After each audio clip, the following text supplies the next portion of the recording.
is his effective field goal percentage, which has improved, and a sign that his game is in much better shape than it was not too long ago.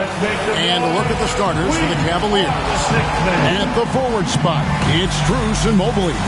Harden out there with Mitch, and it's Allen in at the center filling out the middle. And for the Jazz, you've got Keontae George. Walker Kessler is out there with Jaren Jackson. Then it's Vince Williams. And it's Markkanen in at the 3 spot. Doris, here we are looking ahead to the postseason. Do you have a favorite right now? Well, Kevin, like anyone, I definitely have some ideas of who I think could be there and the last one standing. But I'm staying neutral. Number one, it's my job, and predictions only lead to the possibility I'm wrong, and I don't want to do that. Now, Strus. Allen kicks to Mobley. Cleveland moving it around. Harden against Markkanen. And the basket by Harden. This is why James Harden is considered elite. The ability to score even with aggressive defenders all around him. Now here's Jackson. In the game against Boston, very impressive. It's deflected. George with the ball. 6 on the shot clock. Shoots over Strus. And that one off the back of the rim and in. Well, the versatility he possesses makes him a very tough cover, guys. Harden the pass to Mobley. Back to Harden. Mitchell looking it over. And looks like the illegal pick was set. Yep, that's right. That'll get their attention.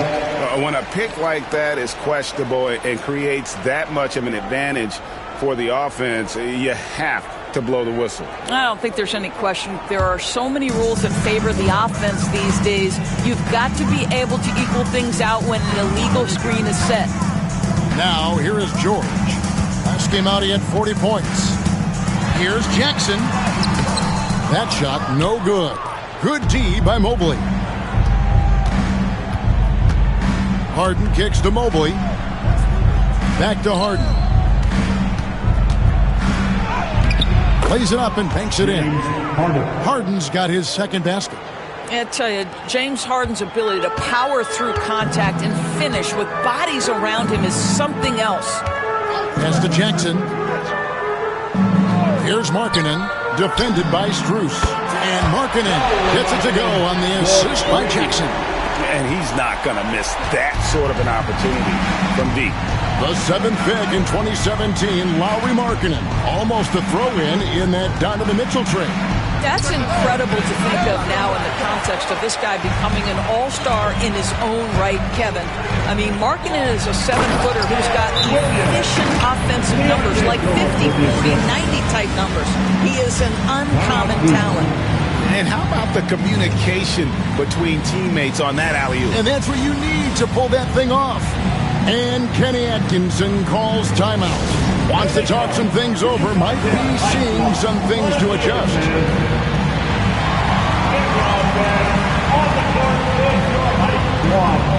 Great teachers coming your way. Let's hear you make some noise.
He's averaging 11 points a game, 8 rebounds, and 2 assists.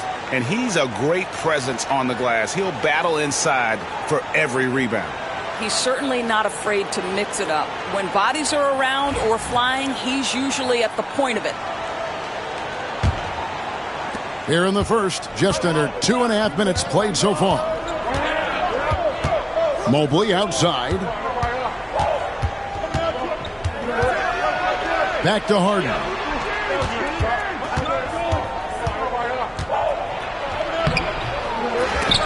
They get it back. Mitchell wide open. Buries the long-range jumper. Well, Donovan Mitchell, a 3-level scorer, and fires away from deep with reckless abandon, folks. Pass to Jackson. No good on that one. Good D by Mobley. And it's Mitchell with the ball for Cleveland. They come into this having outplayed Phoenix the last game. And bottom line, they found ways to score. Credit the game plan going in. It was right on the money. And that's not an easy environment to play in. To score at the rate they did on the road says a lot about their intensity and focus. Nice ball movement by Utah. And that'll be 2 free throws coming up. Officials on the call with the foul. And what I love about Markkanen, he takes care of the basketball. And that's a result of being patient, playing smart, and just generally getting his points within the flow of the offense. Shooting 2.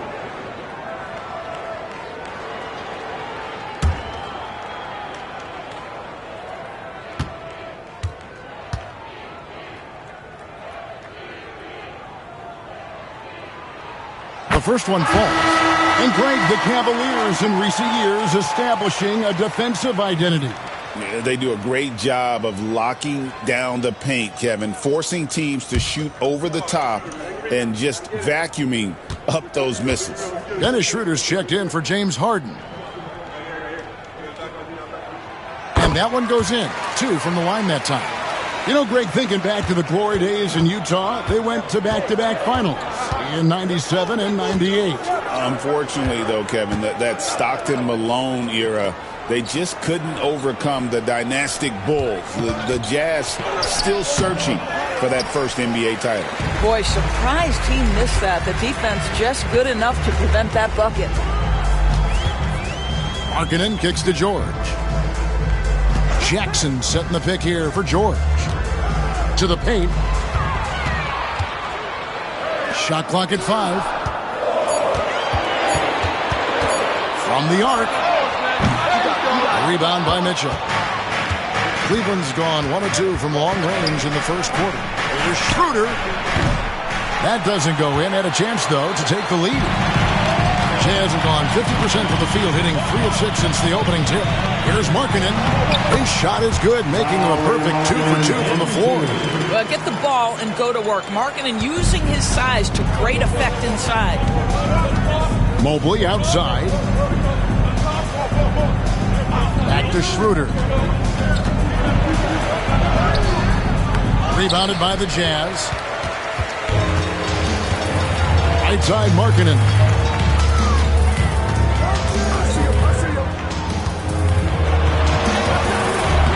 Doesn't go that time. The Cavaliers trail by 4. A moment now to hear from our sideline reporter, Hall of Famer David Aldridge. David. Thanks, Kevin. Caught up with Will Hardy a few minutes ago. So for much of the brief time I had with him, he was talking about Evan Mobley. He said this kid is not a kid. This is a mature big man who affects all aspects of the game at both ends. But in particular, he's worried about Mobley's defensive presence and his ability to guard every position on the floor. Back to you. Thanks so much, David. And here's Jackson, following the three-pointer by Donovan Mitchell. Jackson passes to George. From outside the arc, rebounded by Allen. Hard to figure out how he doesn't knock that one down. No defender in sight.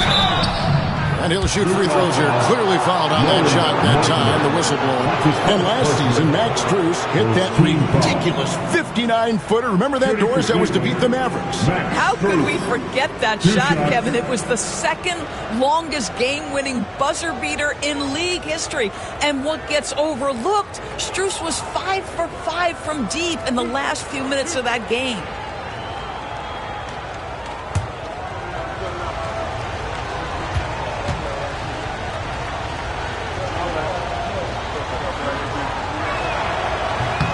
That one drops. He ties it up.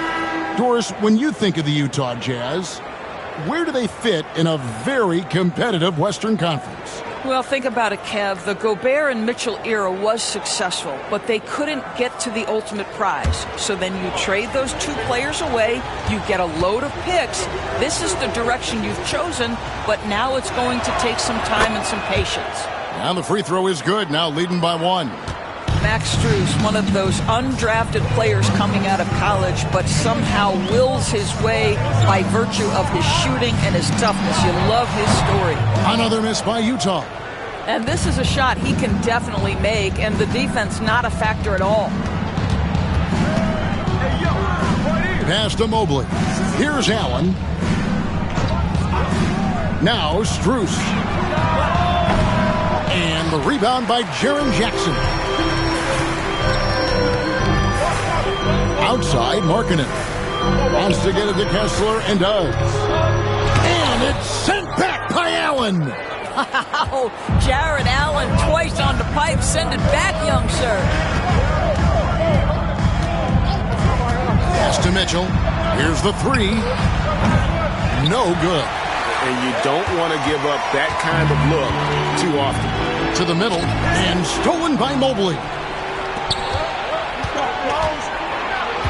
Mitchell outside. Here's Allen. Boy, Jared Allen, what an effective use of that pump fake. Nicely done. Cleveland shooting their third and fourth free throw attempts of the game. And they've done some really nice work at the foul line, knocking down 80%.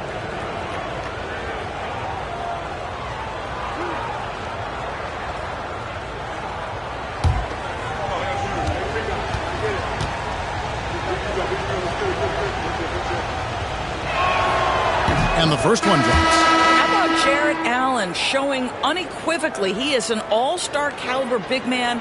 Boy, with his size and athleticism and length, he has proven he can make an impact on both ends. And Cleveland making a change here. Merrill's checked in.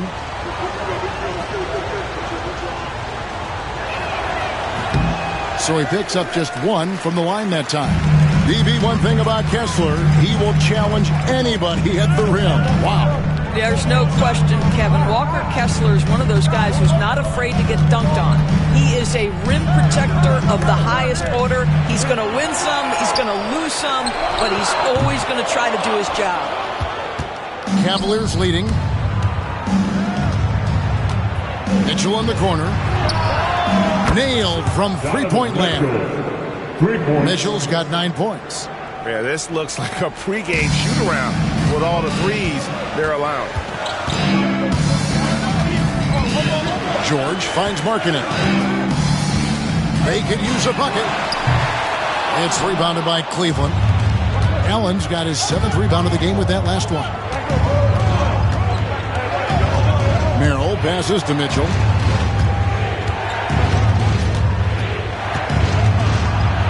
And he could not get that one to go. Out of contact, and he'll go to the line for 2. When it comes to the game's elite scorers, Doris, Donovan Mitchell is certainly on that list. Yeah, Kevin, there's no question about it. He's a proven playoff performer, a natural leader who doesn't mind a team leaning into his scoring ability.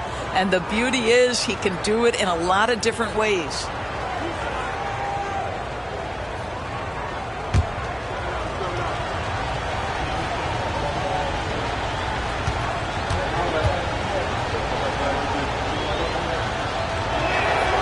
Free throw dropped for Mitchell. Doris, one of the more relentless players in the NBA, Donovan Mitchell. Kevin, what I love about him is he loves the lead role. He feels very comfortable carrying tremendous responsibility on the offensive end. Donovan, one of the more confident players you'll meet. The Jazz making a switch here. Sensabaugh is checked in, and Mitchell drops them both. You want to contest this guy's shot, but you absolutely don't want to send him to the line. He will make you pay. And Will Hardy calls timeout here. He's going to have a discussion here on the sideline.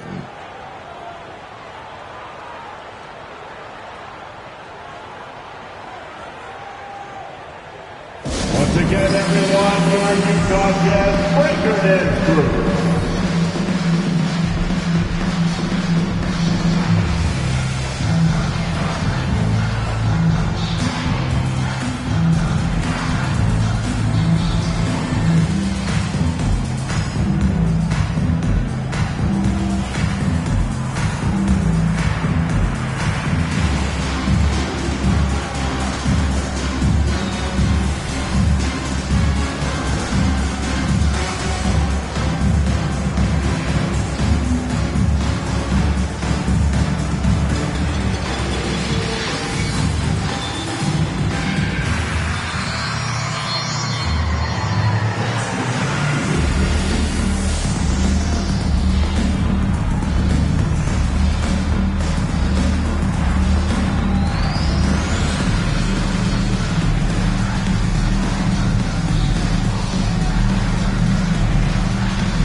now let's check out the standings in the Eastern Conference and see how the playoff race is shaping up. You look at Cleveland. They're second in the conference and looking to finish strong heading into the playoffs. Checking out Cleveland. With the regular season they've enjoyed, it has to be wondered at this point if they're the team to beat this postseason.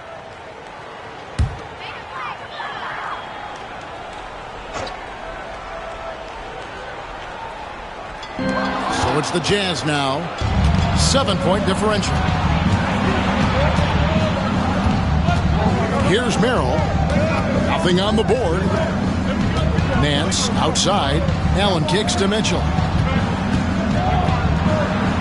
And the rejection by Jackson. Pass to Sensabaugh. And Utah turns it over again. And now it's time to look at our rookie leaderboard and see which of the first-year players are tops in assists during the last month. And you look at Collier, third in assists and a great leader. And he's been setting the table beautifully. I mean, that'll keep his veteran teammates really happy. So it's the Cavaliers now. They lead by 7. Last time they met in Cleveland. Yeah, it was a narrow win. But in that last meeting, I think foul trouble for the other side may have really just tipped the scale and allowed them to escape with the W. Oh, no doubt. Playing aggressively, forcing the action, that often works in your favor, and it did the last time around. Attacking in transition, the most consistent way to generate easy looks. The very definition of quality transition offense. If it can end at the cup, it's exactly where you want it. Shooting. Left side. 1.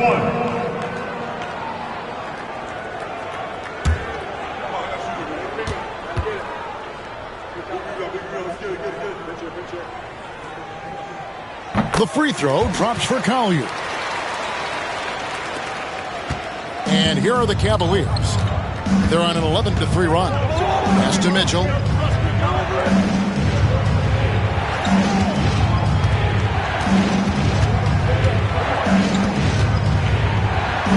And it's sent back by Kessler. This guy is a constant threat on the defensive end. Send it back, Walker. Markkanen passes to Collier. To the inside. The shot, no good. Excellent D there from Allen. Near the three-point line, it's Mitchell.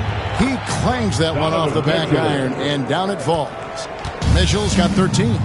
Well, consistency and efficiency is where we've seen the greatest improvement from Donovan Mitchell. How comfortable is he off the bounce? Now here's Jackson. He has yet to score. Down low. And the dunk by Jackson. What agility there. Look how quick Jackson moves after setting the screen. Perfect execution. Schroeder finds Allen. Now Merrill. He's guarded by Markkanen. And that's a foul called on Lauri Markkanen. That'll be his second foul of the game. And the Jazz with some changes. Lepowski, he's checked in for Walker Kessler. And it's Keontae George in for Markkanen.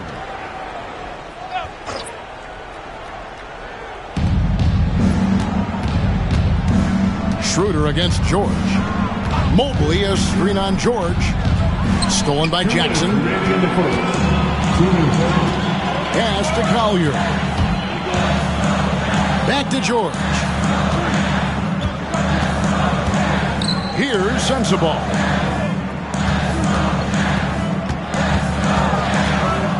Let's go. The jumper's good from inside 6 feet. Now just a 2-point Cavalier lead. And they've done well at taking advantage of some late defensive rotations and getting the ball in the paint. Schroeder dishes to Mobley.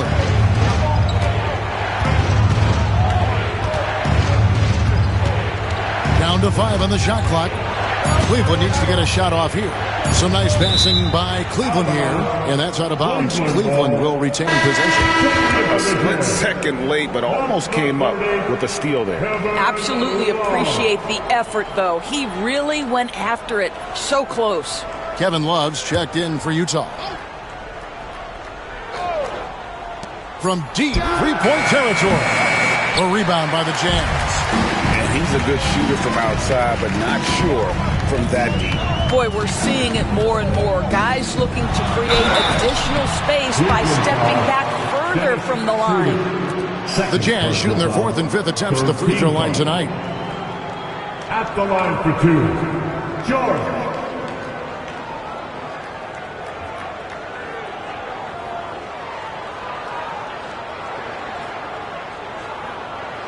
Take a break. Take a break. 2 shots.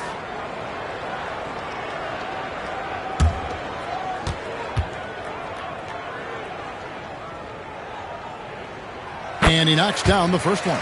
Name a type of shot Keontae George can hit it. More than capable of scoring at all 3 levels.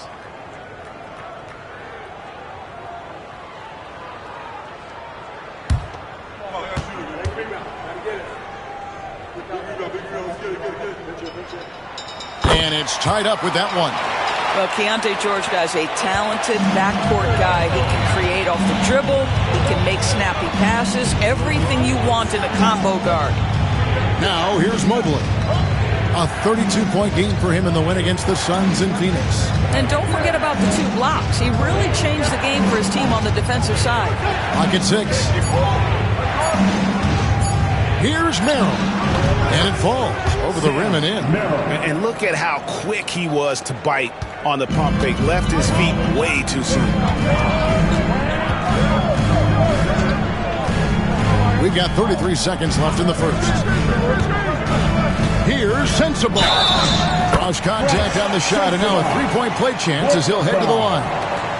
Well, we've seen that movie a few times, haven't we? An easy bucket in the paint. The Jazz shoot the 6th attempt at the free throw line tonight. And as a unit, they're shooting 78% from the line. That's a solid number to work with on the season.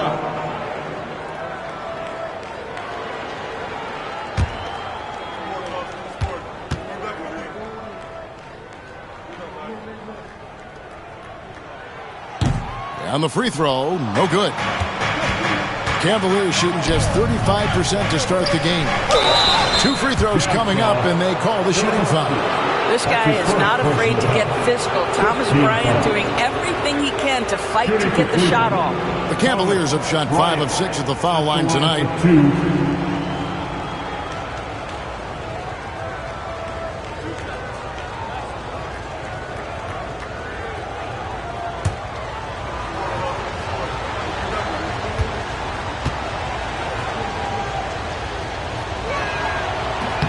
And the first one at the line is good. Boy, you talk about a guy who is a great rim runner. You're talking about Thomas Bryant. He's also able to make that face-up jump shot. Thomas Bryant just needs to stay healthy.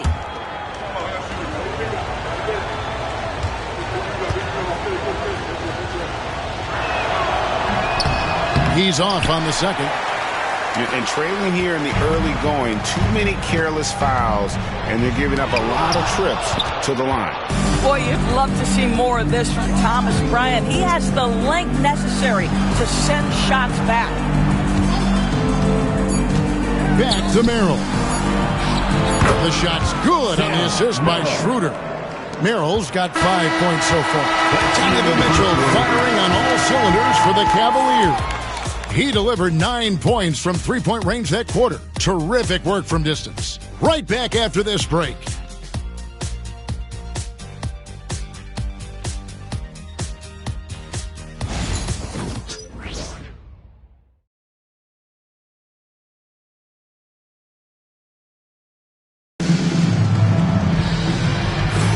And for those of you just tuning in, the second quarter of action is where we're at right now. And what's your take, guys, on the hustle stats for Cleveland? And just a great job so far applying pressure defensively. The opposition is on their heels with the ball in their hand. Nightmares clamps thus far. You've also got to love how their defense has been contesting so far, denying shooters to this point. Cleveland leading by 4. So with Harden on the bench, this is who Kenny Atkinson has out there. They've got Evan Mobley. Sam Merrill out there with Dennis Schroeder. Then it's Thomas Bryant. And it's Tyson in at the 3. Here's Tyson. Still without a basket. And good that time. Bryant. And the Cavaliers lead by 6. Rule adjustments, Doris, regarding the rip-through move. Do you think those have been effective? Kevin, I certainly think we've taken a step in the right direction. We have got to give the defense more of a chance at this point, and the idea that you don't get shots on the rip-through is important. Here's Sensabaugh. The Cavaliers making the shot. That one rolling around and rims out. Cleveland's gotten fewer than half of their three-pointers to go down tonight. They're 4 for 9. Outside Bryant. Inside and stolen by Love. Pass to Collier. And stolen by Bryant. Now Merrill. 8 points his last outing. Schroeder looking around.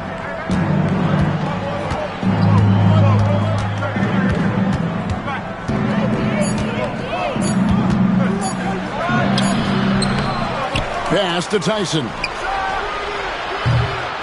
No good on the three. And the great shooters know when they've got enough opening to go for the three. I didn't think it was a bad choice on that possession.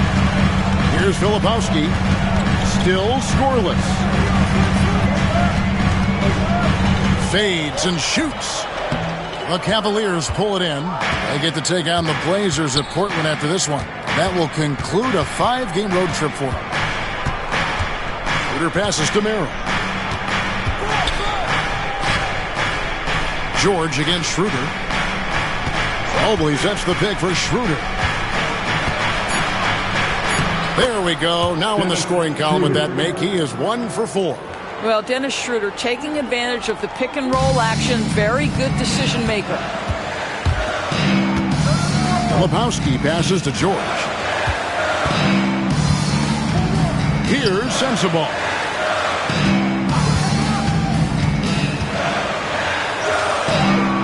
Uses the glass to finish the layup. Sensabaugh has got 6 points. And they keep hammering away at him inside, forcing the ball into the paint. Outside Bryant. Cleveland moving the ball around to the middle. Here's Tyson. Plays it up off the glass. Tyson's got the lead up to 8 now for the Cavs. Well, Evan Mobley might be a big man, but boy, how about the touch on that pass right there? Pass to Sensabaugh. It's a pick by Love from past the arc. Traps in the tray. 9 points in the game so far. And no matter who it is, that kind of D isn't going to get it done. Still in his early 20s, Doris, Evan Mobley is such a great player. So long, athletic. I know you love his play. I certainly do, Kevin, and there's a lot of reasons why. You begin on the defensive end of the floor. Great shot blocker, can guard on the perimeter, and he continues to work and expand his offensive game. This guy's future is so bright. Here's George after the made shot from Evan Mobley. George against Schroeder. It's up a 3. George, no good. A slight advantage for them in the rebound department, but that oftentimes is all it takes. And now we've got some time to check in from the sidelines. What you got for us, D.A.? Kevin, thank you. The Utah Jazz last season became one of the first teams in the league to move their games to broadcast television. It's a gamble, but they just about tripled their reach. And with the rapid growth in the region, they have a chance to attract new fans. Kevin, no doubt, other NBA teams are keen to see how this goes. Oh, David, no question at all. And we thank you for your report. Max Strus has checked in for Cleveland. Harden comes in for Sam Merrill.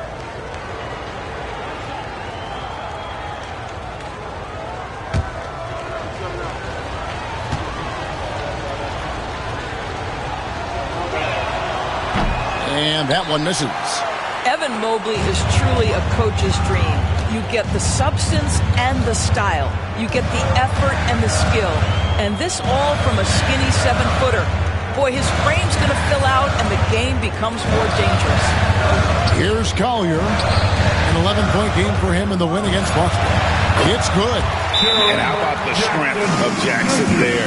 Uses it whenever he's going up inside and fighting through the contact. And Kenny Atkinson calls timeout here. This will give him a chance to discuss some potential alterations. Next, Tim, get ready, everyone. You see yourself on the screen and you show us your best move. Let's go.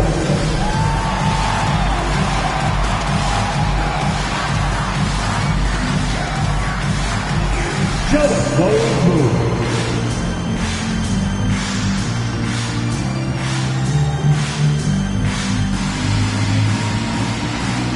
Unique and flexible.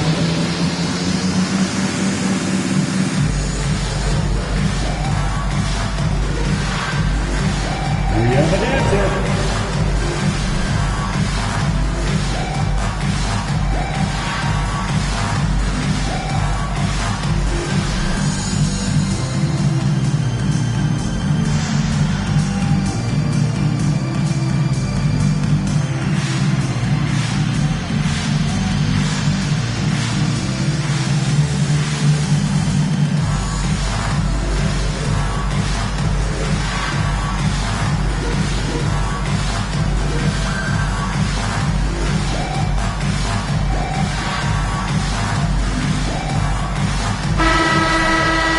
Let's take a look at the 2K leaderboard for a moment. And the point guards that have been cashing in on all their opportunities at the free throw line since the All-Star break. James Harden, third. They are as reliable at the free throw line as you're going to find in this league. And that's something we've come to expect from the point guard position. You know, but even so, don't take for granted what this group has done at the free throw line. They deserve a ton of credit for the work they've put in to achieve that level of consistency and excellence. Mobley outside. Williams against Strus. Mobley sets the pick for Strus. Can't get the bucket from 20 feet out. Jazz trail by 7. There's Williams with the 3. The shot's good on the assist by Jordan.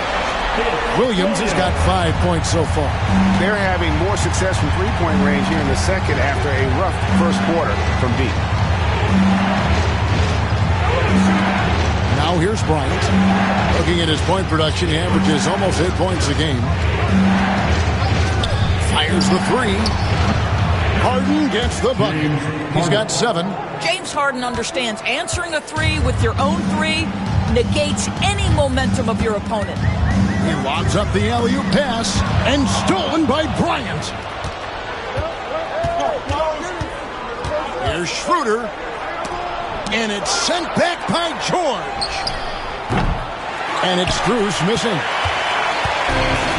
Jazz have gone 4 of 7 from the field in this second quarter so far. Williams finds George. Jazz passing it around to the inside. Jackson. It's rebounded by Bryant. The Cavaliers leading by 7. Schroeder outside. Outside Bryant.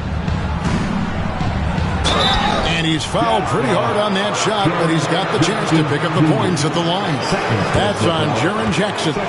You know what I like? Thomas Bryant doesn't lack for confidence. He forces the defense to get aggressive with him right there. He's made 1 and missed 1 so far in the game. And at 78%, he's been a consistent shooter at the line for them all season long.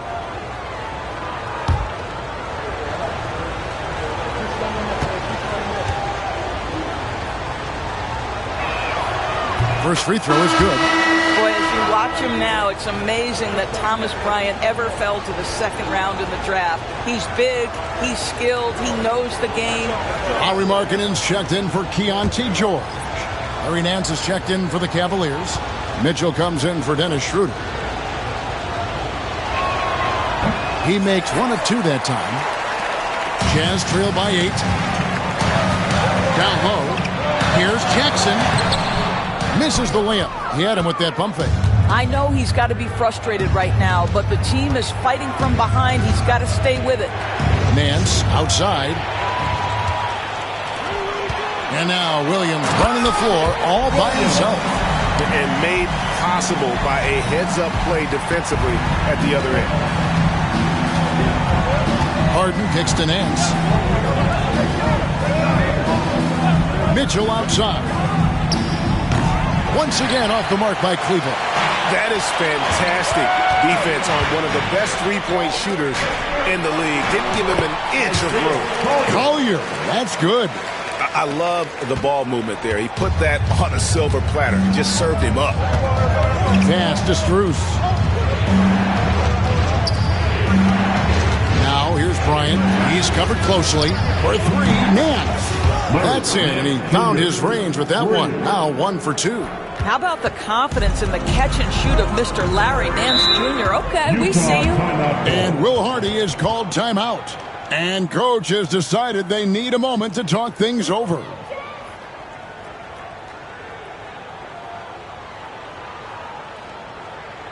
Step back. Here comes the Utah Jazz.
The Jazz making a switch here. Sensabaugh is checked in. Once again.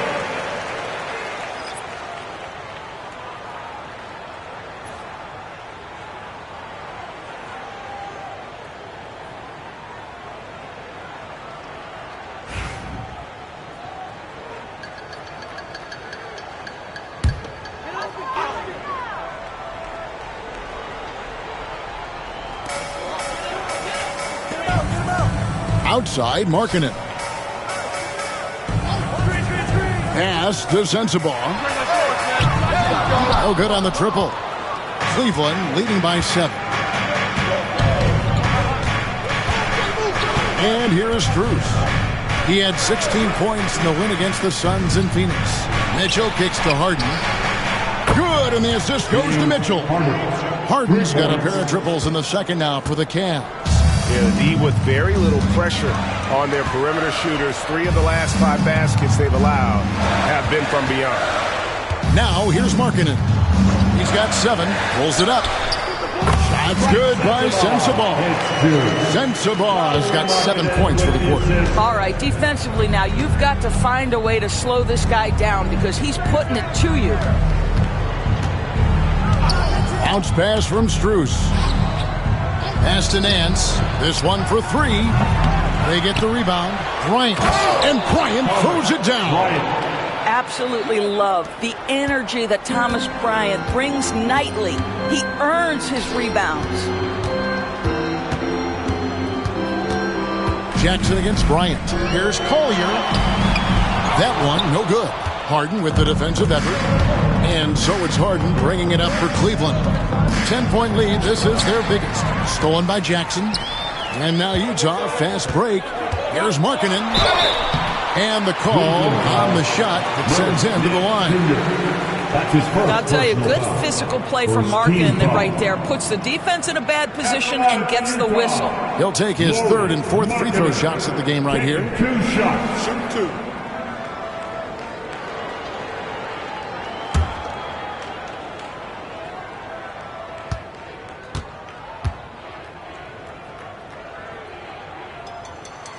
That free throw good for Markkanen.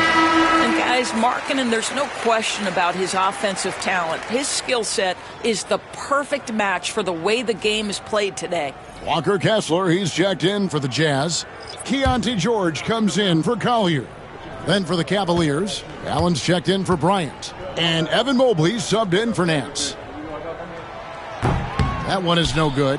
Obviously, we've seen Lauri Markkanen make a considerable leap. This guy goes from role player to all-star talent. The offensive rebound. Pass to Strus. Off target from three-point range. He is single-handedly dropping the temperature in here with that cold streak. He is trying to shoot his way out of it, and it might be better for him to pass the basketball at this point. Well, that possession to me highlights the importance of creating for your teammates. Mobley outside. Back to Harden. Over George. And he gets that one to go off the front iron. Harden's got 8 here in the quarter. This is just where James Harden's decision-making, his ability to read the floor. You want to concede the mid-range? He's going to say no problem. Now, here is George. And we know he can score. He's averaging around 21.5 points a game. You can't look at the result of that shot. They'll take that whenever they get it. And they should, because it's when you start turning down that kind of look that your offense can start to bog down a bit. And this is where Allen should look to score because he's got the size and length. Williams dishes to Markkanen. 1:31 left in the first half. Picked by Markkanen. And here's George for 3. And it's Strus with the rebound. Here's Mitchell. The shot, no good. Nice D from Williams. I'll tell you, it has not been this guy's best night, but the teammates have been there to pick up the slack. Love it. George passes to Markkanen. Count the bucket, and he's got a free throw coming up as well. There's a lot to deal with when you're talking about Markkanen. This guy is skilled to 7 feet, can put it on the deck. This guy's just a very difficult guy to guard. 3 trips to the line so far for him in this one. Dennis Schroeder's checked in for Cleveland. One shot. One shot.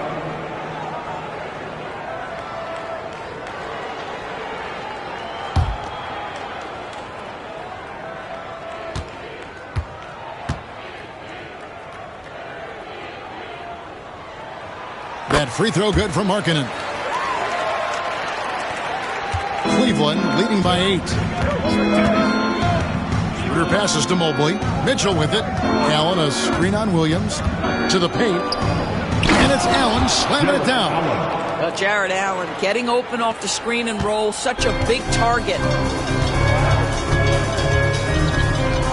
George against Schroeder. Outside, George.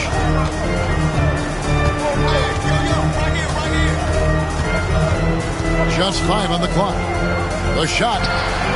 Pulled the shot a little up, but the bounce goes his way. George has got 6 points. Well, just exceptional use of the pick and roll by Keontae George. Allows the play to develop there. Shot clock and game clock separated by less than 6 seconds. Schroeder kicks to Allen. Back to Schroeder.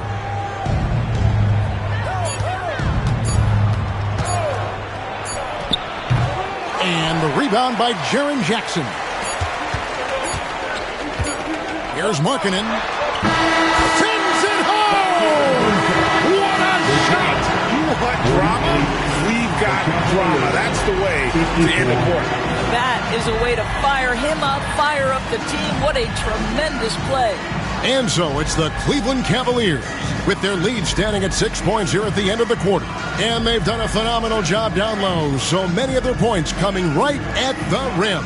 It's time now to go courtside as we send you over to David Aldridge from the sideline. David, take it away. Hey, Kevin, thanks. Hey, James, we know that scoring seems to come easy for you. How do you create that mentality out there? I just like to have fun. You know, it's all for the kids. It's all for the fans. You know, I think that's what we're here for. And so, you know, guys, just go out there, compete, have fun, and just play hard. My family doesn't think it's all for the kids, but I appreciate your sentiment. Back to you, Kevin. Thanks, David. And we'll be back shortly following halftime to get the third quarter underway.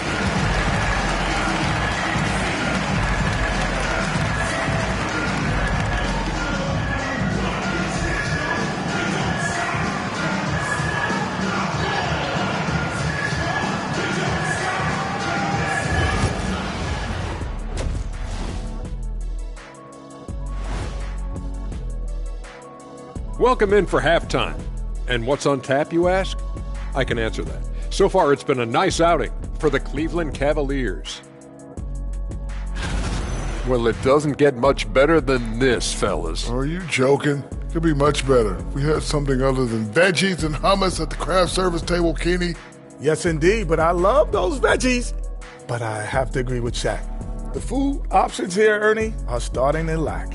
It's always about food with you two, and I'm a big hummus fan. And now let's check out the game at hand. It was a solid first half effort for the Cleveland Cavaliers. Their work on the glass has been superb tonight, chasing down every miss there, Ernie. That's their mindset. Yeah, you can tell it was a focal point of their game plan coming in, and they've made good on that.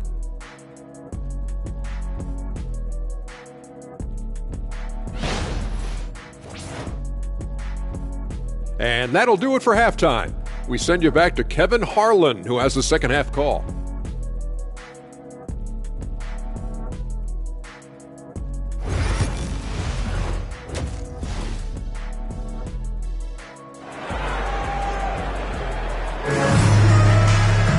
And after a fairly even first couple of quarters, the second half could turn out to be a great one as both teams try to gain an edge.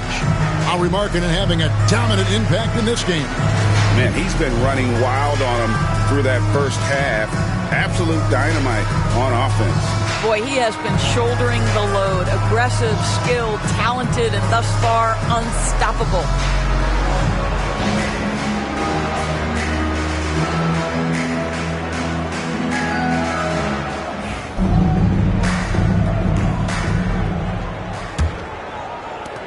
Cleveland leading by 6. Jackson is out there with Markkanen. Then there's Walker Kessler.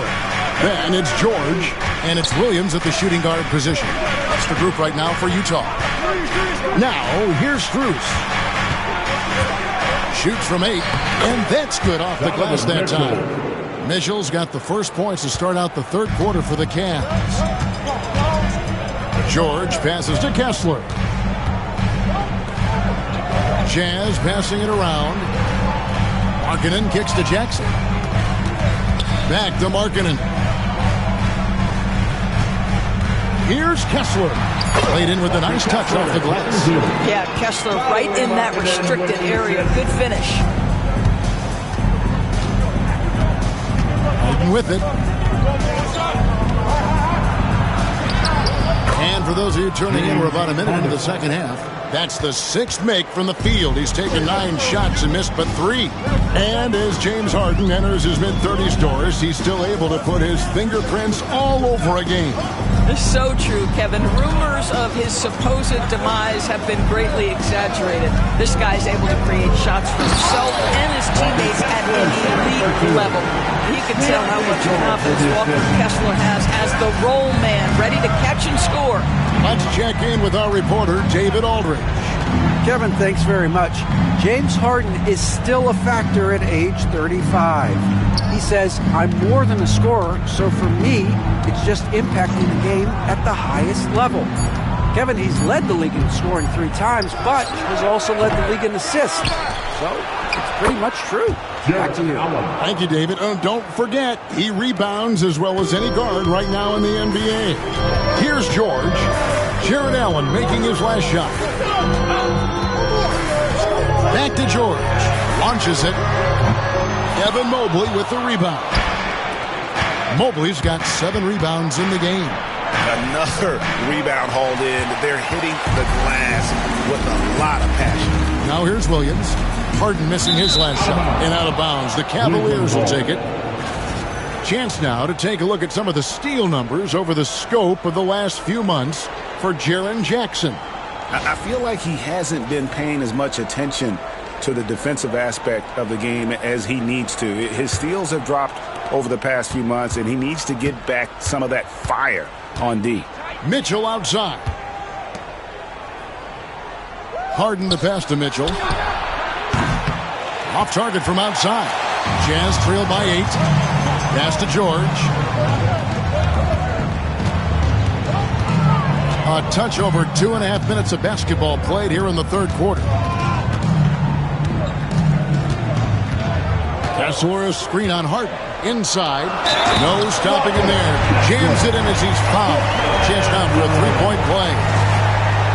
It's on Jared Allen.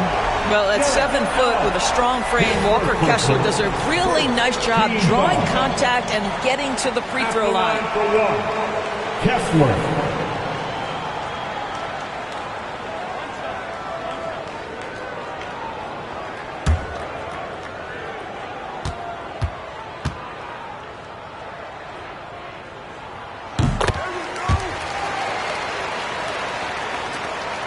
The Cavaliers leading by 5. And Kenny Atkinson calls timeout. He wants to check in with his team and regroup.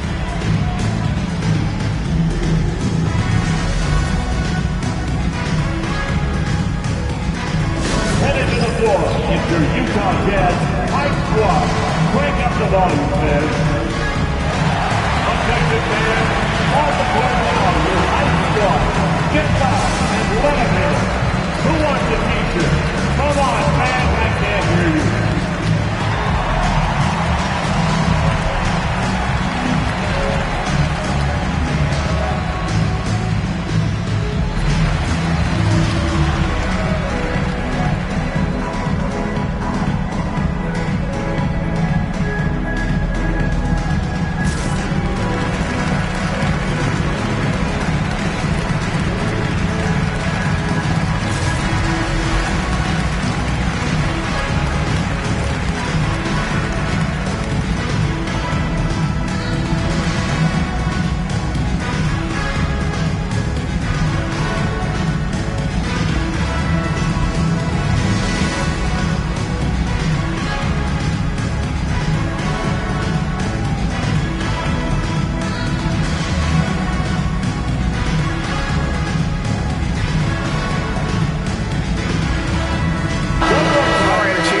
Stats for Harden. A wonderful string of games he's put together here lately. And he's right up there in the top 20 in scoring. Certainly a force to be reckoned with offensively. And going back to him being second in assists, it's his ability to control the pace of the game, his peripheral vision. That makes him such a great floor leader. Second half of play, and we're 3 minutes into the third here. Mobley kicks to Harden. Going inside. It's rebounded by the Jazz. George has got his 8th rebound here tonight. Markkanen passes to George. Back to Markkanen.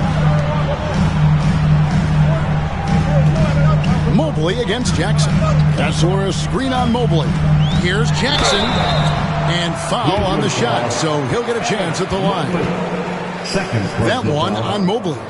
And you love how Jackson Jr. has responded to setbacks and injury in his career. He doesn't get discouraged, just makes him work harder.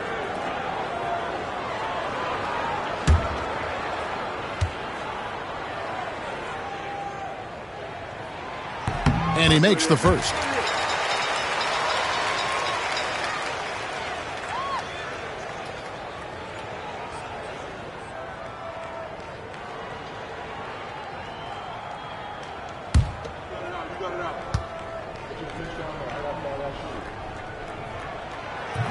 He hits one, then misses the second attempt from the free throw line. The Cavaliers leading by 4. And it's sent back by George. And he gets it back. And it's Strus missing. Boy, you can't buy a bucket. Shut out completely so far, and yet they're still ahead. Markkanen dishes to George. Back to Markkanen. Here's George. 6 points for him. Markkanen finds Kessler. Clock at 4. Fader on the way. Drills it from outside. Kessler's got 10 points in just the second half. Boy, excellent start to the second half. They've missed just once in 5 attempts. Cleveland moving it around. For 3, Mitchell. Rebound, Utah. Well, the defense clearly was not interested in guarding him from downtown. They're very fortunate he missed. Going to the rack with energy. The D afraid to cut him off. Yeah, got to chalk that one up to some shaky defending. Yeah, and give him credit for taking advantage in a close game. Those are the types of plays that can swing things in your direction. Now, here's Mobley. He's certainly been a consistent piece of their offense, averaging about 14.5 points a game. Boy, bodying up there, making sure to get in position. That's really nice rebounding technique. Markkanen looking it over. Kessler passes to Williams. Mobley against Jackson. Here's George. The putback controls the rebound and puts it back up and in. Now it's a 3-point Utah lead. You simply have got to box out Walker Kessler. This guy gets a lot of his offense from second chance opportunities. And Kenny Atkinson calls timeout. He wants a minute here to get things straightened out with his team. Let's get out right now for your Jazz Strength Extra.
And now we go to the 2K leaderboard to find out which teams have had the hottest shooters since All-Star.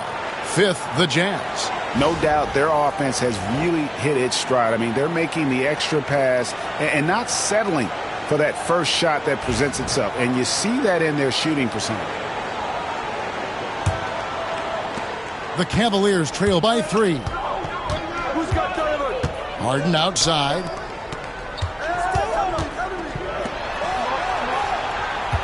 Strus setting the screen for Harden. Shot to stop the run. Can't connect from short range. I think he's got to settle down because right now it feels like he's rushing, like he's forcing some shots. This quarter he has been completely bothered. Defense did a really good job of choking off the middle there once he got inside. Here's Mitchell. Excellent D there from Williams.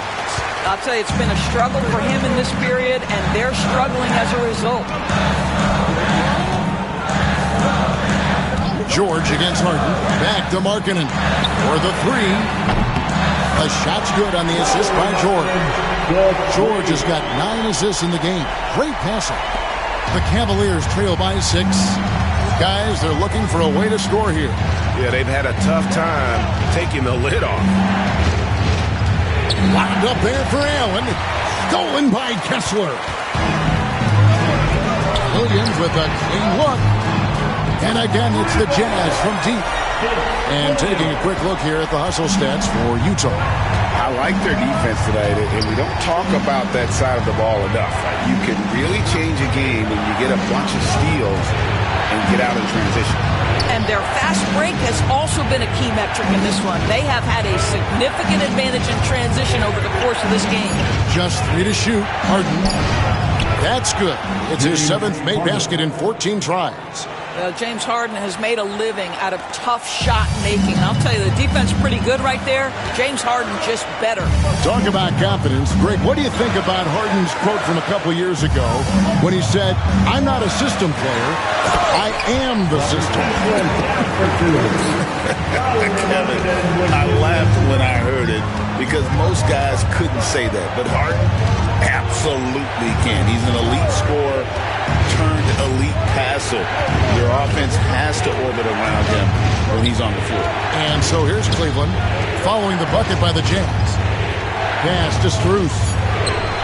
Bangs home the trifecta. Strus has got 5. Determined to get to his scoring strength, and that's three-point shooting. We see you, Max Strus. Now Williams, 12 points for him. And here is Markkanen, defended by Strus. Markkanen can't get it to go. The Cavaliers trail by 6.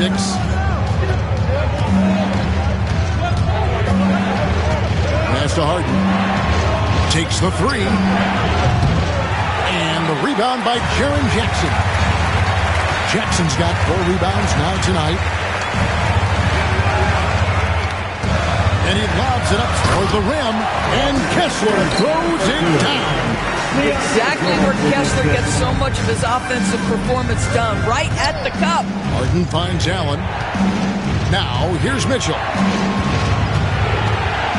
With the floater, and it's sent back by Kessler. Boy, the wheels have definitely fallen off in this quarter. He cannot buy one.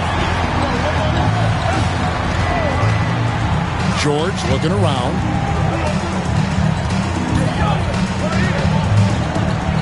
Outside, Markkanen shoots over Strus. Chance there to push it to double digits, but it's off the mark. The Cavaliers trail by 8. Harden outside. And contact on the shot, so he'll be shooting free throws here. There has never been hesitation for James Harden to mix it up down low. Tremendous job drawing contact. The Cavaliers have gone 7 of 11 from the line. Take a break. Take a break. 2 shots.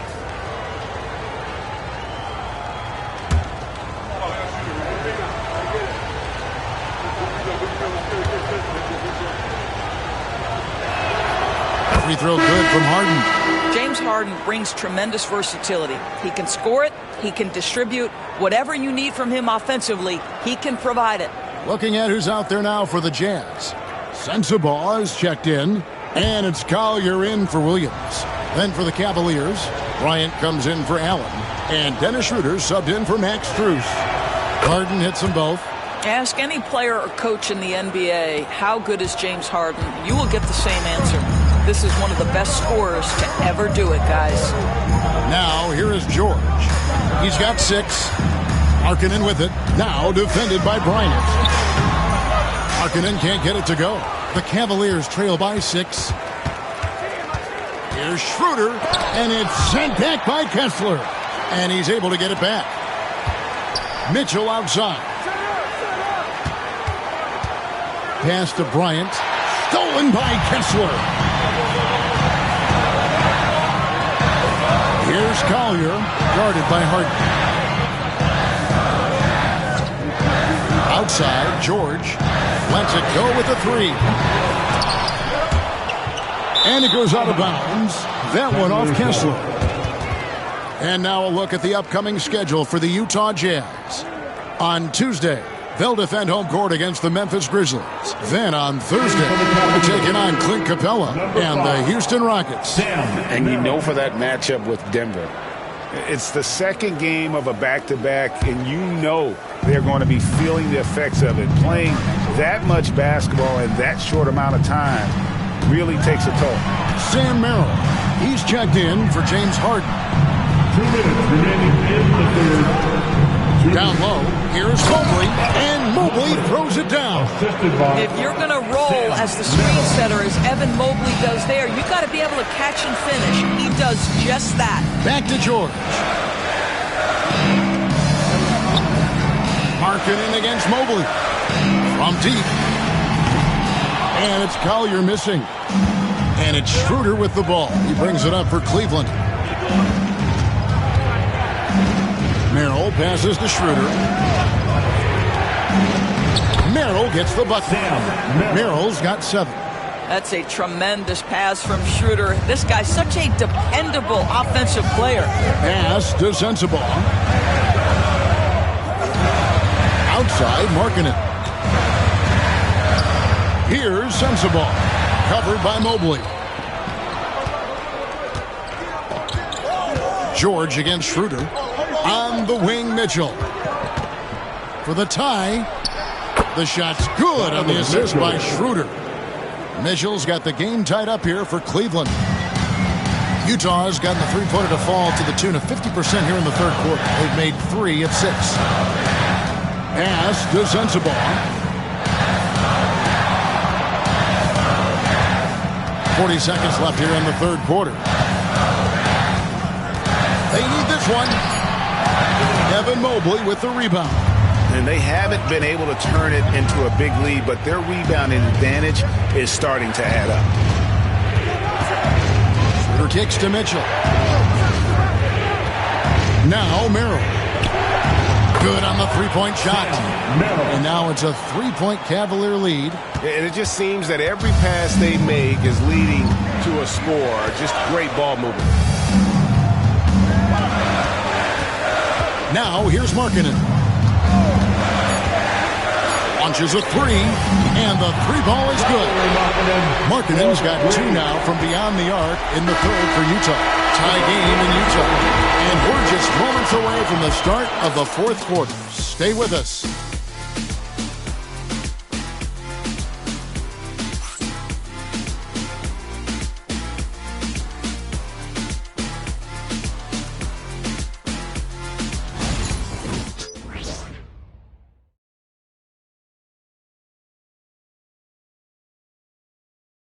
And a worthy candidate tonight as we take a look at our State Farm assist of the game. Just true artistry right there. I mean, great decision on where to go with the ball, and how about the perfect delivery? We call that putting it right in the pocket, and he knew what to do with it once it was there. Well, what a terrific game it's been so far, with this fourth quarter sure to bring more pressure-packed basketball. And Cleveland looking at who they've got to start the fourth quarter. They've got Bryant. Hands out there with Max Strus. Then it's Harden, and it's Schroeder in at the point. Shot's good by Sensabaugh. That's about the worst defense I can imagine a team playing coming down the stretch. You know, we talk about execution offensively coming down the stretch. To me, it's as important defensively, and they didn't have it. Here is Nance. After the basket by Utah. Hands a screen on Williams. It's Harden with the drive. He gets that one. Harden's got 20 points. Well, James Harden will go down as one of the great scorers in NBA history, and when he gets his groove going, look out, folks. Pass to Sensabaugh. Scores the bucket. He's 7 for 11 and continues to look good. He has created some terrific opportunities for himself and really made the most of them. And here's Harden. Outside Bryant. Back to Harden. Excellent D there from Williams. Utah has gone outside a lot tonight. 17 times, in fact. 7 of 17. Here's Schroeder. Banked in off the glass. Boy, not many players in the league who are going to be faster than Dennis Schroeder in the open floor. Here's Collier. He's guarded by Schroeder. To the inside. And he takes the feed in stride and slams it home. Oh, an aggressive move and fantastic finish. Trying to send a message with that slam, I think. Harden surveying the D. Up again, and it's Utah with the rebound. Williams has got 4 rebounds in this game. Pass to Collier. Here's Sensabaugh.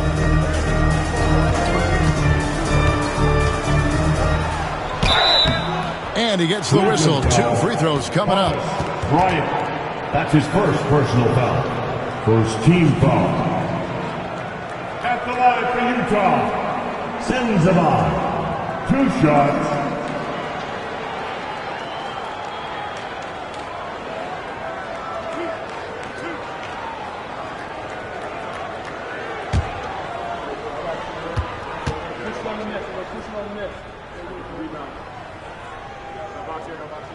First one falls for him.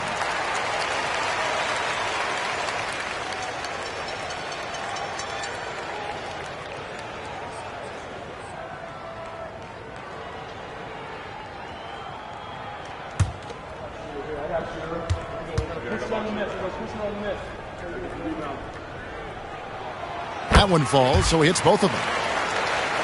Just under 2.5 minutes gone here in the final quarter.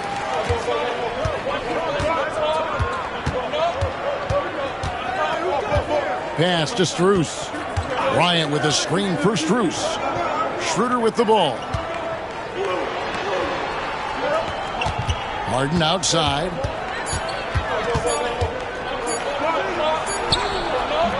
Filipowski grabs the board. Filipowski's got his 5th rebound right now in the game. Outside Jackson. Cranes the three-pointer. And the Jazz lead by 7. Really in a good position thanks to the accuracy from beyond. There's Schroeder. He takes it in. Makes it off the glass. Come on, this guy's so explosive when he comes into the painted area. Dennis Schroeder, a spark plug right now. Here's Collier. He's guarded by Schroeder.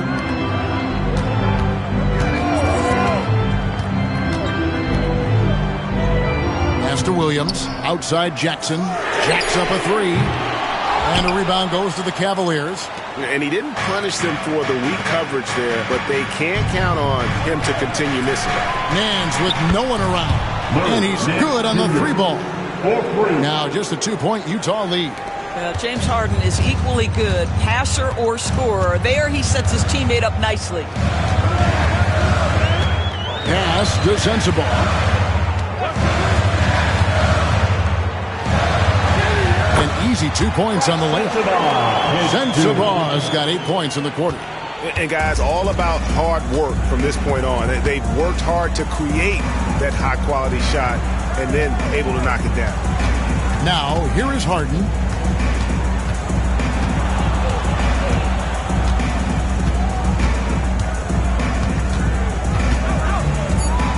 Shoots it. And again, it's Cleveland. Well, at this point, James Harden has put his imprint all over this basketball game, and the defense better find a way to figure him out soon.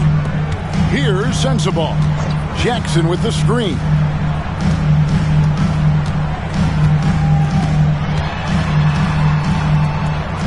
Pass to Collier.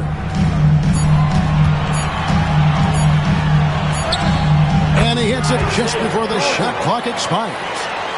And the Jazz lead by 4. And what a half for this offense. If they can stay this high, a great chance to extend this lead.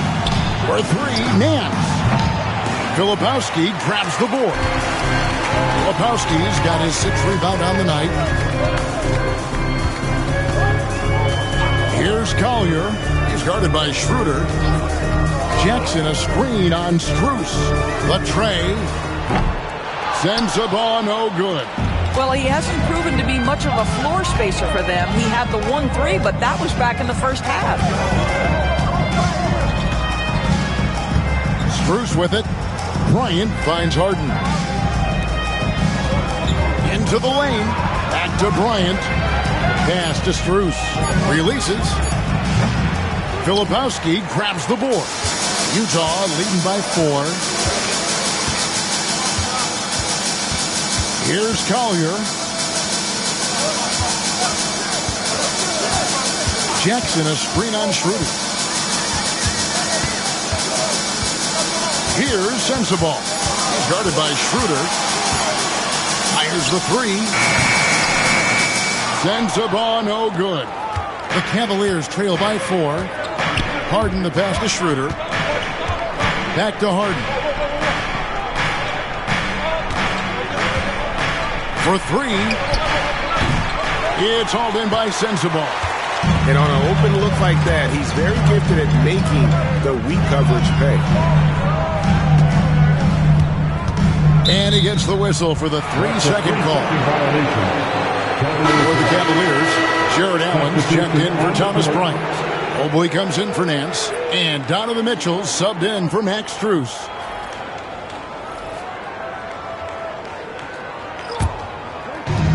Cleveland's gone 1 of 3 from outside the arc since we've reached the 4th quarter.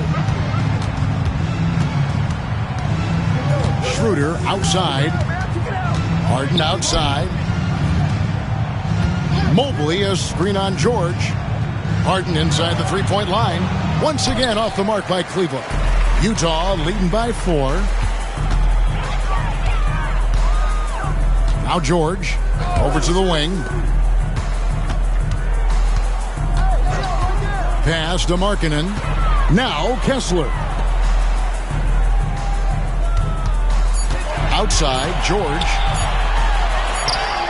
He drains it as the shot clock ticks down. And the Jazz lead by 6. They're getting on a roll inside. Their last 3 field goals have come from the paint. Kicks it out to Mitchell. And he can't stop this drought. Another miss. And still looking for his first triple of the second half. Had 3 at halftime. Mobley with the block. Harden the pass to Mitchell. And the foul called on Isaiah Collier. That is his first foul of the game. Williams is checked in for Collier. And Cleveland also making a change. Max Strus is checked in for Dennis Schroeder.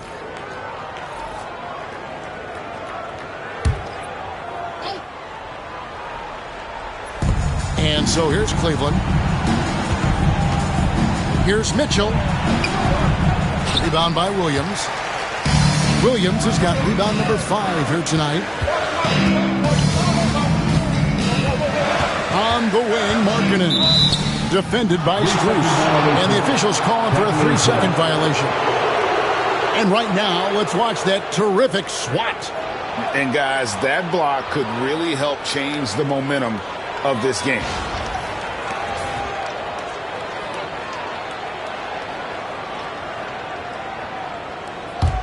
The Cavaliers trail by 6. Harden outside. Tries the spin move.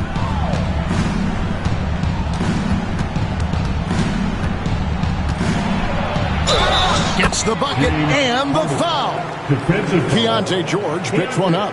Well, what a surprise. James Harden has finished a play with contact and gets a chance for the three-point the old-fashioned way. Nicely done, James. One shot.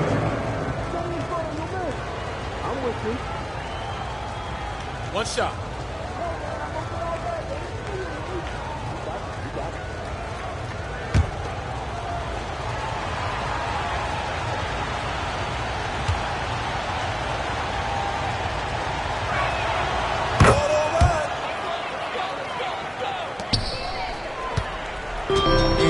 George, he'll bring it up for Utah. It's a 3-point game. Next up on the schedule, the Grizzlies. That'll be a home game. Williams kicks to Jackson. It's George on the wing. Shot clock at 6. Shoots.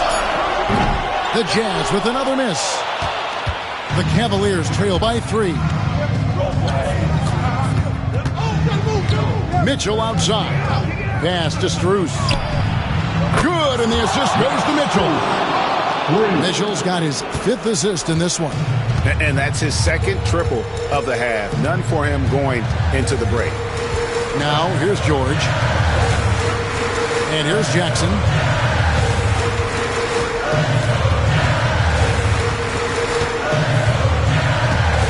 Right wing, outside, George. Lets it go from deep. The Cavaliers pull it in. Allen's got rebound number 13 for him here tonight. Here's Harden. And blocked the ball with his palm. What a defensive play. Here's Jackson. And Jackson throws it down hard. And that's a player with no fear. Jackson steps to the forefront, goes out and gets them a massive bucket. Now here's Harden. Another 3 for Cleveland. Such a clutch shooter. This guy lives for these kinds of moments and delivers. Here's George. Mobley with the rebound.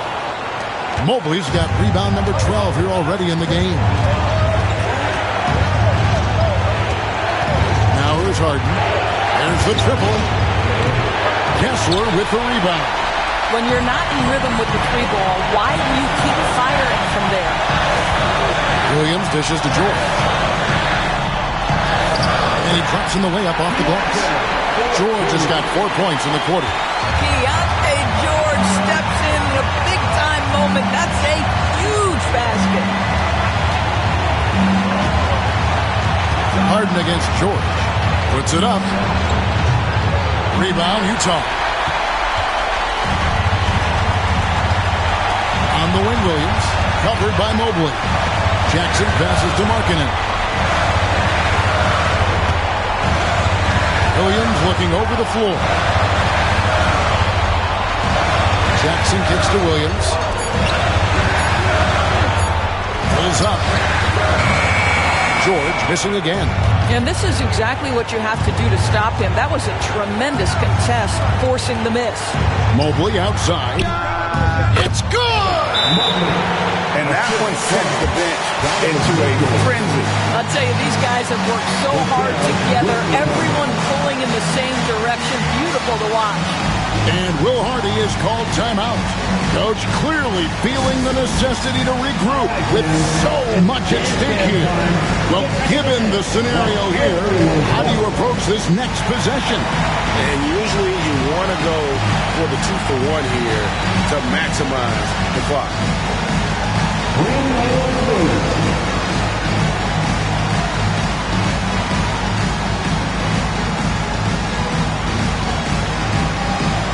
Somebody doesn't have the rebound.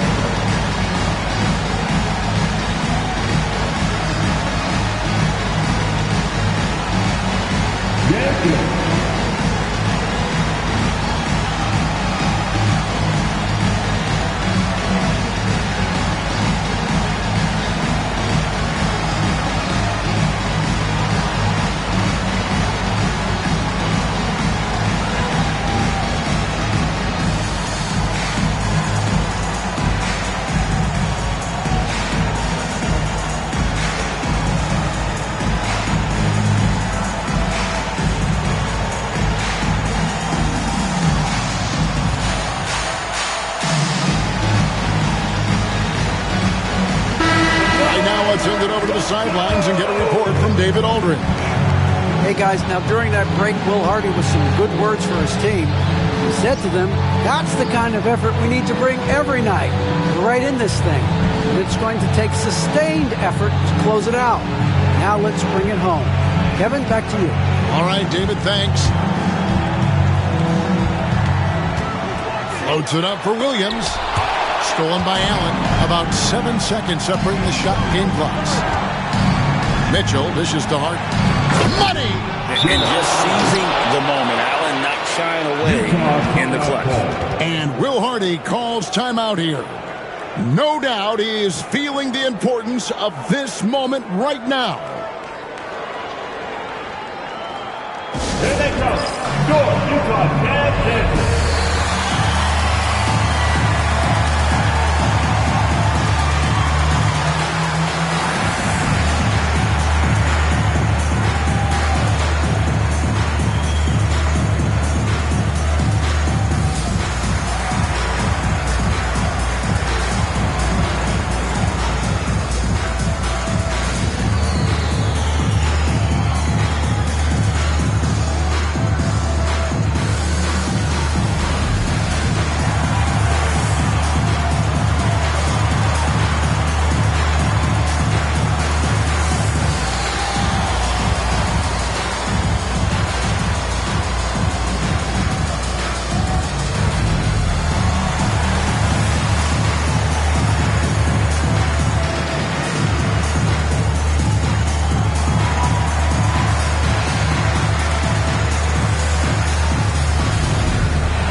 George against Harden.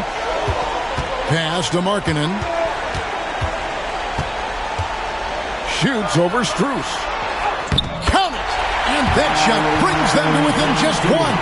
The willingness to embrace the pressure. Markkanen, big-time delivery. And they foul intentionally. They're going to have to do that now again and again. They're not in the penalty yet. That's right. No other option but to foul and hope for some misses. And that rejection had some mustard on it. Huge, huge play. And this is why coaches stress the importance of defense. Big block there in this close game. And now we've got the intentional foul. Second personal foul. Fourth team foul. Shooting for Cleveland, James Harden. 2 shots.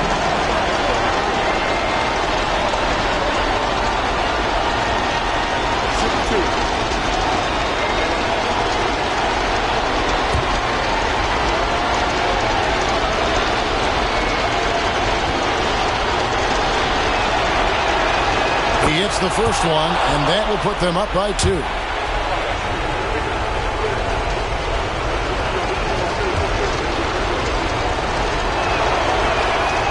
And so both free throws are good, and it's a 3-point game. Well, those are essential free throws to make a 3-point lead. It's going to take something from long range now to tie this game. And this is what dominating the glass looks like. He just cannot be contained. Wow, what a performance. And he's not just winning with physical ability, he's winning with anticipation. Donovan Mitchell, 2 shots.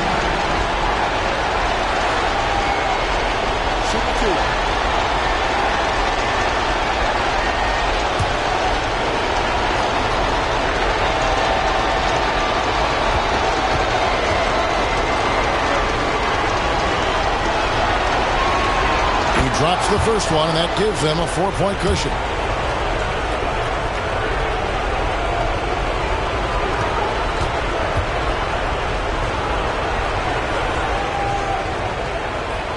And so he drops them both. It's a 5-point game. Well, what a performer this guy is. Game is on the line. He stands up and delivers. We see the Cavaliers get the win here. This was a hard-fought, well-earned victory for him, Greg. They really had to work for this win. That's a good point. I mean, weaker teams might have buckled at the end with the crowd amped up, everyone in the building kind of rooting against you, but they stood tall and pulled it out. Well said. And a chance now to send it over to David Aldridge, standing by courtside. David. Thanks very much, Donovan. High execution from the team tonight. Did you think the focus was there collectively? Most definitely. I think, if we don't focus, we might let this game slip away. But for us, it's continuing to plug away.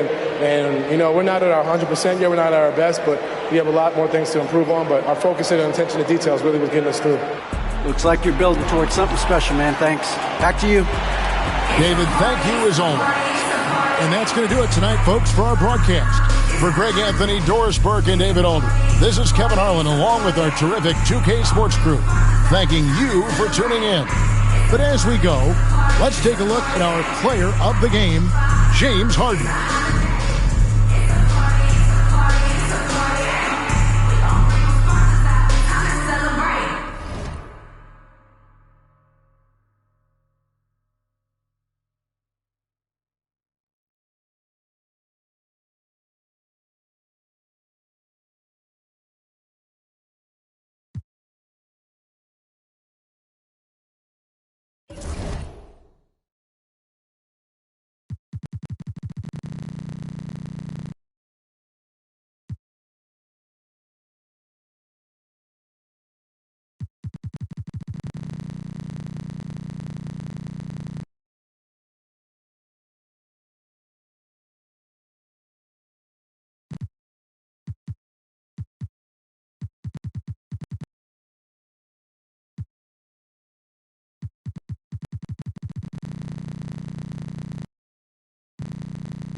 Number 7, Buddy Hield.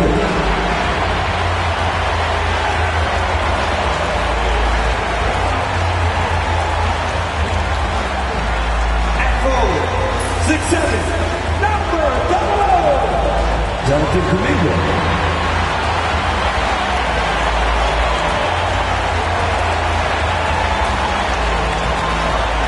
At guard, 6'3", number 3, C.J.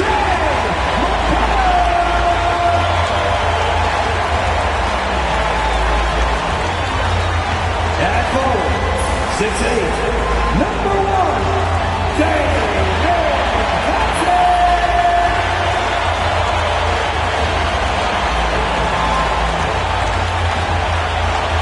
Thanks for joining us on a picture-perfect Sunday night for some NBA on 2K Sports.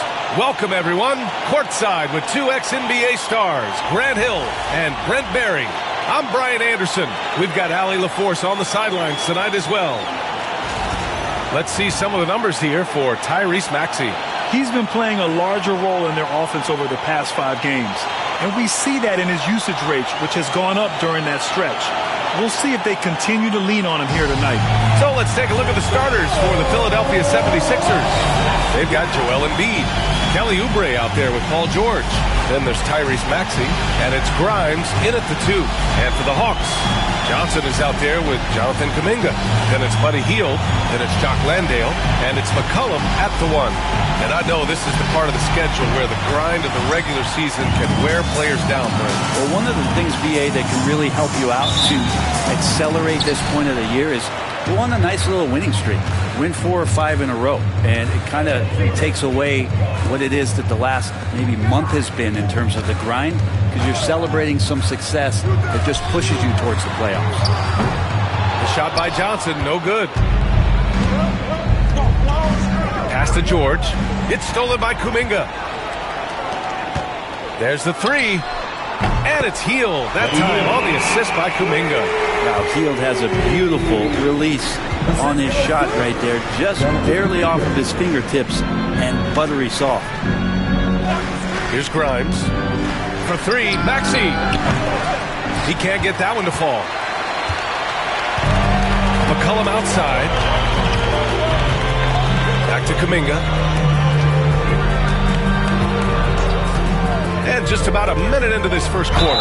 And the foul is called. He missed it, so he's got a couple of free throws coming his way. That's on Joel Embiid. Man, Kuminga is so physical. He'll get a lot of these. And Brent, you've always seen the flashes, but now it seems the game is slowed down for Kuminga. Well, BA, a lot of fans clamoring for Kuminga to get minutes even earlier on, but the Warriors took a very slow approach to his development. And now you're starting to see some of that athleticism and strength and some of that patience paying off for Jonathan Kuminga.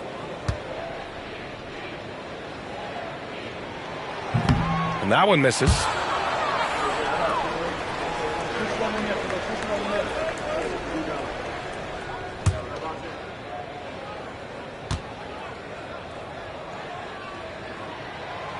And the second free throw is good. And you look at the history of the Hawks. Brent, they've won 1 NBA championship. That was back in 1958. Yeah, BA, tough for people in Atlanta to even recognize that because the team wasn't there in 58. They were in St. Louis, and they were led by the great Bob Pettit, who was one of the first really impressive, agile big man of his era. Shot clock at 3. Lets it fly. George, no good. Atlanta's gone 1 of 2 from three-point land so far. Kuminga with it. Oubre picks him up. Kuminga, the pass to McCollum. Outside Johnson. Shoots over George. The kick out to Johnson. Landale with a screen. And here's Kuminga for 3. Joel Embiid with the board. Well, the D really getting away with one there. No one on him, and that's going to be good 9 out of 10 times. And Oubre gets it to go. I could see that contact really didn't bother Oubre Jr. on that possession. Here's Hield. The Sixers getting their last shot to go. Landale with a screen.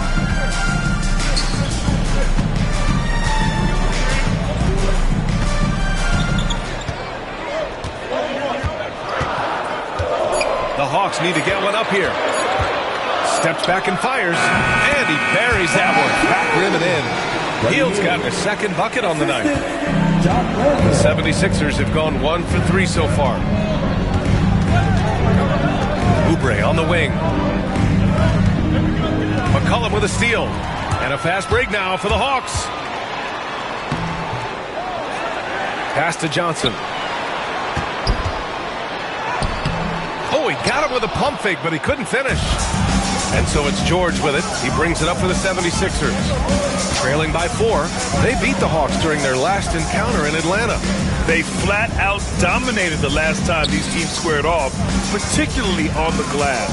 We'll see if the other team will address that problem in this game, because last game, man, they just got smoked on the boards. Now here's Embiid. George outside. Clock at 6. Goes back up. Johnson with the defensive effort. Yeah, can't see why he missed that one there. The D's close, but looks like plenty of room. And Kuminga throws it down. Oh, that's impressive. Kuminga with the catch and the flush.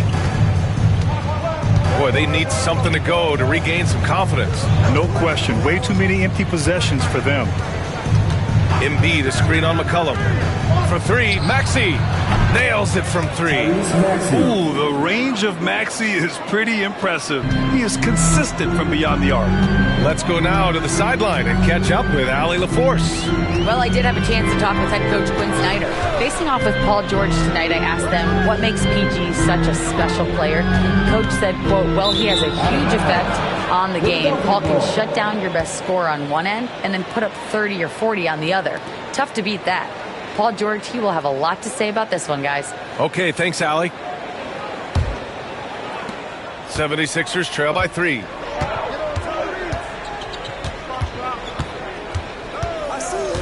Pass to George. The 3 is up. He's off on that one. For Atlanta, they've gone 3 of 8 so far. Here's Johnson. And George with some nice D. Give him a little credit. Take some guts to keep shooting if you're struggling this bad. It's getting a little bit ugly right now. Maxey on the wing. Now Embiid. Oubre on the wing. Embiid, a screen on Kuminga. And here's Oubre from the arc. Rebounded by Johnson. Atlanta leading by 3.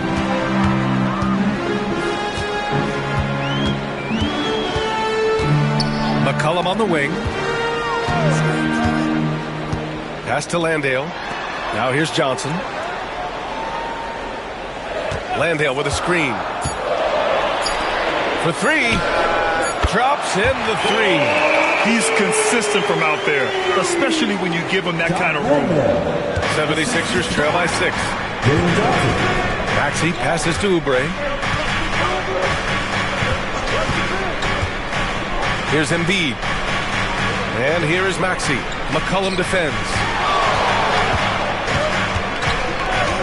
Maxey against McCollum.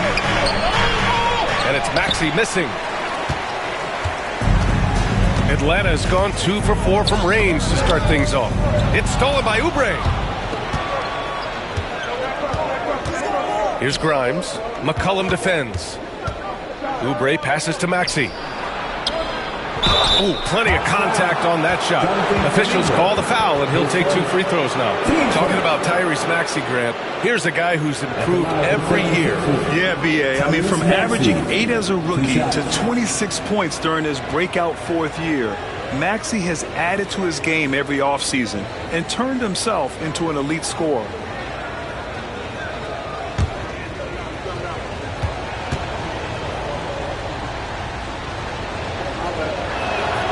And he drops the first. You really can't understate the energy Maxey brings to his game. Not just effort level, but his attitude and how that spreads to his guys out there.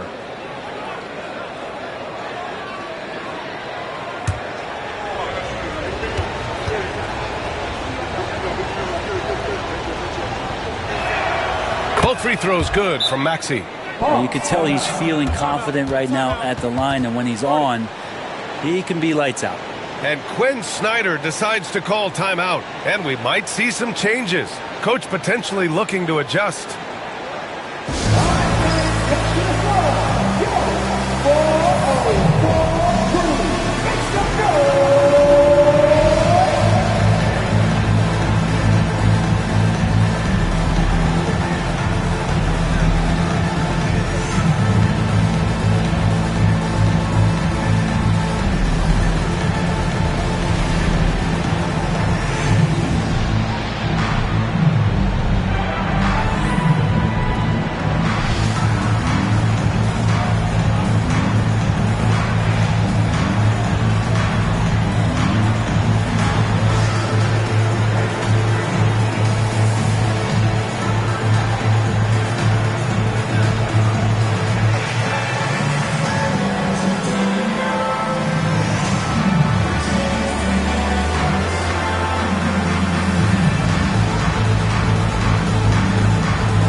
Take a look at some point guards who have been scoring the ball over the past 10 games. Tyrese Maxey is second. And this group of guys, they have an innate ability to not only score at will, but to create for others. They're the complete package. Well, he is the modern point guard defined. Players who aren't just out there to direct traffic and keep the ball moving, but guys who can be the entire offense at times by themselves. Just tremendous scorers. Landale, the pass to Johnson. Second chance effort, and it goes. As the official calls the foul, count it, and he'll shoot one more at the line. And you watch Jalen Johnson, his athleticism, man, it's unique. Pretty unique at his size, right, B.A.? He just glides around the court. He's got great speed when they play in transition and can get above the rim.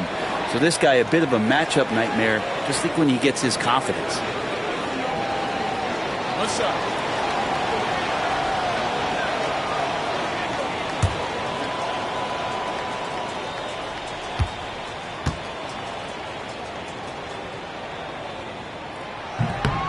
Free throw dropped for Johnson.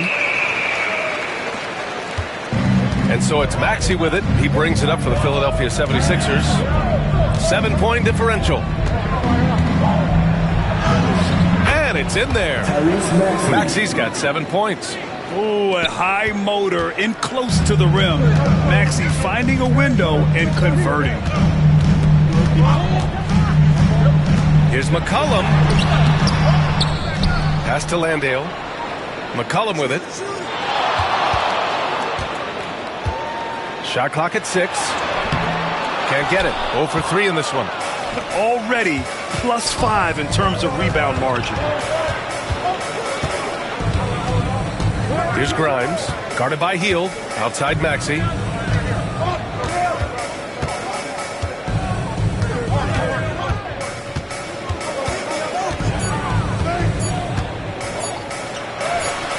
And he knocks it down. He's 3 of 5 now from the floor.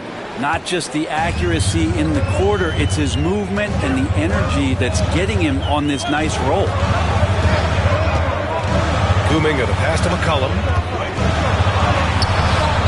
That shot, no good.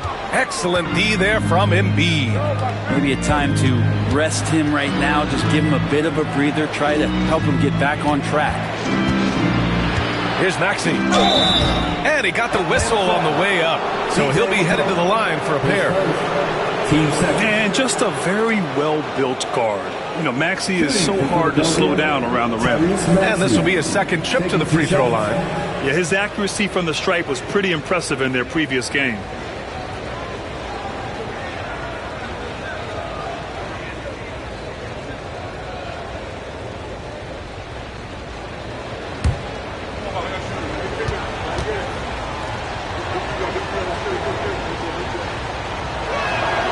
And the first one at the line is good. And the Hawks making a change here. Alexander Walker's checked in. Andre Drummond is checked in for the Sixers.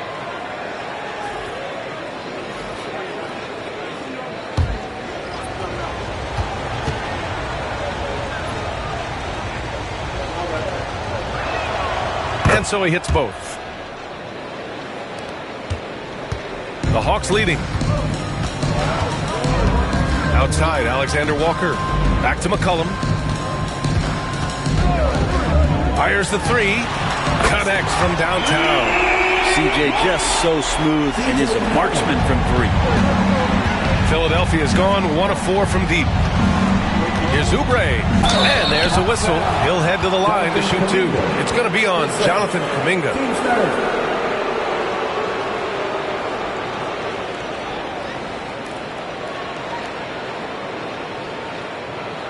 And a look now at how the offensive approach has been going here so far for Atlanta. Well, in today's NBA, the three-point shot is so valuable. They realize this, and that's why they're continuing to drain as many as they can. Let's make sure that that selfish nerve doesn't get tapped, because right now there's great ball movement. They're setting each other up. Let's see if that maintains. The first free throw is good. Oubre, the more he plays and gets into a rhythm, you start to see some of that confidence. That's going to help out the team.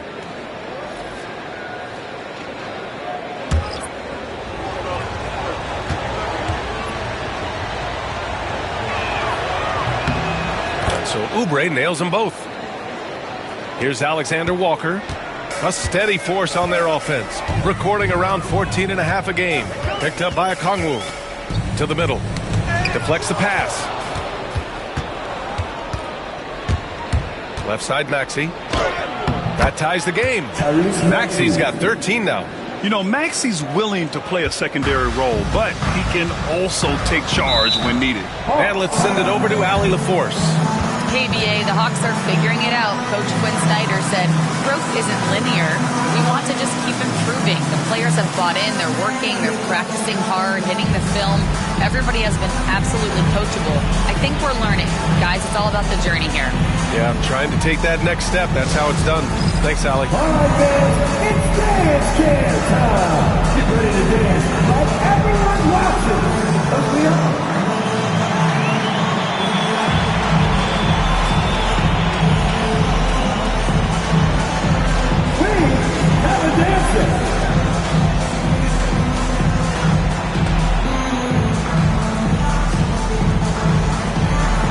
Next dancer.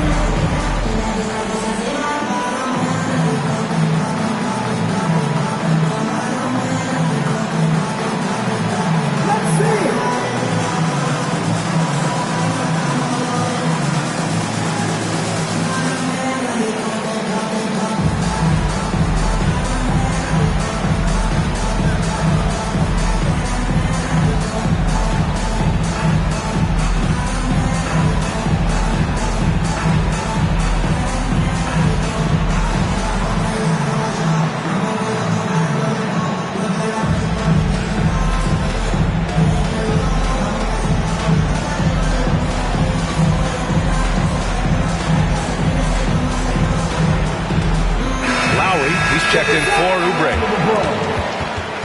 76ers substitution. Number 7, Kyle Lowry.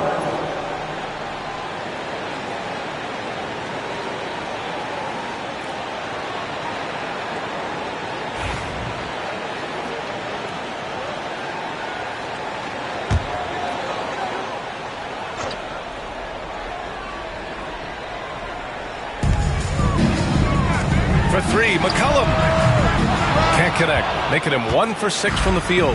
Time for some consideration in the passing category, maybe, Kevin. The shot is just not on. Get somebody else going. Maxey passes to Drummond. Maxey against Okongwu, and it's Maxey missing. And so far, they've had the advantage on the boards. McCollum on the left side. Fast break, Philadelphia. Maxey with it. Now Okongwu defending. And Okongwu with the block. Here's Daniels. No made baskets yet. Out to McCollum. Lets the 3 fly. Pass to Daniels. The 3 ball. And he buries his first look. Yeah, a complete offensive player. Daniels can set people up, and he can knock down shots. 76ers trail by 3. Maxey with it. coming off an unbelievable high-scoring game. From the top of the key, he buries it. Maxey's got 15 points. And his fantastic performance from the last game has carried over to tonight. Yeah, and the coach pretty smart for zoning in on him and giving him opportunities to stay with that confident play. Now here's Alexander Walker. 6 to shoot. Pass to Gay. Now here's Lowry.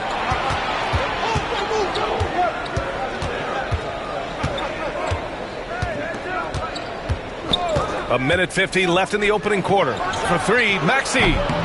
That's good. And so Lowry with the assist. 18 points for him. And a closer look here at the hustle stats for the 76ers. Yeah, they're just attacking on defense. Getting those hands out and knocking the ball free. Really like their energy defensively. Sometimes the offense can be keyed by just quick possession. So you get a steal and you can get out in transition. You seem to be very focused on that end of the floor. So it's Philadelphia now. The Hawks getting their last shot to go. There's a minute 12 left in the first quarter. And there it is for him. Easy look when the defender isn't fighting over the screen. And the coach over there just asking for one simple thing, and that's some effort. Got burned on that one. Here's Gay. Yet to see a basket. On the wing, Alexander Walker. Daniels passes to Okongwu. 6 on the shot clock. Outside, Alexander Walker. No good from outside. He really suffocated him there, guys. Just excellent work. Puts the move on. And it's good on the lay-in. Now it's a 4-point Philadelphia lead. That's a move you won't see many guys make. Impressive stuff. Daniels passes to Okongwu. Outside, Alexander Walker. Okongwu inside. Drummond's there. Okongwu, no good. Pass to Maxey.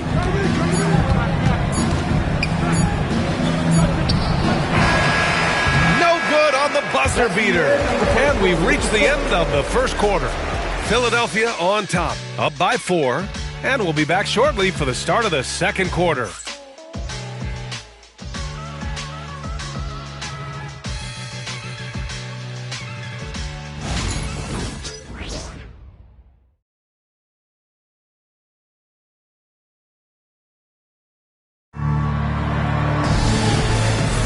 Hope you've enjoyed the broadcast so far. Halfway through the first half in this one.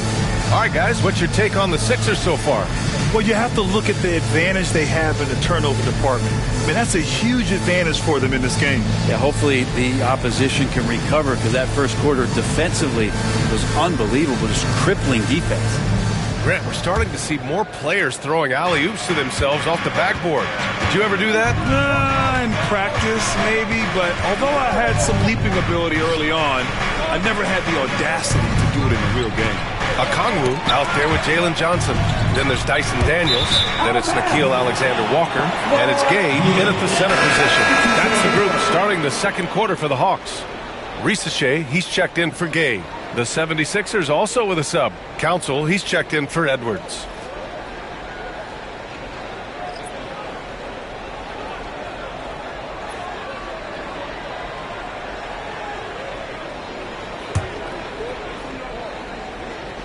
And Atlanta with possession here.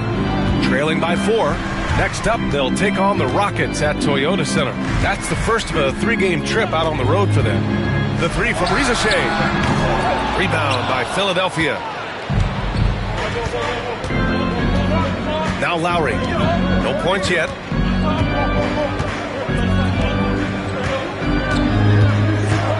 Pass to Embiid. 6 to shoot. There goes Embiid. Got it. And the 76ers lead by 6.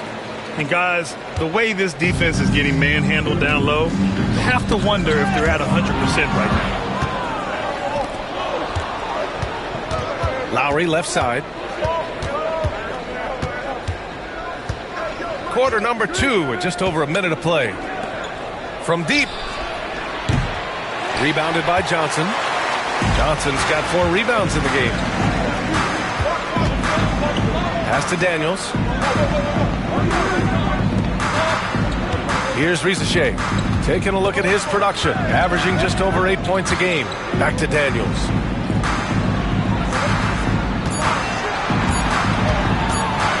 Takes the 3. Council with a rebound. And he probably thought he was going to bury that one. Here's Embiid. Guarded by Okongwu. Goes up from the block. Yes! Embiid from in close. Yeah, getting aggressive in the paint. Look at Joel putting his size to work. Johnson a screen on Lowry. Down low.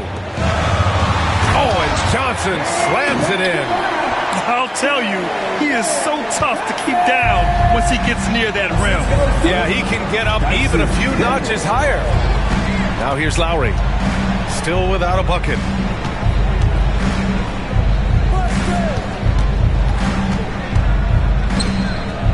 Here's Yabusele. Pass to Lowry. Late clock, the Sixers need to put one up here. Embiid misses. Hawks trail by 6. They need something good to happen here. Yeah, they've gone way too long without a score. Yeah, great look for Risacher. Close in, gets it done. And it's Lowry with the ball for Philadelphia. And here's Embiid. 3 minutes of action thus far in the second. And Grant, I know you played a part in Embiid's decision to join Team USA. Yeah, B.A., I spent a lot of time talking to Joel Embiid and convincing him to play for us in the U.S. men's national team. First trip to the free throw line for him in this one.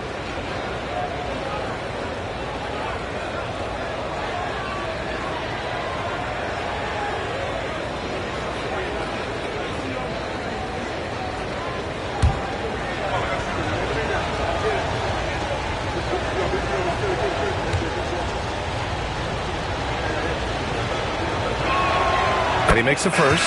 Molding himself into one of the most dominant centers in the league, Embiid has really come into his own. Covington's checked in for Philadelphia. Gordon comes in for Council.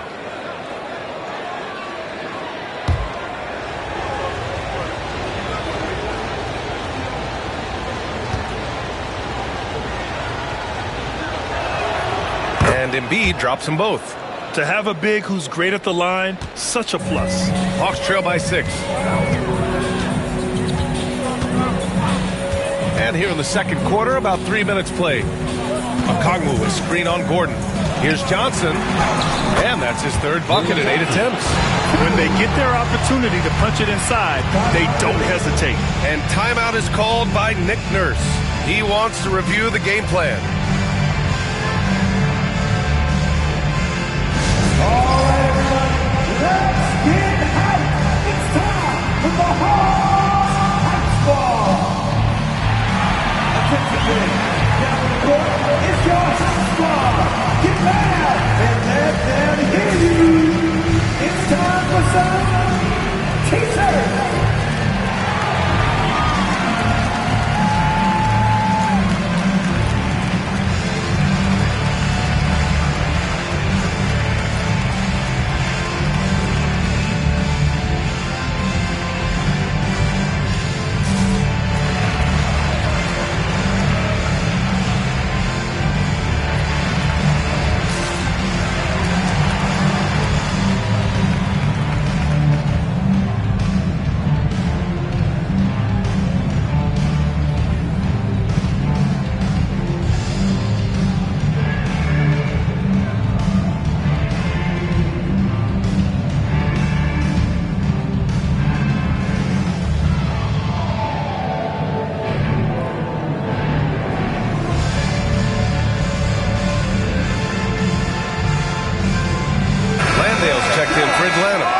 Comes in for Alexander Walker. Oubre, he's checked in for the Sixers.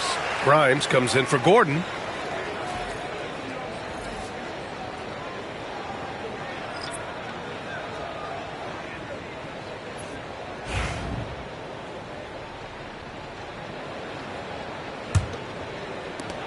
Philadelphia leading by 4.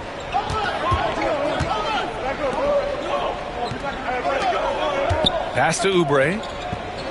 Now here's Embiid. He got a piece of it.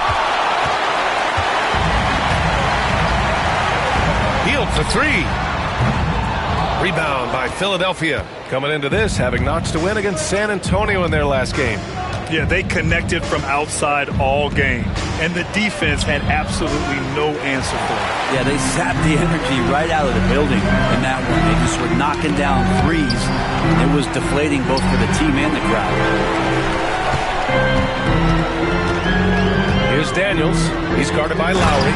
Oh, the dunk by Okongwu! Love to see that from Dyson Daniels. He's a gifted passer.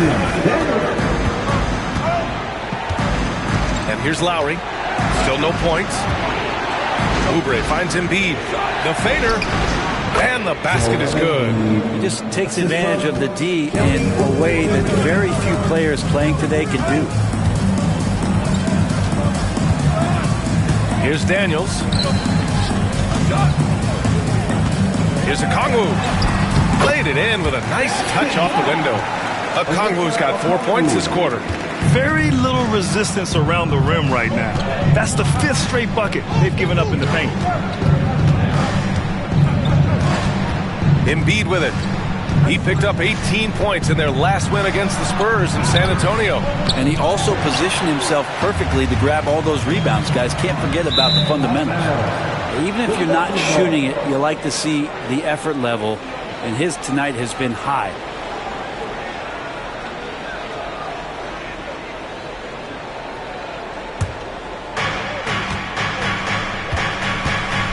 Now here's Lowry.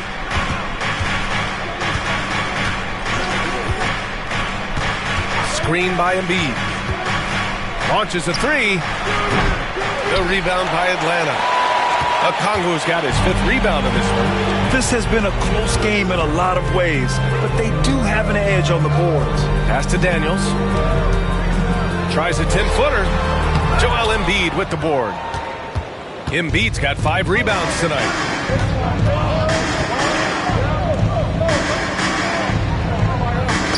Oh, deflected. All by himself.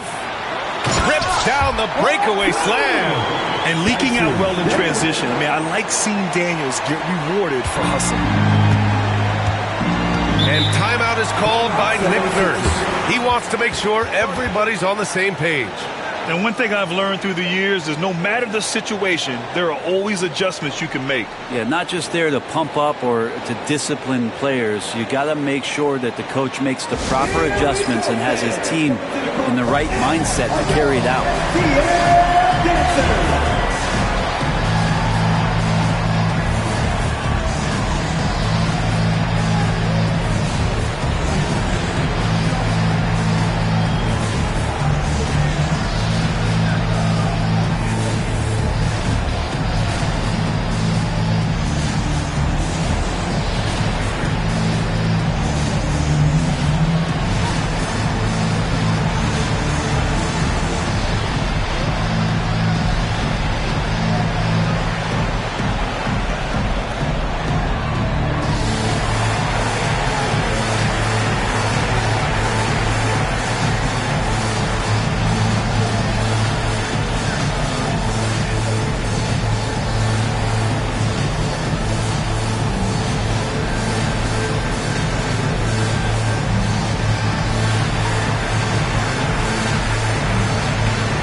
He's checked in for Okongwu. And it's McCollum in for Daniels. Paul George, he's checked in for the Sixers. Maxey comes in for Lowry.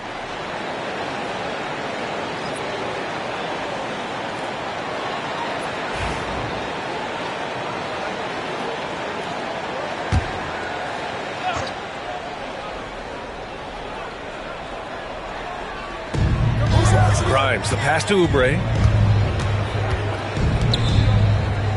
George feels it out a bit.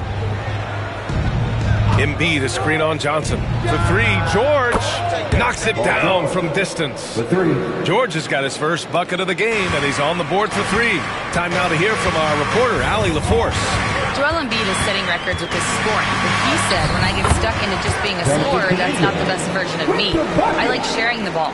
As you've seen the last couple of years, the teams that have won, they move the ball. Nothing is static. So that's how we should play. Pretty simple, Brian.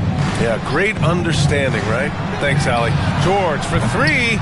That shot off. And I'm surprised that didn't go down. I mean, I'm sure he is too. Here's Kuminga. Oh, and he got fouled on his way up. He'll head to the line to shoot two. Kelly Oubre picks one up. Man, good whistle there. And he'll take his third and fourth free throws of the night.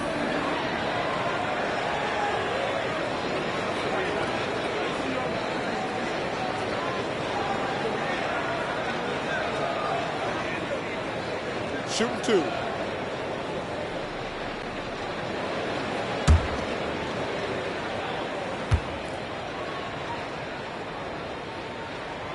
Ties it up, and his next one could give him the lead.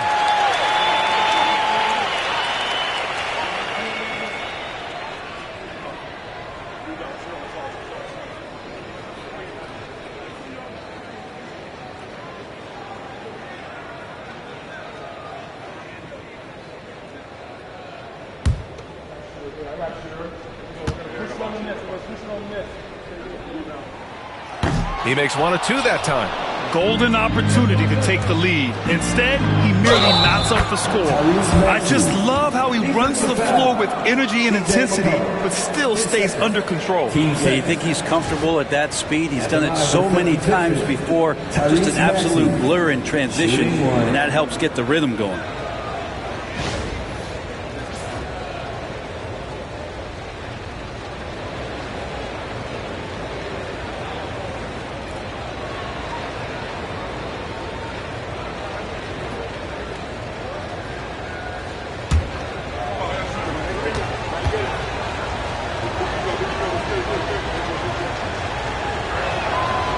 Free throw's good from Maxey. Yeah, just knocking down every free throw. I mean, I love to see this kind of efficiency. Outside heel. Back to McCollum.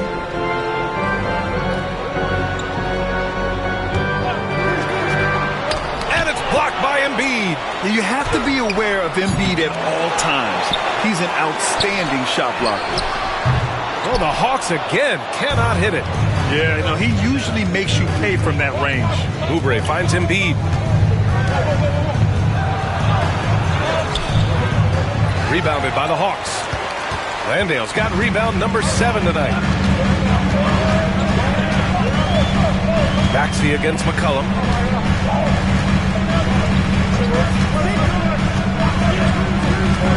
Outside Johnson. Shot clock at 5. Over George. And George with some nice D. Philadelphia leading by 3. Pass to Maxey.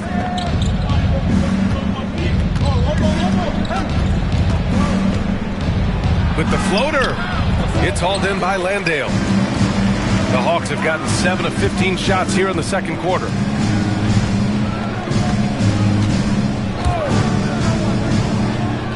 Here's Hill. And the call is going to be, yes, an illegal screen. You can get away with one once in a while, but it looked like he wasn't completely set on that pick. Yeah, a quick little lean like that is going to get the ref's attention. Foul call. Alexander Walker, he's checked in for Atlanta. And Philadelphia also making a switch. Drummond's checked in. Now here's Maxey. 21 points in the game. Here's Grimes. And he converts the layup. Grimes has got his first basket. Nice work on the interior. Grimes wanting to score from wherever he can. And Quinn Snyder decides to call timeout. Coach wants to speak to his guys, maybe alter some of the game plan.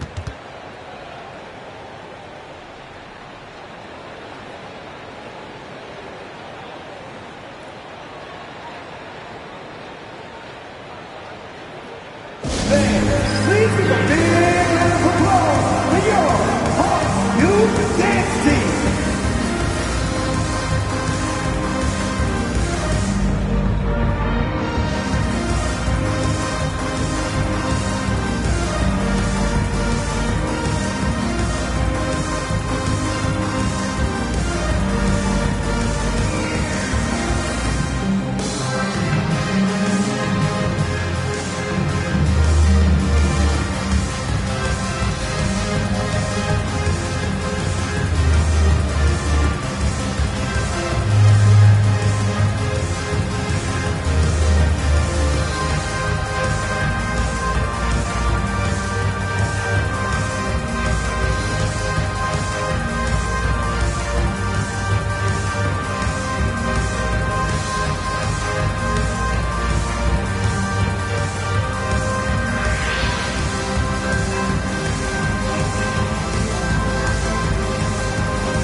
the All-Star break, no one's been better from the free throw line than these guys. Fifth, Tyrese Maxey. Over the second half of the season, he's been locked in at the line.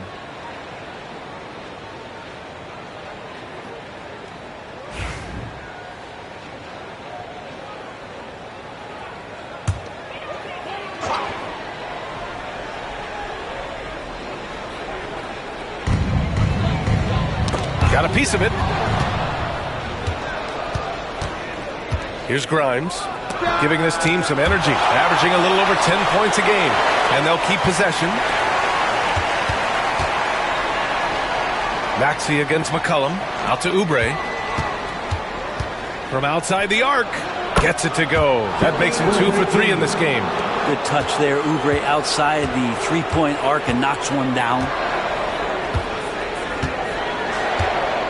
McCollum against Maxey. McCollum, the pass to Hield. Out to the wing. Landale with a screen. 5 on the clock. Pass to McCollum. Shoots over Maxey. Only his second make in 9 attempts.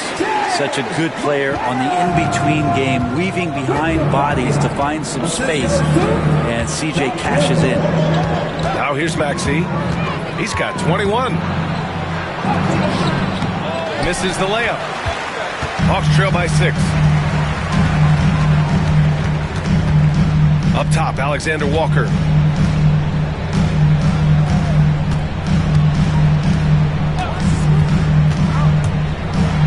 Ooh, rejected by Drummond. And Drummond right there just staying active on the defensive end, collects another block. Outside Oubre. Pass to Drummond. To the paint. Lets it fly. Maxey, that's good. They just look so overwhelmed inside. That's why they continue to get attacked. And for Atlanta, they're shooting 47% so far in the second. Outside, Alexander Walker.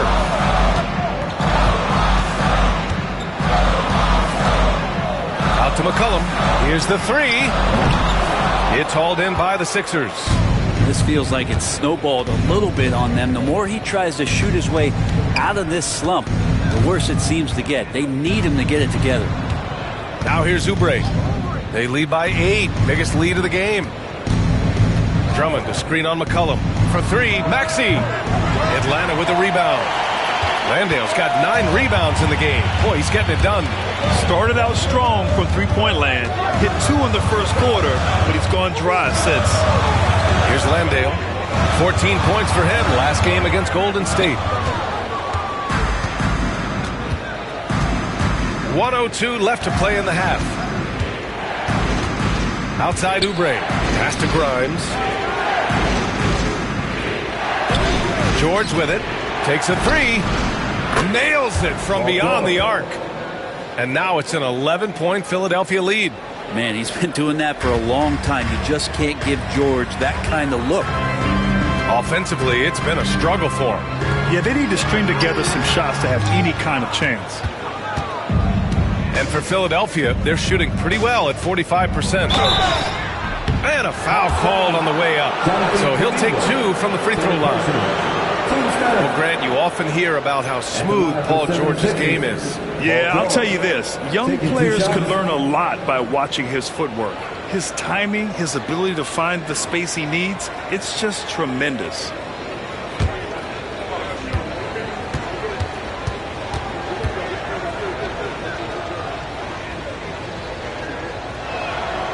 No good on that one. Well, when you talk about a classic 3-and-D guy, Paul George is one of the first to come to mind, Brent. I agree, B.A. I think he's been a little bit underappreciated, but this guy, both ends of the floor, with the ability to score and defend, is elite. Okongwu's checked in for Kuminga.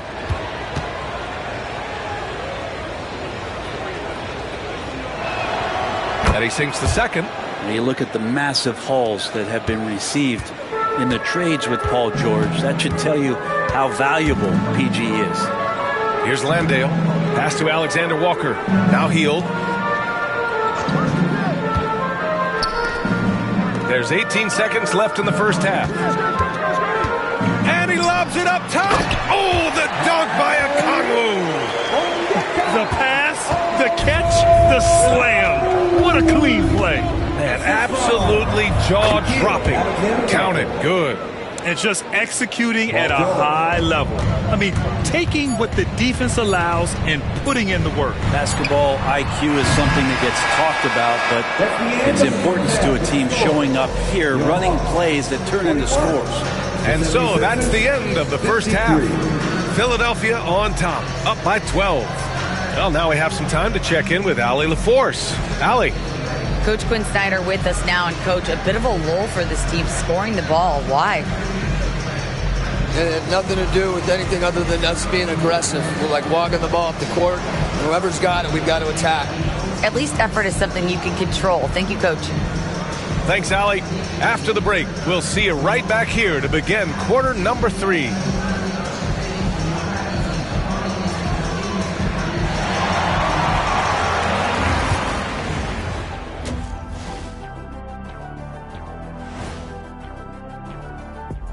Thanks for joining us, everybody. An uphill battle so far for the Atlanta Hawks. I think about when I was coming up, the emphasis on protecting the ball. It's not always demanded of guys now. That's been the key difference here for them, no question. And guys, let's take a moment to recognize the top performer for each squad thus far. You got a game within a game. These two guys are trading blows, raising elbows, trading bows, making me wish I was out there right now. That I would like to see. Shaq serving up elbow Sammys. With extra mayonnaise. That does it for halftime. Let's get back to game action. Here's Brian Anderson with the start of the third quarter.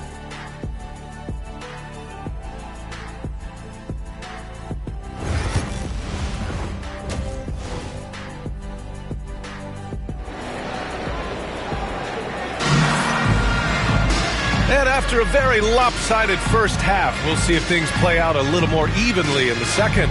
Without question, Tyrese Maxey displaying all his skills today. Can they come up with an answer for him coming out of the half? They have to change something defensively. Yeah, just way too easy out there, and I'm sure Coach is going to make that a priority at halftime.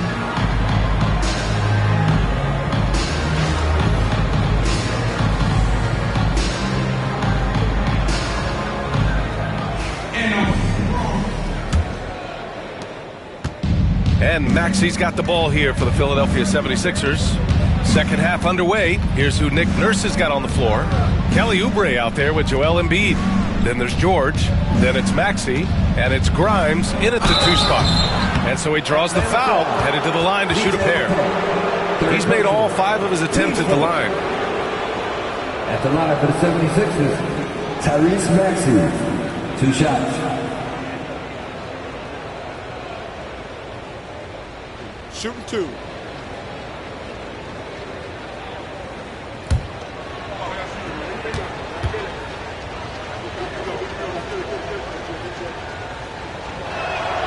First one falls for him.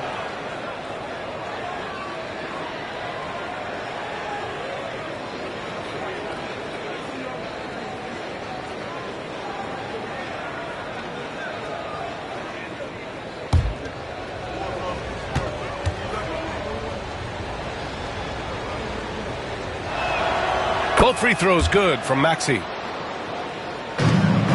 Hawks trail by 14. Pass to Landale. Outside Johnson. The rebound by Maxey. Maxey's got 4 rebounds in the game. To the inside. Here's Oubre. Kuminga pulls it in. And Atlanta with possession here. Pass to McCollum. The floater. Joel Embiid with the board. The Sixers lead by 14. George, right side. It's stolen by Johnson. And now the Hawks on the break. Here's Kuminga. Wow, Kuminga gets back in a flash. Yeah, Kuminga is a guy who does not back down. In fact, he tries to go through you. Now Maxey, 25 points in the game. And the layup falls. Maxi's got 4 points now in the quarter. He is torching a defense that simply has no answers for him. Pass to Hield. Here's Landale. 2 points. That one goes. Landale's got 5 points. Well, Hield right there on the yield, waiting for someone to get open. And the 76ers shooting about 47%. A nice number. Inside, here's Embiid. Oh, Embiid punishing the basket. Now that's how you capitalize on a screen. Yeah, good positioning, too. Gave him a clear path to the hoop. Really not enough help there. Lack of communication on the backside. Out to Hield. Lets it go from deep. Sends it home from three-point land. Give him 8 points now. And you love how Hield is always ready with his feet set. Once the ball hits his hands, it's off. George's shot is off. Hawks trail by 11. Left side Kuminga. Shot left block. Ooh, Kuminga. So deadly at the rim. With his finesse and his power, Kuminga can make it real tough inside. Maxey surveys.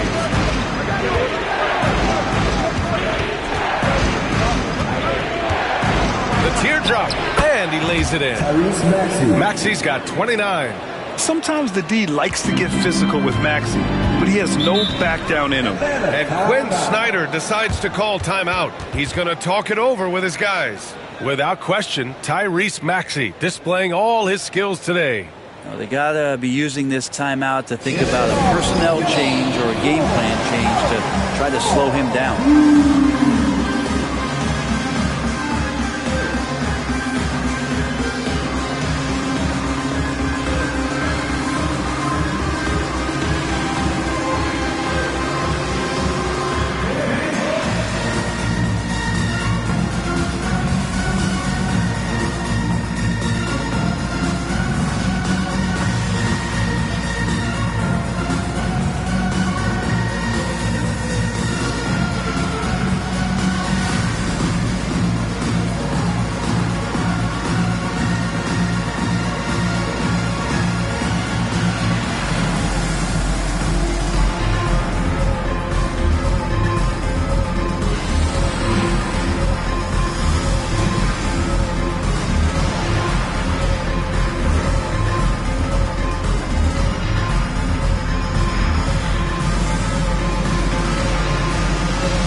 Left this year. Let's see what the playoff race looks like in the East.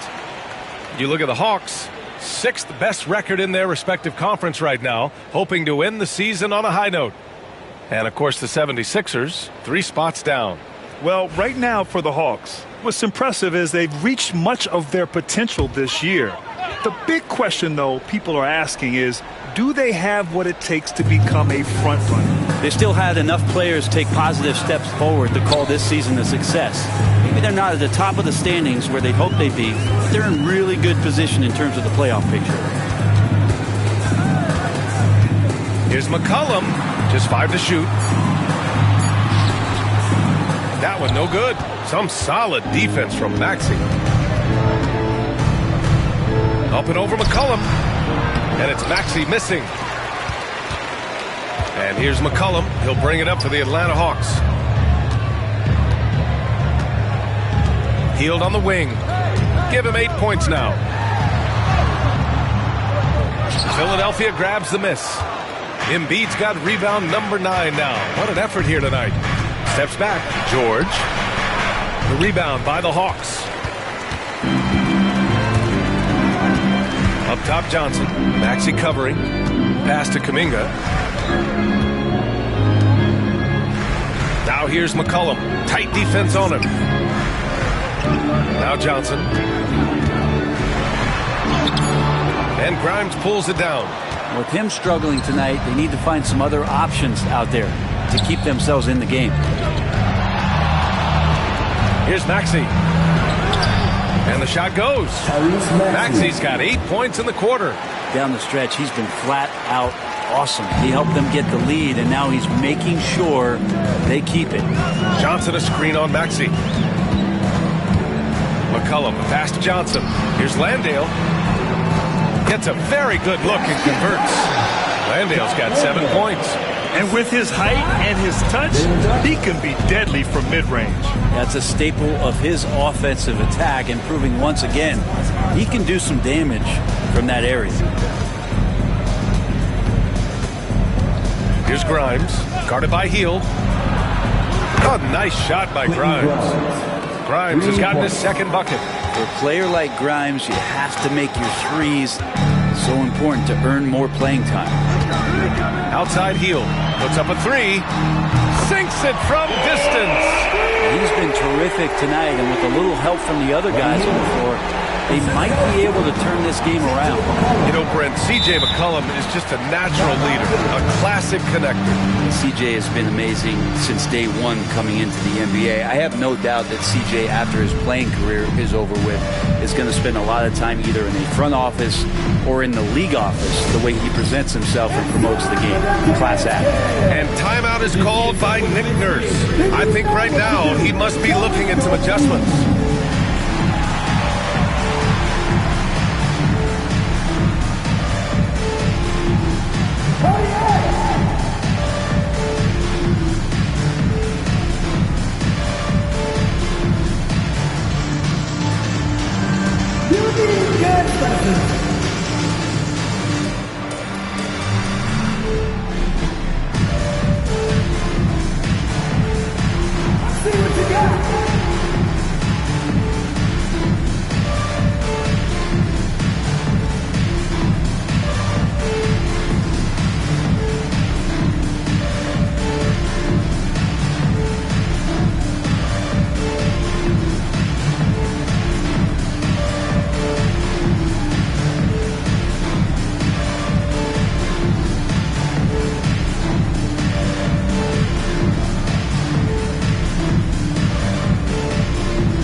Checked in for Atlanta. Well, when it comes to shooting from beyond the arc, these are the league leaders. You look at Okongwu, boy, he's a sniper. Third best three-point shooter in the league. Well, the shooting percentage he's cultivated from deep range is so impressive.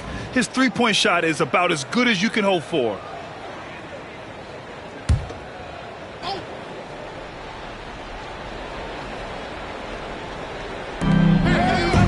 Embiid passes to Oubre.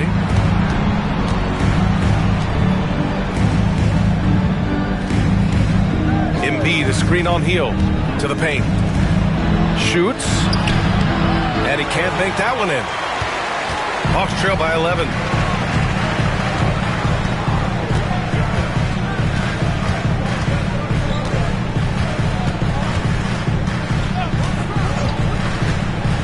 Beyond the arc. Oh, and Johnson slams it in. And credit Buddy on that play. The correct read, setting up his teammate. Philadelphia leading by 9. Outside Maxey. And the layup is good off the glass. Maxey's got 10 points in just the second half. He's going off this quarter. A huge reason why this team is on top. McCollum pass to Landale. Maxey against McCollum. Hield for three. And they recover it. McCollum against Maxey. Pass to Hield. Shot clock at 6. Landale with a screen. Buddy Hield. That was good. Hield's got 9 points now in the quarter. In full-on catch-up mode. They're raining threes right now. Maxey against McCollum. Floats one up. And Maxey with the layup. Maxey's got 35. And their offensive game plan is clear. Get it inside and go to work. McCollum finds Okongwu. To the middle. Here's Hield. Pass to Landale. Outside Johnson. Fires for three. The rebound by Maxey. Philadelphia leading by 10.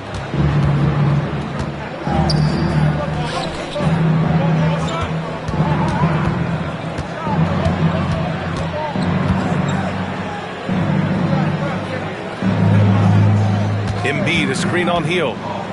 And here's Embiid. And again, it's Philadelphia.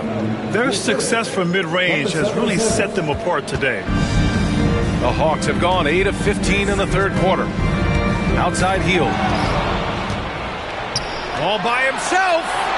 And Maxey is especially dangerous in these situations. When he has room to run, good luck stopping him. Pass to McCollum. Now Johnson. Oh, and Johnson slams it in. Boy, is he dynamic. Jalen Johnson, ladies and gentlemen. Ooh, a great look there. Brought to you by the AT&T 5G Slam Cam. And here is Maxey. 37 points for him. Takes it inside. And that one's good. Doing a lot of nice work now from the field. He's helped get them this lead, and now he's helped them keep it. All right, a moment to look at the scoring approach in terms of where the points are coming from here for the 76ers. I mean, they've been sinking shots from mid-range, and they found a gap there in the defense, and they just continue to exploit it. All game long, they've just done a great job of keeping the pressure on the defense and penetrating with the pass. They've gotten everything inside, and they've converted there. That free throw's good from Maxey. Hawks trail by 15. McCollum outside.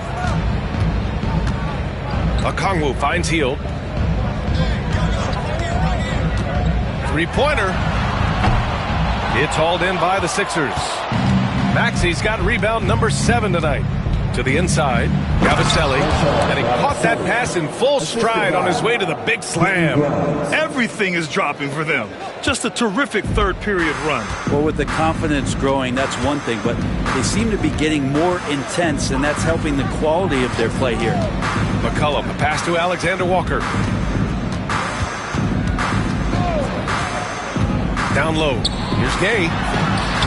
Nice dish, and the layup goes down. Elite passes like that are so hard to defend.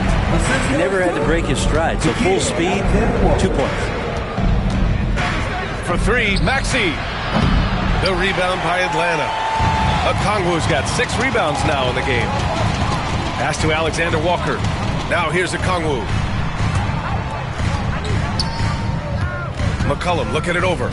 Here's Alexander Walker. It's stolen by Maxey. 2 minutes remaining in the third. Uses the glass on the layup.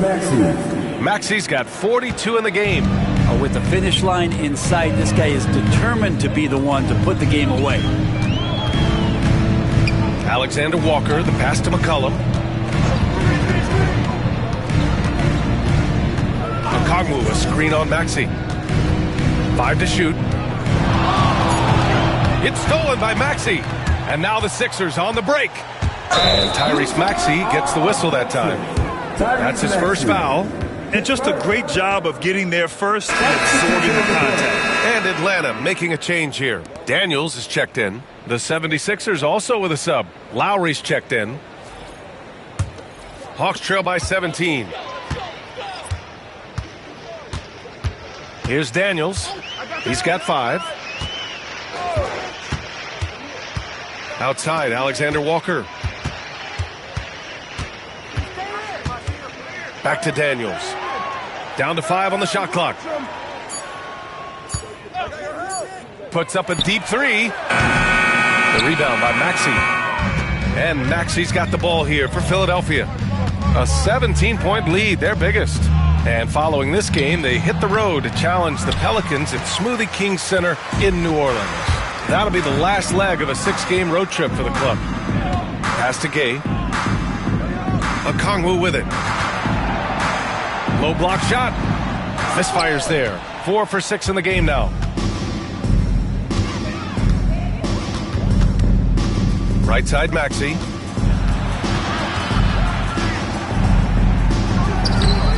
The rebound by Atlanta. 2 seconds separating the shot clock and the game clock. Yep, count it. McCollum's got his 3rd basket of the night. C.J. McCollum can go from 2nd gear to 4th gear and back to 2nd gear. A defense's nightmare. Here's Maxey. Got a hand on it. McCollum with it. Jacks up with 3. Drills it from deep. McCollum's got 5 points now this quarter. What a performance for Tyrese Maxey. He has been the story for Philadelphia. On the glass, he was an absolute tyrant, just owning the boards. We'll be right back after this word.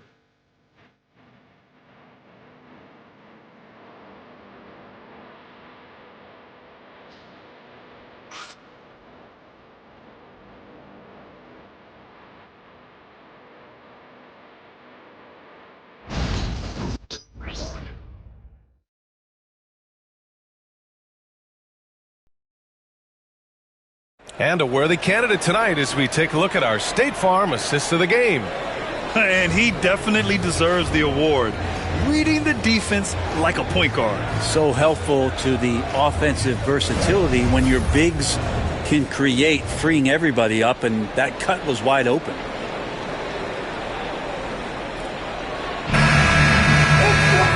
And with the 4th quarter upon us, time is running out for this game to become competitive. We've got Nickeil Alexander-Walker.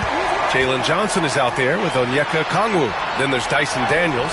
And it's Gay in at the pivot spot, manning the middle. So that's the lineup for Atlanta. From downtown, that shot missing. Yeah, and the defense has really got to tighten up on him. I mean, he's just too dangerous from the three-point line.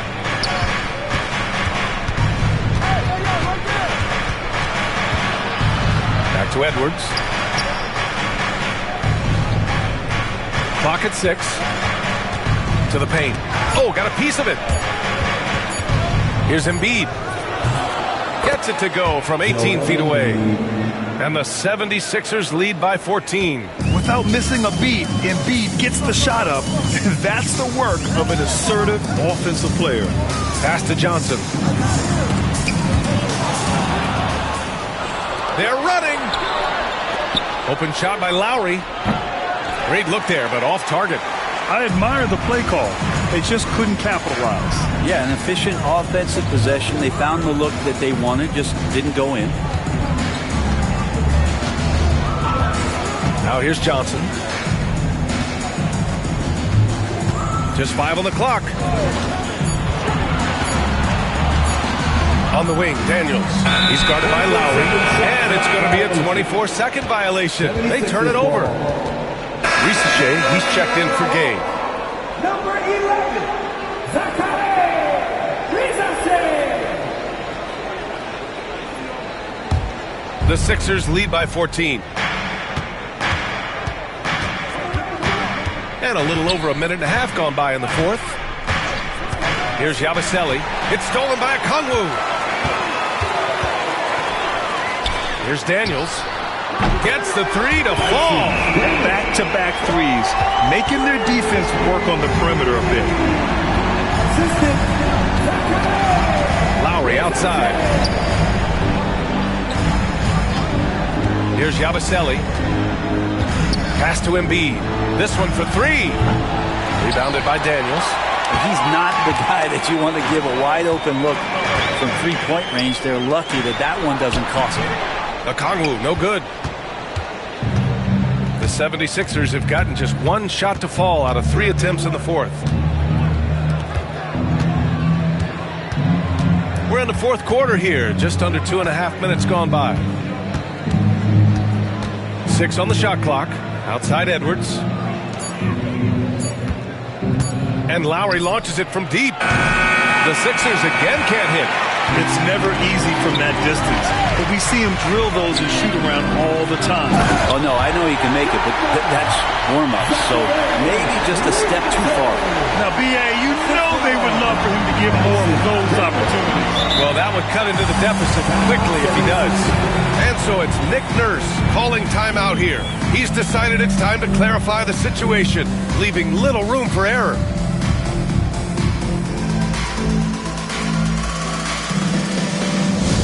All right, everybody, let's get hyped. It's time for the Hype Ball.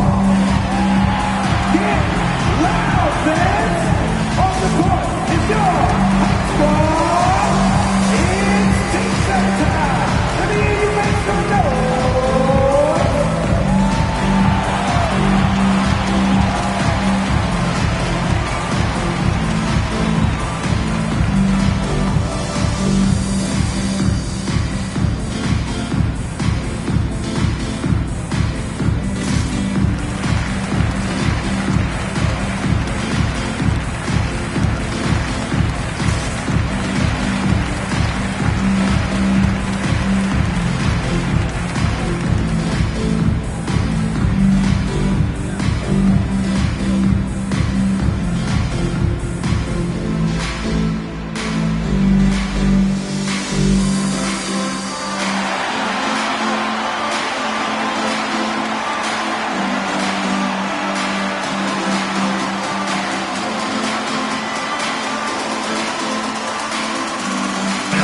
Checked in for the Hawks. Grimes, he's checked in for Philadelphia. Let's check in with our reporter, Allie LaForce. I was able to listen in on what Nick Nurse had to say to the team. And despite the lead, they are still coaching this team hard. In the huddle, they told their guys to stay alert. Do not give them anything easy. They want to protect this late lead, B.A. Thank you for that, Allie.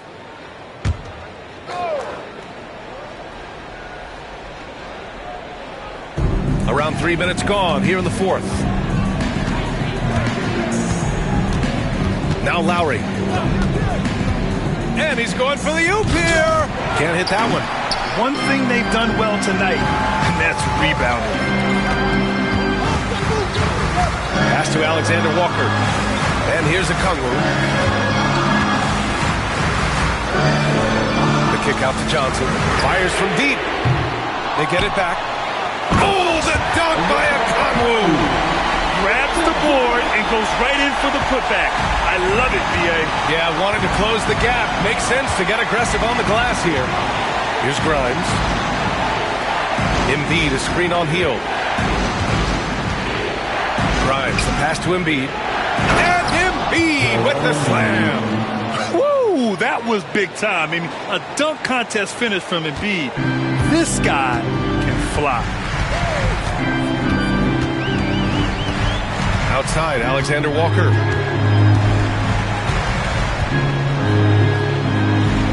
Pass to Johnson. Down to 5 on the shot clock. Unloads. Misses the jumper. Philadelphia leading by 9. Over to the left wing. Here's Yabusele. Here's Grimes, covered by Johnson. And blocked! That one goes careening off the glass. Alexander Walker, the pass to Johnson. And the layup is good after a nice lead pass. Looks like we're starting to see a pattern here. Not afraid to get in the paint and get wet. The kill, Alexander Walker. Lowry outside. Fires the three. And the three-pointer goes. And the 76ers lead by 10. Kyle has those nights where he just steps back and his range seems to increase with the confidence he has.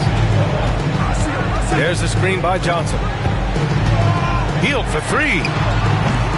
The rebound by Yabusele. And he almost made them regret defending him so loosely. Pass to Lowry.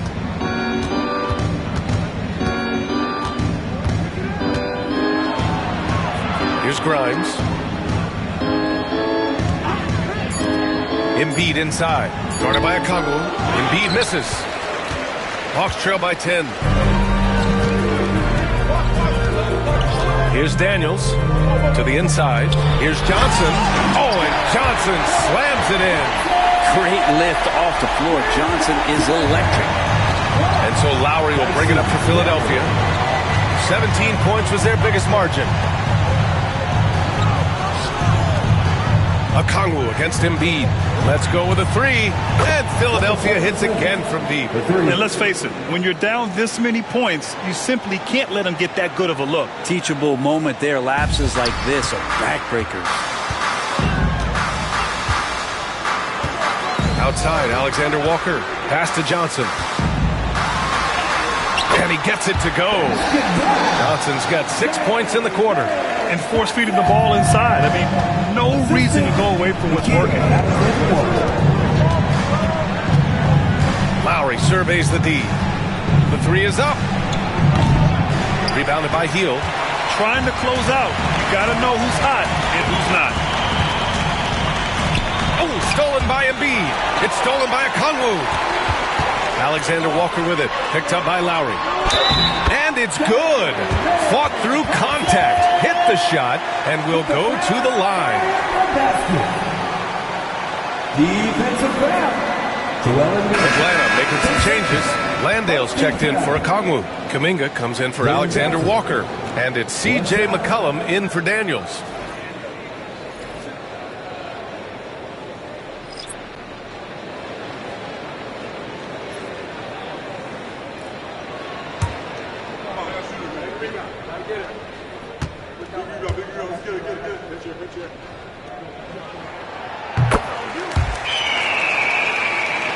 Here's George.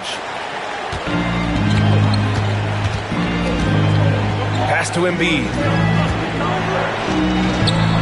Yes, and it's George picking up the assist. Embiid's got 10 points here in the second half. And here in the fourth, he's been zeroed in, hitting some big-time buckets. Kuminga, the pass to McCollum.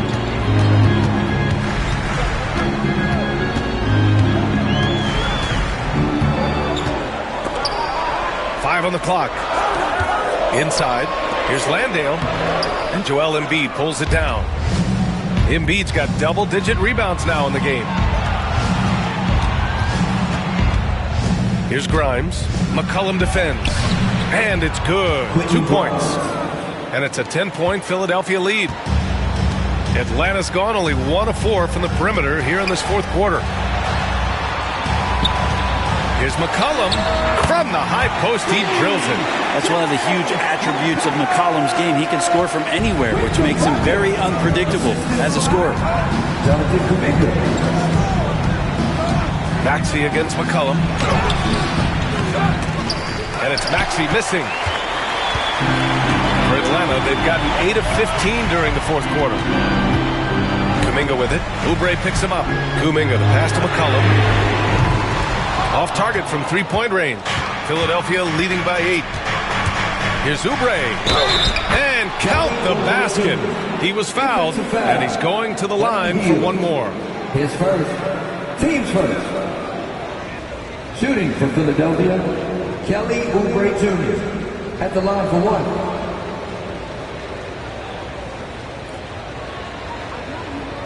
One shot.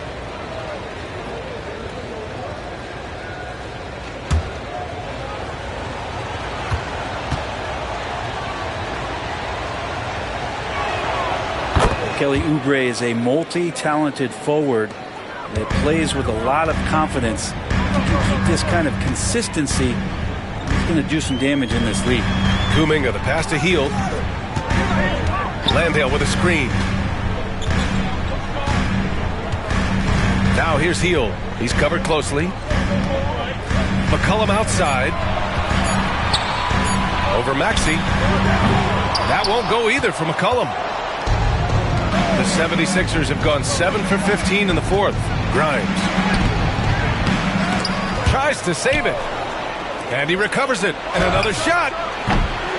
Johnson with the defensive effort. Hawks trail by 11. To the middle.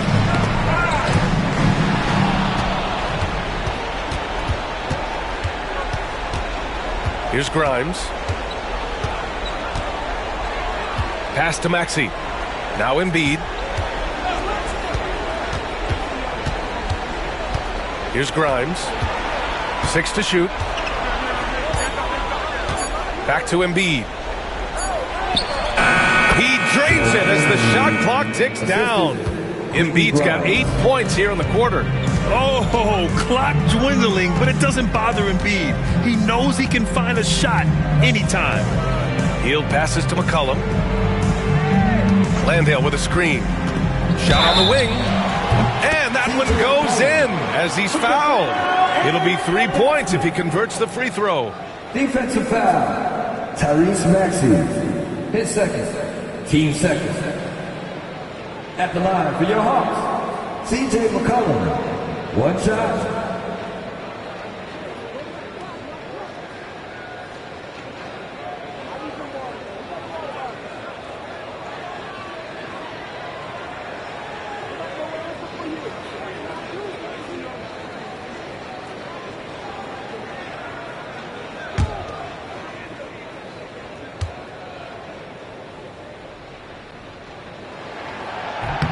The free throw drops for McCollum. And C.J. McCollum just relied upon for the incredible leadership qualities he possesses. And that kind of respect comes right away when C.J. steps into the locker room. And so it's Nick Nurse calling timeout here, rallying his guys to make sure they all know the plan.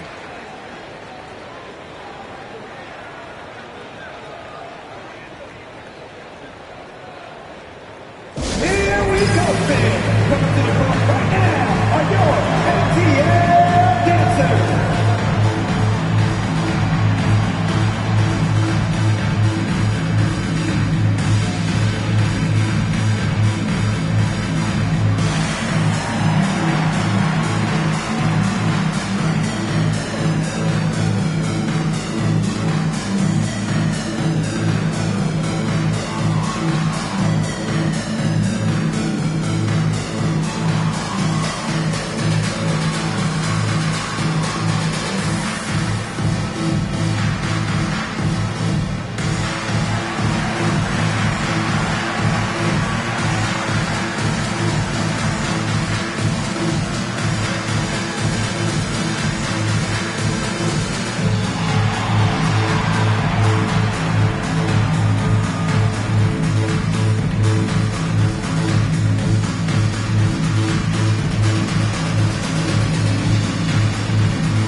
Atlanta on D. 2 minutes remaining in the game. 1:57 left in the fourth quarter. Here's Maxey. Ooh, a clear foul there on the missed shot. So he'll get a pair at the line. I like that. I mean, some physical play inside. He's not about to give up any easy baskets. 2 shots.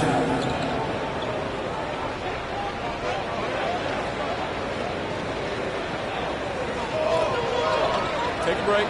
Take a break. 2 shots.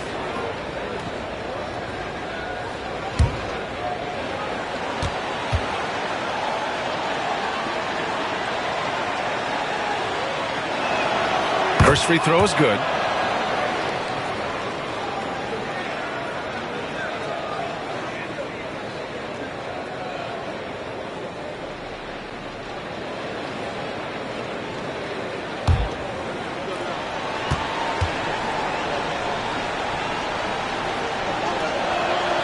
Both free throws good from Maxey. There's a minute 54 left to play in the fourth quarter of this one.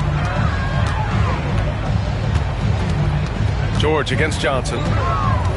McCollum outside.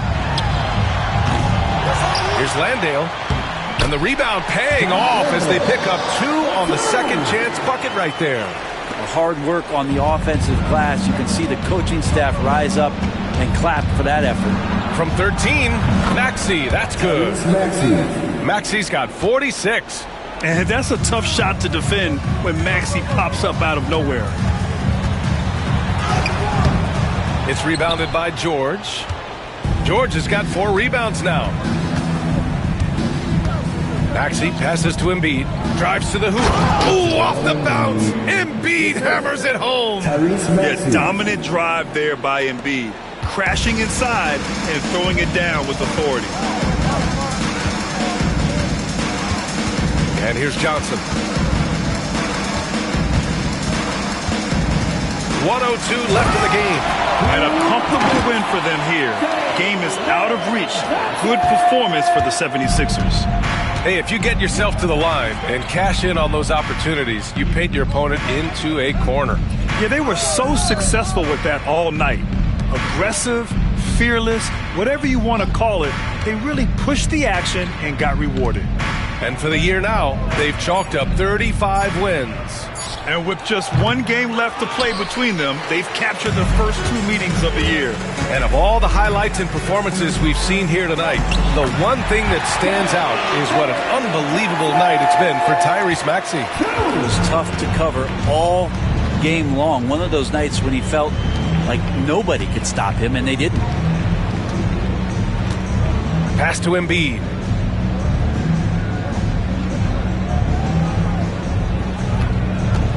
Just 5 to shoot. Back to Oubre. Yes, and it's Embiid picking up the assist. And the 76ers lead by 13.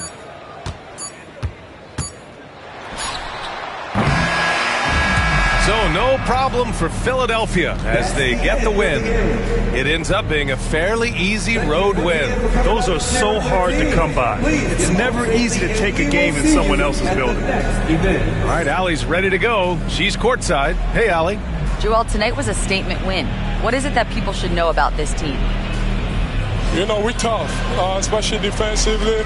That's our motto. We want to guard, we want to get stops, and I think we did that pretty well tonight. But you know, we young, we're learning every day, and we're gonna be really good. The more reps, the better, and a lot to look forward to in the future. Thanks, Joel. Allie, thank you as always. And that'll wrap it up, folks. Alongside Brent Barry, Grant Hill, and Allie LaForce, this is Brian Anderson with our entire 2K crew thanking you for watching. And time now to introduce our player of the game, Tyrese Maxey.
Number 45, Davion Mitchell.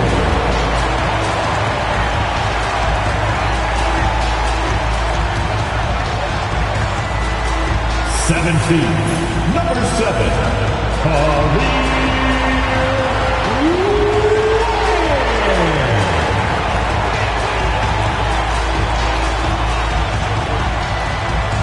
6'7", number 22, Andrew Wiggins.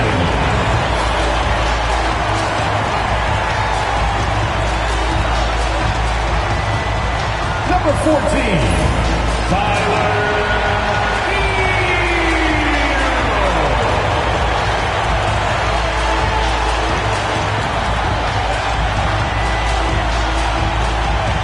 6'9", number 13,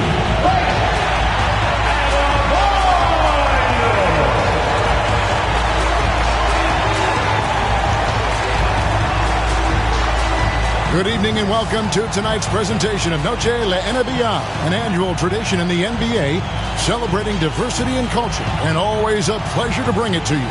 This is Kevin Harlan with Clark Kellogg and Greg Anthony. David Aldridge is on our sideline. And a look here at the scoring trend over the last several months for Andrew Wiggins. It's been surprising to me to see him take a little bit of a tumble lately in terms of what he's doing for them offensively. The points just haven't been there for him like they were a few months back. The defenses he's facing have adjusted to him, and he hasn't been able to make his own adjustment. And a look at the starters for the Hornets. Up and forward, it's Miller and Bridges.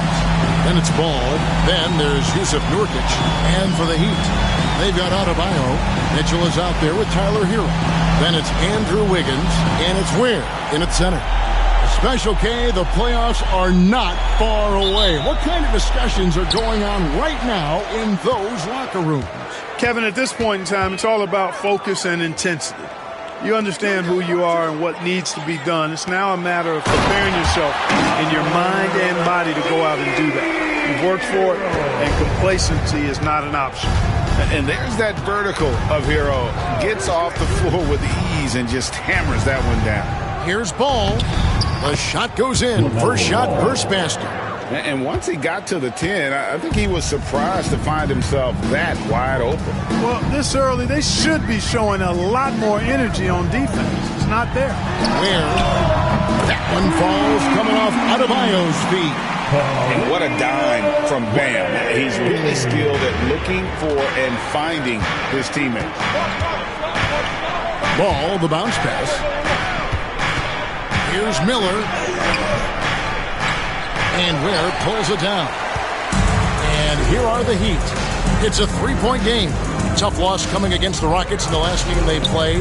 Well, I felt like they were never on the same page defensively. And that one gave up way too many easy shots. And, you know, that's all about effort. And I'm sure their coach let them have it for the lack thereof. The Heat shooting their first free throws of this game.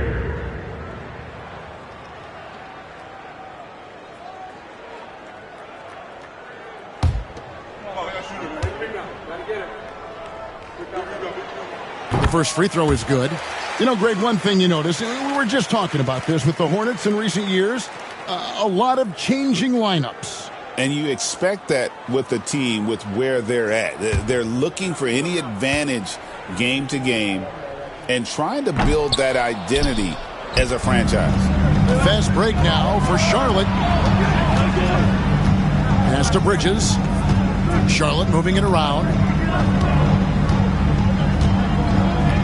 Ball feeling it out a bit. And Ball slams it in. Well, that sudden burst by Ball is so effective. Zipping in before the defense can react. Mitchell against Ball. Now here's Wiggins. He's guarded closer. And typically he has the touch to finish when he's in tight, but not sure on that possession. Ball, the pass to Miller. Shoots the three. He's now 2 for 3 with that miss. And even without that three ball dropping for him, the defense should have done more on that last play. And it's Mitchell missing. The Hornets have gone 2 for 4 from the field so far today.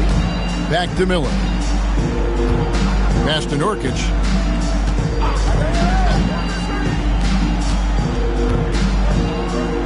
And he uses the glass on the layup. And this game is tied up now. Great dish from Nurkic there. He really has a sixth sense for those reads. Adebayo with a screen for Mitchell. The three. Miller grabs the miss. And so Miller will bring it up for the Hornets. Ball kicks to Bridges. And off the fryer, and in it goes. Good job from the interior. Bridges just taking his time and letting these shots come naturally within the flow of the offense. No rush at all. And timeout is called by Eric Spoelstra. He wants to regroup and go over the strategy.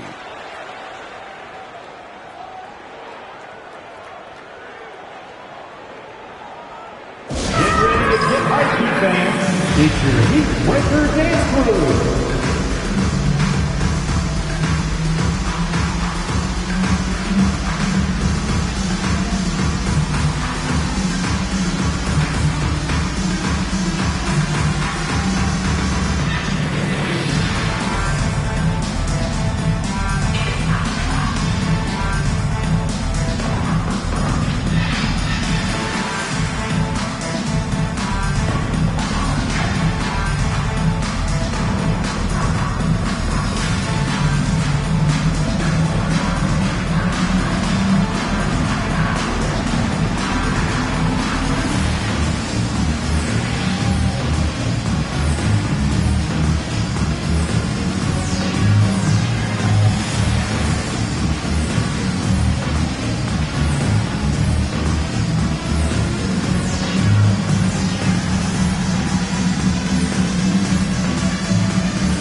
Chance to check out stats for Andrew Wiggins. How last month turned out for him, averaging 13 points per game, 3 rebounds, and 3 assists. Even though his numbers have been more than solid, I think he'll want to step his game up to another level. Yeah, and you know, on paper, those numbers are terrific. Most players would be thrilled with those numbers, but as good as they are, I know this guy expects more of himself. We're about 3 minutes into this first quarter. Pass to Adebayo. There's Hero with a 3. That one's no good. That makes him 1 for 2. Not quite enough defense. That time around, just lucky he was off. Tries again. And Ball with the lay-in. Ball's got his 3rd bucket of the night. And not hard to see why they are giving up points on this run. Just too many good looks from in close. Hero finds Wiggins. To halt the run, and it's good on the layup. Well, that was quality defense, but Wiggins showing off tremendous athleticism, able to overcome that defense. Now, here is Miller. Real disappointing game for him in that loss to Oklahoma City. Ball dishes to Nurkic. And you know what? You allow a guy to get right to the rim like that, that's your only option. Yeah, exactly. I mean, free throws are always better than a layup, so I'd agree with you there. It's his first trip to the line. And, of course, we'd all like to see his percentage at the line improve, but he just does not have the touch right now. He's in the 60s. Well, it definitely was a disappointing part of his game this year. Not the numbers he was hoping for from the strike. And the first one at the line is good. You know, it took Nurkic a while to kind of establish himself as a starting center in the NBA, but it didn't take long to see it's a role he deserves.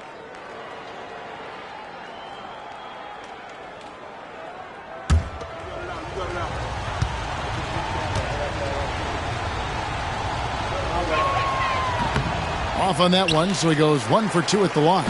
And Dwayne Wade is the first Heat player to be honored with a statue.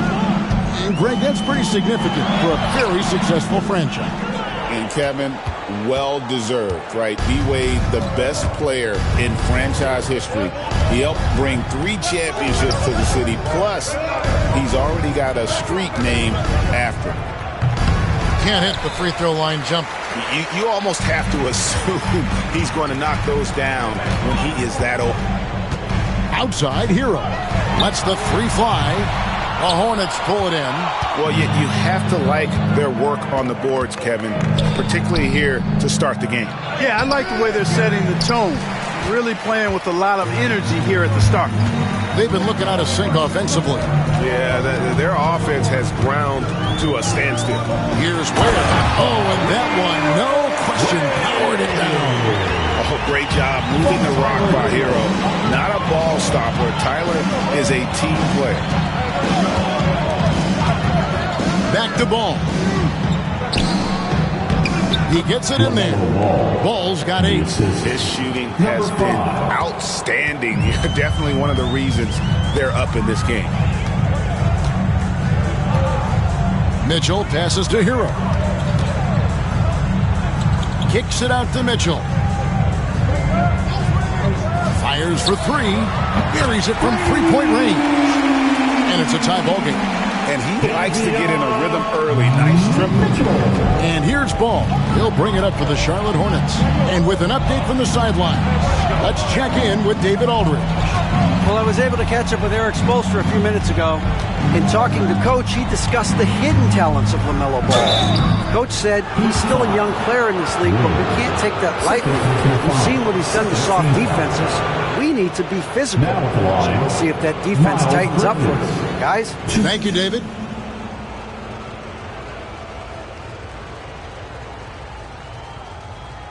Take a break.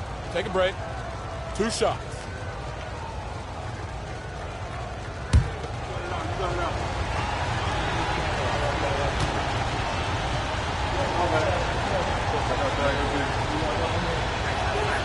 And he knocks down the first one.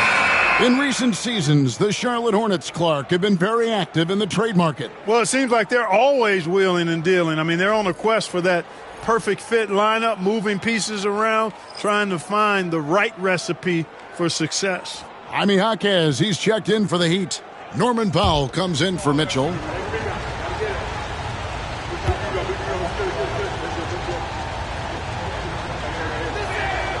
Both free throws good from Bridges. And Eric Spoelstra, the head coach of the Miami Heat, receiving a record 8-year, $120 million extension. Greg, that's some big dough.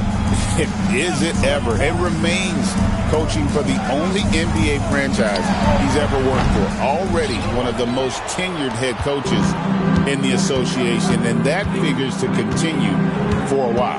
Now here's White, following the miss by Bam Adebayo. Out to White, pass the ball. Three-pointer, scored the bucket. He's made 5 so far, shooting a very clean 5 of 7. As hot as he's been this quarter, the game plan is simple, folks. Get him the ball and get out of the way. Jaquez against Bridges. Hero, and a beautiful feed leads to a monster jam. And watch out, you don't bring the whole basket down on top of you, young fella. I don't think he ever wanted to let go of the rim. Well, you got to make that moment last. Enjoy it for as long as you can. Now, here's Nurkic. 10 points last game. And there's the whistle. 3-second violation. 5th in points off turnovers. 6th in steals. And they're in the top third in the league in assists. Oftentimes in possessions, making the extra pass makes all the difference. And the points off turnovers you talked about, you have to like how quick they are to react to a mistake. They get right up the floor as soon as they get their hands on the ball. Here's Wiggins. He had a 21-point outing in their last game against Houston. And there really was a physical aspect of his performance that was off the charts. He was taking it right at him, and he just kept getting those calls and getting to the line. Whatever the defense gives, that's what he takes. A sign of a skilled offensive player. Miller outside. To the middle. Here's Nurkic. Great D that time from Adebayo. Ball against Hero. He goes up again. And a wide open look here for Wiggins. Sinks the three-pointer. Wiggins has got his second bucket of the night. No hesitation from Wiggins, shooting with confidence and conviction. Outside, Ball. To stop the run. It's Adebayo with the rebound. The Heat with the lead. Wiggins passes to Jaquez. Now Hero shoots over Ball. And there's Hero. That's good on the assist by Jaquez. So far, he's been dominant this period, making the most of his opportunity. And so it's Charles Lee calling timeout. He's ready to talk things through with the team.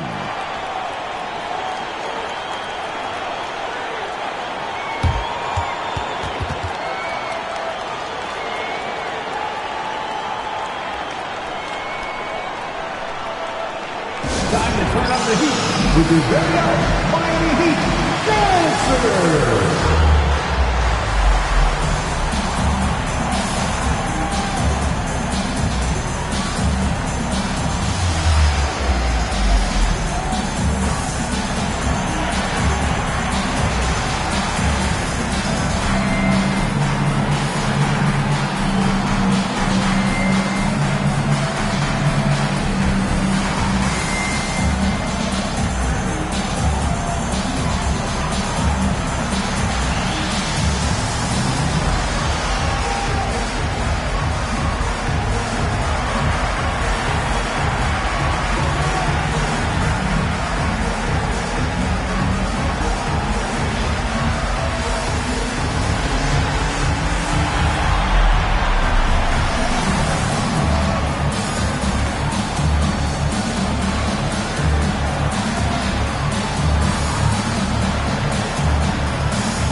He's checked in for Wiggins. And a switch here also for Sharp.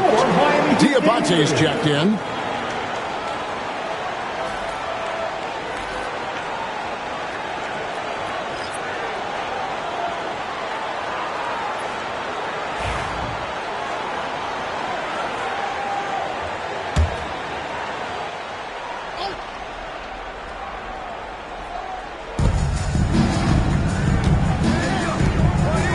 Charlotte moving the ball around.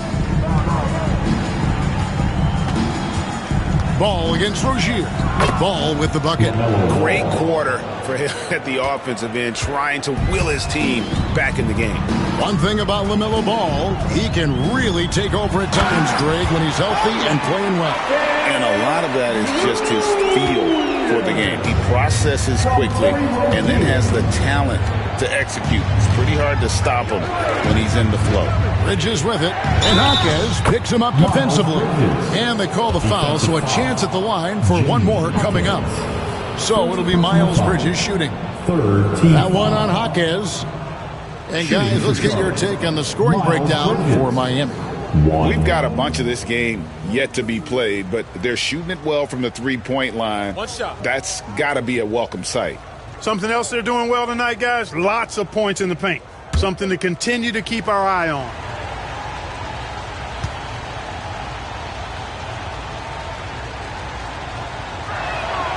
And that one falls for Bridges. One thing this team likes about Miles Bridges, Greg, he plays a lot. He's always there. And Kevin, on a couple occasions, Bridges has been near the top in minutes played. He's got that strong 6'7" frame, and it holds up well over the season. And foul on the shot. He'll shoot 2 at the free throw line. And tenacious play there from Hero in the paint, refusing to let the foul hold back his shot. He's getting his first free throw attempt of the night right now.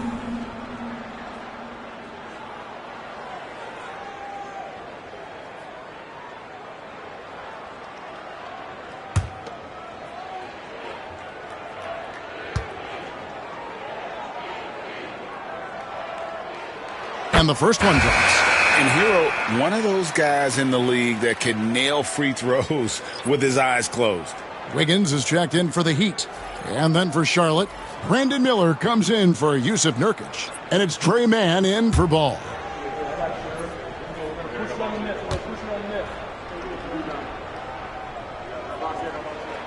And Hero drops them both. Just solid. Really one of the very best there is at the free throw line. Bridges outside. To the inside. Pass to Mann. On the wing, Bridges. 6 to shoot. With the shot. And Charlotte again with the bucket. Always looking to make an impact and capable of doing so. When Bridges sees the shot, he does not hold back. He lets it fly. Now Powell. Light covering. Powell down low. Wide on him. The shot by Powell, no good.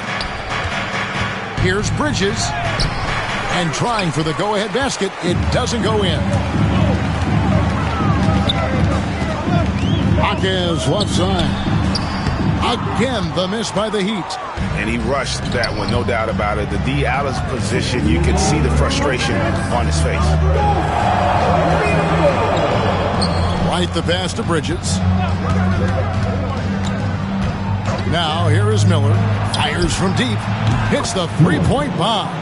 Loves hitting those threes, especially off movement. It makes Miller so tough to defend. Hero passes to Okc. Outside Hero. Beyond the arc. And the rebound goes to the Hornets. Miller's got 5 rebounds tonight. Driving in. Man can't hit. And once he had to change his shot in the face of the D, you just had a feeling that one wasn't going to fall.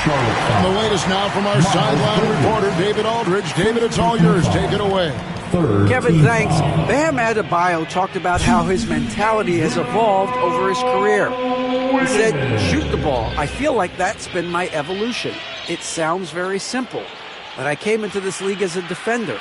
I feel like the progression's been shoot the ball, worry about everything else later. Kevin? He certainly, DA, is a two-way threat. First free throw is good. You know, it's interesting. Some people say Wiggins should play meaner, but to me the most important thing is that he improves his overall game every year. Here's what Miami's going with right now. Nikola Jovic is checked in for Adebayo, and Terry Rozier subbed in for Hero. And a switch here also for Charlotte. Grant Williams is checked in for Miles Bridges, and he makes both free throws. A decent free throw shooter is Wiggins, trying to become more than that, though, given how often he gets himself to the line. 1:09 left to play in the first quarter. Here's Miller, man in the corner. From outside, off the mark. Yeah, they got that one, but early on, it's really been a struggle for them to secure that defensive backboard. And because it's still early, I wouldn't read too much into it.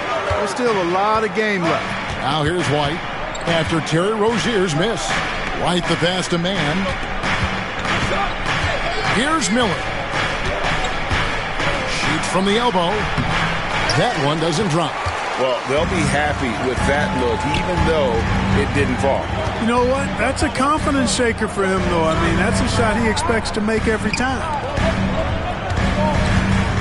Jovic passes to Pop. Jaquez outside. Busts the J after the cagey pass fake. Jaquez has got his second basket of the night. Pick works well there. Not much resistance from the D. Yeah, that's not the defense you need. You got to be tougher defensively. Miller, that's for two. Beats the buzzer. Wow! Yeah, that's just an amazing play to get that ball off in time. I agree. I mean, and to have the composure to lock in and get off a shot he feels confident about, that's good work.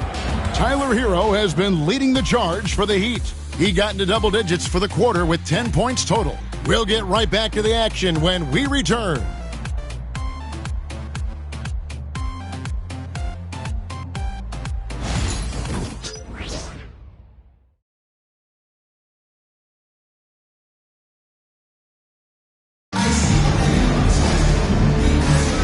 Welcome back to Noche Latina, celebrating the Latin culture and their love for the game of basketball. It just keeps growing. And let's quickly break down the game we've seen from Miami, guys. Just stretching out the floor that burst.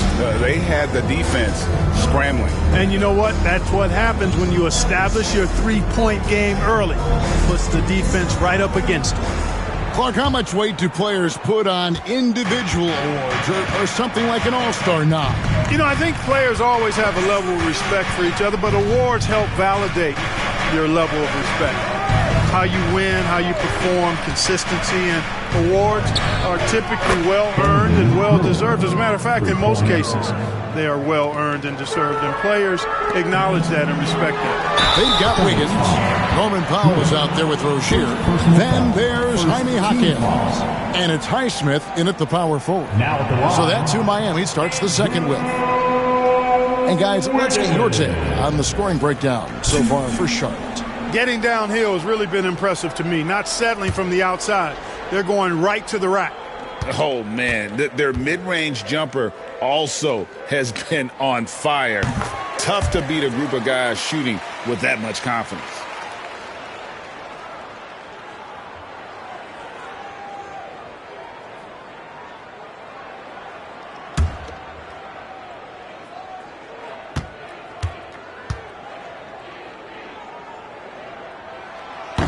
And both free throws good for Wiggins. Charlotte's gone 3 of 5 from beyond the arc so far tonight. Man passes to White.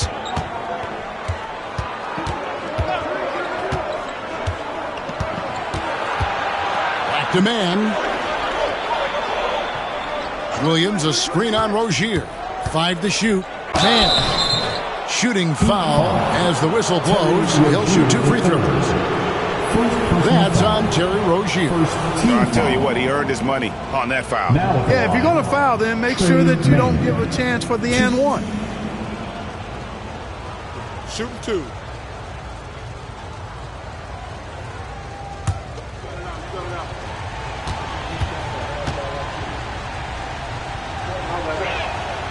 And he makes the first.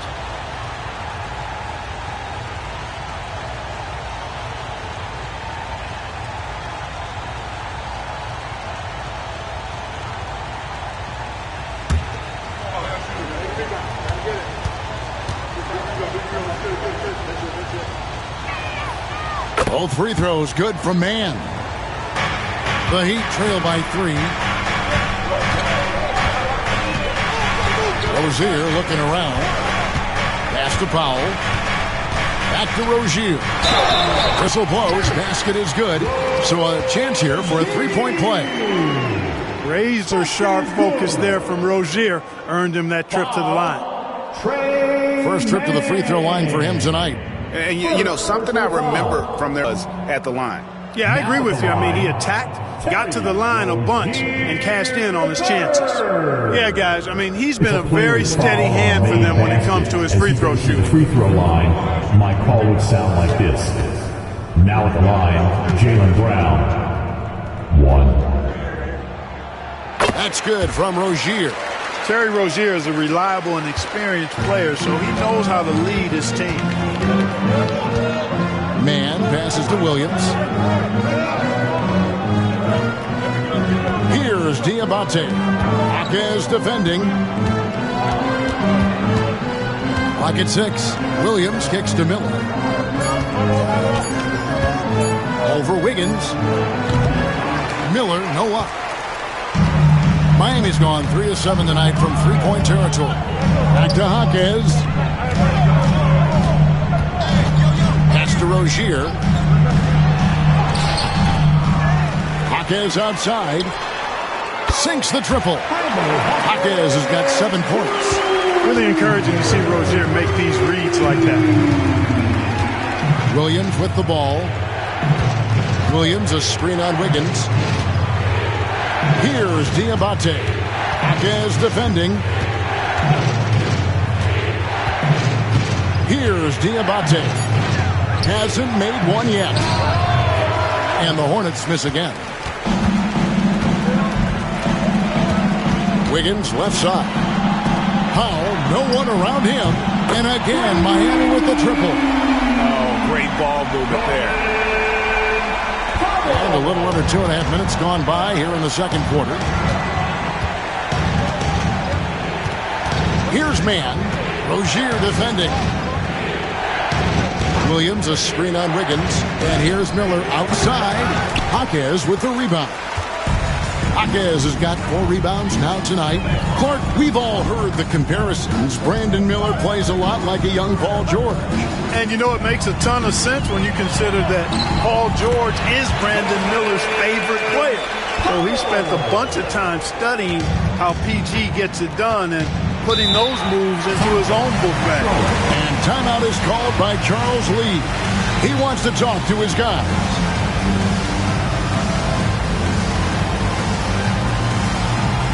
Give it up for your defense squad. Get live, fans. On the court is your high squad. All right, crowd. It's time to get out of your seats. That's right. It's T-shirt time.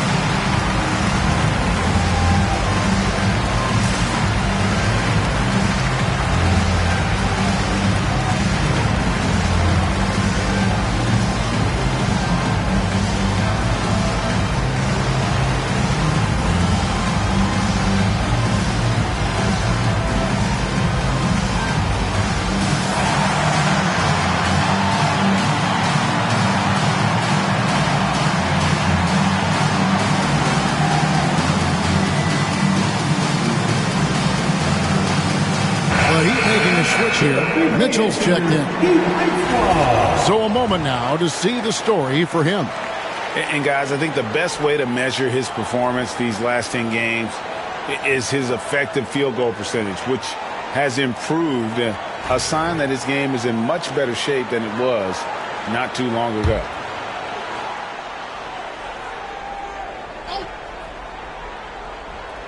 Here in the second quarter, about 3 minutes played. It's White on the wing. Covered by Mitchell. Stolen by Mitchell. And Mitchell with a clear path to the hoop. Lays it in off the breakaway. Mitchell's got the lead up to 10 now for Miami. Nice play, and you can see they're gathering momentum. And, you know, they need to stay aggressive here. Build the lead up while they've got the chance. Don't waste this opportunity. To end the drought, it's good from long range. He's got 5. And a solid playmaker, White has a great sense for when he should look to give it up. Wiggins outside.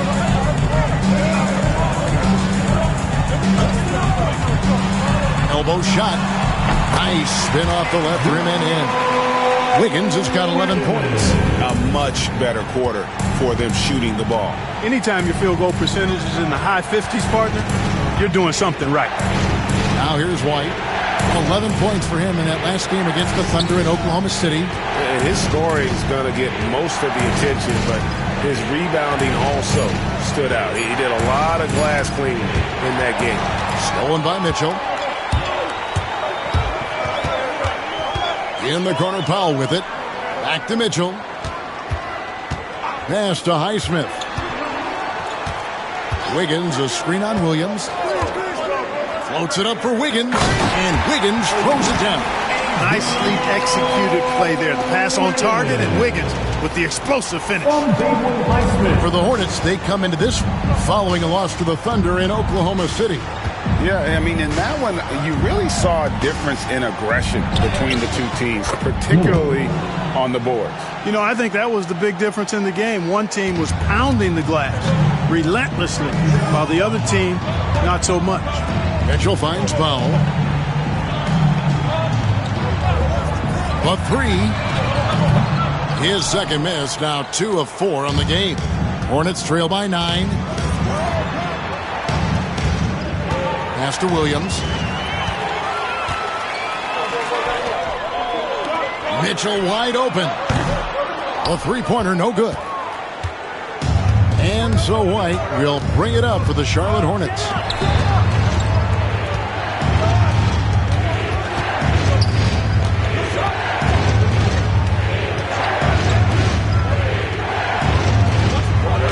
On the clock. Charlotte moving the ball around. No good with the triple. The Heat leading by 9. Here's Hawkins. And the call on the shot that sends him to the line. First personal foul. No wasted trips at all. They're taking care of business at the line. One way to protect the lead, knock down those free throws, and 100% free throwing for the quarter, that's superb.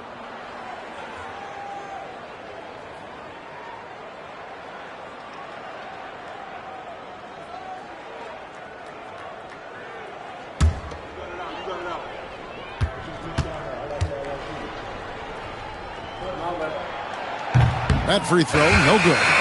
We know players are not shy about criticizing officiating. Anything you'd try to change or improve with the way the game is called?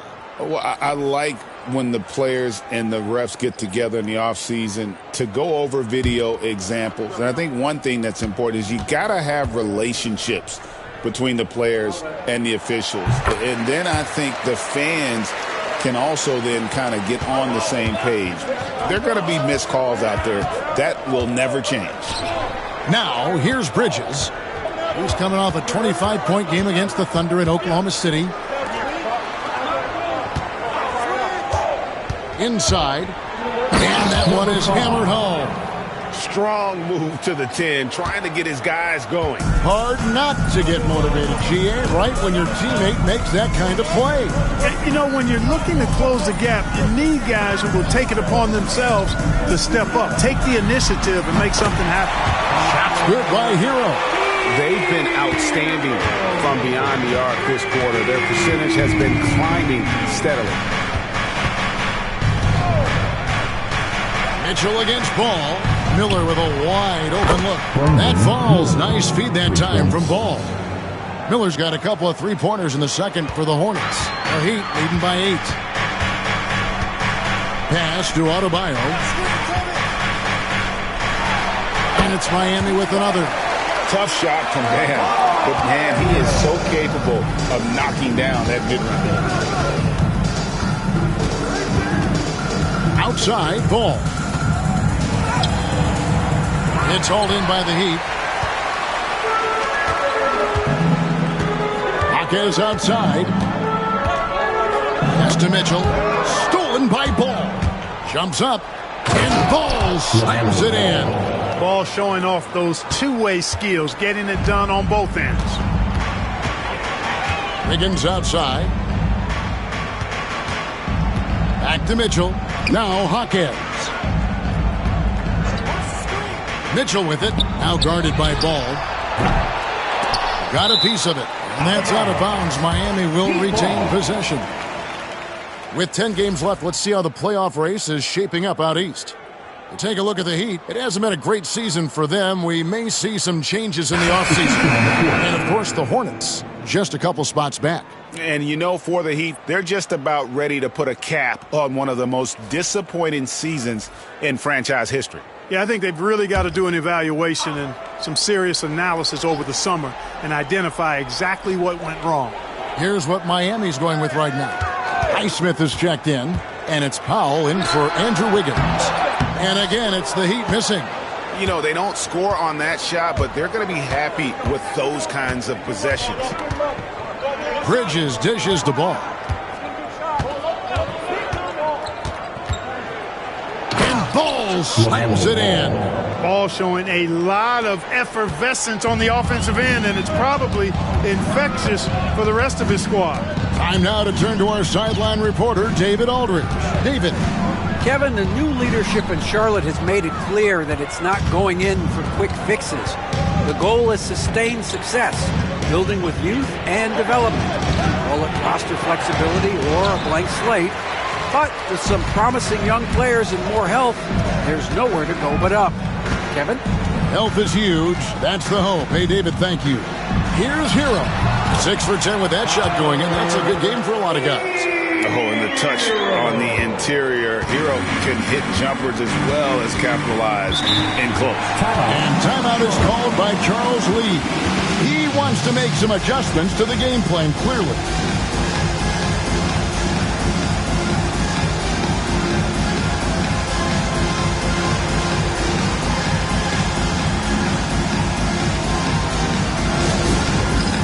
All right, fans, it's dance band time.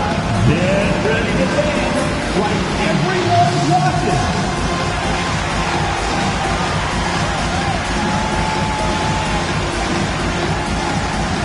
You're on beat.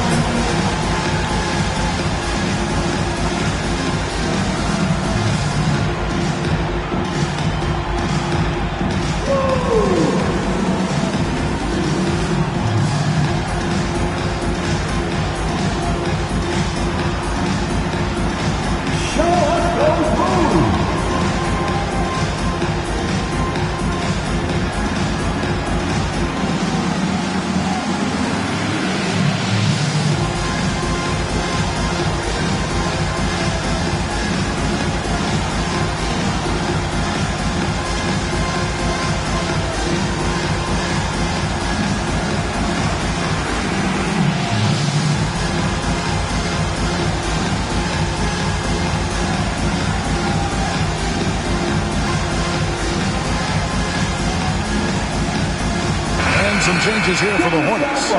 Diabate's checked in, and it's Trey Mann in for Kobe White. Diabate, Trey Mann.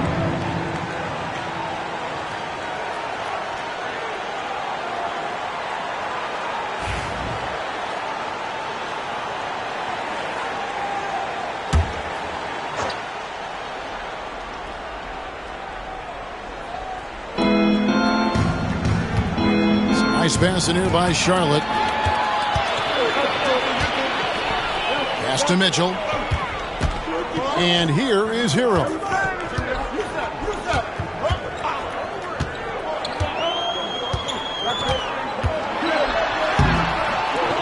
And with the rebound.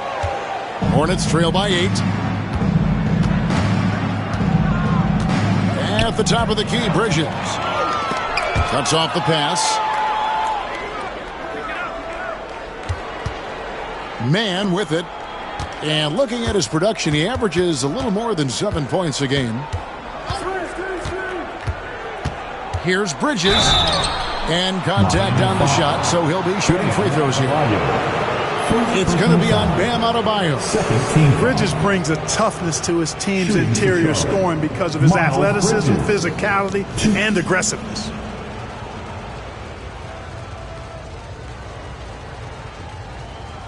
Shooting 2.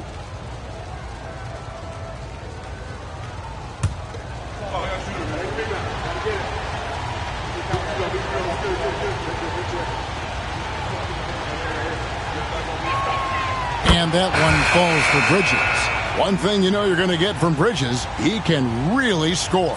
That has never been a problem for him. He's always been able to put it in the basket. He's got a really good feel and stays in attack mode when he's on the offensive end. Here's what Miami's going with right now. Ware's checked in, and Andrew Wiggins is subbed in for Norman Powell.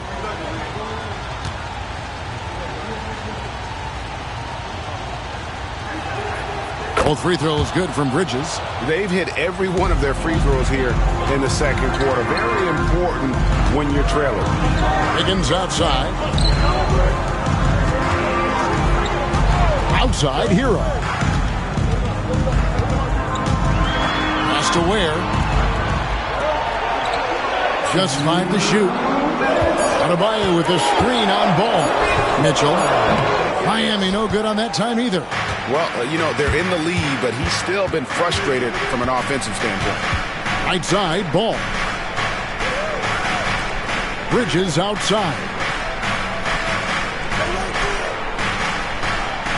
Nurkic setting the pick for Bridges. He wants to get it to Nurkic and does. Love watching Nurkic set hard screens and then roll with purpose. Great job in the creativity there from the pick and roll. Now, here's Mitchell. He's got 5. Adebayo with a screen on Miller. Back to Adebayo. And Adebayo throws it down hard. That's not fair. Adebayo using his athleticism to give this crowd something to remember. And that last look brought to you by the AT&T 5G Slam King. Here's Ball. He's got 17. Miller surveying the floor. 3-pointer. Ball no good. The Heat leading by 6. Here's Wiggins. Ware passes to Mitchell. Outside, Hero. There's the pick. Driving to the basket. And he gets the bucket. Hero's got 17 now. Yeah, that's the 3rd bucket in a row from the paint. This defense needs to clog those lanes in the middle. Miller against Wiggins. And finished off by Nurkic. And uses balance along with fluidity to finish at the rim. Nurkic is a unique big. Just 2 seconds between shot clock and game clock. On the wing, Mitchell.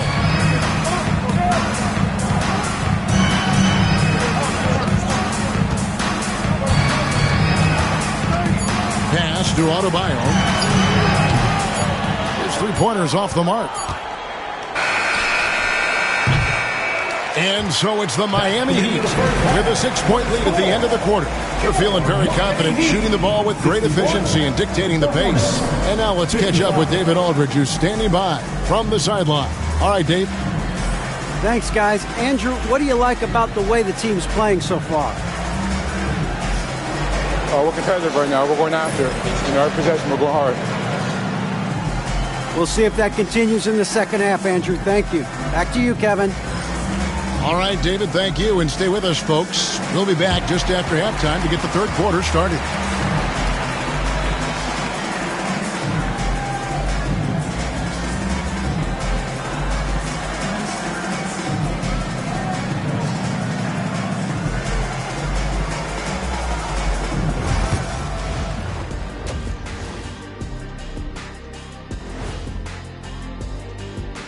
Good to have you with us. With the season in its latter portion, let's look at the Eastern Conference playoff race.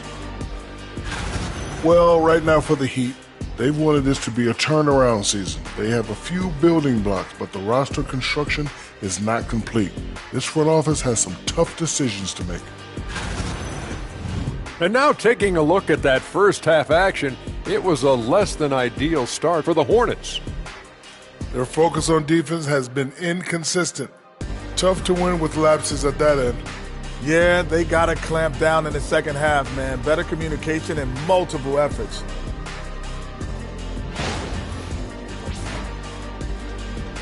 Thank you for being with us. Now let's send it to Kevin Harlan for the second half tip.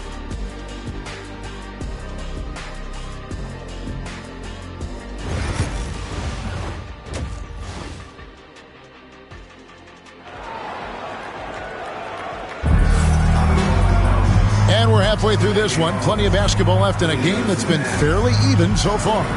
You gotta like what Tyler Hero has done in this one. No problems fighting his way to the rim in this one. A lot of points in close. Yeah, you know what, guys? They gave him too many free runs to the hoop in the first half. I think they've got to be a lot tougher on him. Body him up. Be physical with him.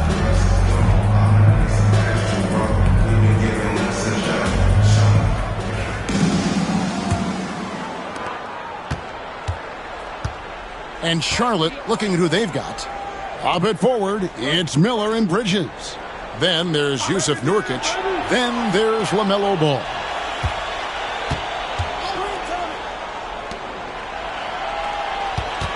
Just 5 on the clock. Shoots it up. Again, the Hornets score. And he can carry a team. We've seen it from Ball before, and we're seeing it again. Kicks it out to Hero. Good, and it's Mitchell picking up the assist. Mitchell's got 3 assists in the game.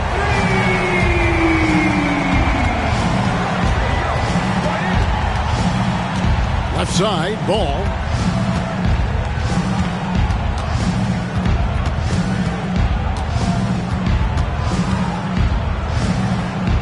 Over to the left wing. Miller, that's for 2. And Ware pulls it down. Ware's got his 5th rebound in this one. Mitchell looking it over. Adebayo passes to Wiggins.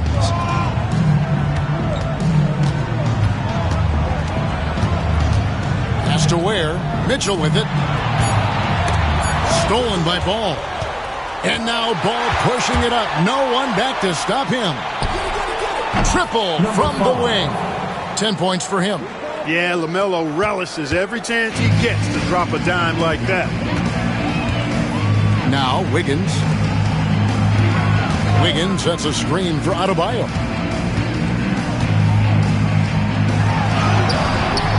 Hornets with the rebound.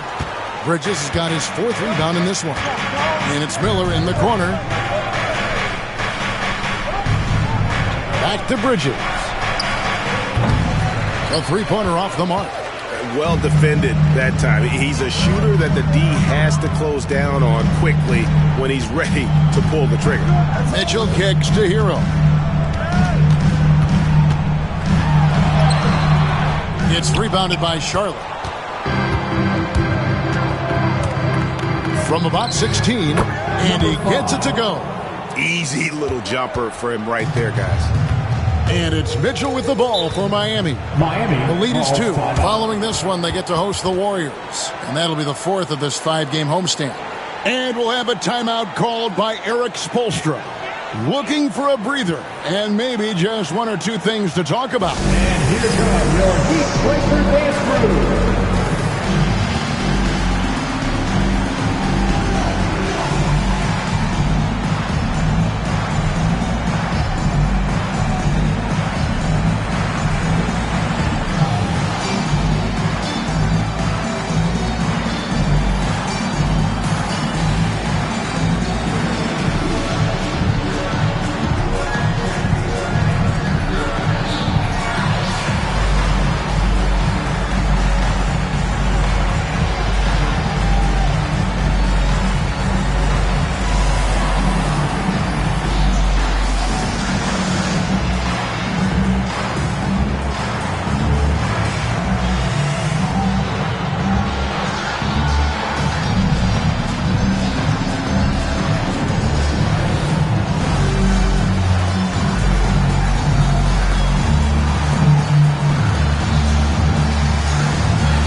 Let's take a look now at the numbers for Miles Bridges.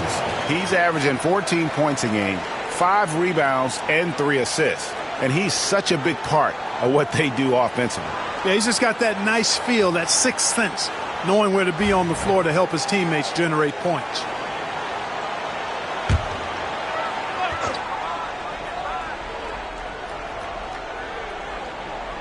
Well, we're into the third quarter, just over 2.5 minutes played. Mitchell finds Wiggins. To the paint, here's Ware. Howard down after the assist, let him into the lane. Defense gearing up to stop Wiggins' shot that time. He feels it, hits the roller in stride. Nicely done. Good adjustment. Pass to Bridges.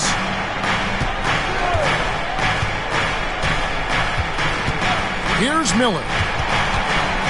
Outside, ball. 5 on the clock. It's hauled in by the Heat. Outside, Hero. And it's Adebayo in the corner. Again, the Heat, good for 2. No hesitation from Adebayo there. Had to love seeing him take on this shot with confidence. Ball kicks to Miller. With the teardrop. And Ware pulls it down. The Heat leading by 6. Hero with it. Now guarded by Ball. Hero, no good. Charlotte has gone past the three-point line for 13 of their shots. They're 6 of 13. Pass to Nurkic. Double team on Nurkic. And a bit of a battle here for the ball. The official signals a jump ball here. It'll be a jump ball. Foul.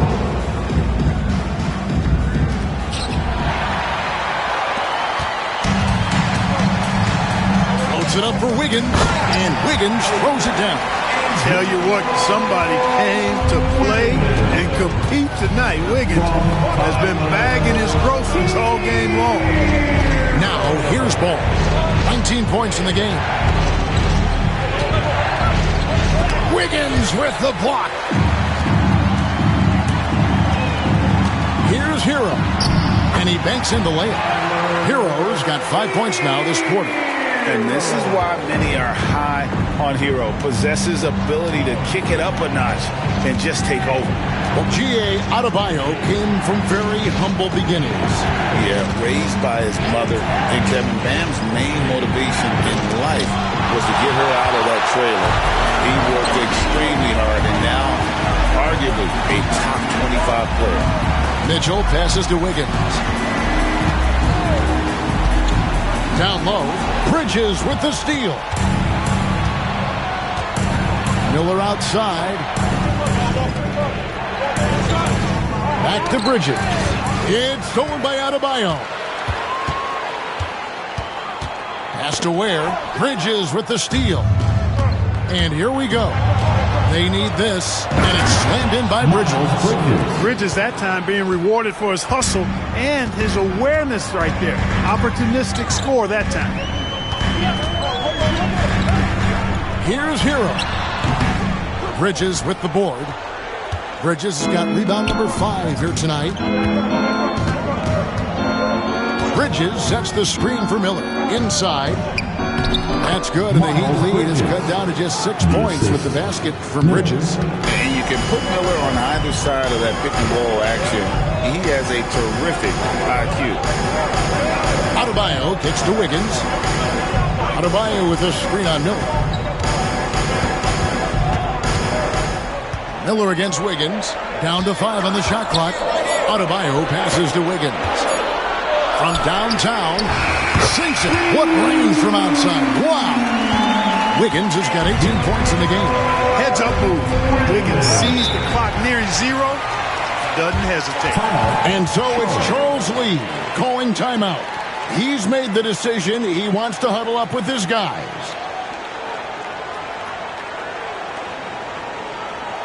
Okay, fans, time to get on your feet and make some noise for your Miami Heat dancers.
Norman Powell's checked in for Davion Mitchell.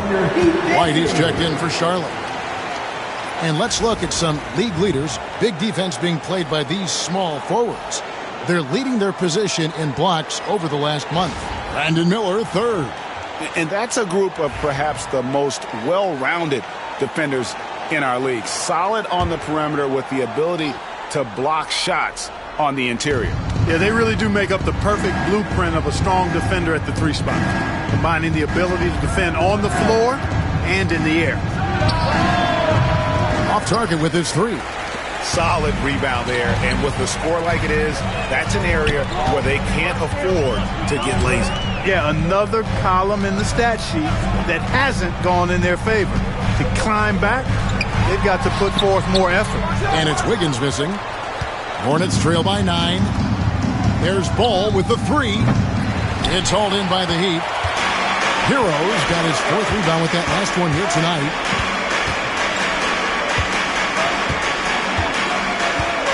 Adebayo with a screen for Hero.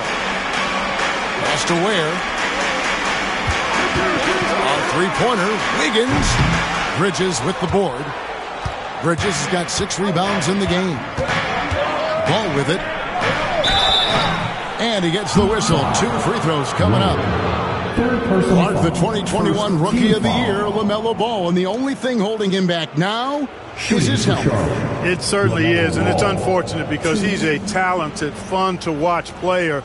He's already missed a bunch of games early in his career, but he is the total package as a point guard now. Great length at 6'7", and I still think he has MVP potential. It's a matter of, can he stay on the floor? That's good from Ball. You know, we all know about the flair and sizzle to LaMelo Ball's game. The highlight reel plays, all of that is great, but I also like the fact that he's got great length at the point guard position, which presents a lot of problems at both ends.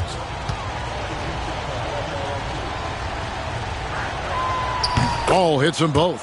You can just see the promise Ball has. It's oozing out of him. Already a triple-double threat, and he rebounds it so well at his position. Man, the future's really bright for this young man. Here's Ware. He's got 8. That shot is off. Great D that time from Nurkic. Miller outside. That falls. Nice feed that time from Ball. Ball's got assist number 5 here tonight. And it looks to me like he still has some of the shooting touch that he displayed in the first. Now here's Wiggins. 18 points for him. Hero against Ball. Hero passes to Ware. Miller against Wiggins. And it's good. The time running down on the shot clock. Wiggins has got 7 points here in this quarter. Surveying the defense, Wiggins makes a good decision. A little floater over the top. That was the ideal shot for that circumstance. Now, here's Bridges. He's got 15. Here's Ball. And Ball slams it in. Boy, it's great seeing Ball finish with strength like that, showing off the athleticism with that rim-rocking throwdown. Wiggins outside. Back to Hero. And the layup's good off the glass. Hero's got 24 points. And obviously his momentum from the last game has carried over here tonight. And you know that's how it goes with him. I mean, his hot streaks, guys, don't last minutes. They last days. Back to Ball. Shoots over Hero. That's it, and the Miami lead is cut down to 4 on the bucket from Ball. Boy, that was not as easy as he made it look. That was a tough shot. Great take by Ball and make. Adebayo against Bridges. To the paint. Here's Wiggins. And Wiggins throws it down. And he can do a lot more damage to the rim than that when he wants to. Oh, you're right. And with the lead they're enjoying, I'm surprised he didn't put a little something extra on that one. Well, I think he did plenty of damage nonetheless. I mean, it was only with one hand, but he still threw that down pretty hard. And it's the Hornets with the ball after the Heat pick up 2. Now Ball. Great D that time from Hero. Here's Powell. And he banks in the layup. And it's an 8-point Heat lead. And not quite as aggressive from outside as they were in the first half. Sticking to the high percentage shots, playing smart with the lead. Bridges passes to White. Miller outside. The 3-ball. Drills the 3-pointer. Miller's got 6 here in this quarter. And nice mechanics from Miller there. Ready to fire as that pass is coming. Hero kicks to Ware. A minute 20 left to play here in the third. Adebayo with a screen for Powell. Over White. The shot by Powell, no good. And so Miller will bring it up for the Charlotte Hornets. White the pass to Nurkic. 16th in fast break points. And as far as steals, not that good. They are in the bottom third of the league. The kind of pressure defense that creates turnovers just doesn't seem to be their strong suit. And they've been very steady at the free throw line. Like you said, GA, not perfect by any means, but consistent.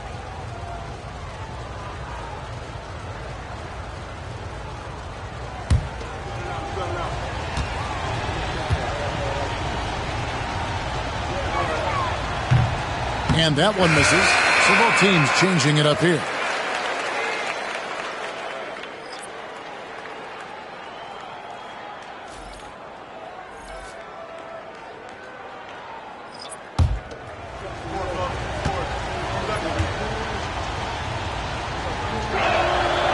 And he's good on the second. 1:03 left in the third quarter. Pass to Hackett. Powell for 3. Diabate grabs the board. Hornets trail by 4. White finds man.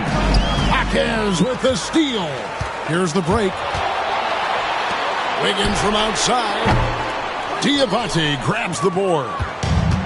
Diabate's got his 4th rebound in this one. From 13. Not enough on that one as it misses. That's one he knows he should have drained. Nurkic against Rozier.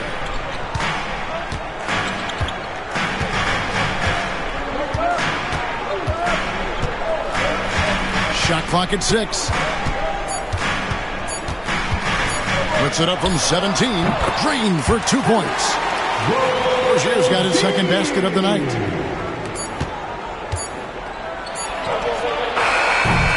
The third quarter comes to a close. Heat lead by 6. We'll get right back to the action when we return.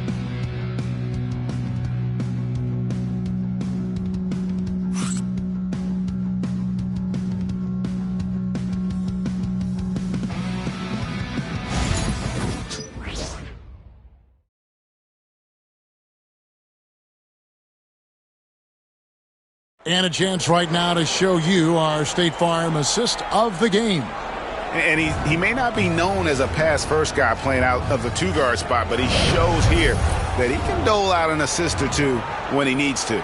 That's right. I mean, that's not his primary duty, but when the situation calls for it, he can do it and does it well.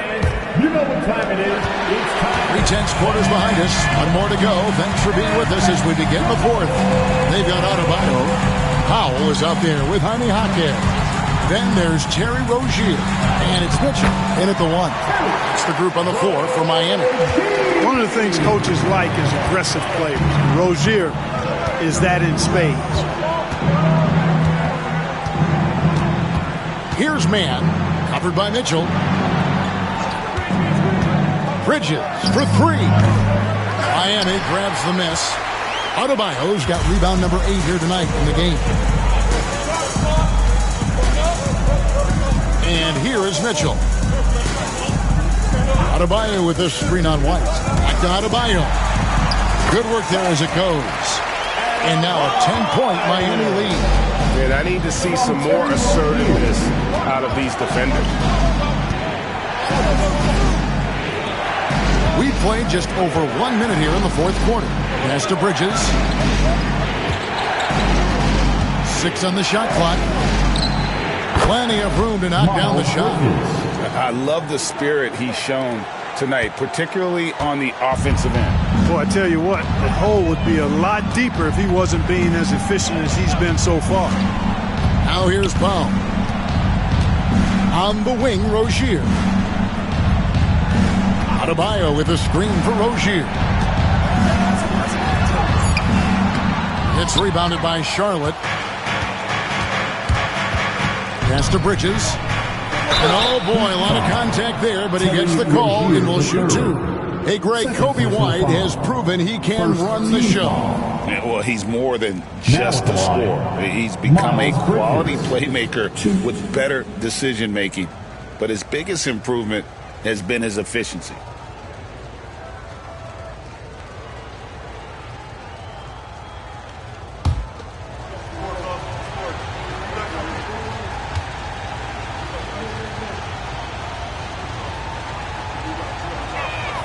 The first one falls.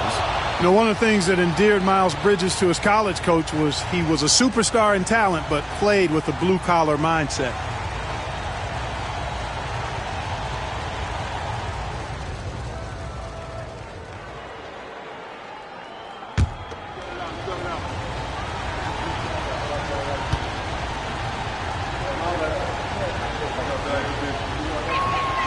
And that's good as he hits both of his shots. In addition to being a talented scorer, Bridges also gets a good amount of board work done, too. He's a terrific all-around player. Now, here's Adebayo. Back to Rozier. And Bridges with the block. And he recovers it. For three, Mitchell. Hornets with the rebound. White's got his fourth rebound with that last one here tonight. And thus far, they've managed to overcome an off game from him offensively. That's the Heat on the break. And down it goes, jamming that one home. Attacking in transition, the most consistent way to generate easy looks. Yep, exactly. And if there's any opportunity for early offense, you've got to push it and push it every time. Here's man, covered by Mitchell. That's good, and the Heat lead is cut down to just 6 points and the bucket from Mann. And how about the grit and determination in the post? I mean, essential qualities to have late in a close game. Now here's Powell. Adebayo the screen. There's the three. Powell, that's good. He drilled one from deep in the first half, doing it again here in the second. Here's Mann.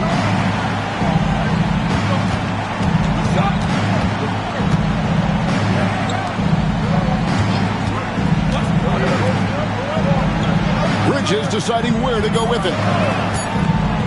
Takes a three. It's hauled in by the Heat.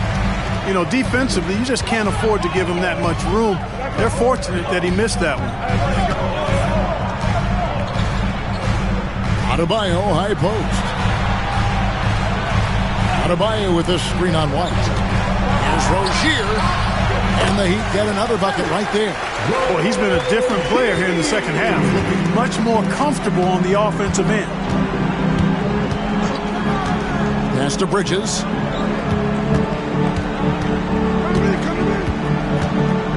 Shoots over Hawkins. Powell pulls it in. The Heat leading by 11. Mitchell passes to Hawkins. Knocked away. Now here's Powell. Adebayo. And Adebayo throws it down. This is how Adebayo typically gets his points. Off the roll, off the lob, or off the glass. Hornets trail by 13. Mann passes to Bridges.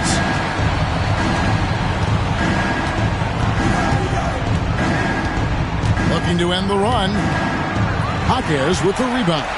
No doubt it's been a bit of a struggle for him here in this quarter in terms of scoring. Hawkins sets a screen for Mitchell. Pass to Powell. Diabate grabs the board. Diabate's got his fifth rebound in this one. Back to Mann.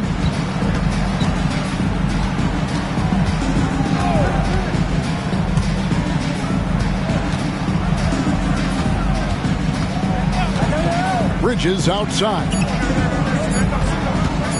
beyond the arc. Bridges missing again.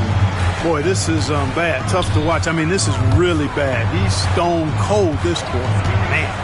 Pass to Powell for the three. Good, and the assist goes to Mitchell. Mitchell's got 6 assists in the game. Assists like that have typified their effort today. Terrific ball movement. Really a prime example of the difference in how these teams have operated offensively. Much more individual play at the other end. Now, here's Bridges. And here's the upcoming schedule for Charlotte. On Tuesday, they'll go back home and will be hosting the Orlando Magic. And then on Friday, they'll tip off a road trip in Toronto where they'll take on the Raptors. And you know, for that Pelicans game, they'll need to be at their best for this contest. Anything short of excellence, and they'll be in for a rough ride.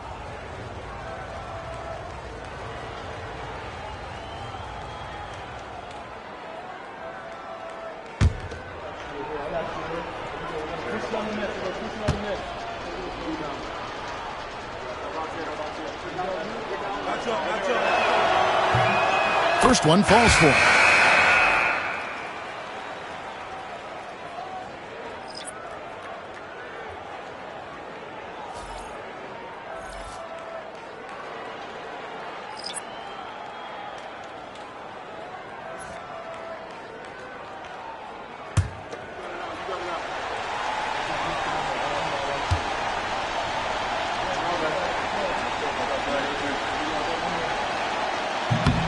That one misses. That one's not going to go. And here are the Heat now. They're on a 16-7 run. Wiggins with it, now guarded by Ball. Hero with it. Drops in the layup for 2. Hero's got 26. And now you see them starting to really work the ball inside. Outside, White. Charlotte moving the ball around. To the inside. Here's Miller. Lays it up and banks it in. 7 points in the game. And with his diverse game and 6'9" frame, Brandon Miller can score in bunches. And on nights like tonight, it's really hard to get someone to match up with him. In the corner, Powell with it.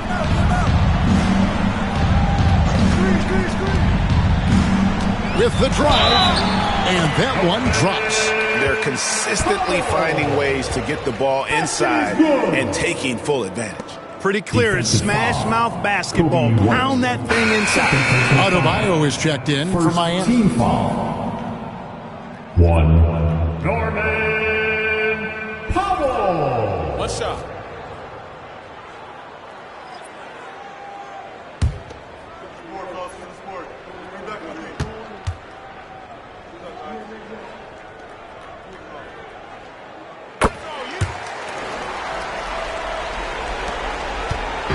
And so it's Ball with it. He brings it up for the Hornets. They trail by 18.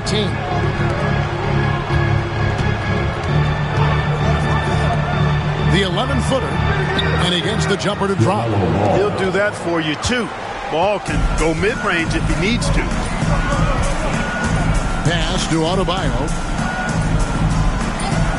Wiggins kicks to Powell. That falls. Nice feed that time from Wiggins. Wiggins has got 5 assists tonight. And he's starting to show that killer instinct this quarter, looking to extend the lead. Now, here's Ball. And foul on the shot. He'll shoot 2 at the free throw line. Tyler Hero picks one up. Already in his career, we've seen the numerous ways in which Ball can score. He's got a lot in his package. And a closer look here at the scoring breakdown for the Heat. The mid-range game has been there for them all game long, and that old-school approach still getting it done in this one. How great have they been? I mean, shooting the ball from outside the arc, they have absolutely been lights out. And he knocks down the first one. And Miami making a change here. Mitchell's checked in.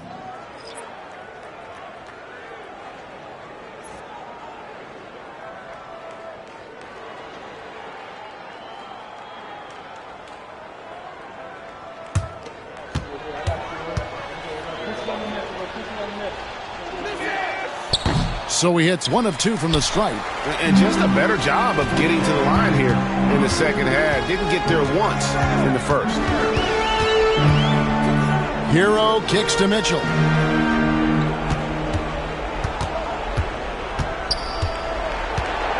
Back to Hero.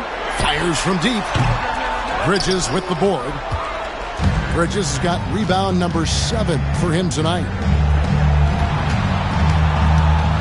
Back to Ball. Miller outside. Nurkic a screen on Hero. That shot wide open. And that's now 24 points from Brandon Miller. Now how about this move by Miller, using the pick and roll to create some space for himself? Mitchell kicks to Adebayo. Adebayo with a screen for Wiggins. Back to Adebayo. Bridges with the steal. Ball against Mitchell. And he hits it and gets hacked on the play. A 3-point possibility if he can convert the free throw. And you know what? He's really been one of the few bright spots for them, trying to will this team to victory. Now at the line, LaMelo Ball, 1.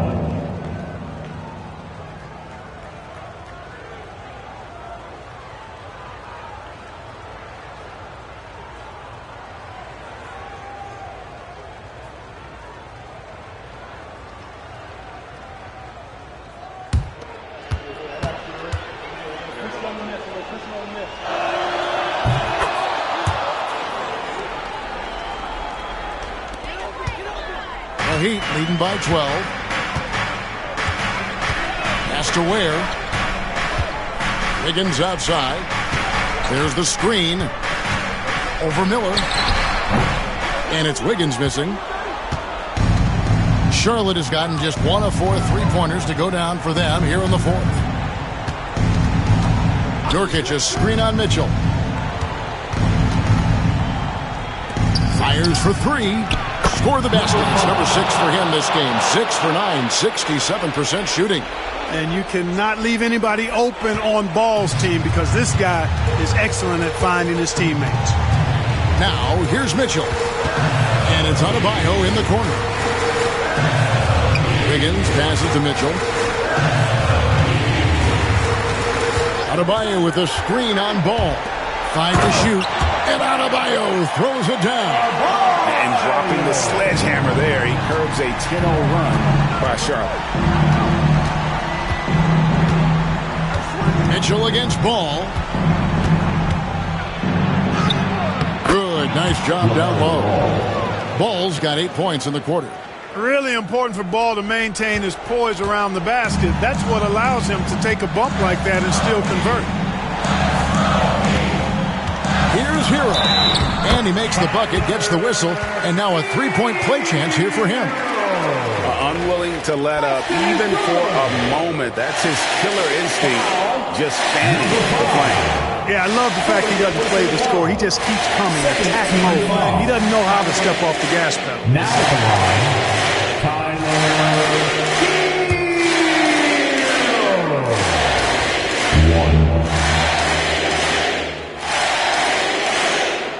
Good from Hero. Hornets trail by 12. We've got 1:55 left in the game. Here's Ball. And it's Miami with the rebound. Ware's got double-digit rebounds now in the game. Outside, Hero. Pass to Adebayo. Wiggins outside. Clock at 6.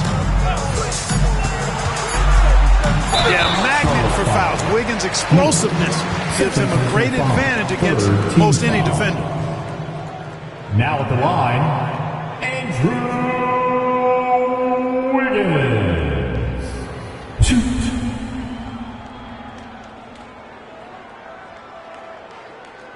Take a break. Take a break. 2 shots.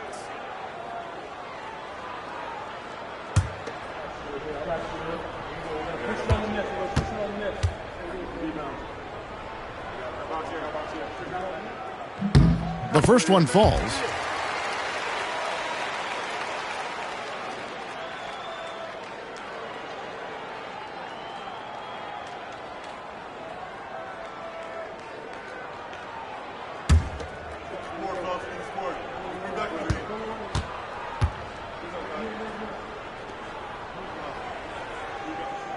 And both free throws good for Wiggins. And things seem to be getting tougher for the big spending teams, Clark, but we're seeing a lot of them go all in before the toughest penalties take effect. Yeah, you know, the frozen pick provision kicks in next season, and the season after that, luxury taxes ramp way up. Powerhouse teams trying to make hay while the sun shines is a pretty good strategic business move, but the landscape is certainly changing.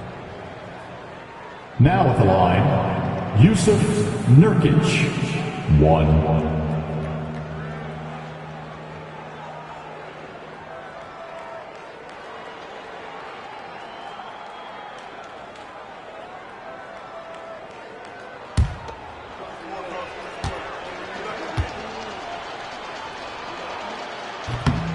On the free throw, no good. The Heat leading by 12. And these are the types of games where one team clearly has the edge. Tonight, it will be a win by a large margin for Miami. Looking at both these teams, they're great rebounders, and on any given night, you might not know who would have the advantage on the board. They made the most of those extra rebounds as well, Kevin. And you can mark this one down in the W column. It'll mark their 23rd of the season. And their dominance continues, guys, as they sweep the season series 4-0 That's impressive on one side, but embarrassing on the other side. And one of the league's top talents, game in and game out. And doing it here again in this one. A terrific night for Tyler Hero. You can't look back at too many major moments in this game and not see his imprint put all over it. They made the most of their opportunities, looking comfortable and locked in throughout the night. Boy, they've given their fans plenty to cheer about, that's for sure. Effort, skill, coaching, you name it, they've done it. Miller outside.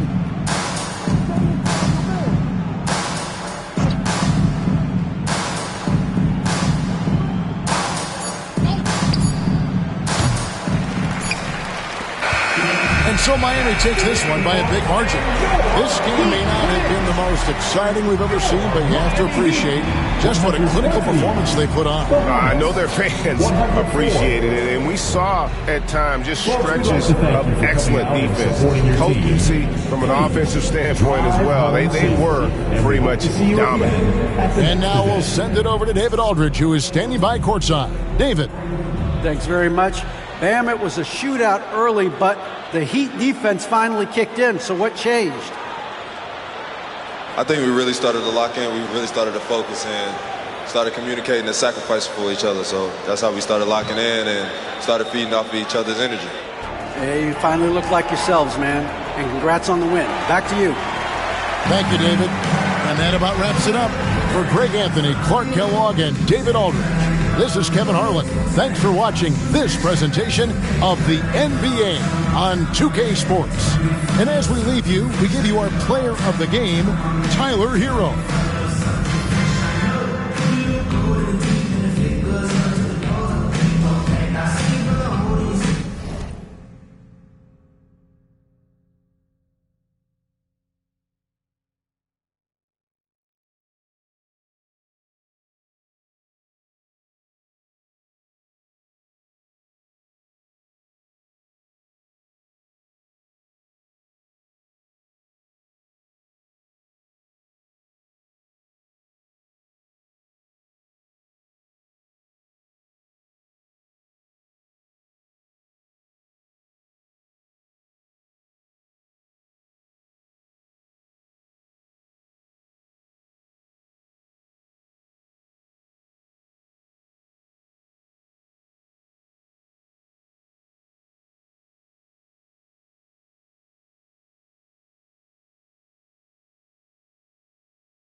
It's time to meet your Toronto Raptors!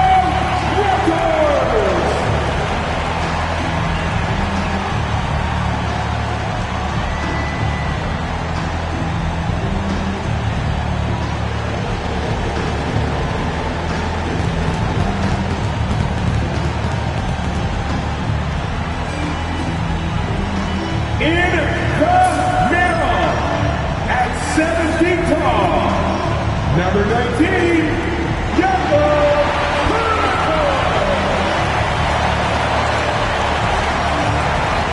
Starting at point guard, standing 6'2", number 5, Emmanuel.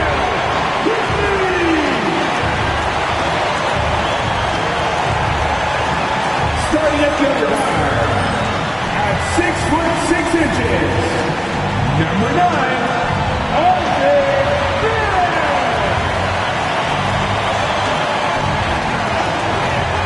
A 6'8" forward, number 4, Scotty.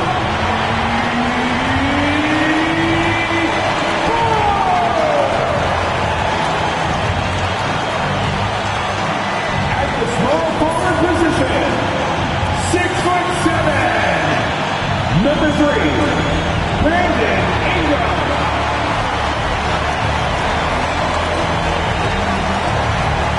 Welcome to a special edition of Sunday Night Basketball here on 2K Sports. And tonight we'll see the Toronto Raptors as they go up against the San Antonio Spurs. Brian Anderson here, with me, Grant Hill and Richard Jefferson. Joining us courtside is Allie LaForce. Now a moment to take a look at the year-to-year scoring output and how it's been trending for Keldon Johnson.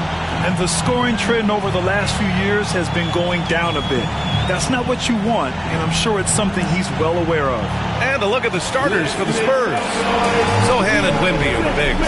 De'Aaron Fox is out there with Castle, and it's Johnson in at the 3 slot. And for Toronto, Quickly and Barrett, they're the backcourt duo. Barnes and Pirtle down low at the 4 and 5. And it's Ingram in at the 3 spot. The season winding down here, Grant. Playoff seedings of the utmost importance. You know, B.A., you especially see the bubble teams giving that extra effort now. It's all hands on deck.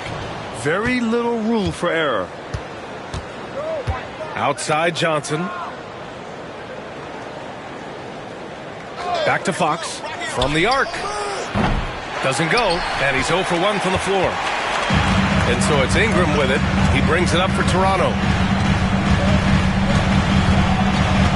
Barnes in the post. Sohan covering. Barnes, no good. Wembanyama, pass to Fox. Here's Castle, guarded by Barrett. Pass to Fox. Here's Wembanyama. Over Ingram. A tad short, but it's good off the front iron. All too easy for Wembanyama. He feels like no one can defend him inside. Now here's Pirtle. About a minute played here so far in the first. Out of bounds as Toronto keeps possession.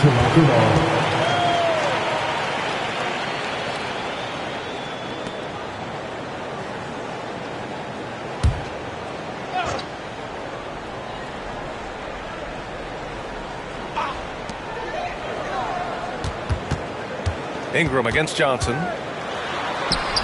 0 for 3, not the start they're looking for. The shot by Ingram, no good. Johnson passes to Sohan. Rejected by Barnes. Yeah, erasing the shot. Barnes saw it coming and gets there to knock it away. Pass to Barrett. Down low. Johnson with a double team. And a bit of a battle for the ball. And the officials signaled a jump ball here.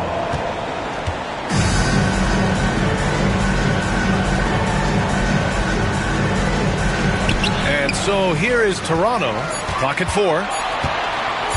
And here's Ingram outside. They get it again. The 3, Barrett.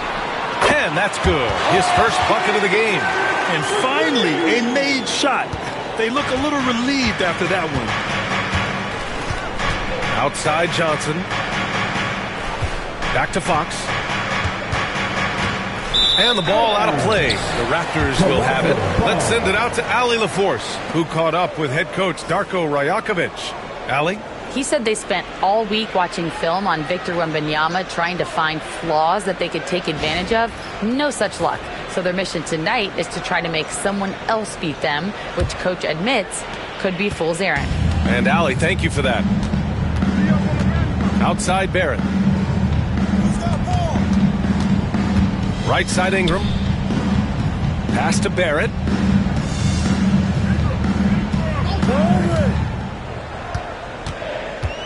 It's Barnes on the wing.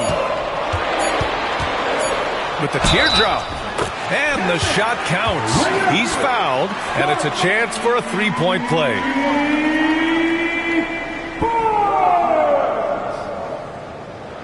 You know, Grant, an underrated area of improvement for Scotty Barnes has been his defense.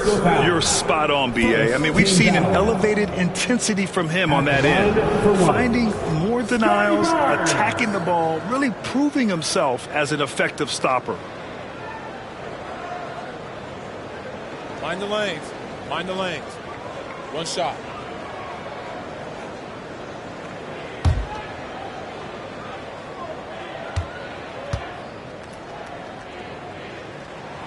Since drafting Wembanyama, the Spurs have looked like a team that gets better every game, RJ. And they're still so young. They're learning the intricacies of the game and how to play with each other. But you can tell things are coming together and the future looks bright. Now here's Sohan. Taking a look at his production, averaging just over 8 points a game. Off the catch, Sohan is pretty reliable. He's a smart shooter, and he won't pass up those high percentage opportunities. It's Barnes on the wing. Sohan covering. Pass to Barrett. Johnson against Ingram.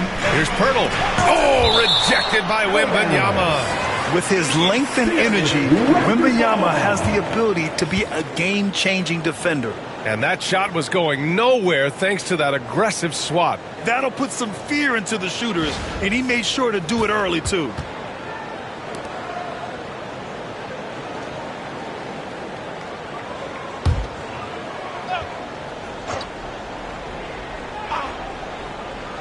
Here's Ingram. Looking at his stats, he's getting just over 23 points a game. Good on the shot. Love to see that kind of activity. He just makes things happen. Spurs trail by 3. Now Fox.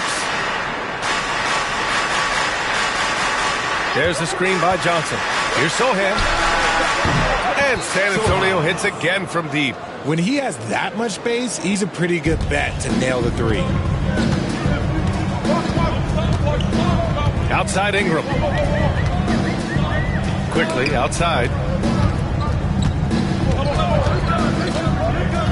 Pass to Barnes.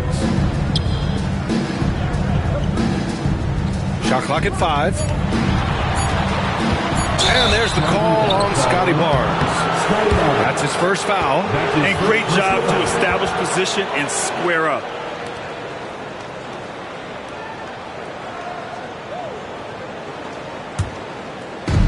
For San Antonio, they've gone 3 of 5 here in the opening quarter.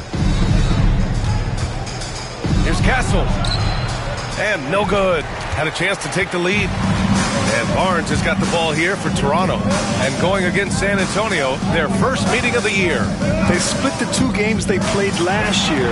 Both teams really struggled to find wins throughout the season. And that seems about right. Last season was one that both teams would like to forget. They get beat up a lot and couldn't even beat up on each other. Now here's Sohan. Pass to Castle. Wembanyama, screen on Barrett. And here's Wembanyama. Fox, that's good.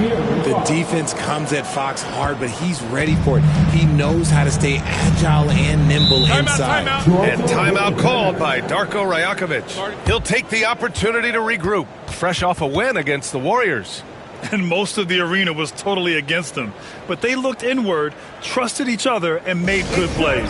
Even with all that noise, when they had the ball, it never rattled them. Their offense was in tune like it was a home game.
Just 10 games left. Let's see the playoff race in the West.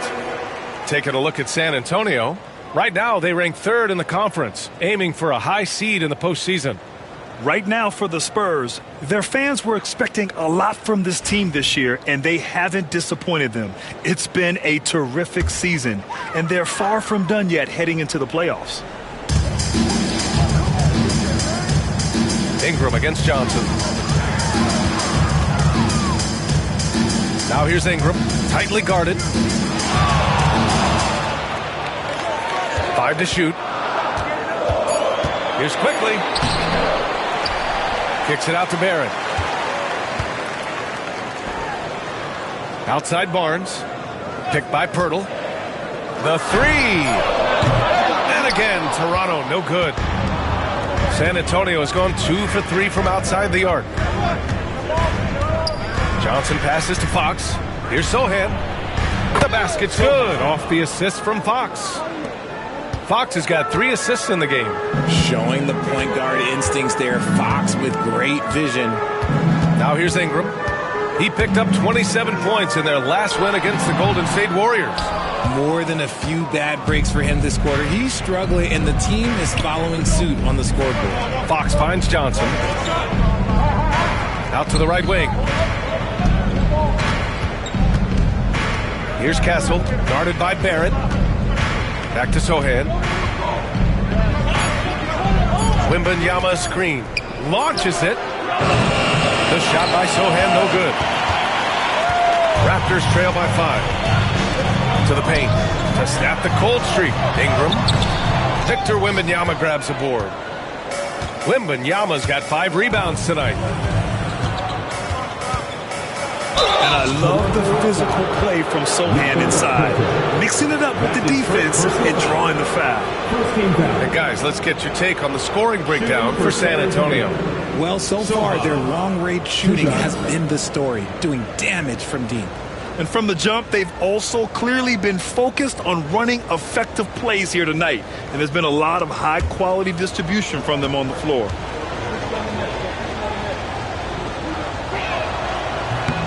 First one falls. Yeah, he's a fearless player. I mean, Sohan not afraid to give up his body to give his team a better chance. Devin Vassell, he's checked in for Johnson.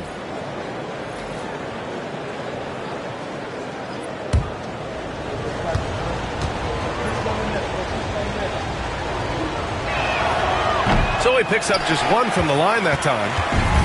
Toronto has gone 1 for 3 from beyond the arc. Here's Barnes.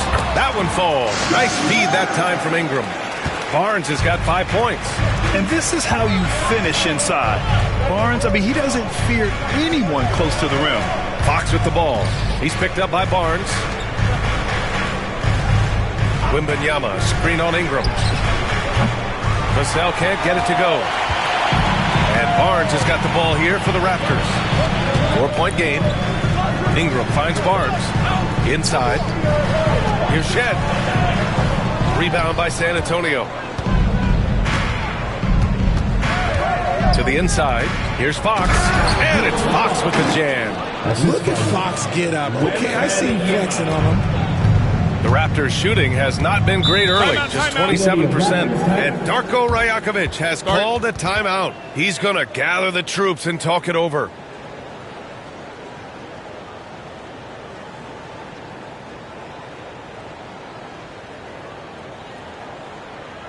You've been waiting for their return, and here they are, here on your North Side Cruise.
he's checked in for quickly.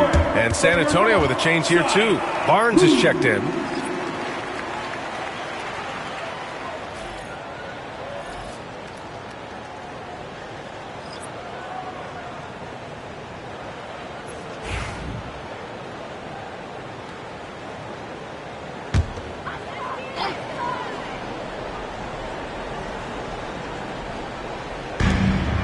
Dick, the pass to Pirtle. Right wing. Here's Shed. He's covered by Fox.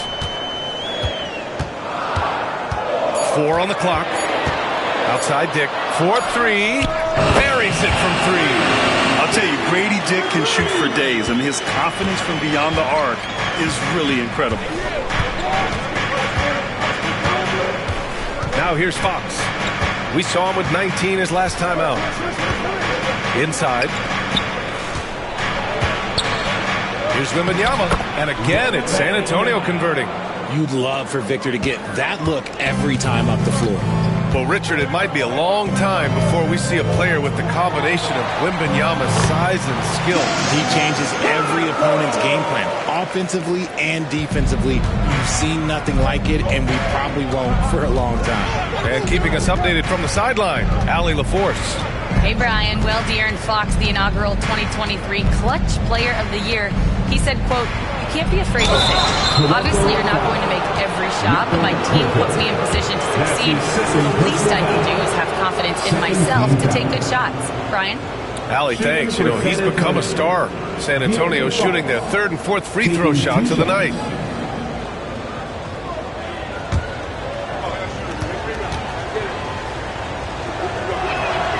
And he knocks down the first one. Grant, when you talk about De'Aaron Fox, what an exciting player. That he is, and just now entering the prime years of his career.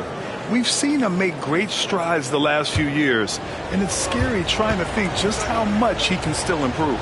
Jackson Davis is checked in for Toronto, and both free throws good for Fox. Now he's perfectly comfortable doing work at the line. Pass to Jackson Davis. Outside Ingram. Jackson Davis' screen. Good chance here for Ingram. It's stolen by Wembanyama. There's the drive. And a nice finish on the layup. Wembanyama's got 6. And they've settled in quickly today. A nice flow and rhythm to their offense. Here's Shed from behind the arc. Victor Wembanyama grabs the board. Wembanyama's got 7 rebounds in the game. Outside Barnes. Pass to Fox.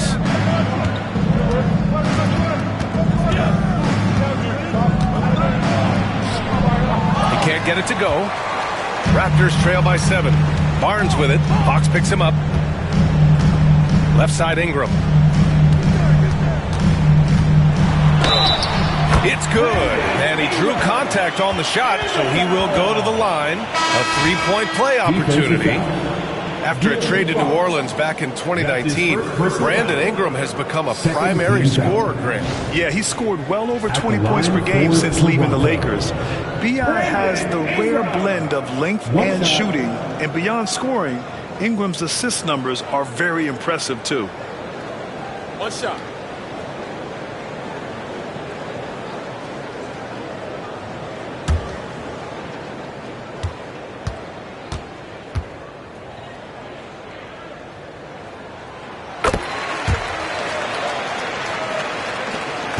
San Antonio leading by 4.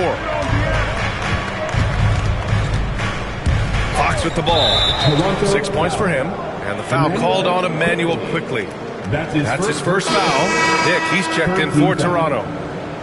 Now into the lineup for your Raptors. Number 1, Grady Dick.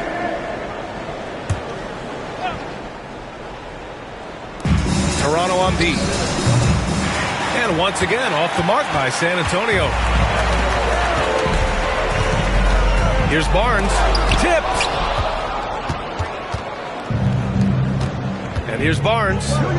No points so far. To the middle. Oh, and a vicious dunk by Barnes. Okay, HB, I see you still pack a punch. That's an impressive finish. Here's Shed. He's coming off a 13-point game against Golden State. Dick cashes in the 12-footer. Dick's got 5 points. Rate of baskets assisted, it's a stat I really like. It tells the story of how well you are playing team offense. Pass to Cornette. Fox with the ball. Shot clock at 6. Shot that time, not on target. Good work defensively by Jackson Davis. To the paint. Here's Barnes, and he's going to the line for 2. The official saw contact while he was going up. They'll pin that one on Harrison Barnes. This is his second trip to the free throw line in this one. Scotty Barnes taking 2 shots. Take a break. Take a break. 2 shots.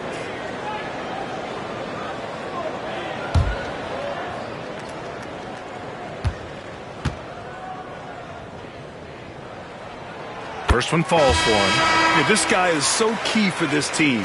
Barnes with so many valuable minutes night in and night out. Champagny, he's checked in for San Antonio.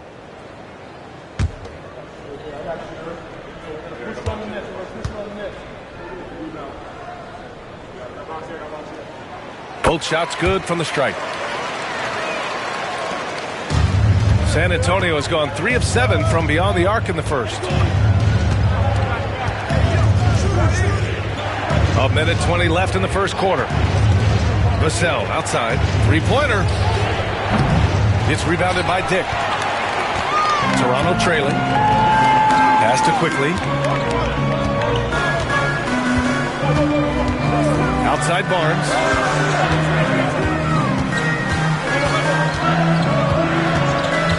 There's the triple. Rebound San Antonio. His consistency just hasn't been there this quarter in terms of his shooting. Here's Castle, guarded by Quickly. Down low. Cornette at the post. Jackson Davis on him. Shot clock at 2.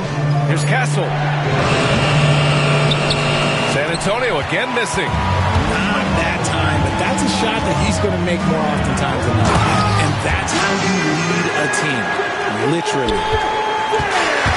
Well, San Antonio's shooting an impressive 47%. Here's Castle, guarded by Quickly.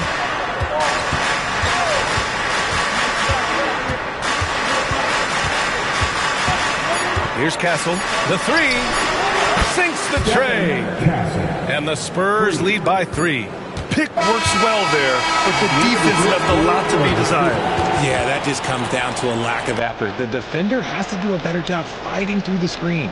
Well, a good close contest so far as we finish the first quarter. It's the Spurs up by 3. After this break, we'll be back with the start of the second quarter on 2K Sports.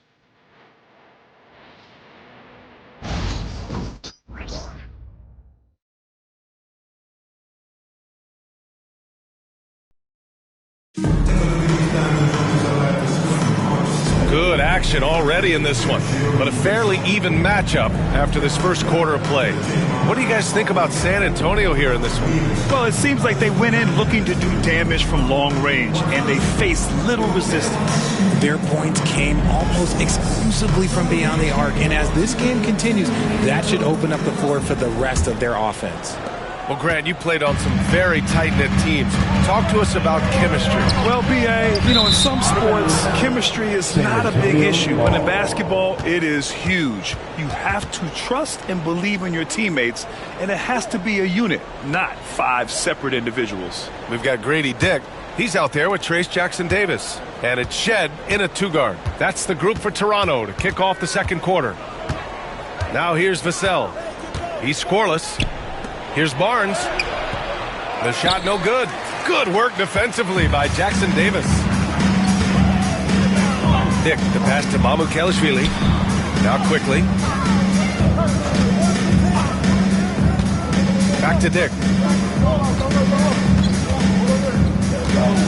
Down to 5 on the shot clock. And he was fouled while in the act of shooting, so he'll take 2 free throws. That's his first. The officials were right on top of that one. He's getting his first free throw attempts of the night now. Take a break. Take a break. 2 shots.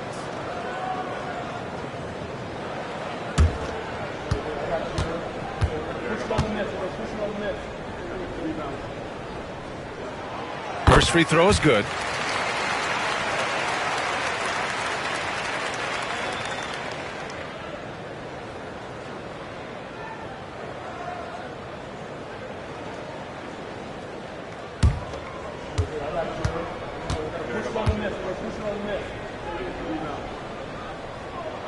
Good on both. Here's Castle. He's coming off a 25-point game against Philadelphia. To the paint. Here's Barnes. Oh, he powers right through the defender for the dunk. Draws the foul, too. And he'll go to the line. Trace Jackson Davis picks one up. RJ with Harrison Barnes on the roster. A team can count on durability and reliability. Oh, and don't forget about the veteran leadership he brings to the table. You can't underestimate how important it is to have a champion and a veteran like that in your locker room.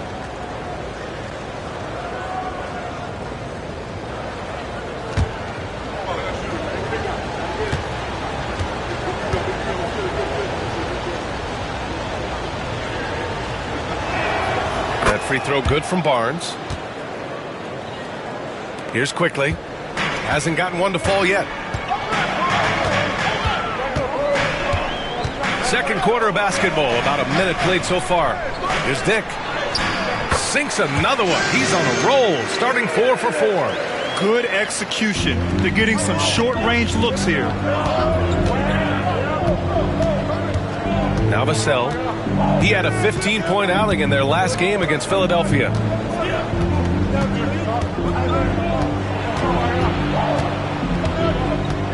Just 5 on the clock. They set the pick. Driving inside. Yep, that one goes. Vassell's gotten his first points in this one. You see the improvement in Vassell's jump shot, looking more and more confident now. It's stolen by Barnes. And it's Vassell penetrating, and he lays it up and in. And it's a 6-point Spurs lead. If you give him any sort of space, he's going to attack. Quickly passes to Mamukelashvili. Dick with it. And it's Cornette with a rebound. Mixing it up inside, just coming up empty-handed. Pass to Castle.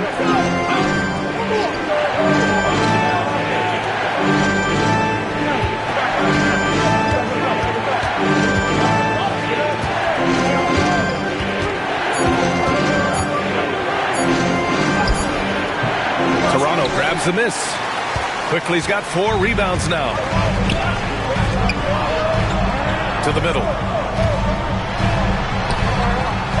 The rebound by the Spurs. You often expect him to convert these types of shots, but the D must have made their presence felt to prevent that one. Barnes passes to Vassell. Cornette sets a screen. Pass to Champagny. It's hauled in by Mamukelashvili. Raptors trail by 6. They're searching for a way to score. Yeah, buckets have been very tough to come by. Quickly outside. Takes the 3. He can't hit that time. San Antonio's gone 4 of 9 so far from the perimeter. Pass to Vassell. Here in the second quarter, just under 3.5 minutes played. Cornette passes to Champagny. They set the screen.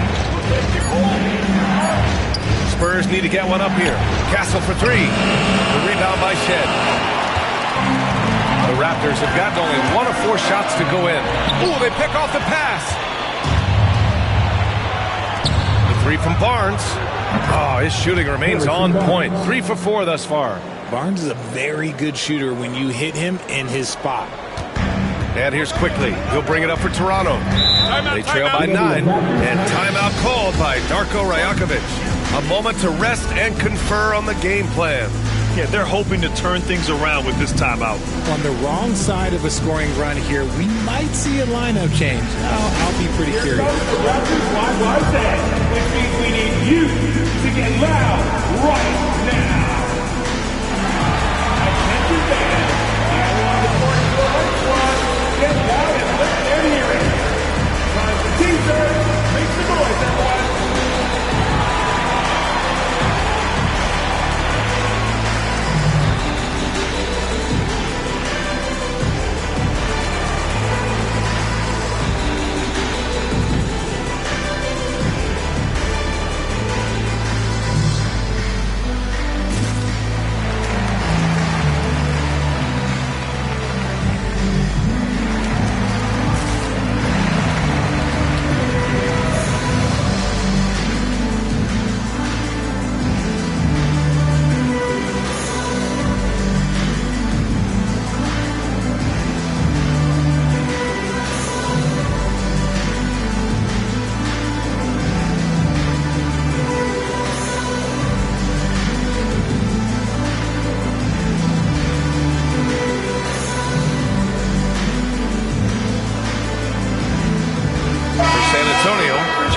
He's checked in for Barnes, and Fox is subbed in for Champagny.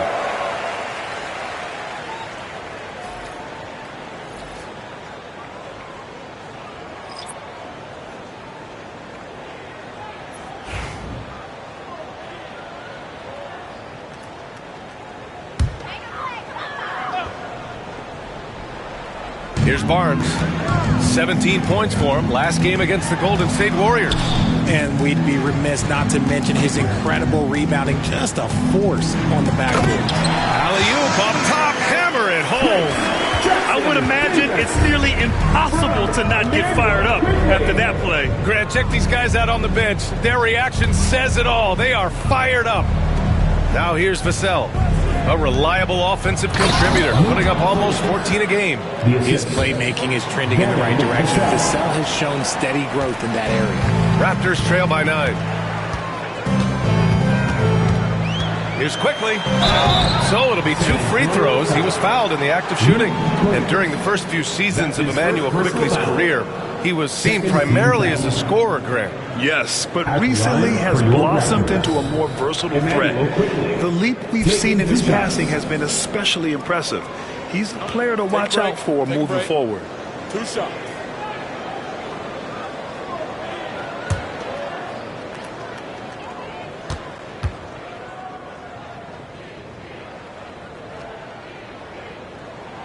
And the first one at the line is good. They've been flawless at the line this quarter. They need to stay aggressive and keep drawing fouls. That'll help them chip away at the lead.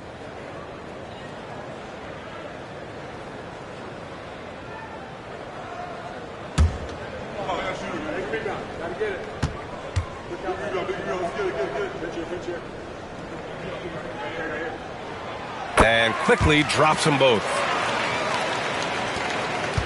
Spurs lead by 7. Fox outside. Pass to Cornette. Here's Castle. 6 to shoot. From about 16. Yep, it finally drops after rolling around the rim. Castle's got his second bucket of the night. And good to see Castle capitalizing from the mid-range. He knows he needs to keep hitting these shots. Barnes with a screen on Johnson. Walters from outside gets the 3 ball to go. Walters has gotten himself going here. His first points of the game on the deep ball. San Antonio has gone 1 of 2 from deep in the second quarter. Quickly against Fox. Rebound Toronto. Here's Walter to the inside. And he makes no mistake. Slam dunk. Oh, man. He got fancy with that finish. He may be trying to provide the spark they need to break this one open. And how about our AT&T 5G Slam Cam? Couldn't have captured that play any better. Now here's Fox. 4-point game. Pass to Cornette. Here's Castle.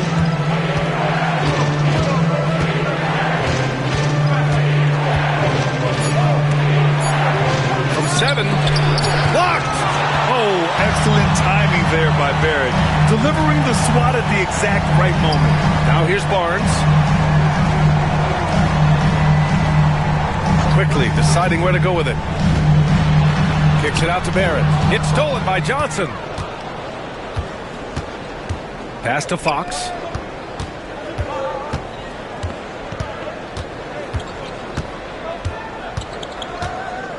Inside. Here's Cornette. And he goes in for the dunk. And that's what happens when you don't take care of the ball. Hey, that makes the turnover hurt even more. We know mistakes lead to breaks. That's just textbook right there. Now here's Barrett. A 20-point game for him in the win against Golden State. Jackson Davis misses. And here's Fox. He'll bring it up for San Antonio. Their biggest lead of the game was 9. They're coming off that loss against Philadelphia. I really think that L has to fall on their defense, or a lack thereof. Just not enough focus at that end of the floor. Some of it was solid shooting from their opponent, but they didn't have any teeth with their defense. Need to be more active than they were. And he stays with it. Back to Quickly. Barnes with a screen on Vassell. Quickly passes to Barrett. Second chance shot. Goes up again. And that's 2 points on the layup. Stayed with it, and his effort is rewarded with the second chance bucket. And we've got a timeout called by Greg Popovich. He wants a few moments to regroup with his players. It's time for the dance cam. If you see yourself on the big screen, then you know what to do. Show us your moves.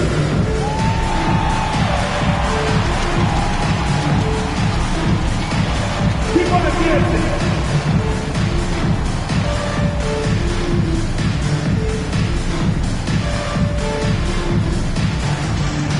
You have the camera all on you.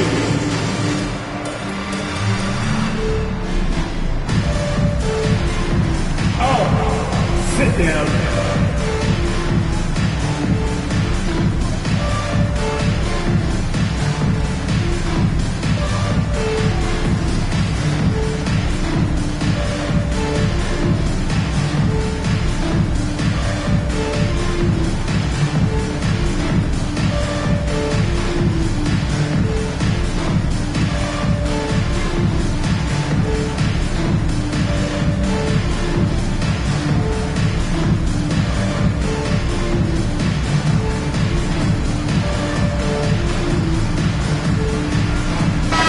Making a switch here. Wembanyama's checked in. Let's have a look at the leaderboard now and see the toughest defensive teams in the league these past 10 games. Toronto in second. In the third spot, the Spurs. Great game planning by both of these coaching staffs as of late. Both teams have been effective defensively. Spurs lead by 4. Fox, the pass to Cornette. Now Vassell.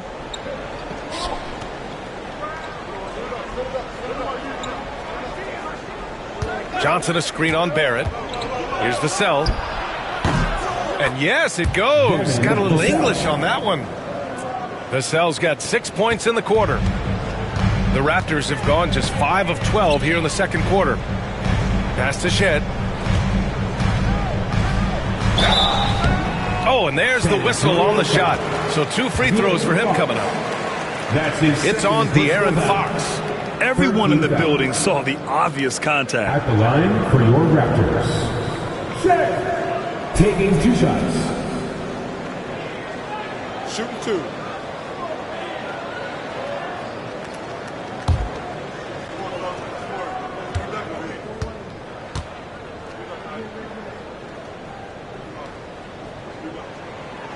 That free throw, no good.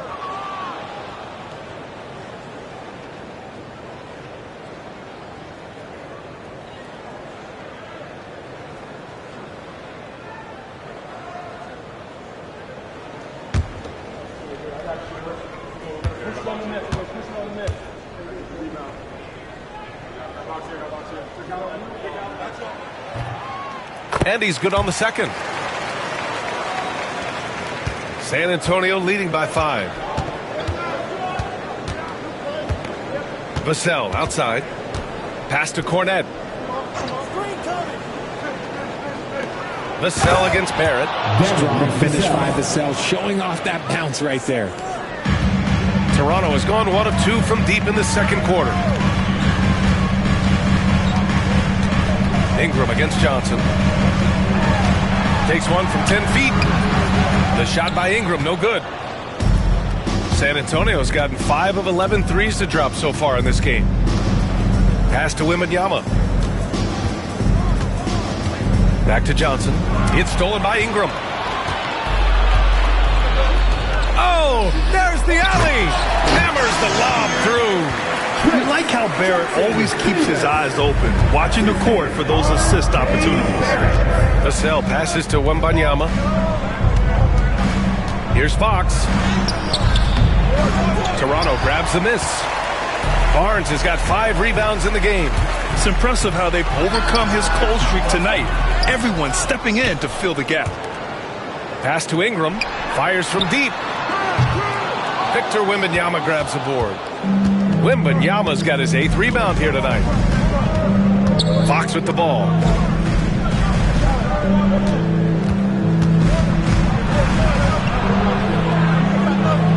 Vassell left side. Barnes with the rebound. Barnes has got 6 rebounds in the game. Here's Ingram. Chops one in from the wing. Ingram's got 7 points in the game. Nice touch from the mid-range. Ingram looking confident, rising up and shooting from there. Wembanyama scanning the floor. Fox outside. Fox beats him inside. A slick move.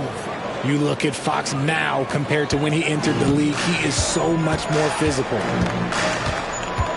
Pass to Barrett. Gets it to go. His second make in 6 tries. That's 3 buckets in a row off assist. And here's Fox. He'll bring it up for the San Antonio Spurs. It's off to Detroit after this game, where they will face the Pistons. That'll be their second of 3 games total on this road trip. And there's another one for the Spurs. The defense was so focused on keeping Fox in front of them, and that gave him enough room to sink it in from mid-range. Pass to Barrett. The 11-footer. And the Raptors getting another bucket right there. Just outstanding distribution. This is the kind of team chemistry that you love to see. Vassell against Barrett. Vassell can't get it to go. Outstanding work to send him away. They sniffed that one out. Here's Shed. Oh, rejected by Wembanyama. You can't put up any weak stuff around Wemby. He'll send it right back. We've got a 9-second difference between the shot clock and game clock. Fox. And no good. Some solid defense from Ingram. Raptors trail by 3. A little mid-range shot is up. Rebounded by Fox. Here goes Fox. And a foul called on the way up. So he'll take 2 from the free throw line. That's his first personal foul. San Antonio shooting their 6th and 7th free throw shots in the game. Shooting for San Antonio. De'Aaron Fox. 2 shots.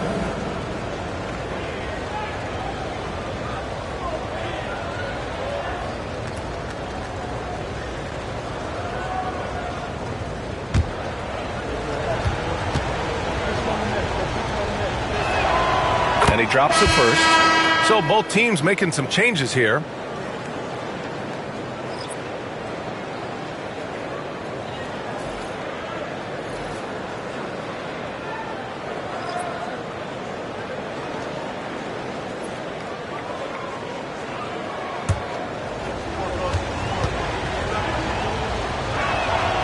And both free throws good for Fox. Just 4 seconds left in the first half of basketball, with 1 on the clock. The shot won't fall. And the first half comes to an end. We've got a close game going here. It's the Spurs. They lead by 5. And we'll be back for the second half following the break. Keep it right here on 2K Sports.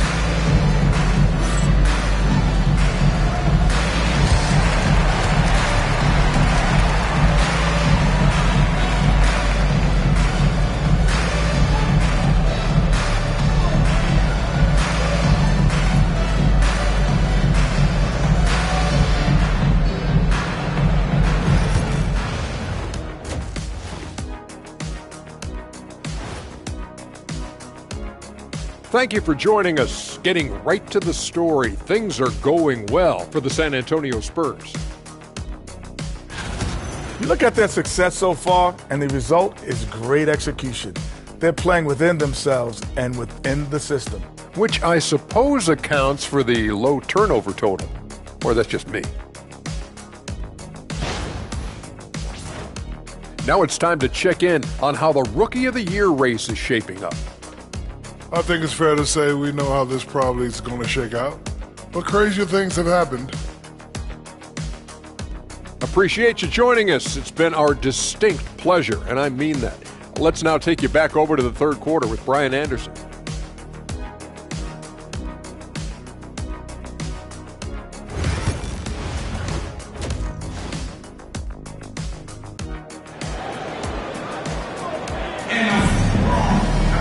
We've got second half action for you, and if the next couple of quarters are similar to the first, this one could go down to the last possession. Well, without question, De'Aaron Fox displaying all his skills today. Yeah, he's kind of been the floor general for them tonight. A lot of assists for him.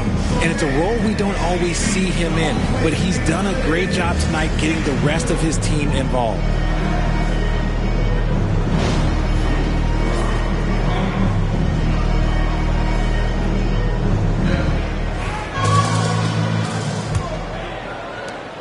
Raptors trail by 5. So on the floor for the Spurs, Sohan and Wemby are the bigs.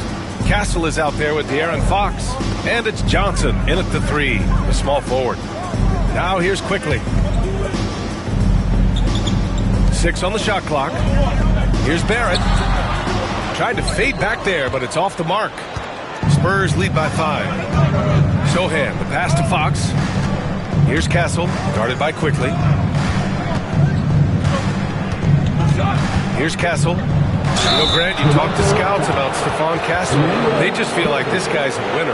Well, certainly we saw that in Connecticut. Now, as a freshman, he was a key piece in their title run. He actually turned up his game in the tournament. That's rare for any freshman.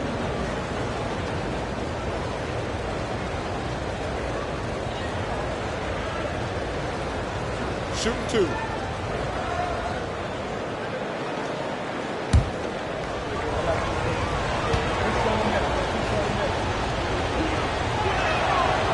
And he makes a first.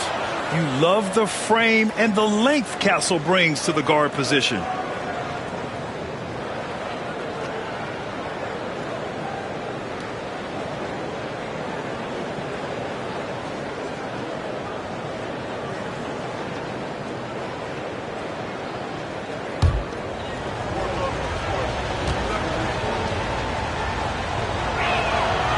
And good on the second, so he makes them both. And here's Quickly. He'll bring it up for Toronto. 7-point differential. Pass to Barnes. Outside Barrett. To the middle. Here's Pirtle. And the dunk by Pirtle. Moving so well for his size. Jakob is fantastic in that two-man action. Wembanyama. Pass to Sohan. And here's Fox.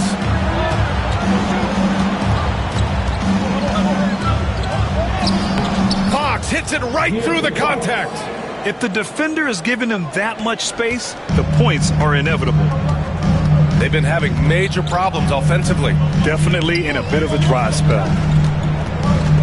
Back to Barnes. Barrett passes to Pirtle. That one is off. Wembanyama with some nice D. Fox Fox outside.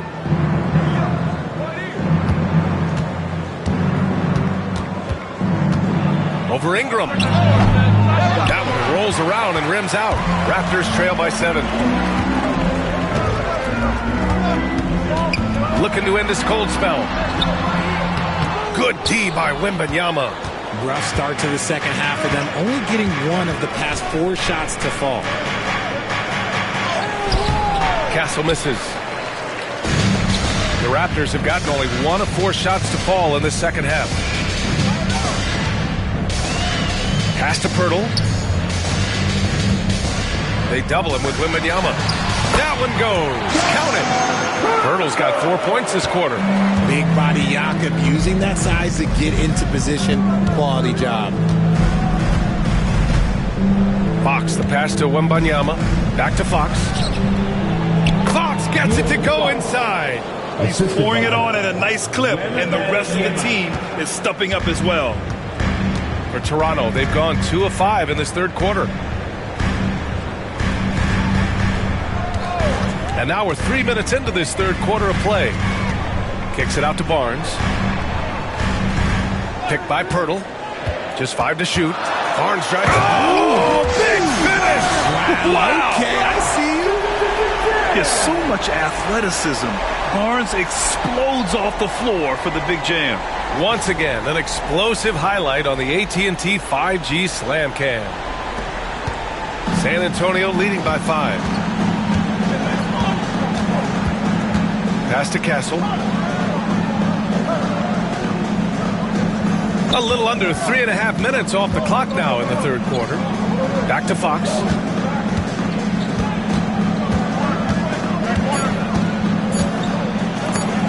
Stolen by Quickly.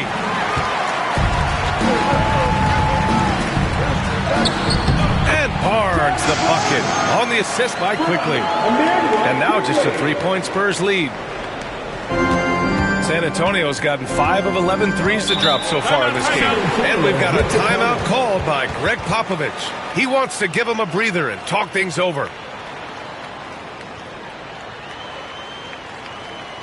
Get back, Theo. It's time for your North Side Cruise.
10 games left this year.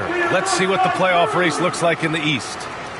You take a look at Toronto. This season has been an absolute dream for them. They're currently at number 1 as the postseason approaches. Well, for the Raptors, I recall them having a lot of naysayers at the start of the season, but now they may not have any. This team is ready for a deep playoff run. Even though some people doubted them, there are just as many people, if not more, who believed in this team from the very beginning. And it's pretty clear right now who was right. Now here's Fox. 16 points for him. Oh, rejected by Pirtle. Just fantastic defense by Pirtle. You see the length and the timing. Pass to Barrett. Over Castle.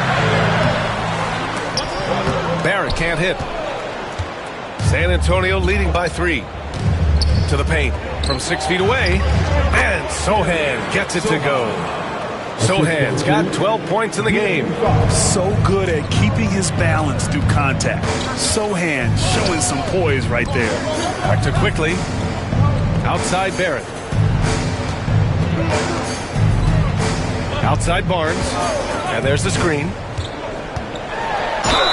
Count the basket and the foul. It's going to go on Jeremy Sohan. Fighting for his shot. Barnes is well rewarded for his effort.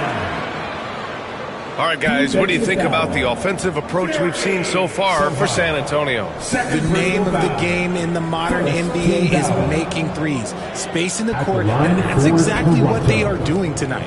And we also got to talk about the number of points they've scored in transition, just jumping all over the opposition in this regard.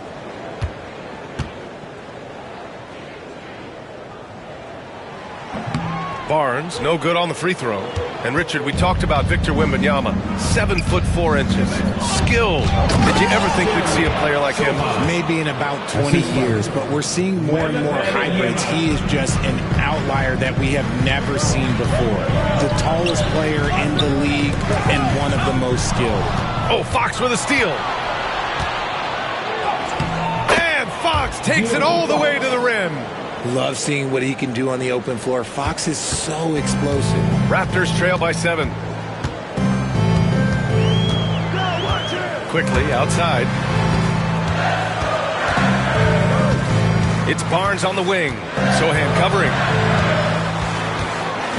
And he'll draw the foul. He'll head to the line for 2. And let's take a look at the first-year players who have really brought it on the offensive end. Here are the NBA's leading rookie scorers. Stephon Castle is second. And it's always hard to predict how easily young players will adapt to the league. But on the offensive end, he's really hit the ground running.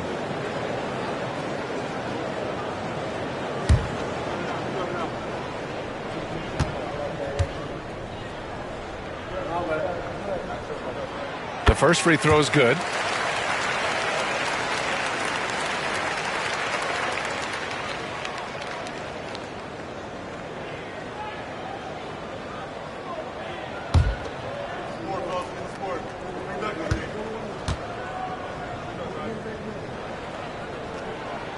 Both free throws good from Barnes.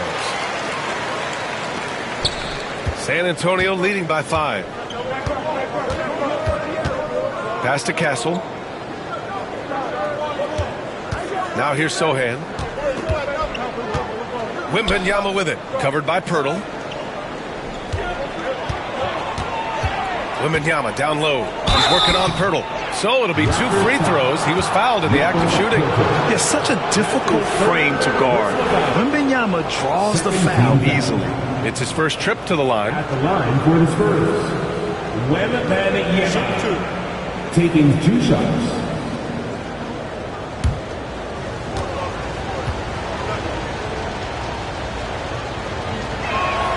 Free throw good, Wembanyama.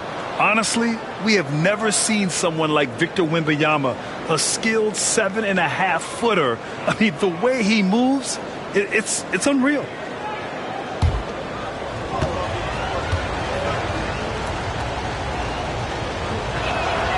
And both free throws good for Wembanyama. It can help a big man's game to hit those free throws. It keeps the defense from getting too aggressive. Barnes with a screen on Fox. Down low. And Barnes with a basket. The assist by Quickly. Quickly's got 4 assists now tonight. And he's single-handedly trying to keep them alive. Terrific scoring quarter. Will it be enough, though? Now here's Fox. 18 points for him. Pass to Castle. Outside Johnson. Shot clock at 5. Wembanyama screen. Fires top of the key. The shot by Johnson, no good. That's the shot they wanted. It just didn't fall. Tough to watch those miss. I'm sure they'll convert the next chance. Shot is good by Barrett. Spurs lead by 3. Outside Johnson. Fox for 3. Rebound Toronto. Bernal's got 5 rebounds tonight. Quickly passes to Pirtle. To the inside. And he banks in the layup. Ingram's got 9 points. It's hard trying to match up with Ingram, especially when he's looking to score inside. Outside Johnson. Pass to Castle.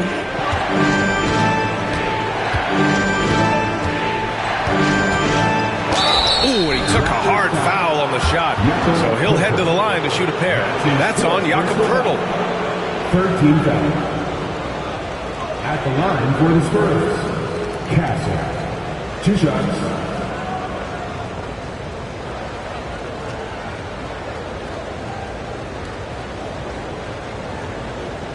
Shooting 2.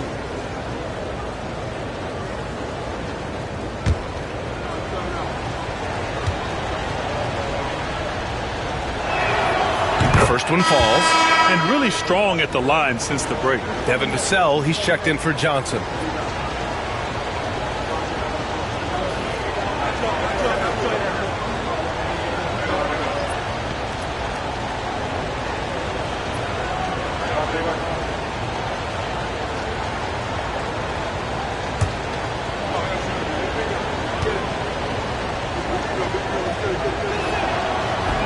Second free throw, no good. The Raptors have gone 8 of 13 in the second half. Jackson Davis, a screen. Hawks against Quickly. That evens the score. Quickly's got his second bucket on the night. We've seen that more than once today. An effortless basket inside. Sohan outside. Up top, Vassell.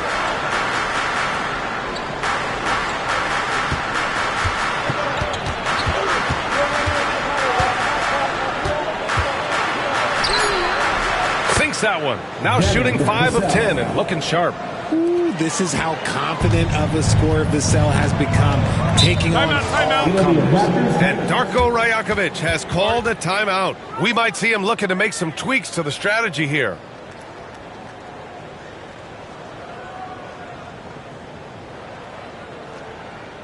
It's time for your first start to everyone. Come on and make some noise!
To Shed.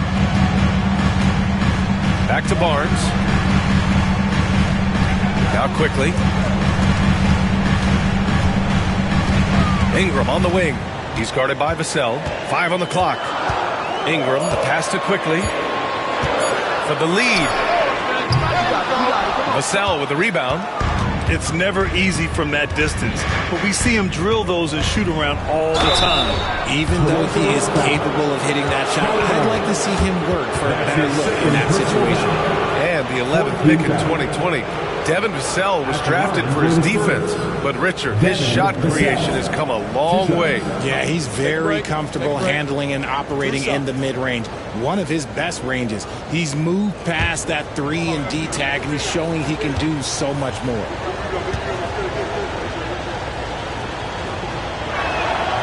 And he drops the first. Grant, compared to some of the flashier scorers, Devin Vassell has a more workmanlike approach. Yeah, he can quietly drop a big game on you. He doesn't draw attention with stylish plays and big circus shots.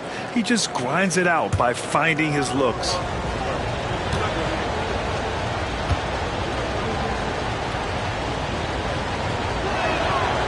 So hits one and misses one at the line. Look, if there's one thing that we've learned about Vassell since he came into the league is that he is a tough competitor. He will battle each and every night.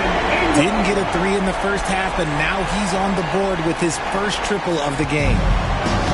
The Spurs have gotten 6 of 11 attempts to fall so far in the third.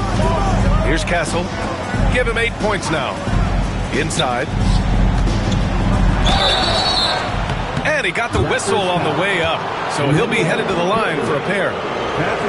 It's going to go on Emmanuel quickly. You got to love how scrappy De'Aaron Fox is. No matter what kind of challenges he faces in a game, he's never giving less than his all.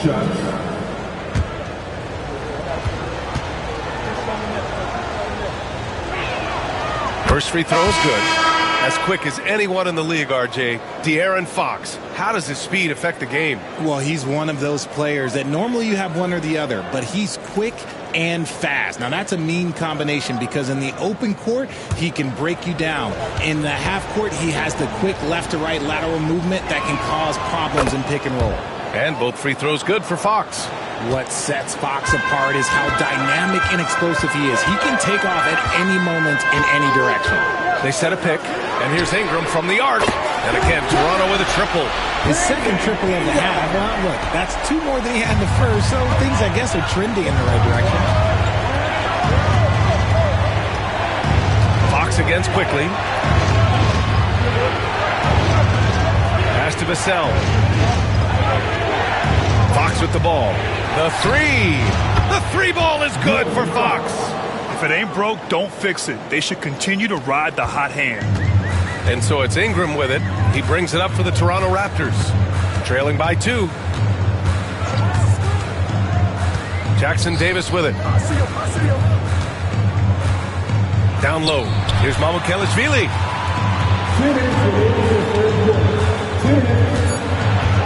The Raptors need to get off a shot quickly. San Antonio with a rebound. Here's Castle. Give him 8 points now. Pass to Fox. Fires from the line. Rebound Toronto. Jackson Davis has got double-digit rebounds now in the game. Outside Ingram. Now here's Jackson Davis. He's guarded by Vassell. Jackson Davis down low. Uses the glass to finish the layup. Jackson Davis has got 8. Keeping pace here. That's an excellent move inside. Fox feeling it out a bit. And so he draws the foul. Headed to the line to shoot a pair.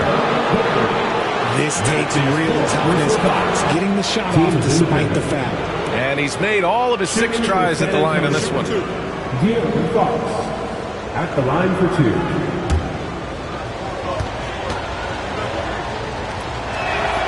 Free throw's good for Fox. Some changes for Toronto. Barnes, he's checked in for Mamukelashvili. Dick comes in for Brandon Ingram. And it's Walter in for Quickly. And San Antonio with a change here too. Cornette's checked in.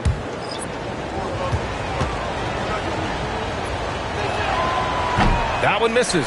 And hey, he did just enough to get the lead. That's what's most important.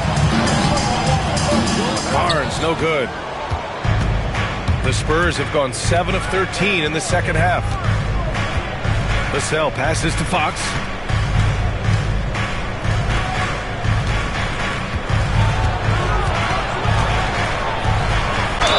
And they're going to count that bucket, and they'll send him to the line. It could be a 3-point play.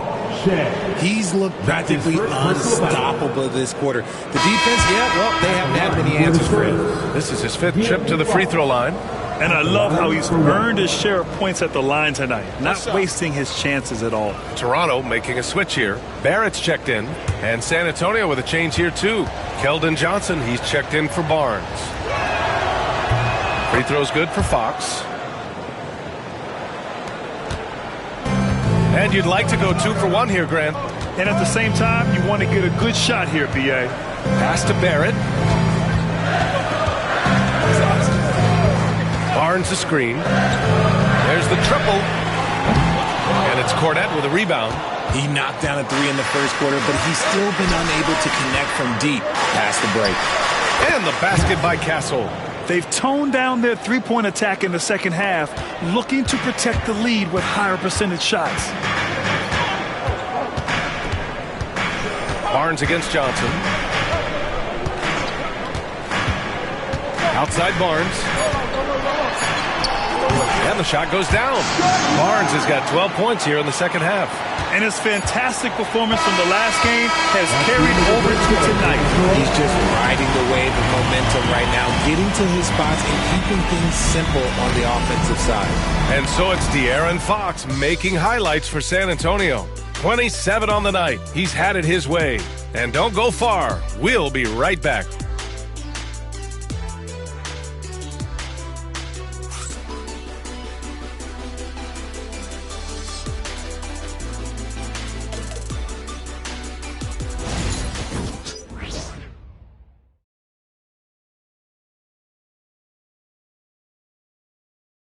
And it's time to bring up the State Farm assist to the game. And I'll tell you what, this was a no-brainer tonight. Take a look at the precision on this feed. Couldn't place it any better. You've got to admire the vision just as much as the accuracy. Not many players can even spot that pass. And with 3 quarters behind us, we'll start the fourth in what is still anybody's ball game. Scotty Barnes is out there with Trace Jackson-Davis. Then it's R.J. Barrett. Then it's Grady Dick. And it's Shed in at the point. That's the 5 out there for the Raptors. Cornette at the post. Covered by Jackson-Davis. And the basket is good. He got it to go, and he took the bump. So a free throw coming up. An opportunity at a 3-point play. That's his second personal foul. First team foul. Shooting for San Antonio, Luke Cornette. At the line for 1.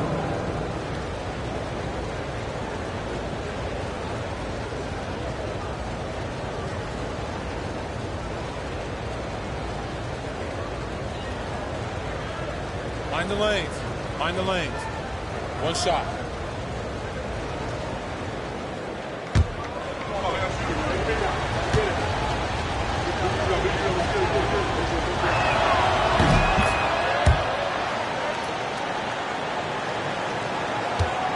Raptors trail by 7. Outside Barnes. Counted. Now 8 for 13 with that basket. He's caught fire here in the second half. Better late than never. Barrett against Vassell. Pass to Cornette. Back to Vassell. Is rebounded by Barrett. They've been dominating the boards tonight, yet it's still a close game. Outside Dick. Here's Shed. He's covered by Fox. Barrett against Vassell. Lets it go from deep. Rebounded by Johnson. Johnson's got his 4th rebound in this one. Pass to Barnes. Here's Vassell. San Antonio again can't hit. Toronto trailing. Here's Shed. Just over a minute and a half played here in the 4th. Outside Barnes. Here's Dick. And the 3 off target. And Barnes has got the ball here for the Spurs. A great 4th quarter. Just giving up 2 points. Pass to Cornette. Now Fox. From 12 feet. Rebound by the Raptors. Jackson-Davis has got 12 rebounds here tonight. Big time effort. Barrett can't hit. Well, his shooting is unfortunately not a big thing. And his lackluster accuracy is probably the thing that's keeping them behind. And he's is going for the lob. Oh, and Johnson slams it in. Ooh, the high-flying Keldon Johnson. Finish that alley-oop, young man. Barnes against Barnes. Just over 2.5 minutes played now. Final quarter of regulation. No debate there. He got hammered. That's his second personal foul. First team foul. At the line for Toronto, Trace Jackson Davis. 2 shots.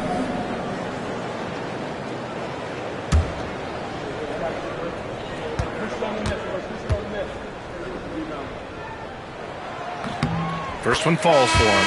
Toronto making a switch here. Mamukelashvili's checked in.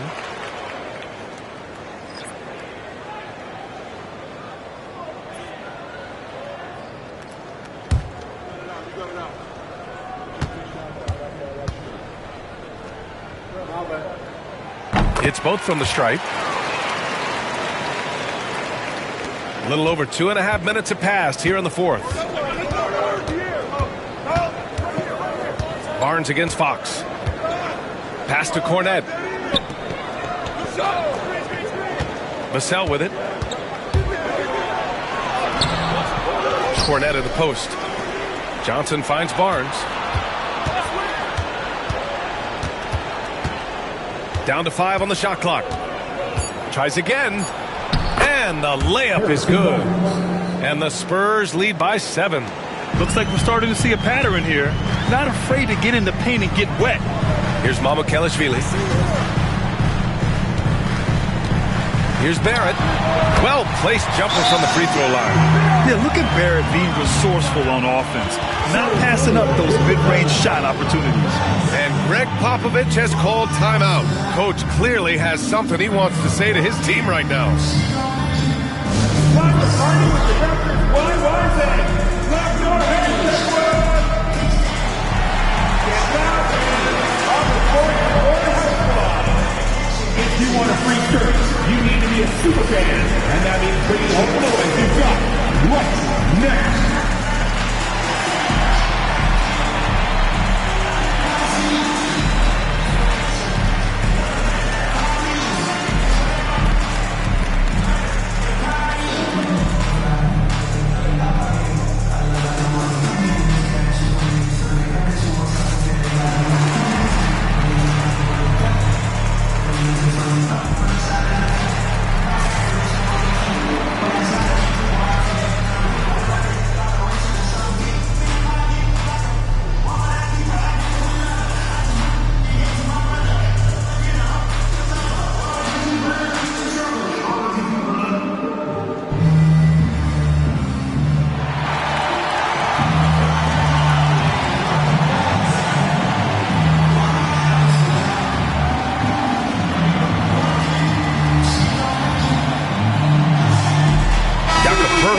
In for Mamukelashvili. And San Antonio also making a switch.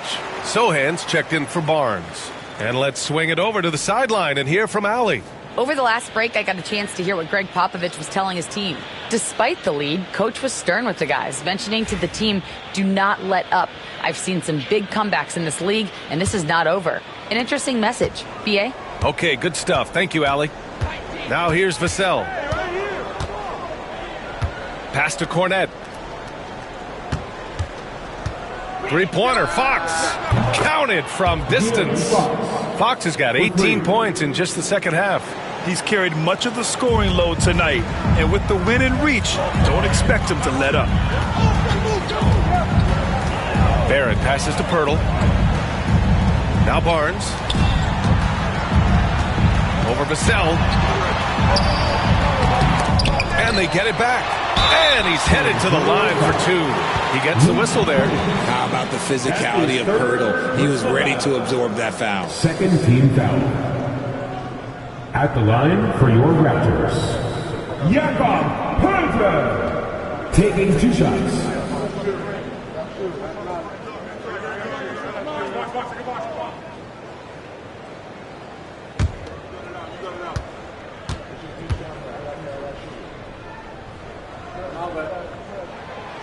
That one's off.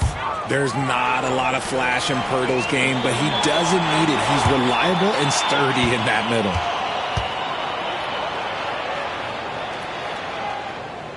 Good on the second one. Here's Vassell.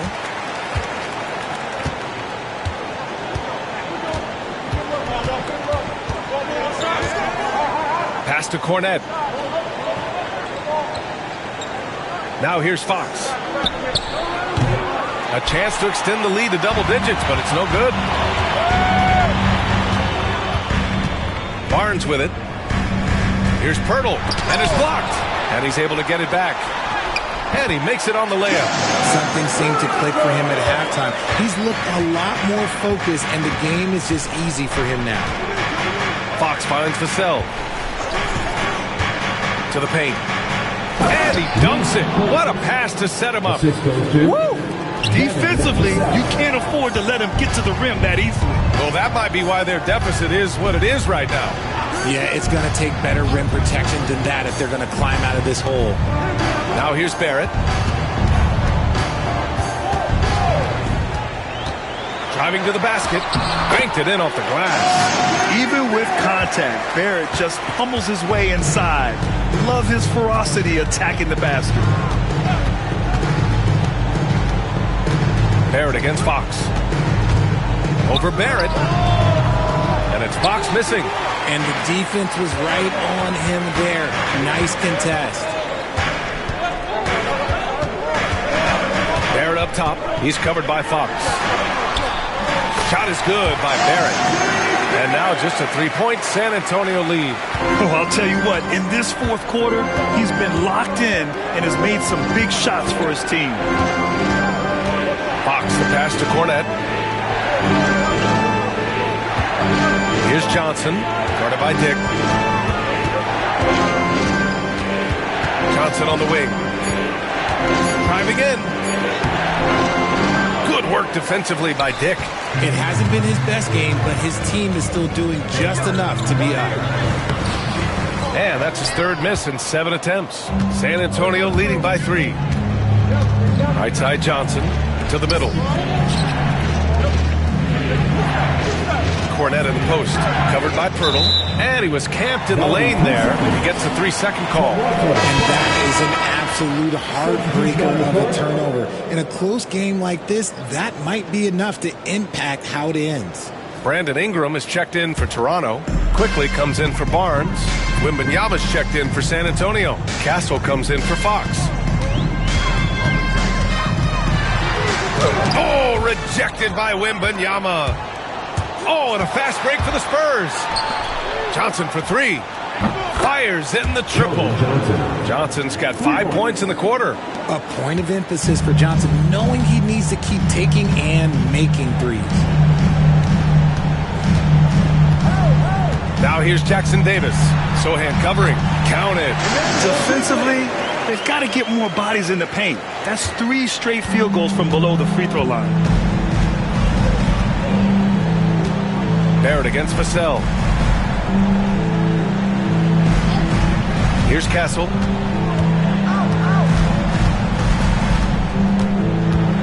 Pirtle with the block. Left side Barrett with the drive. And the dunk to finish it off. A beauty. And Barrett's teammates and coaches love when he shows some edge, slashing to the rim with purpose. Pass to Sohan. Second shot opportunity.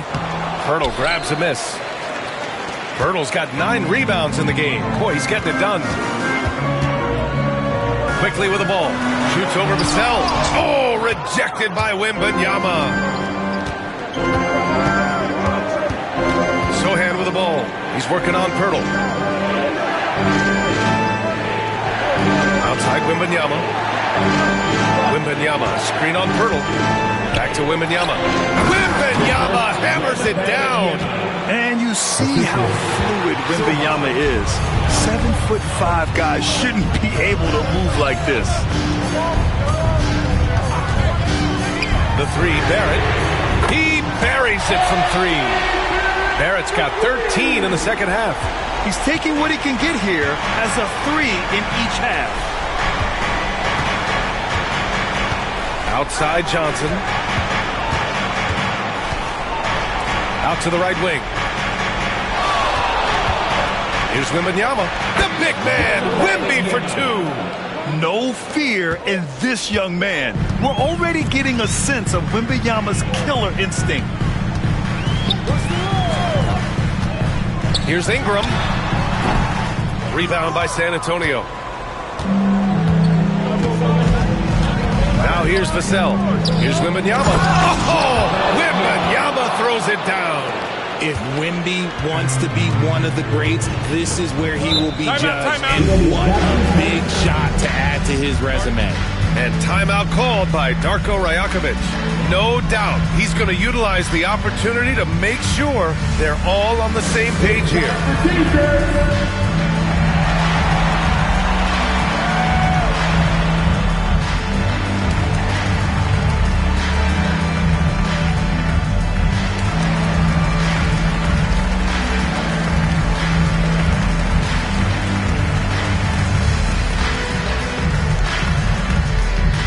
We know that you want a free t-shirt, so let's get loud.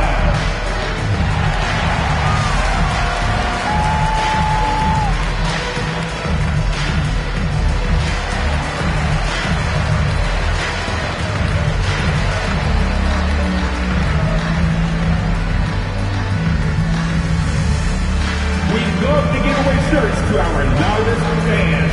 Now is that time to grab a free shirt.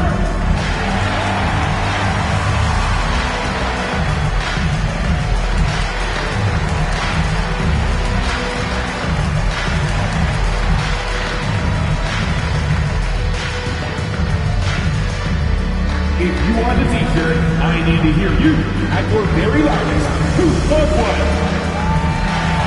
Scotty Barnes checked in for Toronto. De'Aaron Fox has checked in for San Antonio.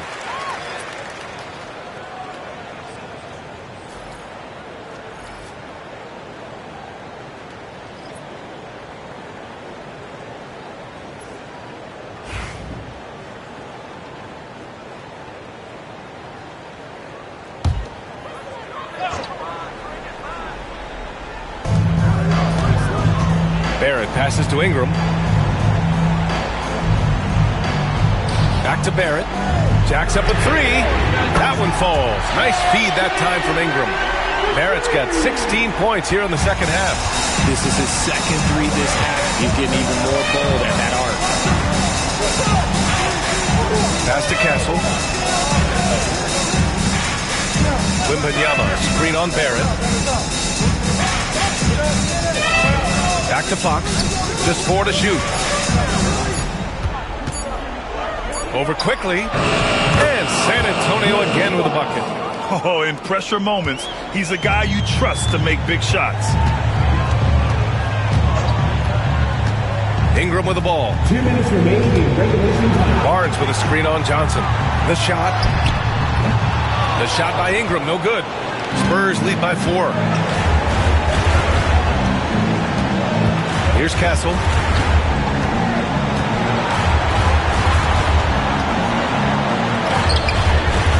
Quickly with a rebound. Quickly's got rebound number 7 tonight. Barnes passes to Ingram. No good on the triple. That is not the shot they needed there. You gotta work it around and get a better look. Here's Fox. Oh, plenty of contact on that shot. Officials call the foul, and he'll take 2 free throws now. He's so quick. The only chance you have against Fox is to give him tons of space. Taking 2 shots.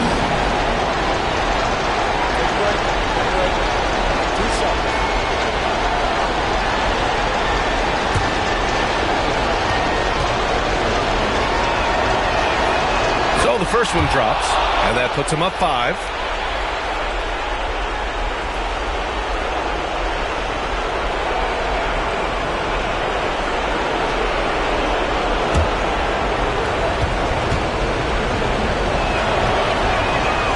So he gets them both, and it's a 6-point ball game. That's exactly how to close out a game. Take advantage of every opportunity. Here's Ingram. That one's good for 2. Ingram's got 10 points in just the second half. And you have to love the intensity from Ingram when they're up against it, always ready to attack. Pass to Castle. Fox against quickly. Step back on that one and let it fly. Fox has got 9 points in the quarter. And this is the trust that Fox's teammates have in him. What a shot right there. Here's Ingram. And here's Pirtle. Kicks it to quickly. Back to Pirtle.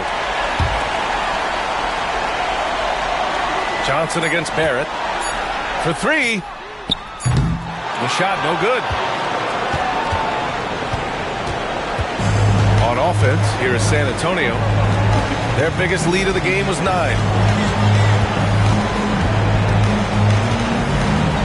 We've got 22 seconds left in the fourth. Castle for 3. The shot misses.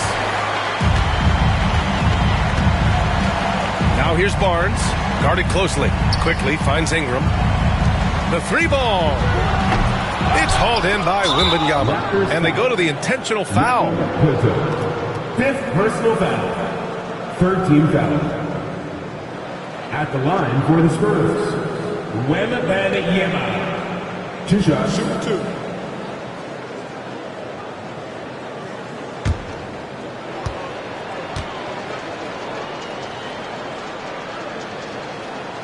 First free throw is good, and that makes it a 7-point lead.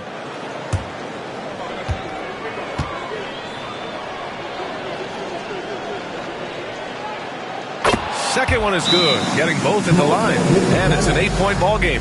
And Toronto calls time here.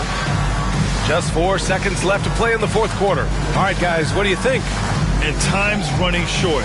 They just couldn't get over that hump. And I'm sure coach is encouraging them to play to the final whistle. Then they can get out of here. Get ready to dance like everyone's watching.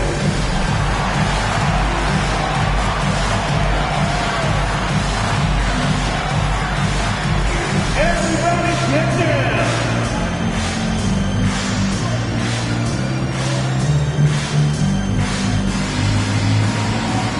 Let's see what you got.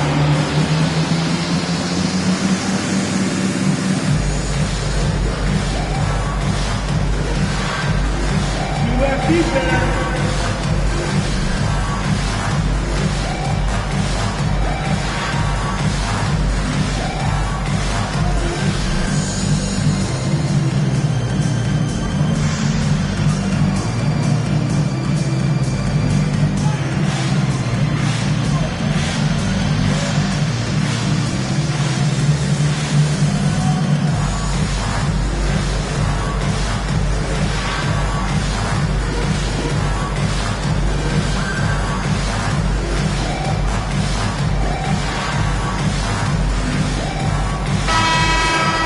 yourself a round of applause.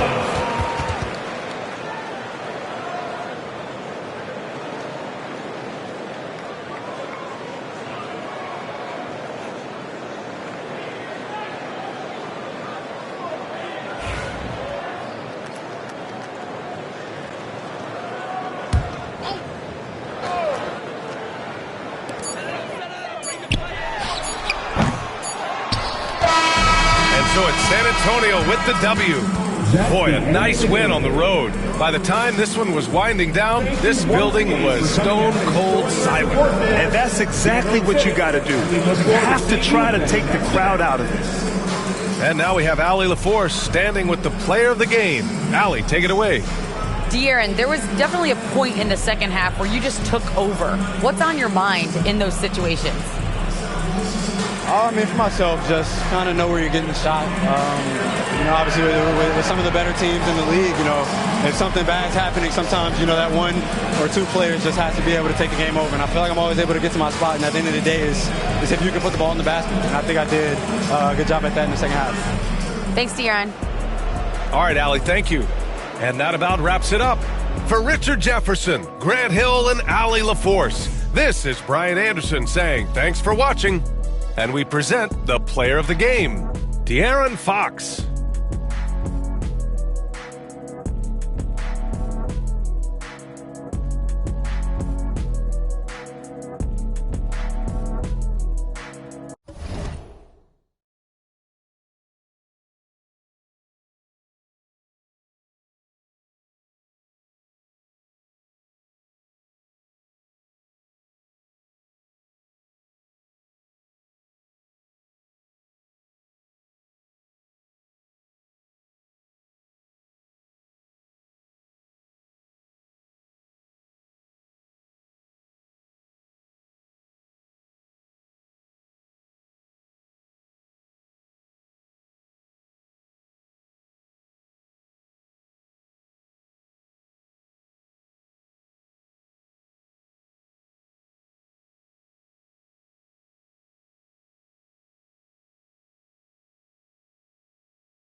Let's meet the starting five for your Portland Trail Blazers.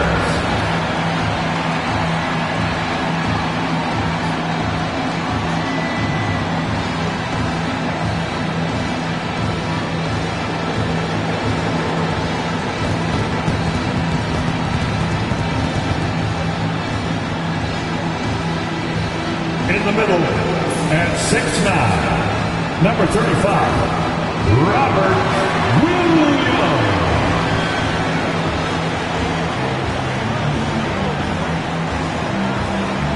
At power forward, at 6'7", number 33, Toumani Camara.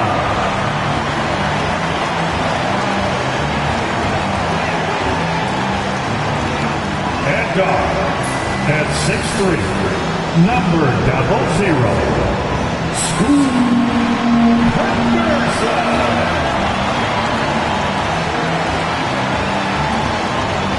Starting at the undercard, 6'4", number 4, Drew Holiday.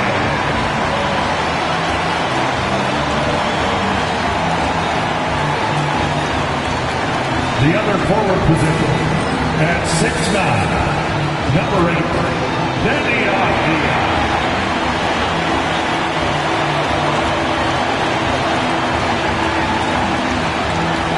Welcome, everyone, to a great Sunday night with the NBA here on 2K Sports. With Greg Anthony and Stan Van Gundy, this is Kevin Harlan, and we're joined by our reporter, David Aldridge, on the sidelines. Let's see the stat sheet here for Jason Tatum.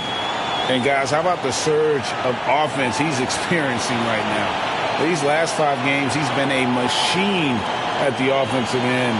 A different score than he had been earlier in the season. We'll find out if he can keep it going. So let's take a look at the Boston Celtics starting lineup. White in at shooting guard, with Brown playing small forward. Vucevic is out there with Jason Tatum. And it's Pritchard in at the 1 spot. And for the Trailblazers, they've got Robert Williams, Henderson out there with Holiday. Then it's Avdia, and it's Camara in at the 4-man position. Stan coming right down to it. Finish line is in sight. The playoffs are within sight. The warmer weather, I think, signals that the playoffs are right around the corner. Yeah, Kevin, that's exactly right. And neither team here needs any extra motivation in this one. You want as high a seed as possible in the postseason. You want as many of these crucial games to be played in your own building. And the rejection by Tatum. Remains Portland ball.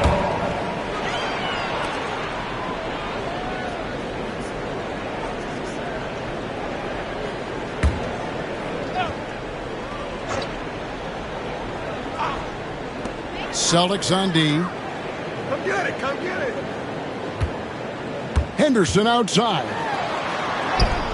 And the layup falls. A little like Donovan Mitchell there. Henderson makes some really tough shots in traffic. It's time now to hear from our Hall of Fame reporter, David Aldridge. What's the latest, David? Chauncey Billups and I got a chance to talk for a bit. Now, we talked about the difficulty of trying to contain a player like Jaylen Brown. Coach said we can't let him gain confidence and feel like he can do whatever he wants. That's when you get into trouble. Now it's up to the players to make sure this doesn't happen. Guys? Thank you, David. Master Williams. Here's Kamare. And some nice ball movement here by the Trailblazers. Avdia trains it from beyond the arc. Just an excellent feel for the game. Scoot Henderson understands how offense is played.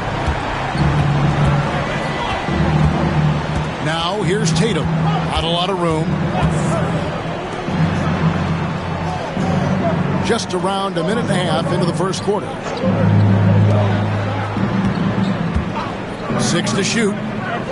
Right side, White. Boston needs to get off a shot. Puts up a three. And that's good. Jason Tatum for three. Yeah, I love watching Tatum compete like this. Getting his revenge with a three of his own. And Holiday kicks to Henderson. And there's the drive. Uses the glass to finish the layup. Henderson's got his second basket of the game. Well, they've started this game strong offensively. 3 out of their first 4 attempts. Portland had, Greg, one of the great guard combinations in Clyde Drexler and Terry Porter. Man, that was one heck of a backcourt. And they really complemented each other so well. Drexler with his explosive scoring ability and Porter who could just do a little bit of everything. Stan, as you know, in past years, Peyton Pritchard had always wanted a starting role. Now, more opportunity, and he has responded. Yeah, Kevin, he's very competitive and certainly deserving of rotation minutes. He is just now entering his prime.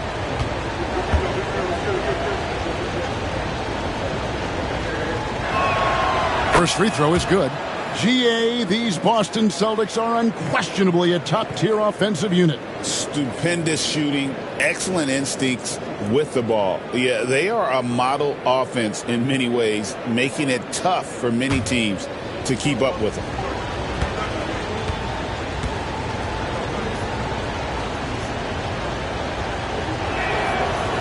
And so he's able to get 1 of 2. Stan, you talk about a stacked roster. It's hard to find many weaknesses for the Celtics. Yeah, Kevin, there's a reason the Executive of the Year award went to Boston's front office last season. The Celtics are built right, and they're built to last. Well, it was the Boston Celtics, their last game a loss to the Jazz in Delta Center. Well, when you're facing a team that's feeding off the crowd's energy, you have to bring your A game, and they didn't do that defensively. Yeah, when you have a defensive showing this poor, it's normally due to an overall lack of effort. Brown outside. Here's Pritchard. He's coming off a 16-point game against the Utah Jazz. White the pass to Vucevic. And Vucevic throws it down. Can't be too surprised by this. Vucevic got the room, and he went to work. Timeout. And so Chauncey Billups calls for the timeout. He wants to make some adjustments to the game plan, clearly.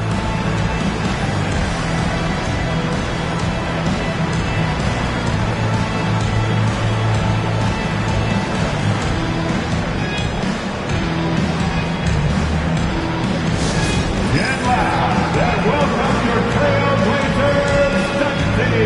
Show us what you got, crew. Now on the court is your hype squad. Get loud and let him hear it. We're on the lookout for a round this man who'd like a free t-shirt tonight.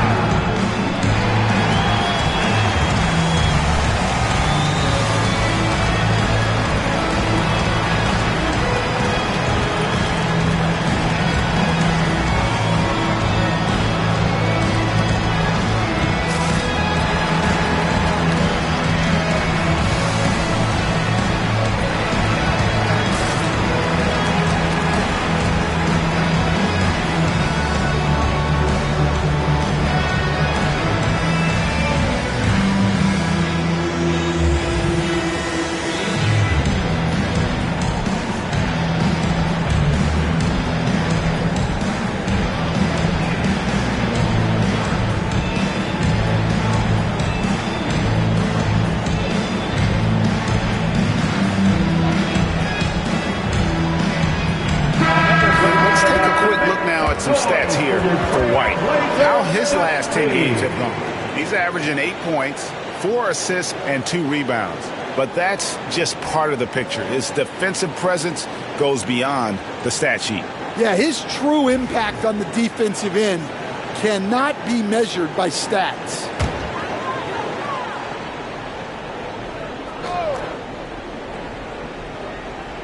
First quarter of play, we're about 3 minutes in. Henderson against White. Back to Henderson. Outside, Avdia. Again, the miss by the Trailblazers. Boston's gone 1 of 3 from beyond the arc so far in the game.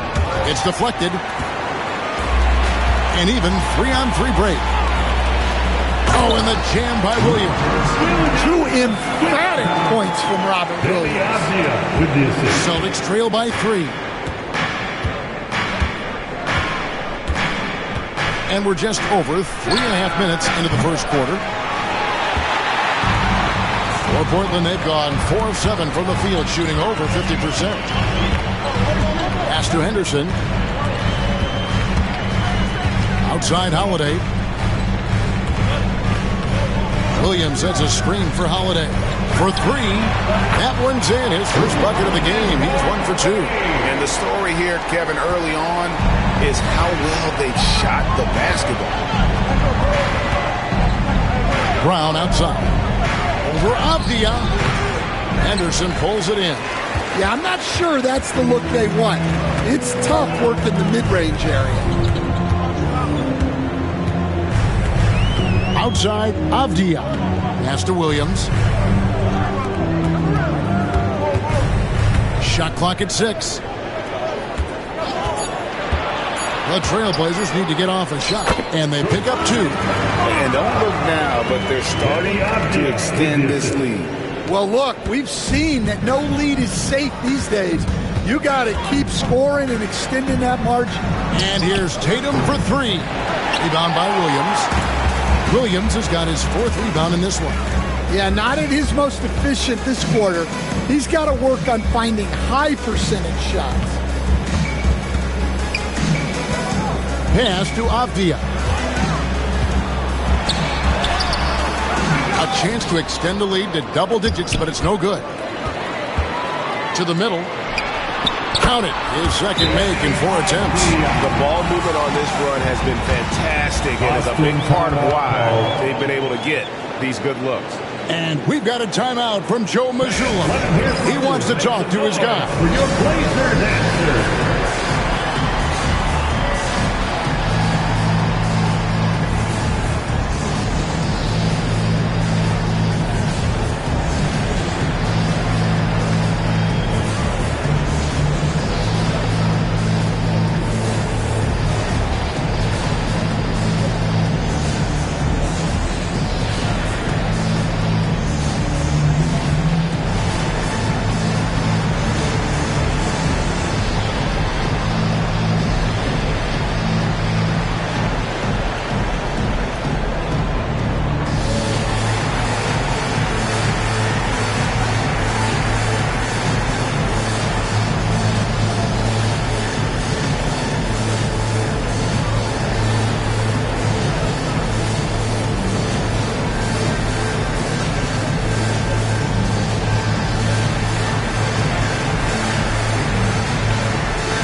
The Trailblazers making a switch here. Grant's checked in. Let's go to the 2K leaderboard. For the past 10 games, these teams have been fantastic on rebounding. 5th best, the Trailblazers. What a show of strength in terms of rebounding. I mean, they've really controlled the glass here of late, playing with some extreme physicality. Grant against Tatum. To stop the drought, Vucevic with the bucket. Vucevic has got 5 points so far. Well, when the moment is right, Vucevic can be an effective spot-up shooter. Here's Grant. Good for the basket. Starting off 1 for 1 with that shot. And of the last 6 baskets, 5 have come on the interior. This is just smash-mouth physical basketball, guys. Now here's White. Scoreless thus far. It's Brown on the wing. And again, Boston with the triple. Well, this is what Brown was looking for. He just needed the ball, and then instantly his shot was up. Outside, Avdia. Grant with a screen on Brown. Avdia kicks to Grant. 6 to shoot. Avdia finds Holiday. Puts up a deep 3. And Boston with the rebound. And when you are as good a shooter as he is, you have to have the confidence to take that shot. It might not always fall. Yeah, it's one of those heat check shots, and heat check is a synonym for bad shot. And that pick takes the D totally out of the equation. Yeah, you've got to lock and trail hard. You can't allow him a clean look from that. Now here's Henderson. A 29-point game for him in the win against Denver. And he did a lot of work on the glass as well. He impacted the game on multiple fronts. They've been beating them to a lot of those loose balls and rebounds here to start. Hey, Greg, what about Jeremy Grant? He's had about every role you can imagine on any team he's played on. And, Kevin, he started out as a second-round pick, hoping to just make a team. He's been a bench spark plug, a starter, even a number 1 option in Detroit for a couple of years. Grant's done it all. Here's Williams following the basket by Jaylen Brown. And pushing it up, here's Boston. A shot by Pritchard, no good. Well, I know he can finish at the rim, but the defense did just enough to force the miss. Grant kicks to Williams. They set the pick to the paint, and Holiday throws it down. Well, this is what you love seeing from Scoot, a desire to involve teammates in pick and rolls. Here's Pritchard, guarded by Holiday.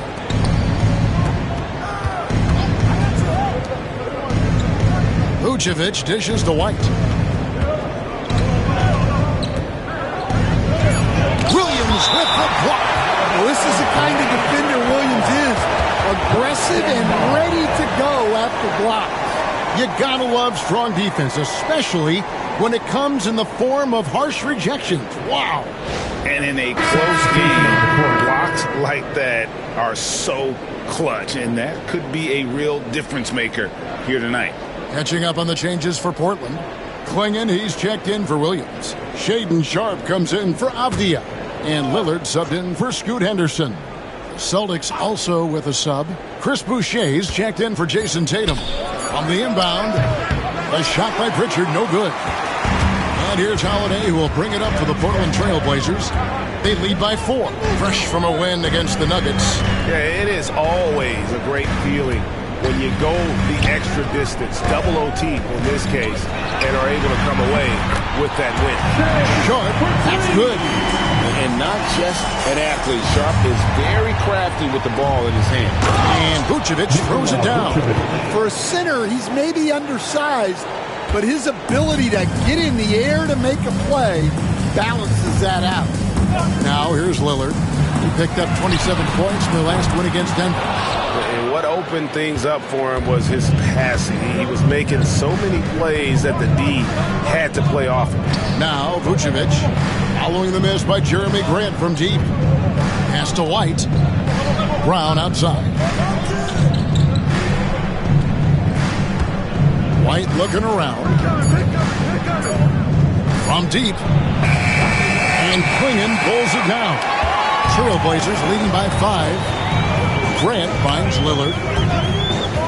Back to Grant. And the dunk by Grant. What an explosive athlete. Grant playing well above the rim. Here's Pritchard, covered by Lillard. Shoots the 3.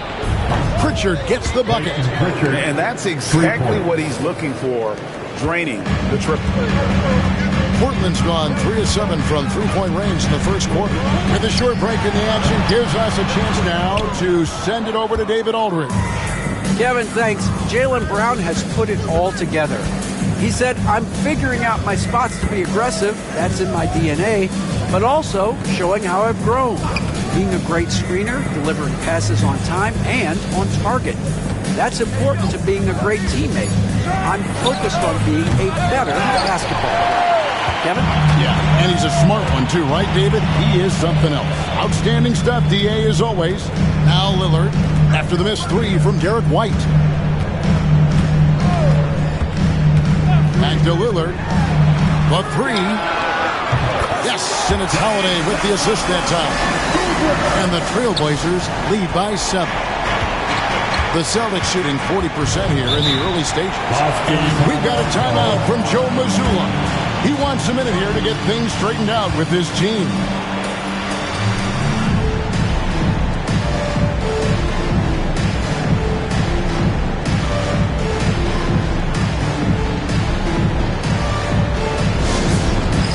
Dance Cam, get ready, everybody. If you see yourself on the screen, show us your best moves. Let's go.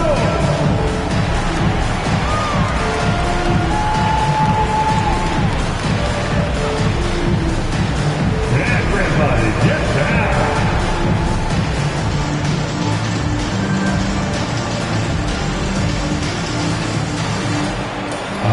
Next.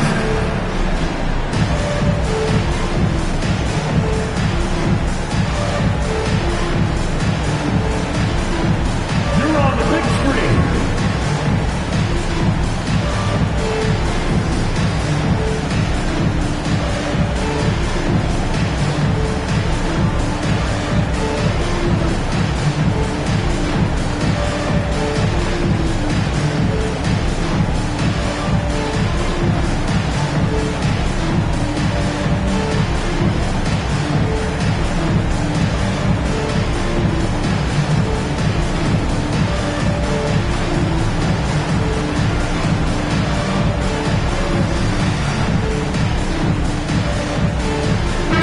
Making a change here.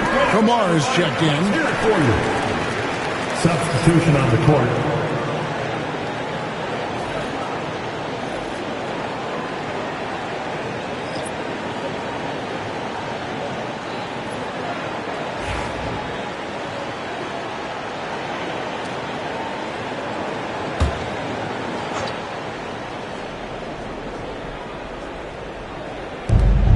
.59 seconds left in the first quarter of the game.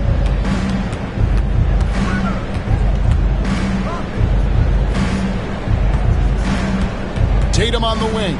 He's covered by Grant. He muscles it in through the contact, and they call the foul. He's on his way to the free throw line. The pure skill and agility of Tatum on full display. To be able to beat the foul and still get his bucket. Jason Tatum at the line for one.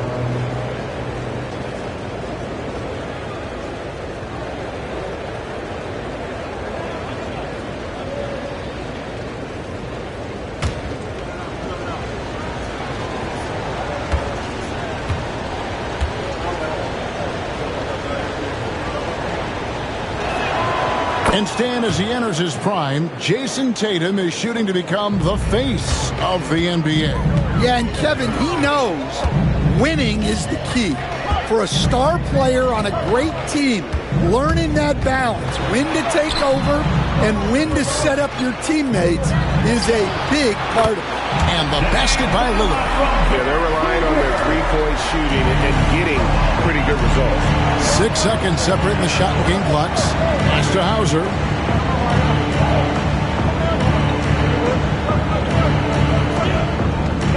Back to Tatum.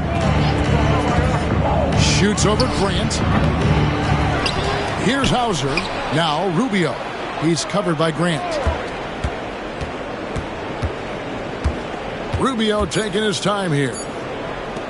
Puts up a deep three. And the last second attempt does not go in for him. And so it's the Portland Trailblazers, bringing the quarter to a close with a 7-point lead. They've done a lot of great work from long range. Back right after this.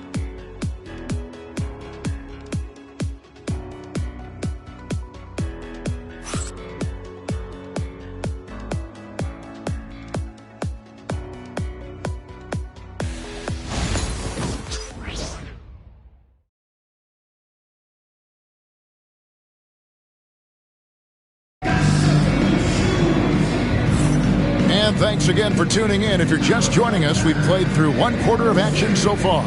And taking a look at the Trailblazers' performance, what do you think they're doing or not doing? Boy, their offense looks really good when everyone's in sync. Terrific first quarter.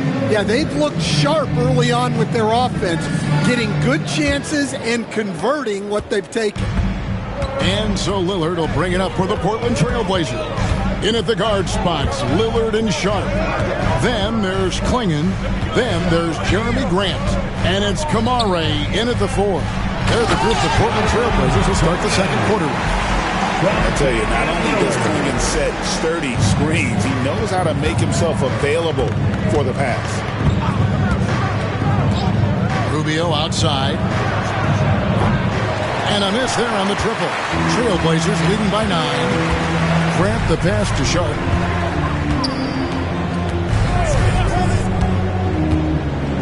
Lillard outside. Three-pointer. Boucher with the rebound. Rare you'll see him miss such an open look.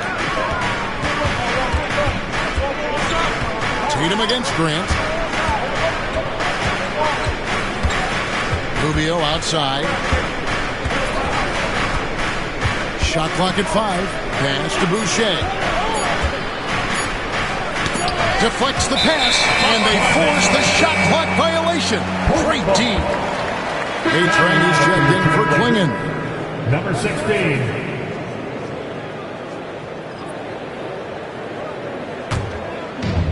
Portland's gone 5 of 10 from downtown tonight. 50% exactly. They set the pick. Lillard against Rubio. Shoots from 12. It's not going to fall. He's taken 4 shots and made 2. The 3 from Tatum. Rebound by the Trailblazers. Well, you can't question his confidence from out there, but it's not falling. Maybe time for a different approach. And that one's good, Lillard. And just putting his entire offensive imagination on full display. What a smooth release from Lillard. Lillard against Rubio. The 10-footer finds the target. Rubio's got his first basket. Trailblazers leading by 9. Lillard with it. 8 points for him. Knocks it loose, and it's stolen by Ricky Rubio. Outside Tatum. There's the triple. A 3 from Tatum. Solid from 3. Tatum is not shy about firing away. Lillard looking around. Looks good, is good. Bucket number 4 from the field. He's taken only 6 shots. Yeah, 3 consecutive field goals have come right at the rim. The D had better start buckling now. There's the drive. Got a piece of it, and he recovers it. Here's Tatum. And that one clearly a foul. Gets the whistle, and 2 shots coming up. Jeremy Grant picks one up. Well, if the defense closes on Tatum, he'll go into them. He's happy to get sent to the line. Breaking down some numbers here, the hustle stats for the Trailblazers. Well, their defense has been really impressive, especially the number of blocks they've managed to get. It's not easy to keep denying guys at the rim. And they are also just outworking the opposition in transition. When the break is on, they've continued to find ways to score.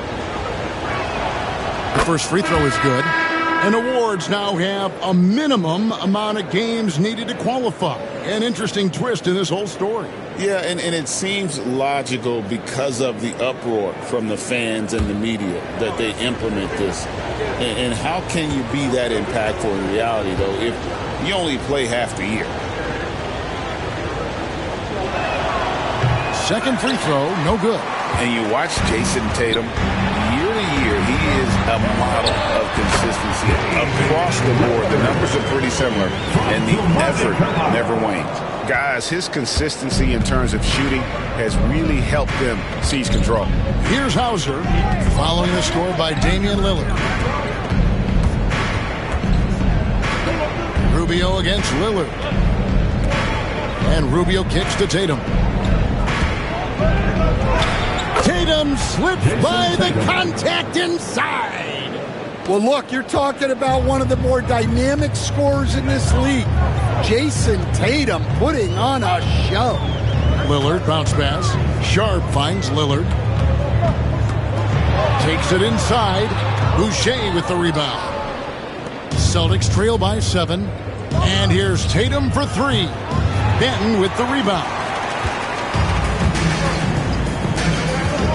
Grant against Boucher.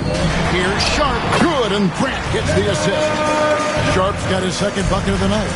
Another bucket down low. They've been the aggressors, taking the ball inside and attacking at the rim. And so Joe Mazzulla calls for the timeout. He's going to have a discussion here on the sideline.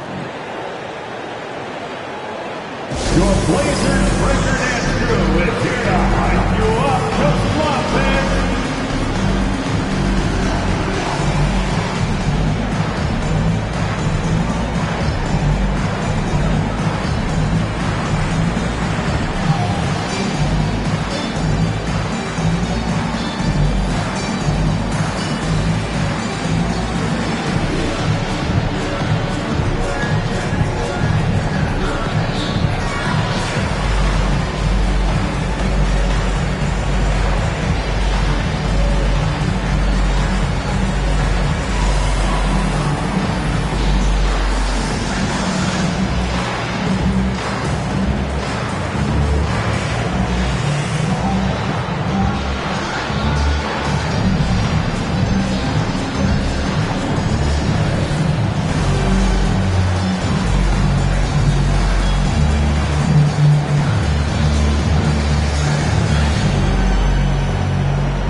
Vucevic checked in for Boston.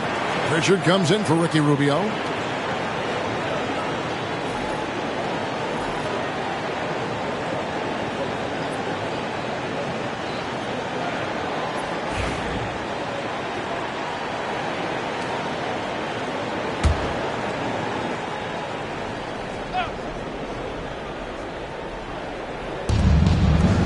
Hauser the pass to Tatum. High arcing shot. 2 free throws coming up, and they call the shooting foul. Well, it's so impressive how Jason Tatum has just continued to strengthen his game. He's a star who isn't easily satisfied by his own play and always wants to do more.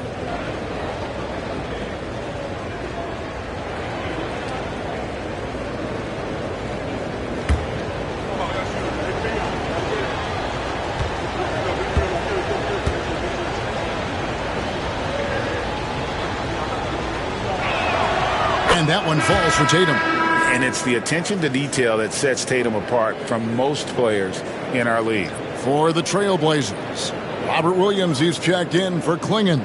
And it's Avdia in for Delano Banton.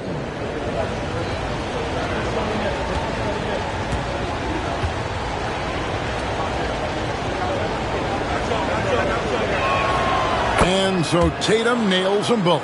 And he's been much more aggressive here in the second quarter. He's getting to the line a lot more than he did in the first.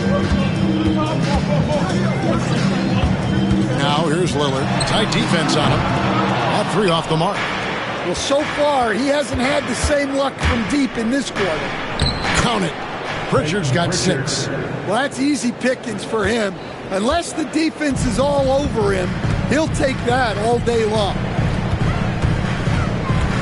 Pass to Grant from the arc. Rebounded by the Celtics. Their last encounter was in Boston.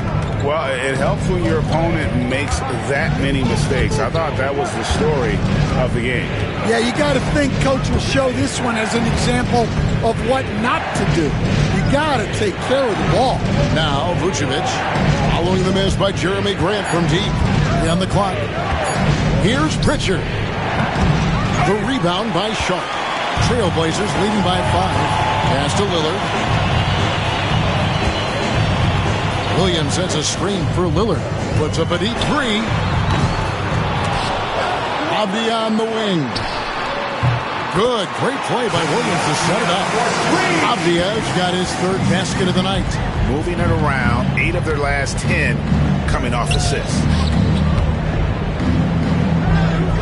Pritchard passes to Boucher. Here's Vucevic, and the rebound paying off as they pick up 2 on the second chance bucket right there. Yeah, still one of the league's best rebounders. Vucevic extending the possession. Lillard, the pass to Sharp. Back to Lillard. Front past the arc. That's no good. That miss makes him 5 for 11 from the field. Pass to Hauser. Outside Tatum. Knocks down the 3 ball. He's got 17. Well, there's no question he's carrying the load in this quarter, but he's going to need some help. Avdia dishes to Lillard. Back to Avdia. And they come right back with their own 3-point. Avdia's got 11 points. Here's Pritchard, covered by Lillard. And foul on the shot, so he'll get a chance at the line. Dan, isn't it terrific? We're seeing these great stars in the NBA extending their careers more than ever before. We certainly are, Kevin, and it's great for the league. The league keeps getting younger, though. These guys come into the league earlier, but I think what players have learned, it's not even just the basketball part. It's the strength and conditioning. It's the nutrition. They've taken care of themselves better, and that allows them to last longer. Scoot Henderson's checked in for the Trailblazers. Holiday comes in for Lillard.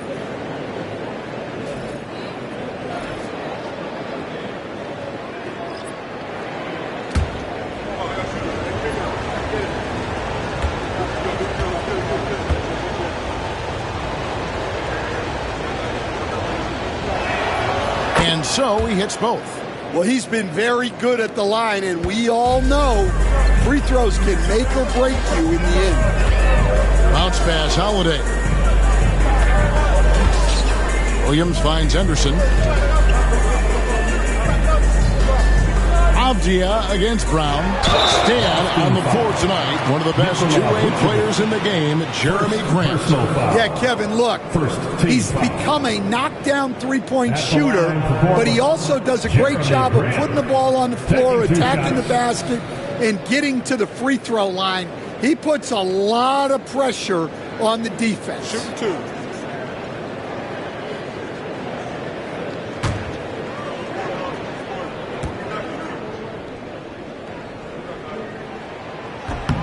And the first one drops. Well, look, with a guy like Grant, you've got someone who can defend all 5 positions on the court. Guys like that don't come along every day.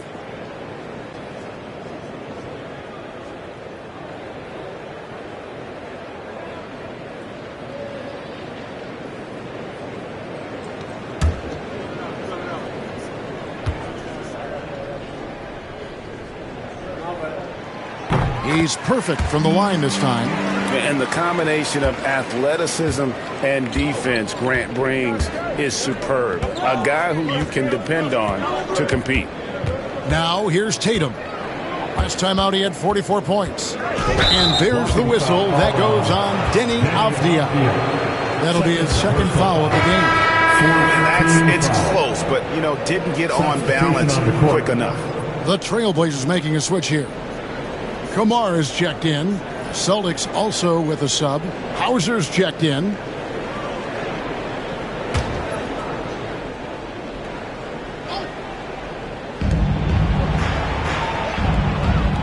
Here's Pritchard, guarded by Holiday. Light a screen, 6 on the shot clock. And the shot goes in. Pritchard's got 8 points. Yeah, he's picking it up here in the second quarter after a slow start. And Holiday kicks to Henderson. Pass to Avdia.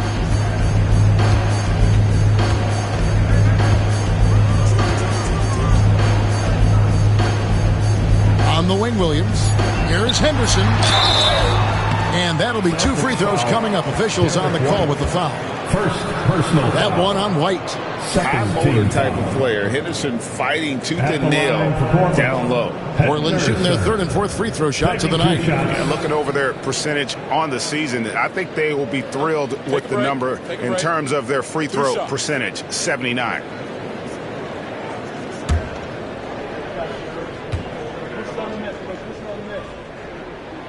And that one falls for Henderson. Well, Scoot has all the physical attributes. He has the fearless mentality. But like most young players, he just needs some time to develop and adapt to the NBA game.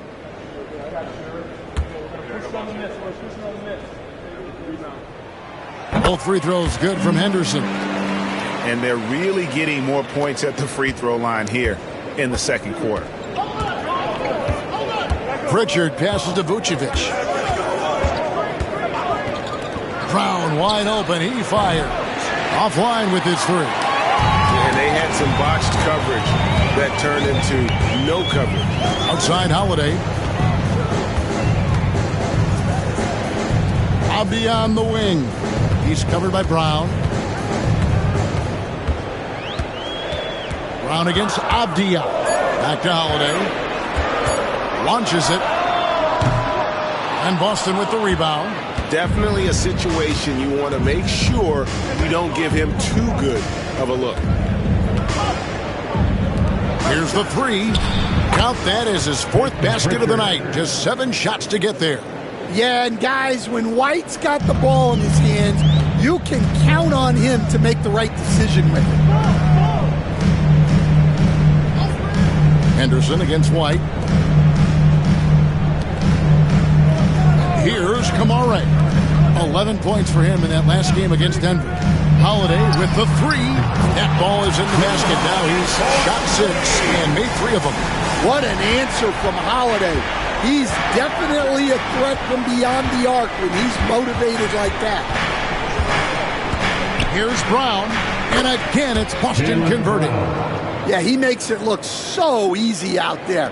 The game comes naturally to him. Trailblazers leading by 4. And here's Henderson. 6 points for him. Rebounded by Hauser. Well, it's definitely within striking distance now.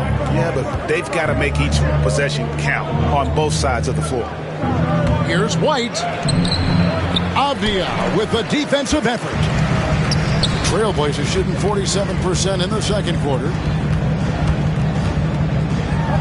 Stan, I've always admired you. Come from a coaching family. Was there a point growing up you knew you wanted to be a coach? Yeah, look, I loved being around the game. And so 2 things happened that drove me into coaching. Number 1, I loved baseball and I couldn't hit one. So that was out. And I wasn't a good enough basketball player to go on that way. So if I wanted to stay involved in the game, that's when I knew I wanted to be a coach. But your dad had a little bit of that in his background. I say in a little kind of tongue-in-cheek, right? He was a guy that led the way in your interest there. Yeah, my dad coached for over 40 years, and I think he had a great passion for it and always used to tell us that he never actually felt like he worked a day in his life. He loved it so much. Following in his footsteps. Terrific story. That one misses, so he goes 1 for 2. Celtics trail by 5. Inside, here's Vucevic, and Vucevic throws it down. And using every bit of that large frame for the exclamation point, Vucevic a force around the rim. Now here is Holiday, 8 points for him. And Abdia, the bucket on the assist by Holiday. Abdia's got 13. Well, this could be one of those nights where there's just nothing you can do to slow him down. Brown outside.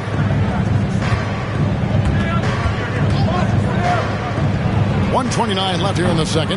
Misses the 3, and he used the pump fake well there, but he couldn't capitalize. Pass to Holiday. A step back shot here. And he uses the glass on the layup. Holiday's got 5 points in the quarter. Well, Holiday is one of the strongest guards in the league. He can handle the contact. Here's Hauser. Here's White. Henderson defending. Nice ball movement by Boston. Brown outside. It falls for his 5th field goal of the night. Now shooting 5 for 8. Well, you know, when Brown's hitting the 3, it really opens up this offense. Pass to Kamare. There's 39 seconds left to play in the first half. From 12 feet out. Henderson, no good. Celtics trail by 4. Outside, White. Down low, here's Vucevic, and Vucevic throws it down. Oh, just solid on the one-handed slam. And guys, when it's a tight ball game like this, he's the guy they want with the ball. Now, here's Avdia. He had 28 points in the win against Denver.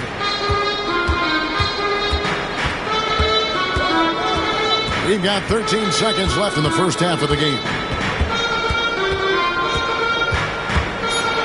In the corner, Henderson with it. Shoots over White. Misses the wing chip. Danny Avdia.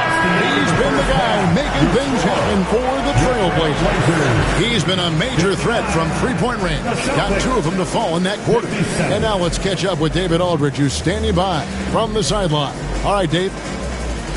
Kevin, thanks. Nick, what changed as the first half continued? We toughened up a little bit. They were getting a lot of easy points, a lot of points around the paint, around the basket, and we just started playing more aggressive, playing hard on the defensive end, and that got us going offensively too. So we just got to keep doing that, play hard, and should be fine.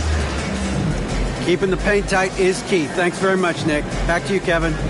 Thanks so much, David, and we'll step away briefly, but get you right back out here for the start of the third quarter after this break. Please direct your attention to center court and get ready for the fan half-court shot. Drum roll.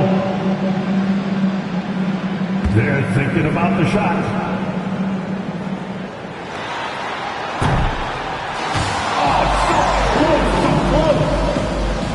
Give it up for our participants.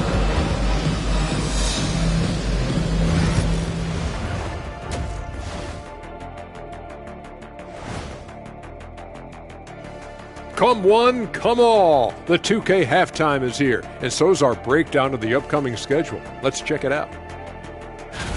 And you know, for that matchup with the Cavaliers, no one's picking them. Maybe if they play mistake-free ball, they'll have a chance, but a slim one at best. I'm sure someone in the world is picking them, right? Maybe not. Who knows? Let's get back to our game featuring Portland. That first half was pretty even. They've been playing very unselfish. I'm telling you, these guys are feeding off the ball movement, and as a basketball fan, it's wonderful to watch, Shaq. Yeah, no Tyler ball from them. That's why they're getting the good looks. Get it? Tyler Hero? Tyler ball, hero ball. I knew you would understand, Ernie.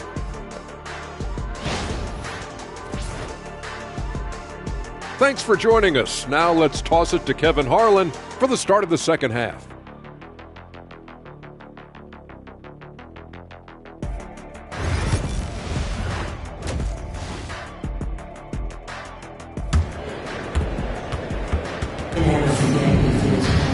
Second half of basketball upon us. We may be in for an exciting finish based on how close of a game it's been so far. And you know, guys, Jason Tatum has really been making it happen. Well, through the first 2, he has been nothing short of a marksman from deep. Yeah, he's been locked in tonight. Through the first 2 quarters, he's been a huge factor from outside.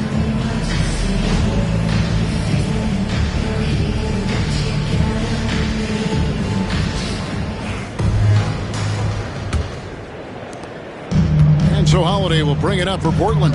Following this one, they get to host the Cavaliers. On the court for the Celtics, the guards are Pritchard and White. And in the front court, Brown and Tatum. And it's Vucevic in at the 5, roaming the paint. Already a gifted passer, Henderson has solid vision for such a young player. Tatum looking around. White wide open. He fires. Connects from three-point range. Well, you love the unselfishness, makes the next pass, and enables his team to capitalize on the possession. And Coach Derek White spent his first 4.5 seasons with the Spurs and Coach Greg Popovich, who did a lot to boost his confidence. Yeah, Kevin, White was a late first-round pick. He's a humble guy, very hardworking. I don't even think he realized he could be this good. Now here's Tatum. Vucevic's screen on Williams. And here's Tatum for three. And no good that time. I'm shocked that didn't turn into 3 points. I mean, he makes you pay on those nearly every time. Pass to Avdia.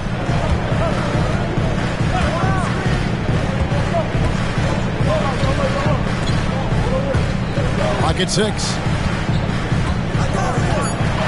Here's Kamara. Outside Holiday. Jaylen Brown with the rebound.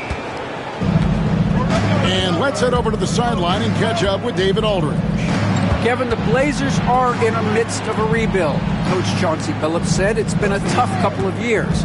I'm just here every day grinding through it, helping my guys the best I can. I'm ready for that challenge and that pressure to go out and compete with these best teams. In the NBA, Kevin, this sort of thing takes time. A lot of time, but the rest is tough, David. Thank you. An unreal athlete. Williams gets off the floor with such ease to power it down. And with that miss, they're just 1 for 4 to start the third quarter. Avdia finds Holiday. At the elbow, Williams. Unable to get that one. Great D that time from Vucevic. To the inside. It's hauled in by the Trailblazers. Williams has got 8 rebounds in this game. Back to Holiday. Pass to Williams. Avdia with it. There's the 3. Count that as his 7th field goal, 9 tries. Shooting 78%. Guys, he's been a one-man air raid coming at them time and time again.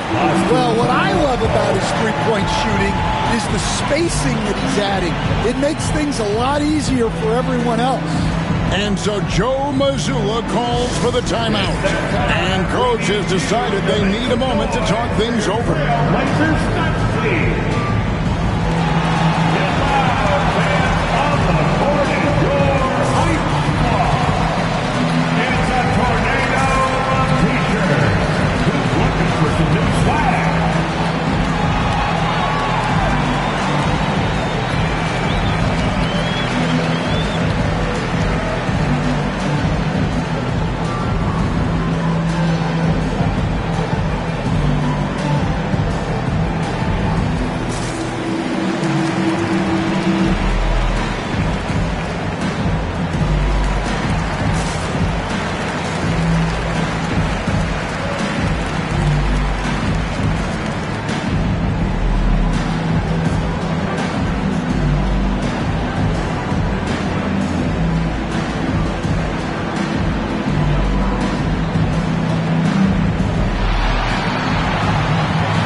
Breaking down his play since the All-Star break. He's averaging 11 points a game, 4 assists, and 4 rebounds. And with the ball in his hands, he is an outstanding distributor. Well, he is so unselfish. That's why I love playing alongside him.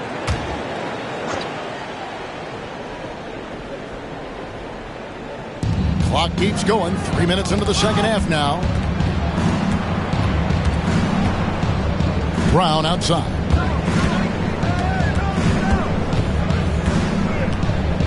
Five on the clock. That shot off. Avdia with a defensive effort. Trailblazers leading by 6. Third quarter action and just under 3.5 minutes have gone. Now here is Holiday. He's got 10. Kamara. And the basket is good, and he's got a chance here for one more at the line. How about the concentration? He gets hit, but stays with the play and gets the finish. The Trailblazers have shot a good percentage from the free throw line so far. They've made 5 out of 6.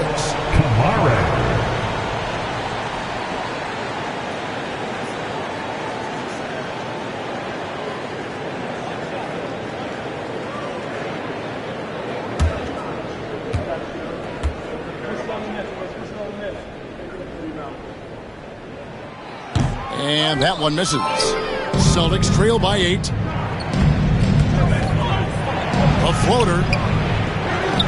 Out to the right wing to end the run. A shot by Pritchard, no good. Trailblazers have gone 4 of 7 to get things started here in the second half. Avdia dishes to Holiday. Here's the screen to the middle. Here's Kamara. The second effort out to Henderson.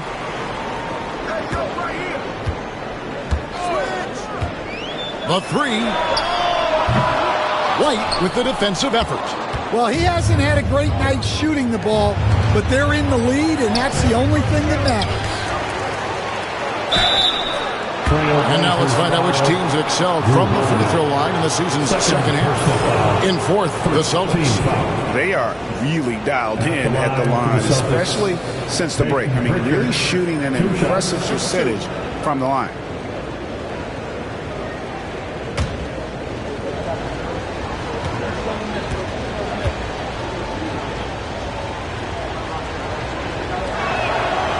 No good on that one.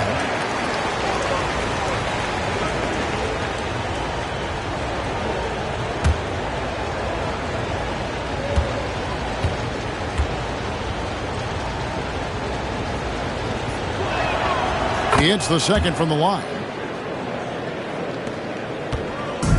And so Holiday will bring it up for the Portland Trailblazers. Just 4 points. That's all they've given up here in the second half. Pass to Williams.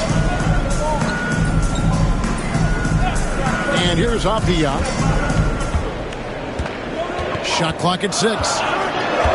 Back to Williams. Well, with the energy Williams plays with, he's tough in the paint. And a look at how the offensive approach has been going here so far for the Trailblazers. Well, they've really been sharing the basketball. All coaches talk about that, try to get their teams to do it. It's really great when you see it in action. And tonight we've also seen a lot of great play from them inside. They've been consistent in terms of attacking the interior of this D. He's off on the first. Well, for Williams, the most important thing is remaining healthy, because when he does that, he's an impactful player.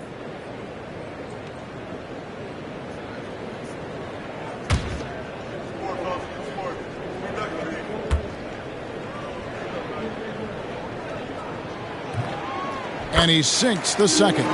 And the energy of Williams, it's infectious. Amazing at using it to block shots, rebound, score, whatever they ask of us. Now here's Tatum, who's got 19th. Tatum setting the pick for White. Played in with a nice touch off the glass. White's got 5 now. I like that from White. Attacking the heart of that defense. Timeout. And so Chauncey Billups calls for the timeout. Looking for a breather and maybe just 1 or 2 things to talk about.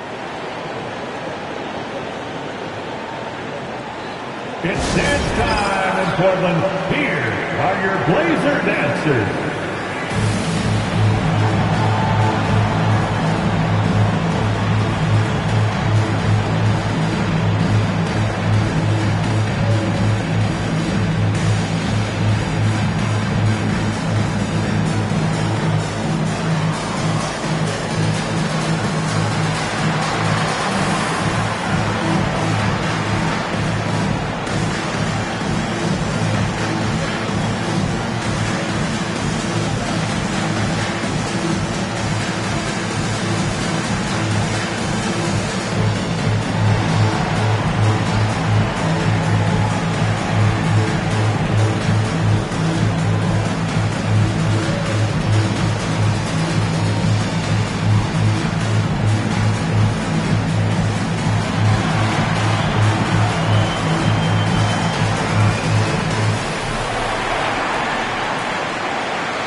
Boston making a switch here. Hauser's checked in. As we close in on the start of the playoffs, let's see how the East is stacking up. Taking a look at Boston. It's been a rough season for them. The good news is the lottery is only a couple months away. And you know, for Boston, their place in the standings would be a disappointment for just about any team, but especially one with such high expectation. I agree, guys. I thought they'd be a lot better. Sometimes you can have disappointing years like this, though, and they're not a lot of fun to be a part of. Now here's Henderson. He has 6. And he drives in.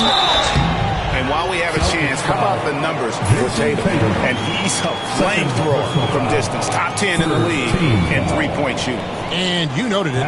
His points per game average is unreal right now. He's literally propping up the team's offense, scoring whenever they need him to.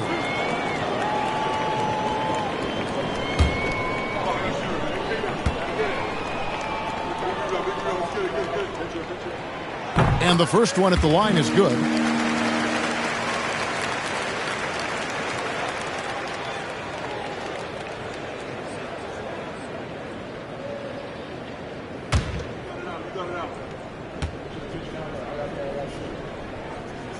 Both free throws good from Henderson. So it's the Celtics now. 8-point game. After this one, they're off to Sacramento to take on the Kings. And that will be game 3 of 6 played away from home. Here's Pritchard, guarded by Holiday. Here's Henderson. And foul on the shot. He'll shoot 2 at the free throw line. Second personal foul. And that's just Henderson disregarding the defense. It's a physical lead. This is his 3rd trip to the free throw line. And you know, guys, he had a big game at the free throw line in their last outing.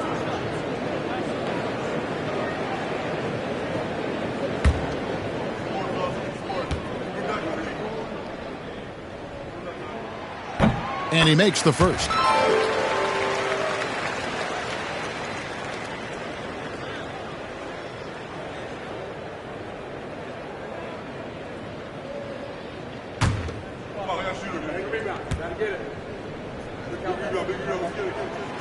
He doesn't get the second one.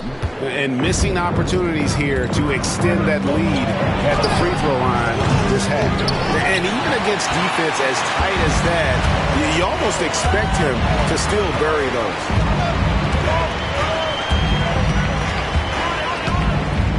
Williams, a screen on Brown. And it's Williams finishing it off. Well, this is where Williams gets most of his points. Rolling off the screen, ready to catch and finish. Brown outside.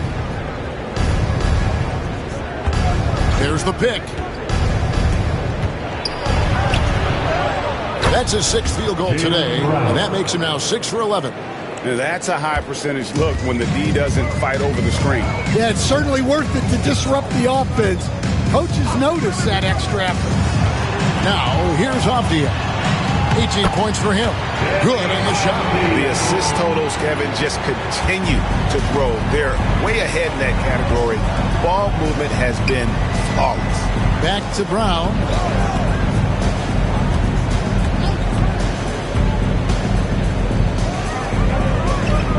High post Vucevic. Celtics passing it around. Down to 5 on the shot clock. Vucevic a screen on Holiday. Lets it go. A shot by Pritchard, no good. Portland leading by 11. Henderson passes to Holiday. A second chance effort, and Williams with the layup. Williams has got 7 points for the quarter. Boston's gone into a slump here from 3-point range, shooting just 1 of 5 here in the 3rd.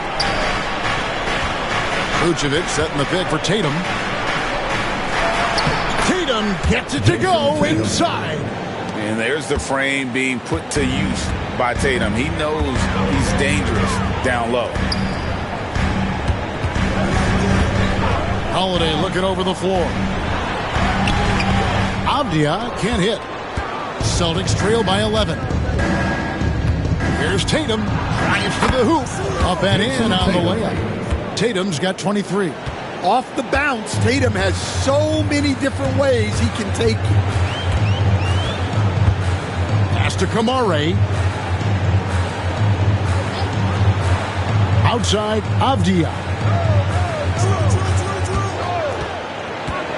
Inside, and it's Williams throwing it down. Great game for him. Double-double now. 11 points and 10 rebounds. Well, he led him with the pass there, almost like a quarterback timing a route. That was impressive. Brown outside.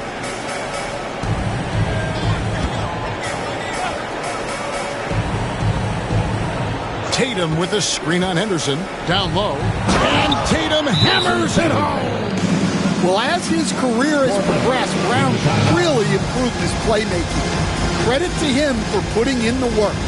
And we've got a timeout called by Chauncey Billups. He wants to check in with his team and regroup. Get ready to dance like everybody's watching.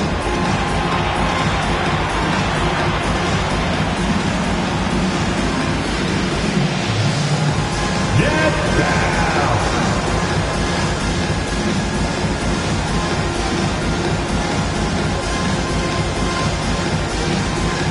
You gotta dance like everybody's watching.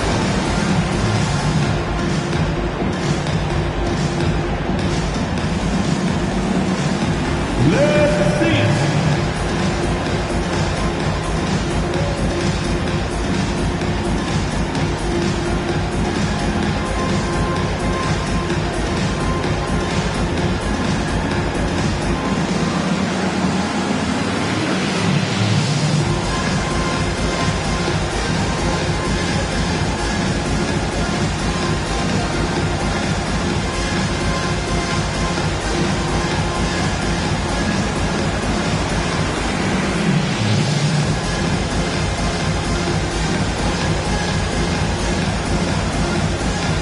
Teams will make substitutions. And let's quickly go to our rookie leaderboard to find out which rookies have blocked the most shots this season. The fourth spot held by Donovan Clingan. And that ability to send shots away at the rim, so highly valued, it takes guts to put yourself in harm's way and contest those finishers. Now Sharp, he has 5. Lays it up off the glass. Sharp's got his third basket of the night right there. Oh, gritty play by Sharp inside. Defense puts contact on the rookie, and he still gets it to fall. Brown with it. He's got 14. To the paint. Here's Queta. And that one is stuffed right through. Well, Brown is always looking to score, but he's far from a selfish player, and he will move the ball, too. And, Greg, we were talking Jaylen Brown making the 2023 All-NBA second team. That was big for him, wasn't it? Yeah, definitely made Jaylen eligible for the Supermax, signing for that 5-year extension in July of 23. At the time, the largest contract in NBA history. So it's the Celtics now, following Jeremy Grant's 3. Boucher passes to Hauser. 2 minutes remaining in the third. A 3-ball. The shot, no good. And that's the battle they haven't been winning. Their work on the glass has been porous, and that's got to change. Sharp. Yes, and it's Holiday with the assist that time. Sharp's got the lead up to 14 now for Portland. Here's Pritchard, covered by Lillard. Here's Brown. Here he goes.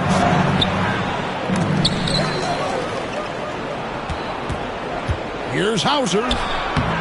The rebound by Holiday. Holiday's got his 4th rebound with that last one here tonight. Pass to Clingan. And it's Clingan with the jam.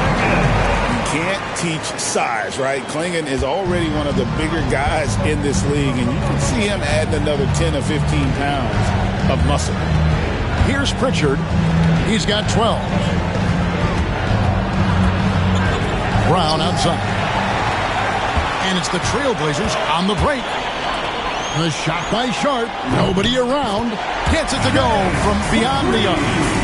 Sharp's got 12 in the game. And nice work on the perimeter. Defenses must respect Sharp's range. It's Brown on the wing, guarded by Holiday.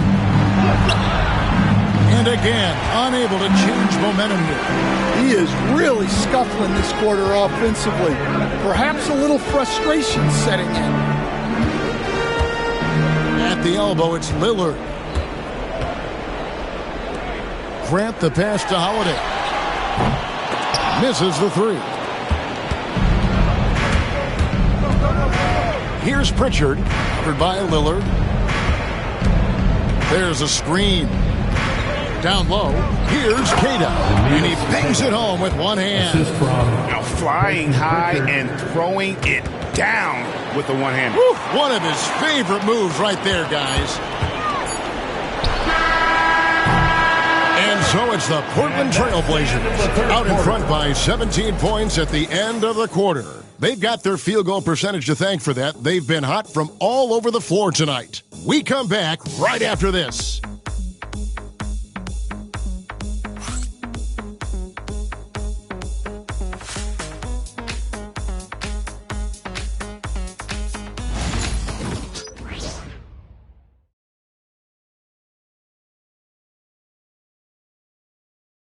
While we have the chance now, folks, let's go to our State Farm assist of the game. Yeah, an easy choice tonight. Look at the precision on this pass. Put it on a platter for him. Yeah, that's high-level playmaking. He makes it look easy, but it's not.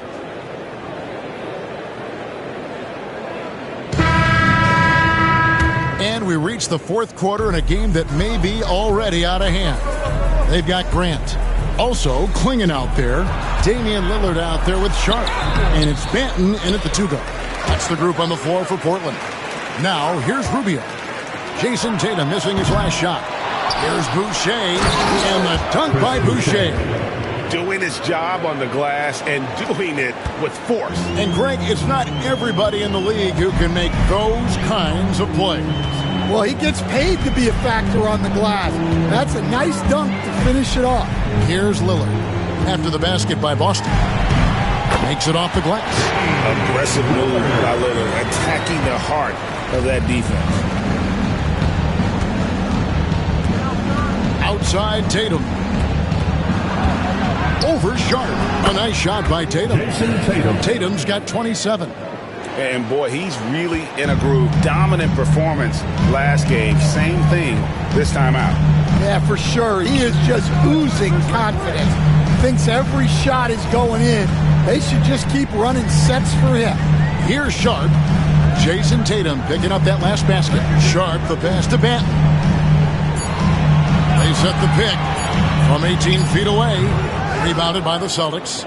Queta's got 4 rebounds now tonight. And Rubio kicks to Tatum.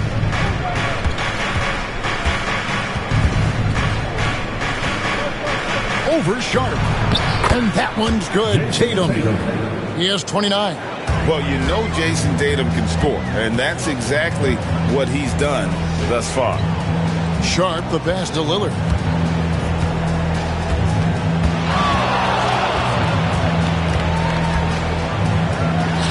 That will fall for his 7th bucket, 7 for 15 in this game.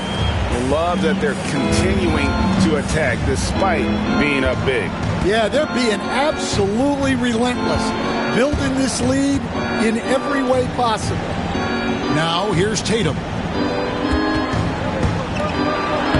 And he drops in the layup off the glass. Tatum's got 12 points here in the second half. They should continue to get the ball inside. The defense struggling to contain them. Boucher against Grant. Clinging the screen for Grant. Pulls from the top of the key. The rebound by Queta. Celtics trail by 13. Tatum passes to Queta. And the call on the shot that sends him to the line. He goes on Donovan Clinton. Wow, he got whacked on that one. Shouldn't be much debate there. At the line for 2. Shooting 2.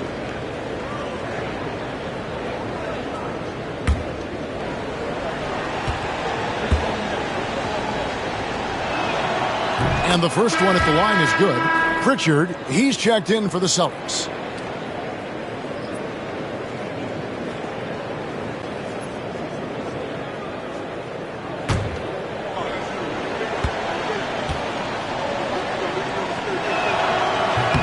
He hits both from the stripe. And here's Lillard. He brings it up for Portland. Driving the lane, and Damian Lillard with the jam. That first step of Lillard, deadly. Celtics trail by 13. Here's Pritchard. Right side Tatum.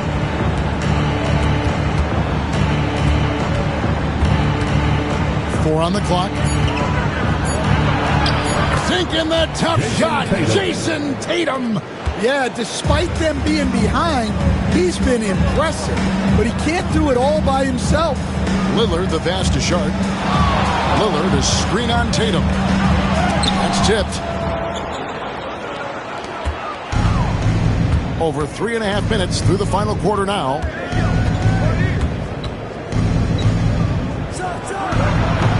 Off the mark, had a chance to trim it to single digits.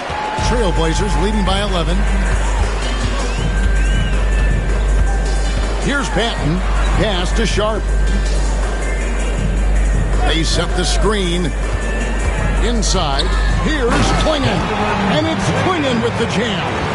Oh, good pass right there from Sharp. These types of plays really help team chemistry. Now here's Tatum.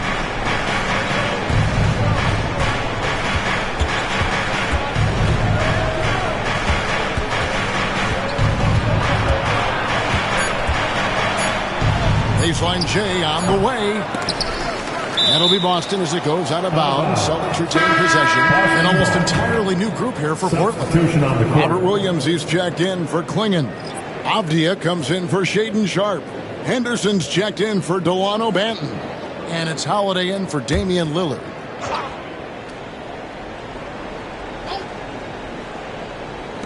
Here's Pritchard. Again, the miss by the Celtics.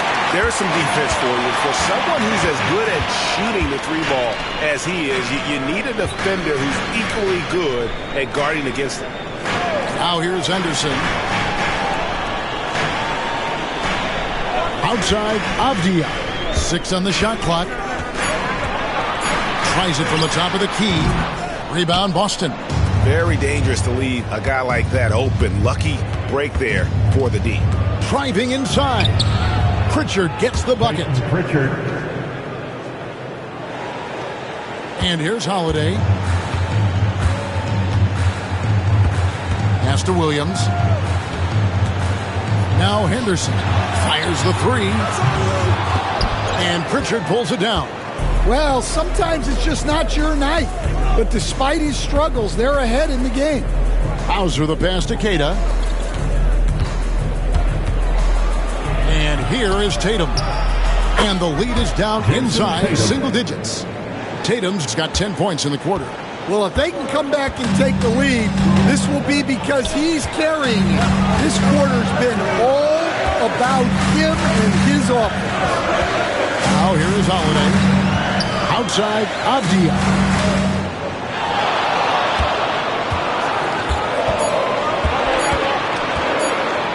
Lets it go with the three. Boucher with the rebound. Boucher's got his 5th rebound in this one. Pass to Tatum. Portland grabs the miss. Avdia's got his 4th rebound with that last one here tonight.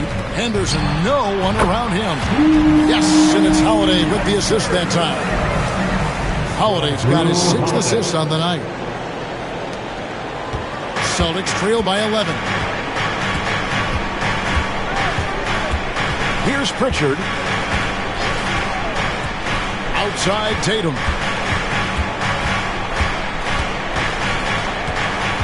Boucher sets a screen for Tatum. A three-pointer is right on target. Tatum's got 38 points. Allowing the play to develop naturally. Terrific patience by Tatum in the screen and roll.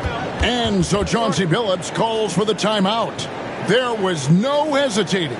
He wants to talk to the team right now. Attention Blazers fans, give a big round of applause for your Blazers Breaker Dance Team.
Making a change here. Kamara's checked in. The Celtics making a switch here. And while we've got a moment, let's send it over to our terrific reporter, David Aldridge. David? Guys, over the break, Chauncey Billups had some advice for his team. Now, he told his guys not to get comfortable. He said, so we've got a little breathing room. So what? That's no reason to slow down out there. He wants them to keep the effort up. Guys? Thanks, David. Now, here is Holiday. Pass to Kamara. Back to Holiday. Trailblazers moving the ball around. Offensive rebound. Williams kicks to Anderson. Avdia with it. He's covered by Brown. 6 to shoot. Lets the 3 fly. Avdia gets the bucket. Avdia's got 23. Well, that brings his total to 5 makes from beyond the arc for the game. Feeling some confidence from range. Outside, White. Pass to Vucevic from outside the arc. And again, Boston with the triple. Vucevic answering the 3. And so Holiday will bring it up for the Trailblazers. Earlier in the game, they had a 19-point lead.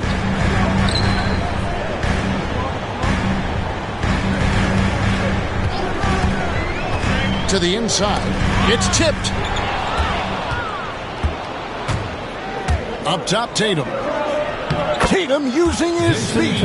They are just killing them on the interior. Portland leading by 6.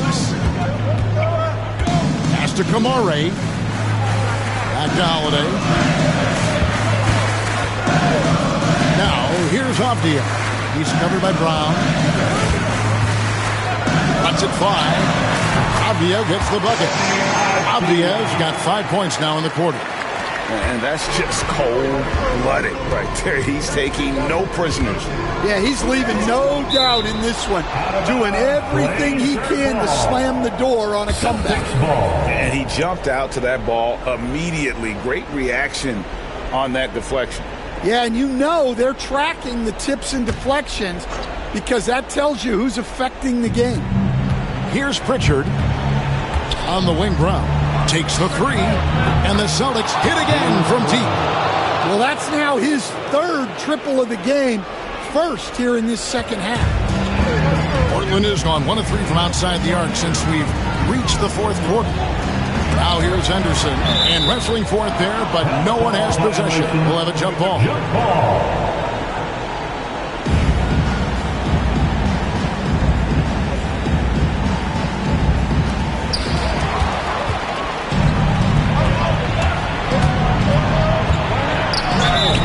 Contact on that one, so he'll shoot 2 here. 3rd personal foul. 2nd team foul. At the line for the Celtics, Peyton Pritchard taking 2 shots. Shooting 2.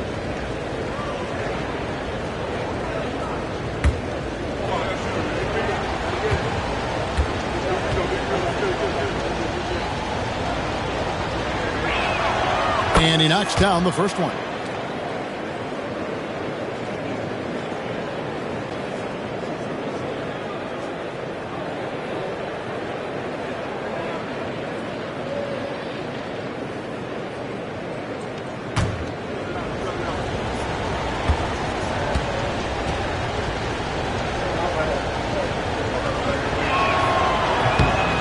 And so he makes both from the line. Trailblazers leading by 3. Now, here's Avdia.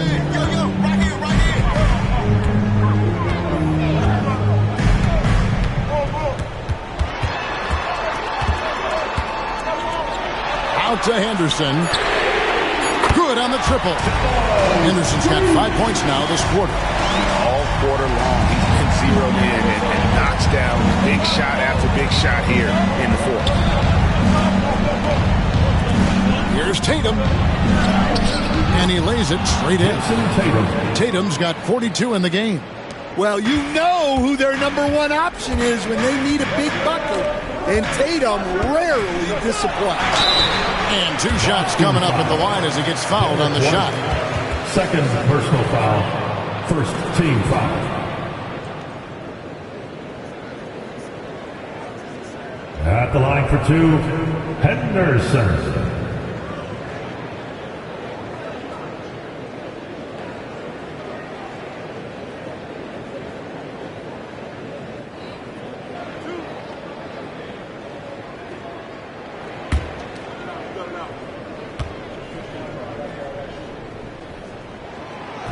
That free throw, no good.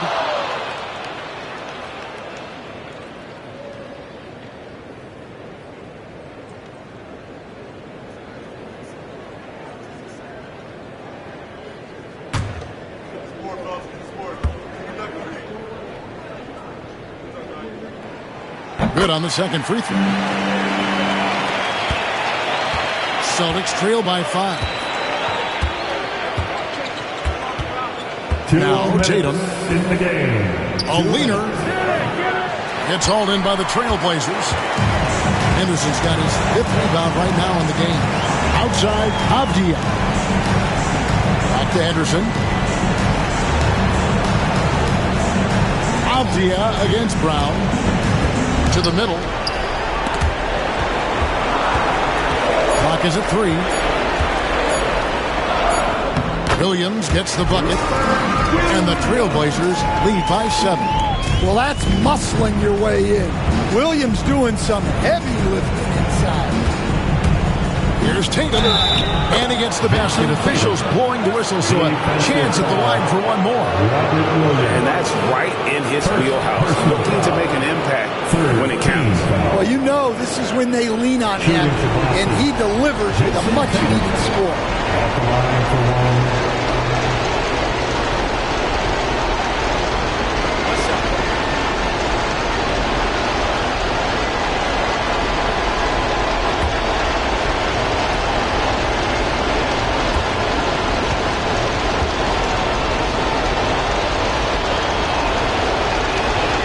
Yeah, he's a guy you want at the line, and clearly not affected by the moment.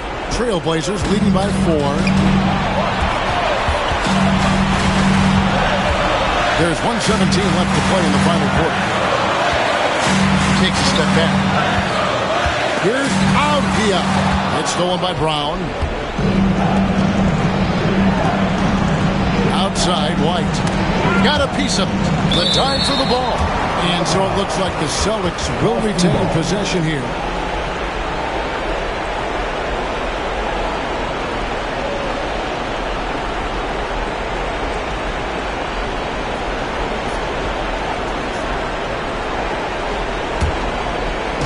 Austin with the ball, trailing by 4. Here's Tatum. Rebound by the Trailblazers. There's 49 seconds left in the fourth quarter of this one. And he commits the intentional foul. Nikola Vucevic, 3rd personal foul. 2nd team foul.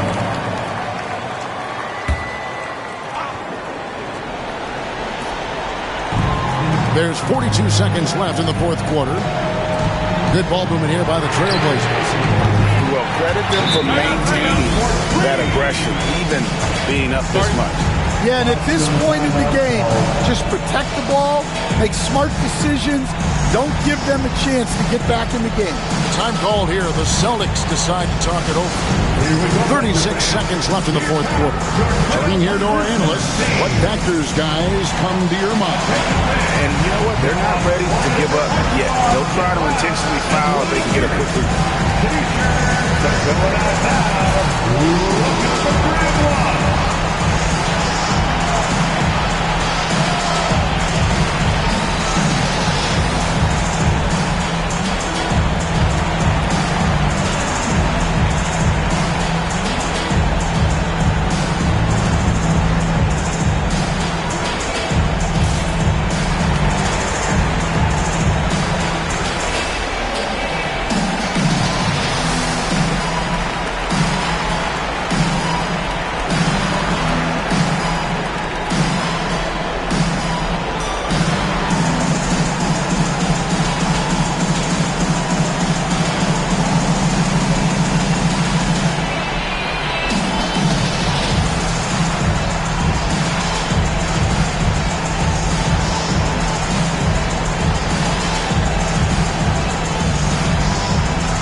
Boston has possession. 7-point differential. Pritchard passes to Tatum. There's 25 seconds left in the fourth quarter. Brown. Avdia with a defensive effort. Well, this one is winding down now. Portland can watch the clock run out. Outside Holiday.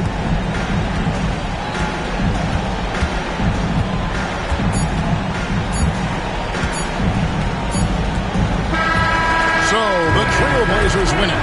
They didn't make it easy on themselves or their fans, but in the end, everyone's satisfied. I mean, there were some times that momentum shifted, and especially early on, but let's give this group a lot of credit for that stick-to-itiveness in terms of finishing out and executing that game plan. And a chance now to send it over to David Aldridge, standing by courtside. David. Thank you, Kevin. Damian, it looks like this team's progress can be measured by your improvement at the defensive end. Did we see that tonight?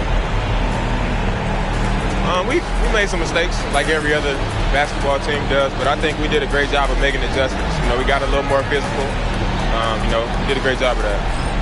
And that led to a big win, Damian. Thanks for your time, man. Kevin? Thank you, David. And that'll do it, folks. So, for Greg Anthony, Stan Van Gundy, and our reporter David Aldridge, this is Kevin Harlan saying thank you for watching. Hope you've enjoyed this presentation of the NBA on 2K Sports. And as we leave you, let's take a look at our player of the game, Deni Avdia.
And now let's meet the starters for the visiting Denver Nuggets.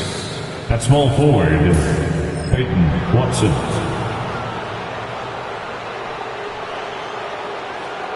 At shooting guard, Christian Braun.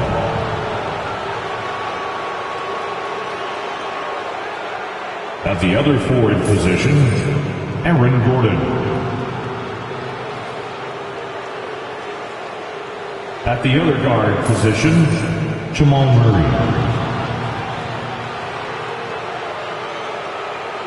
At center, Nikola Jokic. The head coach of the visiting team is Michael Malone.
Welcome to 2K Sports Annual Noche NBA presentation. We're excited to bring you this celebratory fusion of basketball and Latin culture. Hi, everyone. I'm Brian Anderson, alongside Clark Kellogg and Grant Hill. On the sidelines, Allie LaForce. And we got a quick moment to take a look at the long-term rebounding numbers over several seasons for Jonas Valanciunas. It's not a great trend for him. Not rebounding nearly as effectively anymore. Maybe it's his effort. Who knows? But that's something that needs to change. A look at the starting group here for Denver. Gordon and Jokic together in the middle. Pairing up in the backcourt, Murray and Brown. And it's Watson in at small forward. And for the Rockets, Amen Thompson out there with Shepard. Then there's Alperon Şengün. Then there's Kevin Durant. And it's Eason in at the 4 spot. Well, if you like scoring, we've got you covered. Yes, we do. Two high-powered offenses. And they're not just talented, they're relentless. And it's going to be the Nuggets off the tip. Here's Murray to the inside. Brown passes to Murray. Solid shot from a distance of about 14 feet. Well, I love the fact that he caught it and was ready to shoot it right away. Well done. Outside Durant. Pass to Shepard.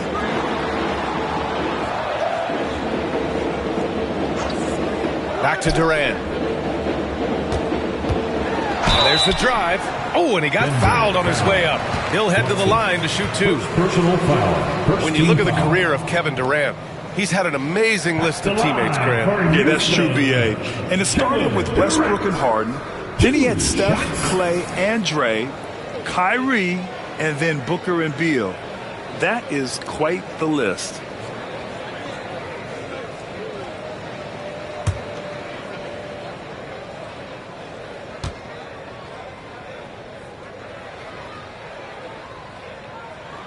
And he makes a first. I don't think you could design a better scorer than Durant. I mean, range from deep, the touch at the rim, excellent handles, 7 feet tall.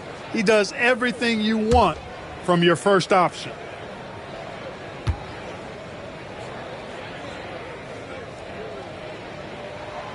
And so he makes both from the line. And Grant, you look at the Rockets' additions over the last year or two. There's an emphasis on toughness. Yeah, toughness, both physical and mental. Those are the kinds of veterans they've brought in. And that extends, of course, to the coaching staff, too. Now here's Watson. His last outing, we saw him score 13. Outside Murray. Puts up a three. Eason pulls it in. Right side Durant. It's Thompson, high post.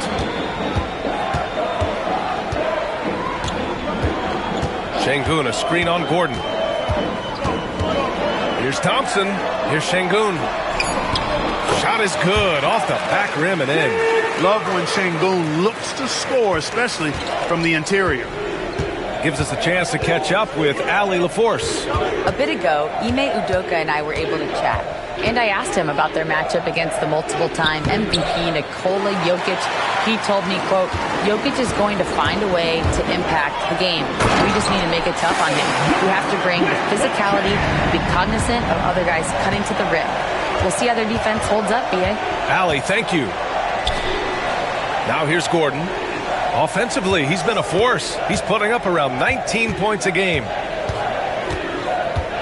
Jokic, the screen from downtown. And that's good. Gordon for three. I think this is an area that Gordon has really improved. Now a legitimate threat from outside the arc. Here's Shepard, defended by Murray. Here's Thompson. It's hauled in by the Nuggets. Everything right except the finish. Have to keep focused all the way through the play. Outside Watson. Jokic against Eason. Fader on the way. And that one comes up a bit short. And even with the miss, that's a high percentage shot for him. Pass to Şengün.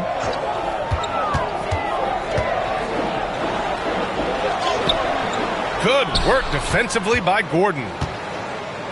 And Gordon has got the ball here for the Nuggets. They trail by one. And the call will be against Alperen Şengün. That's his first foul. And timeout is called by Michael Malone. Coach wants to speak to his guys, maybe alter some of the game plan.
Here we have the teams that really hustled for those second chance looks the last 10 games. Number one, Houston. Fourth, Denver. It's clear that both of these teams value every single possession. They fight so hard on the offensive glass to earn those second chance looks.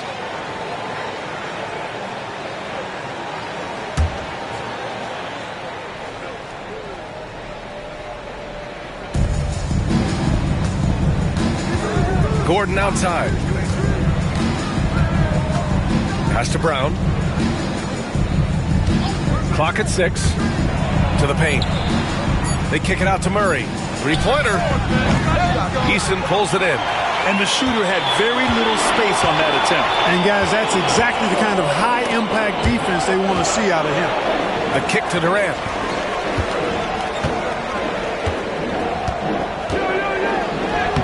Soft touch off the glass. Durant's got 6. Yeah, you know, at first glance, you might think Durant has trouble finishing through contact, but think again, folks. I mean, you can't measure desire by body type. Now here's Gordon. Pass to Brown. Jokic with it. Here's Watson. Can't tie it up. That one misses. Thompson scanning the floor. On the wing, Durant. And there's a 3-second violation. Second in scoring, and they're third in shooting percentage. That tells you this team's guards are setting up their bigs with some good looks, but also hitting some J's themselves. And their scoring average is the big one, if you ask me. It hasn't mattered what defense they're facing on any given night. They can fill it up against everybody. Now here's Murray. Coming off a 31-point game. Jokic passes to Watson. Jokic with it, defended by Şengün. That one falls. Jokic able to play through contact and seems unstoppable when he's that close to the hole. Thompson passes to Şengün, and here's Eason, defended by Gordon. On the wing, Thompson. Here's Shepherd. He's scoreless. Durant for 3. Ooh, he's looking comfortable now. 3 for 3. Pick works well there, but the defense left a lot to be desired. Yeah, that's not the defense you need. You got to be tougher defensively. Now here's Murray, big-time contributor on offense, just over 22 points a game. Here's Shepherd, launches a 3. It's hauled in by Nikola Jokic. He is just so deadly from out there. You expect that to fall. Shot from the low block. Uses the glass that time. It's good. I have a lot of respect for Jokic's feel for the game. He plays the right way, sees everything, great vision, and he processes what he sees so quickly. And we've got a timeout called by Ime Udoka. He wants to make sure everybody's on the same page. Let's give a warm, return welcome to your West City Pacers.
Checked in for Shepherd. And the switch here also for Denver. Hardaway's checked in.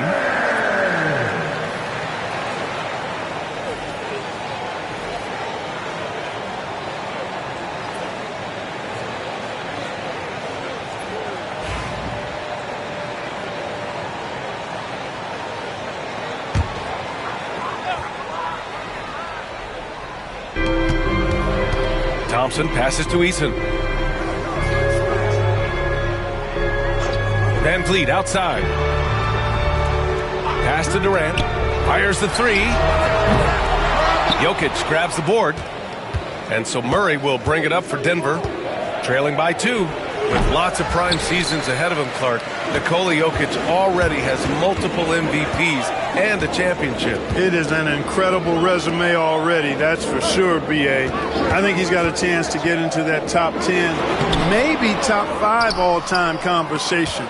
But he's special, and what a joy to watch. Never seems to be overexerting himself, but he's making impact at both ends of the floor. He's extremely special as a basketball player. And the go-ahead bucket, no good.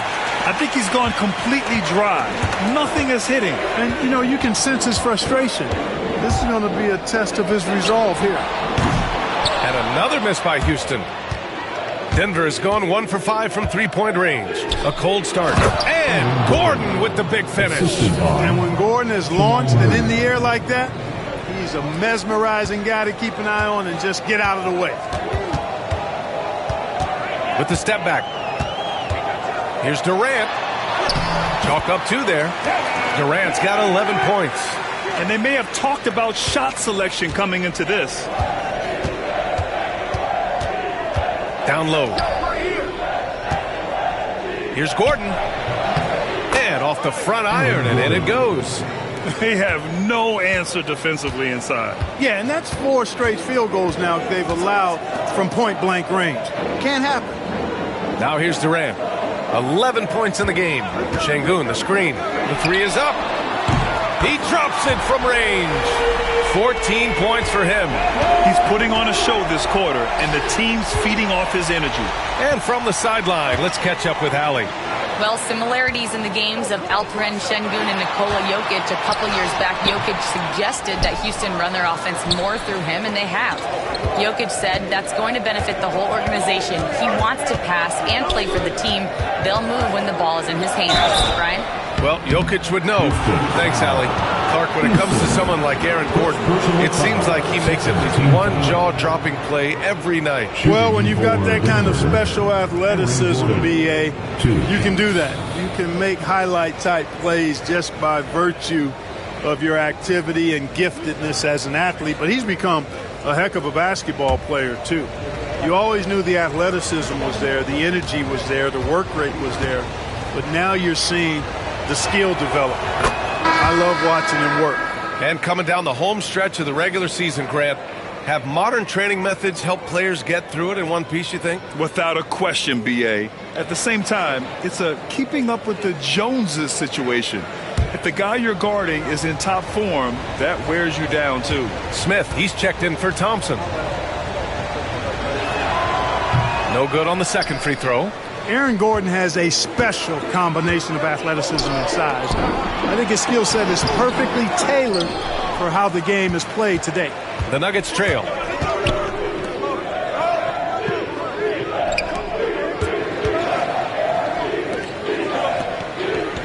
Pass to Hardaway.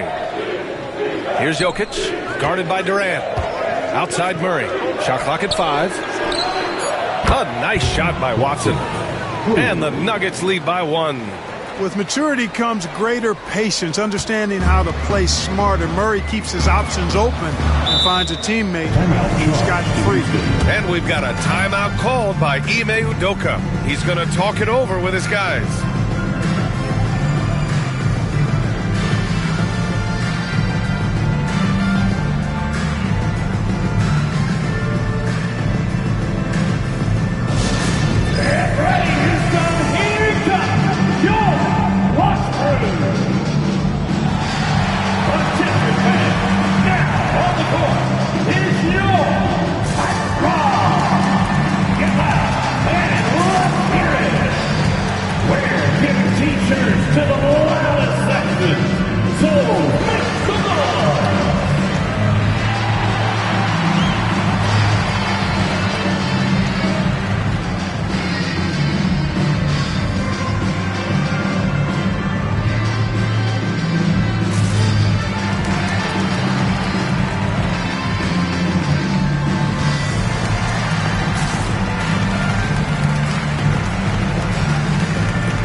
For Denver.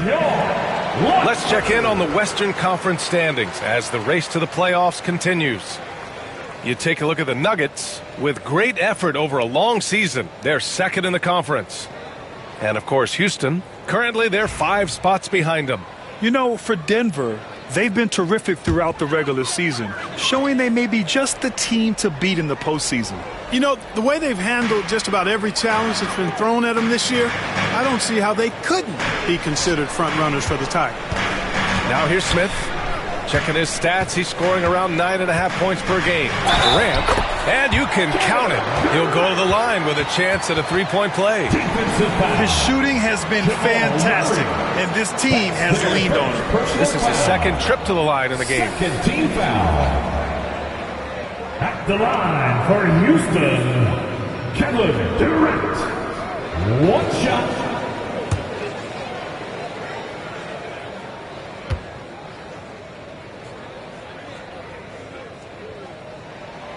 Grant, the Denver Nuggets have been on quite the run here in this window of time. Yeah, B.A., it's all working for Denver in recent years. This is a well-constructed team that they play as a unit, and it makes it so difficult to try to get the best of them. Now here's Hardaway. 9 points for him in his last game.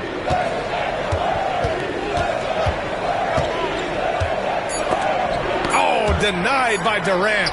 For all the scoring, KD's 7.5-foot reach can sometimes get overlooked.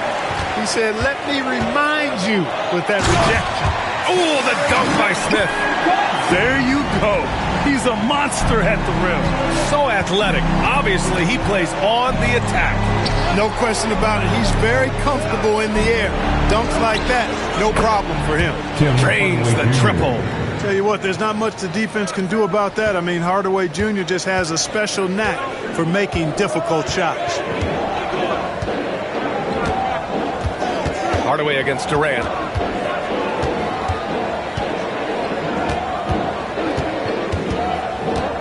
Pass to Şengün. Great D that time from Jokic.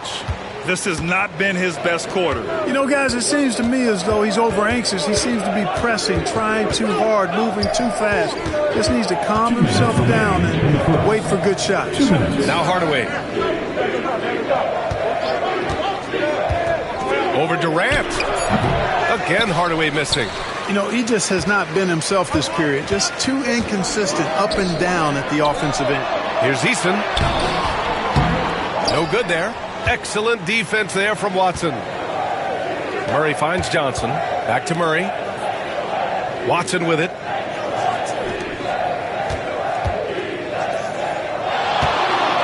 Here's Jokic. And he misses the go-ahead basket. Houston in the lead. Inside. Oh, a dunk and a foul! A powerhouse move! He's got a chance for one more at the line.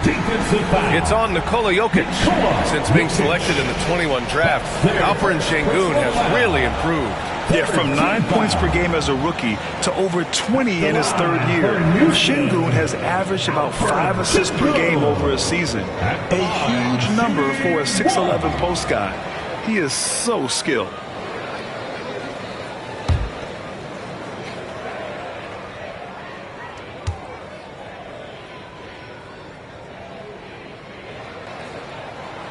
Şengün, no good on the free throw. The NBA becoming more and more global, Clark. Şengün, a perfect example of that. Yeah, Alperen Şengün out of Turkey. Right now on the fast track to being the best player to ever come out of his homeland. So still very young, but boy, his future is quite bright. Out to Gordon. Got it. Good job in the low post. Gordon's got 10. Well, you've got to give Gordon the ball when he's down inside. I mean, he can really score it in there. Van Vliet outside. Count it. 1 for 1 to start the game. And now almost all their points coming from the paint. Down low. Valanciunas can't get it to go. Aggressive mindset, but the defender just as determined to send him away empty-handed. Clint Capella, he's checked in for Houston. Number 15, Clint Capella.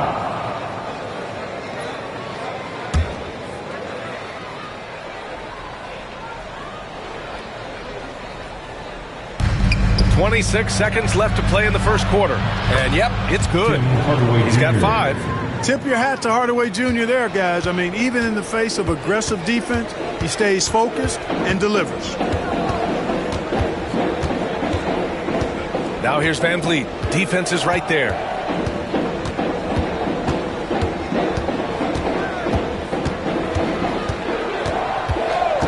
Screen by Capella.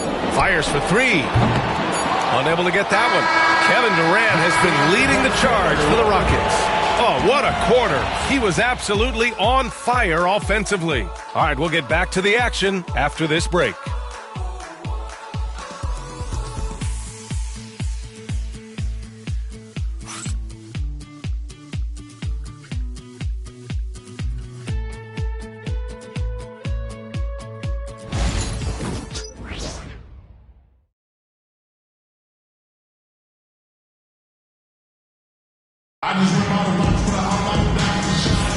And some good action in the books as we get back to a game that's been pretty close so far here.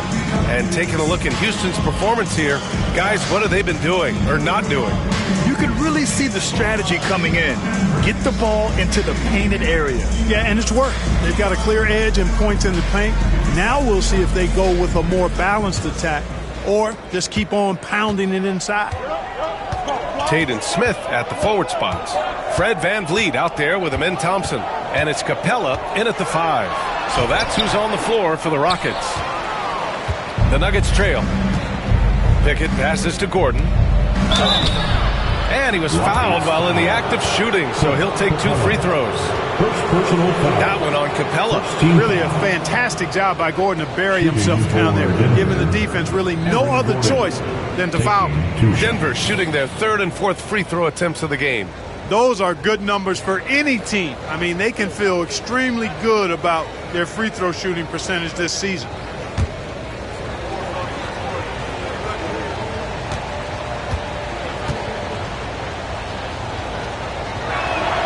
That one drops. He ties it up. After years of finishing at the bottom of the West, things are looking up for the Rockets, Clark. You know, B.A., they've done a really good job of drafting and developing players. That combination can allow you to move forward. And along with signing complementary veterans, that adds to the mix as well. And they've done a nice job. And they've got future draft capital, too. So the Rockets are certainly on the rise. Well, Grant, we know non-shooting big men can clog the paint. But if they know where to move off the ball, that certainly helps. Yeah, you know, big men who know those circle actions, like flashing to the open spot when their man gives help, they often end up with easy looks inside. Here's Pickett. Still no points. From behind the arc.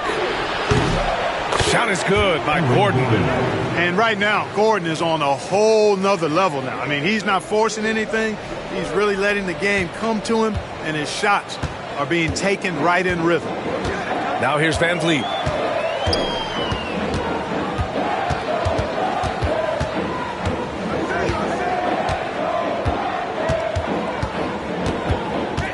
Shot clock at 6. Smith outside. And here's Tate outside. Gordon pulls it in.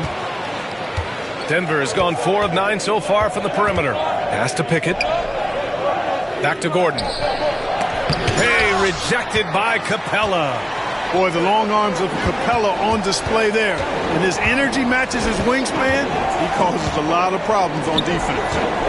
Now here's Thompson, an aggressive player on offense, scoring around 16 a game. Tate inside. Johnson on him. And let's check out a breakdown looking at some stats for Jamal Murray. And currently he's in the zone. A tremendous feel for the game. His assist numbers these past 5 games look a lot different from the rest of the season. And by different, I mean better.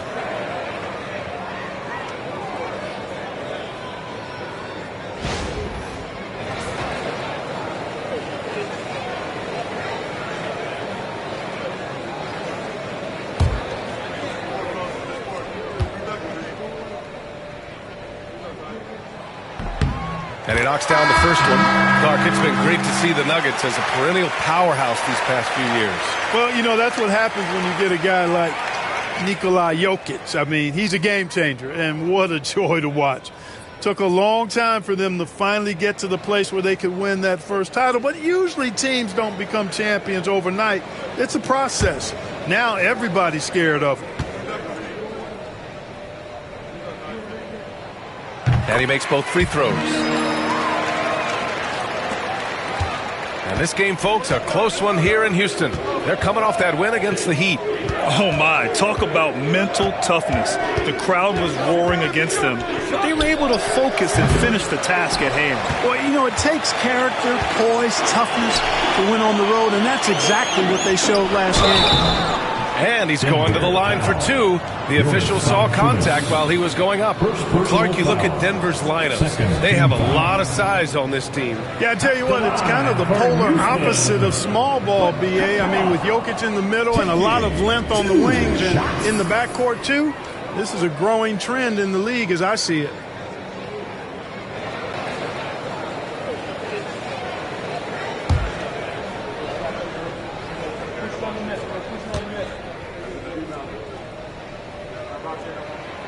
He misses the free throw. Clint Capella is a guy who's a defensive anchor and takes quality shots, and because of that, he plays his role to perfection. And Houston making a change here. Van Vliet's checked in.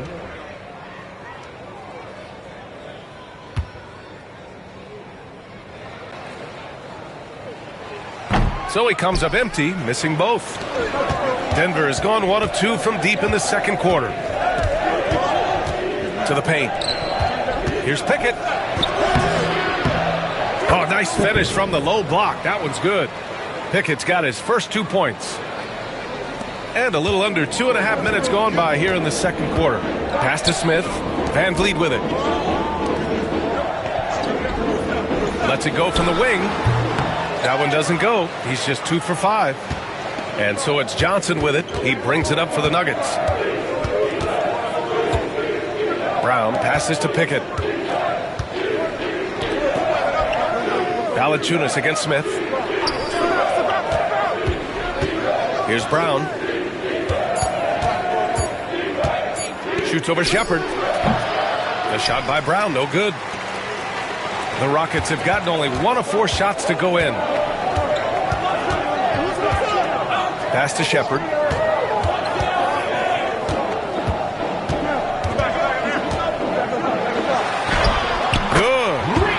The Rockets lead by 2. Oh, when we talk about the future of Shepard, scoring inside is very important to take his game to the next level.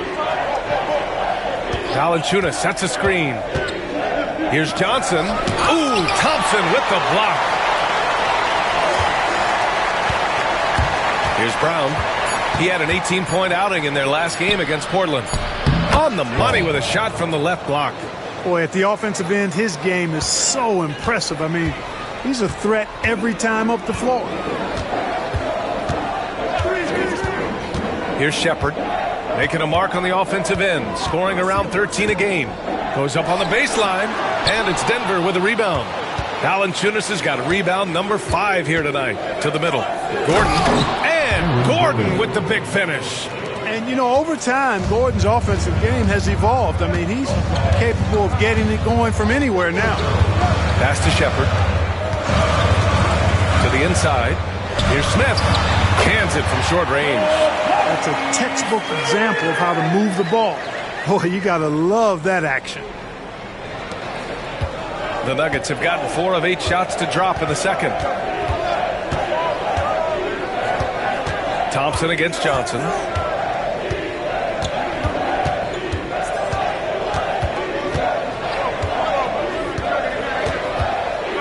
Just 5 to shoot.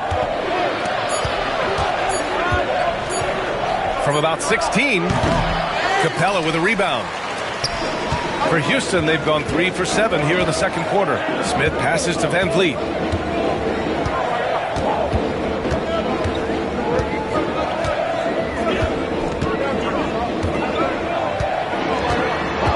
Pass to Shepard. From deep three-point land. And it's Denver with a rebound. Valanciunas has got 6 rebounds in the game. Here's Brown. Gordon, the pass to Pickett. From the arc. It's rebounded by Houston.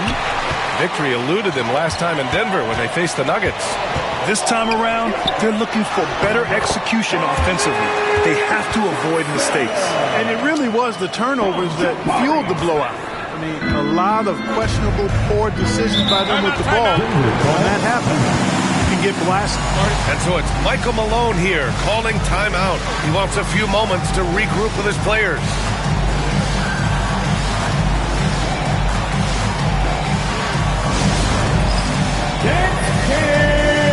Get ready, everyone! You see yourself on the screen, and you show us your best move. Let's go!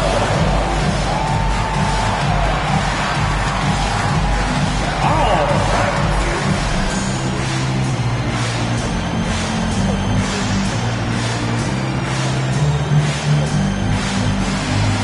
Let's see it.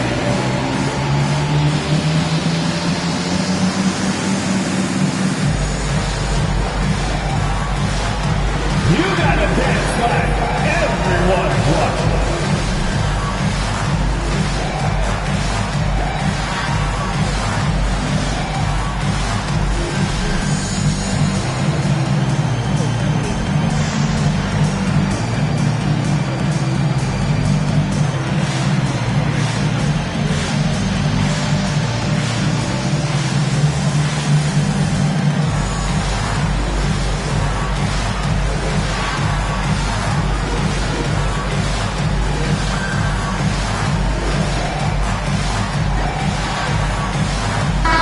Şengün's checked in for Houston.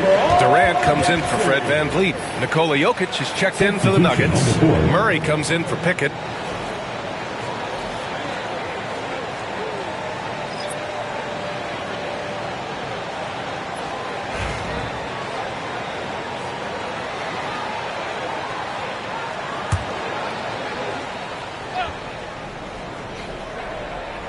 Here's Murray. Outside Johnson, pass to Brown. To the left side wing. Outside Johnson, 6 on the shot clock. The Nuggets need to get one up. Murray from outside. The Nuggets with another miss. He didn't make them pay for that weak defense, but they just can't rely on him to miss those kind of shots. Durant earning those 2 points. Durant has definitely been on one tonight, knocking down shots for himself at a high rate. A moment to hear from Allie LaForce. Hey, Brian, the Rockets showing improvement. Head coach Ime Udoka said, quote, when you rely on your young guys, you're constantly trying to instill habits that'll carry them for the rest of their careers. It's mistakes and tendencies you have to try to break continually. Just staying positive. We see glimpses of how close we can be. All right, Allie, thanks for that. And the Rockets making a change here. VanVleet's checked in. Najee, he's checked in for the Nuggets.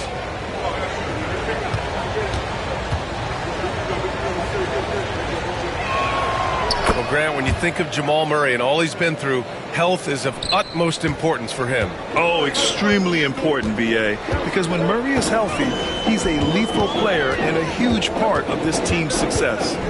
Now here's Şengün. A 29-point game for him in the win against Miami. VanVleet up top, defended by Murray. VanVleet misses. You know, guys, you can tell he wants to contribute more, but his teammates have picked up the slack for him. That's what being on the team is all about. VanVleet against Murray. Down low. Here's Jokic. Look at Jokic working inside. Oh, another lead change. 6 total in the first half. And this is the battle we were hoping to see. Smith outside. Pass to Durant.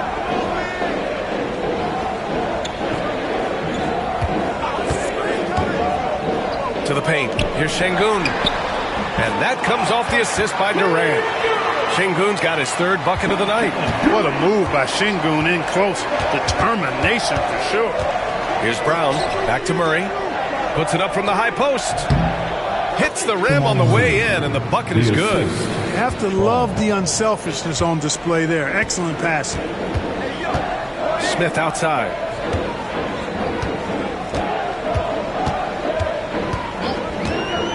To the middle. And stolen by Jokic.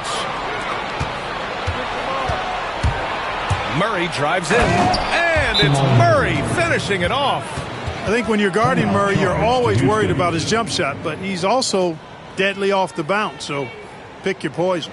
And Ime Udoka has called timeout. I think right now he must be looking at some adjustments.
He's checked in for Smith. And with this pause, let's take a look at the teams that have generated the most offense on the break this season. The Rockets, number 1, 4th. Denver. I'll tell you what, the breakneck pace both of these teams like to play at is a fun thing to watch.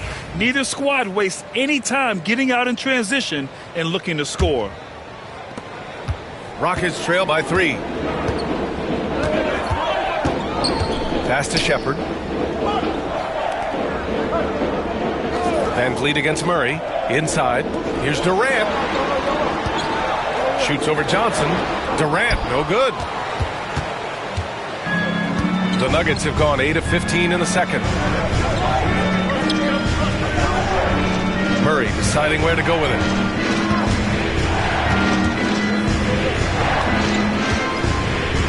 Six to shoot. Stolen by Van Vliet.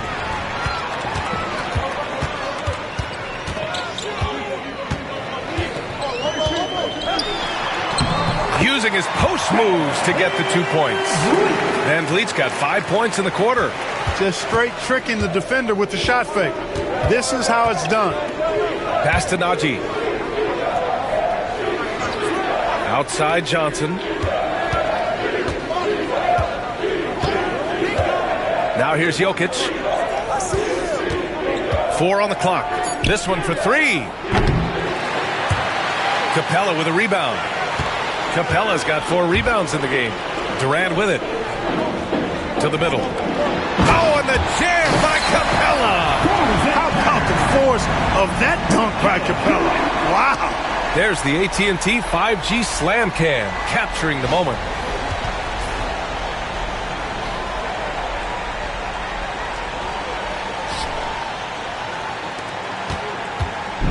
And so Murray will bring it up for the Nuggets. They trail by 1. Following this one, they get to host the Bulls. That game starts a nice 5-game homestand for them. Jokic passes to Najee. From deep, Johnson on target from range. Johnson's got his first 3 points of the game. One team gains momentum, then the other storms back. Hey, if this is any indication of how the game is going to go, we're in for a treat. Here's Durant. Oh, KD! Filthy! Yeah, one of the most skilled players we've ever seen. Durant just continues to dominate offensively. Pass to Najee. Murray, a screen on Şengün. Here's Najee, defended by Şengün. Shot clock at 6. Unloads from 13. The shot by Najee, no good. Houston has gone 1 for 3 from downtown here in the second. And there's Şengün on the assist from Durant. Durant's got 3 assists in the game. I mean, they've been relentless. Just keep getting shots at the rim. Well, the defensive rotations have been a step slow, and it's really helped them get that ball inside time after time. Man, was there a guy more fit to run that 2023 team than Murray? I don't think so, Brian. I mean, think about what Murray did. After coming off an ACL injury, he leads them to the finals along with Jokic and the rest of his teammates, and he went off in every playoff series. Tough shots, clutch shots, timely shots. Incredible stuff by Jamal Murray. The free throw drops from Murray. On the floor, Murray is electrifying. I mean, he delivers relentless effort, and it keeps his whole squad energized and engaged. Eason's checked in for Houston. Thompson comes in for Van Vliet. Aaron Gordon's checked in for the Nuggets. Watson comes in for Johnson.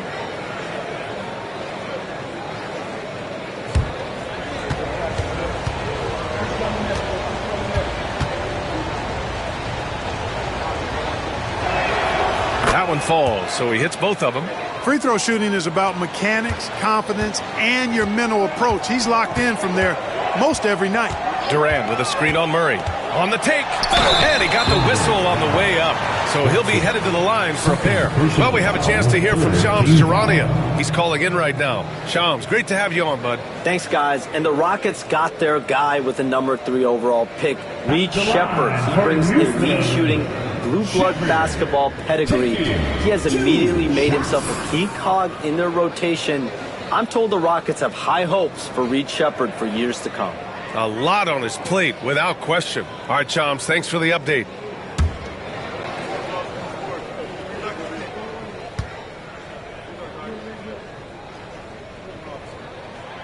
And the first one at the line is good. Grant, soft touch, but hard nose. That's Reed Shepherd. Yeah, B.A. His shooting alone makes him a pro. But his tenacity, toughness, and commitment to his overall game give him a chance to make him a star.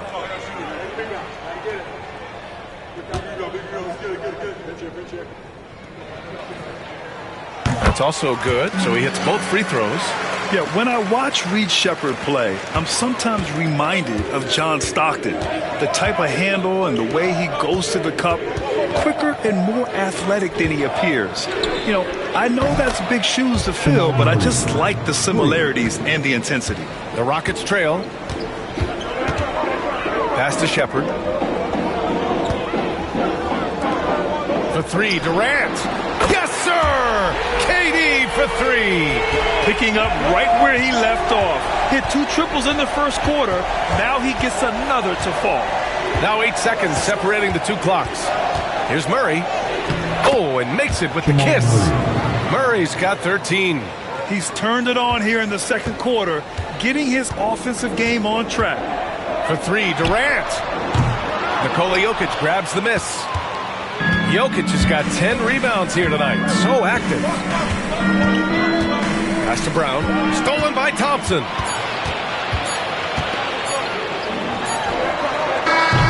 It's a tie game here in Houston. All right, now let's check in with Allie LaForce. Allie, what do you have?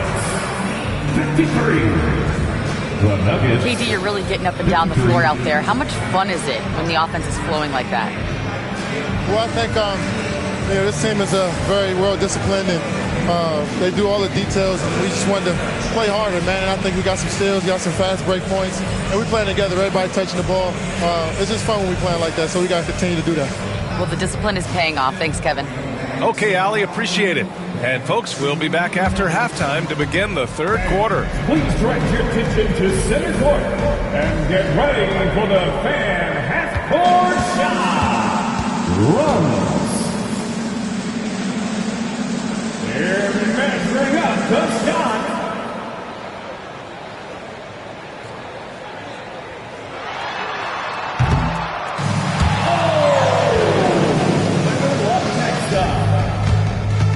One more time, a round of applause for the participant.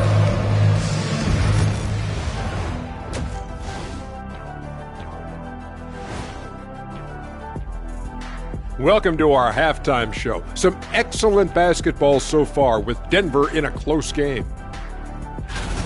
Watching them on the offensive end, they did a great job moving that basketball. There's no surprise in those assist totals how they reflect that. keeping everyone involved, keeping everyone engaged.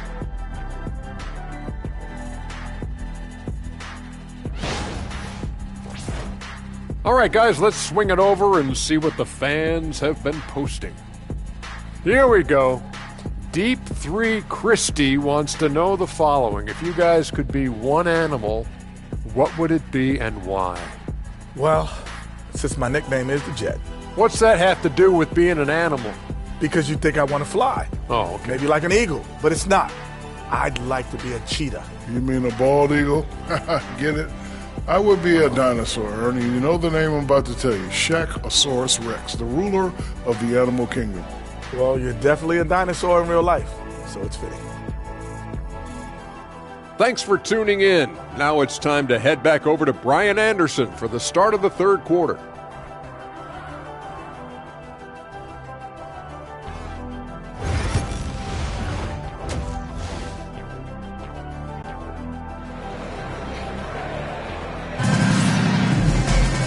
And as we get into this third quarter, as we've seen so far, neither team able to create much separation on the scoreboard. You know, Kevin Durant has really been making it happen here, guys. They've leaned on him to provide a lot of offense, and that's how he likes it. And you know what? They've come at him a few different ways defensively, and nothing has slowed him down.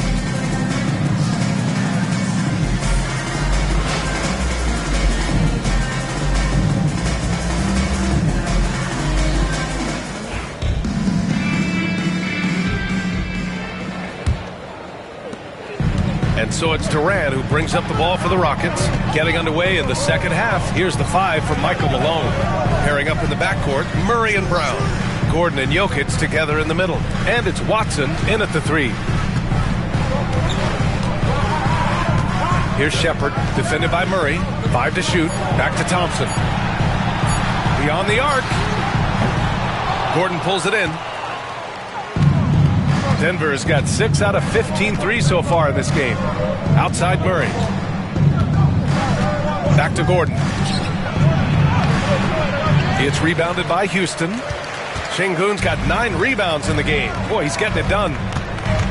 Here's Shepard. That's good. And so Durant with the assist. Shepard's got his second basket on the night. Looks like we're starting to see a pattern here. Not afraid to get in the paint and get wet. Well, I agree with you. 4 of their last 5 baskets have been exactly of that variety. Here's Brown.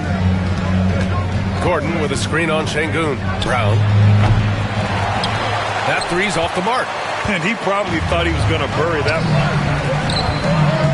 Outside Durant.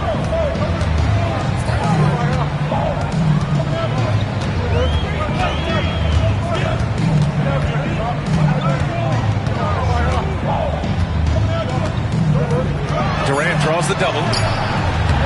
No good on the shot. Excellent defense there from Watson. Outside Murray.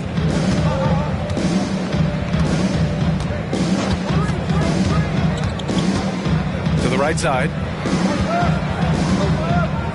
And they double up Jokic. Here's Brown, defended by Thompson. And another miss by Denver. Clearly out of sync to begin this half. 0 for their first 3 attempts. Durant, pass to Şengün.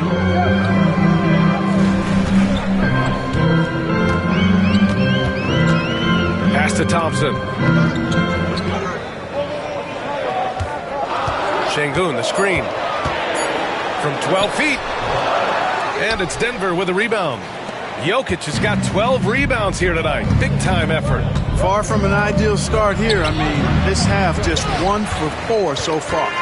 Oh, man, what happened at halftime? Since then, they're 0 for 4. Just over 2.5 minutes gone by in the second half. From the wing, and he hits the jumper. Durant's got 26 points.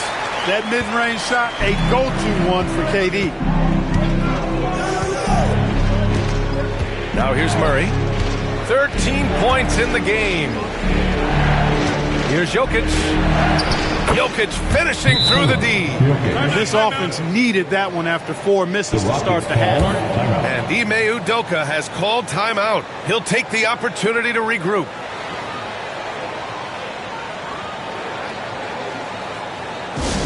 to the floor, your Okc Thunder.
And second chance points, and they're sitting at number 2 in the NBA in field goal percentage. They've got a smart offensive system in place. You won't see them forcing shots too often. And this is a team that loves to play at a breakneck pace. Once they get the ball, they're looking to push the pace. And they are the best in the league at converting in transition. Thompson outside. Pass to Shepard. Thompson with a screen. Unloads from 13. And there's the call on Amin Thompson. That's his first foul of the game.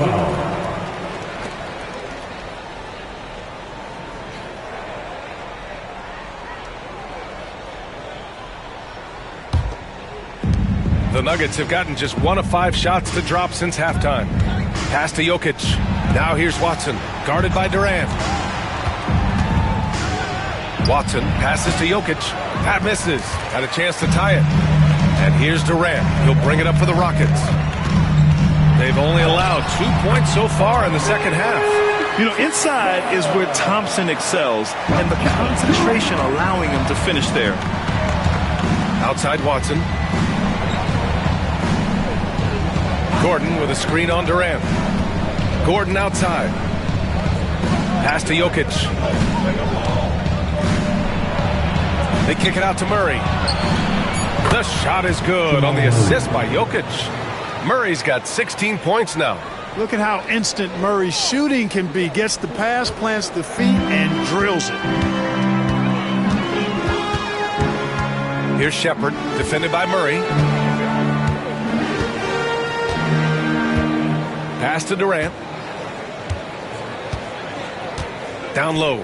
Here's Şengün. And Şengün throw it down. And he's now got the double-double. Şengün finishing with authority. There you go, big fella.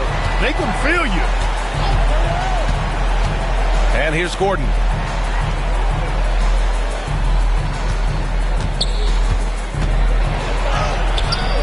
That shot is off. Eason with some nice D. Houston leading by 3. If you look at rebounding rate, Tari Eason is one of the best in the NBA, Clark. Yeah, you think about rate, it basically looks at what percentage of rebounds do you get while you're on the floor. And Eason is prolific in terms of boards per minute. Uses his 6'8" frame well. And he's gobbling up rebounds at well under 1 every 3 minutes. That's a lot of heavy lifting there, folks. To the paint.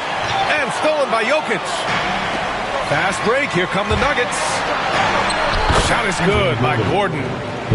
18 points for him. You know, even when the defense is a little handsy, Gordon is a pro at completing these drives. Durant with it. He's against Watson.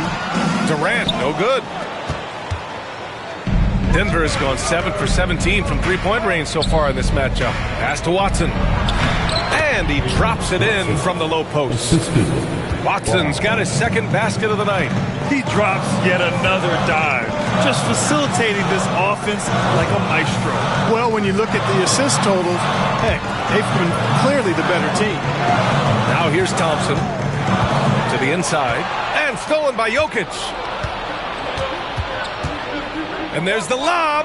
And Gordon with the big finish. Boy, slick pass by Murray. He makes such an effort to create for his teammates. Thompson passes to Durant.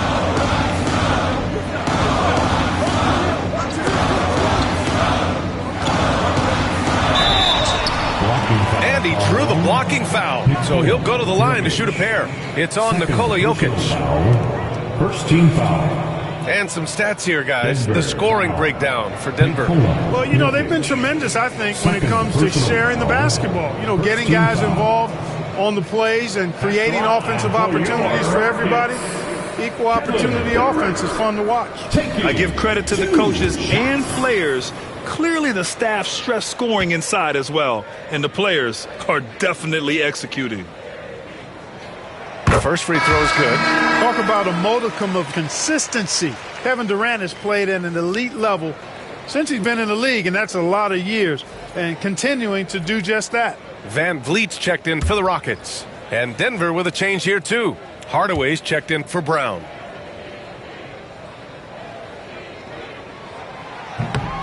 No good on the second, so he hits 1 of 2. And while Nikola Jokic has lots of years left in this league, he's already an all-time great, Grant. You know, B.A., not many guys have won multiple MVPs and a title. But Jokic has already accomplished so much. And with his size and skill set, Jokic can be elite for a long time and add to that impressive resume. Hardaway, no good. Great work by the defense. That's the intensity coaches want to see.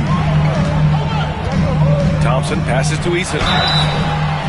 Exactly. The defense determined not to allow the easy layup right there. They'll settle for making him earn the free throws. At the line for 2, Eason.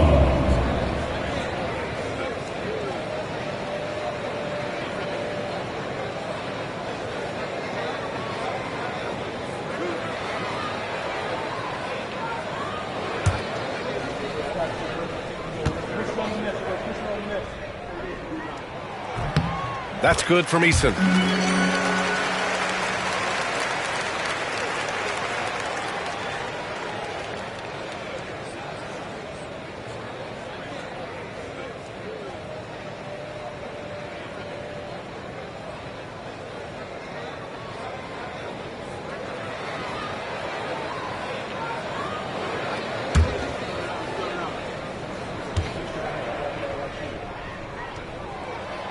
Eason hits them both. Denver's gone 1 of 2 shooting from the perimeter since halftime. Murray, a screen on Eason. Eason against Gordon. Clock at 6. Pass to Jokic. Here's Hardaway. The Rockets pull it in. Here's Thompson.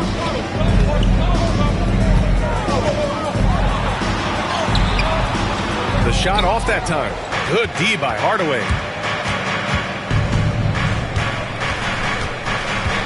And here's Gordon. Takes a 3. Eason pulls it in. Eason's got 5 rebounds in the game.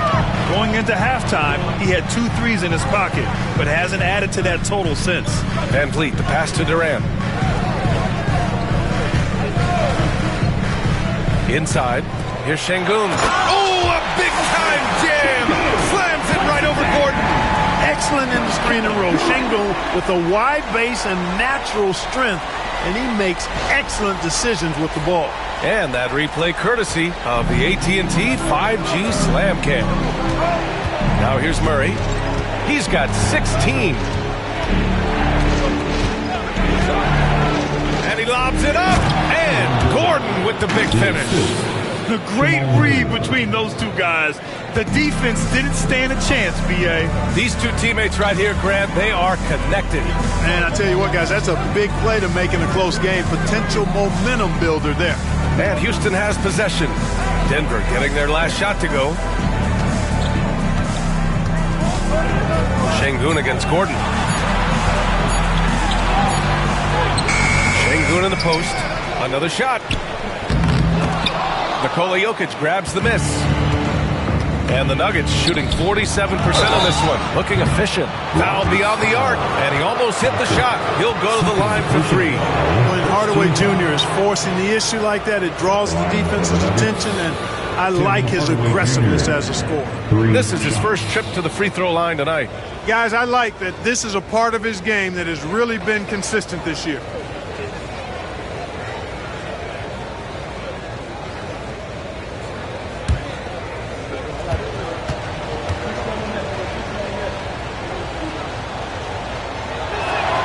And he hits the first of three on Tim Hardaway's best nights, Clark. He can light it up from the perimeter. Yeah, he's got a great stroke and compose matchup problems when he's got it going.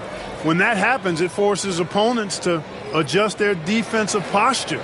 So he's extremely valuable when he gets it going, knocking down shots on the perimeter. Capella, he's checked in for Houston. Smith comes in for Eason. He hits the second from the line. Hardaway Jr. knows his role on this team, which is to provide scoring and leadership.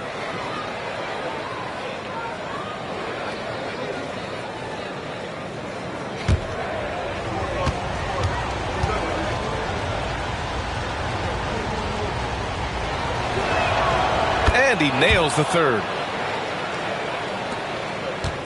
Rockets trail by 3. And here's Durant. He's got 27. Thompson finds Durant. KD won't be stopped. This is where KD dips into his bag and comes out smelling good. Here's Pickett. Pass to Jokic.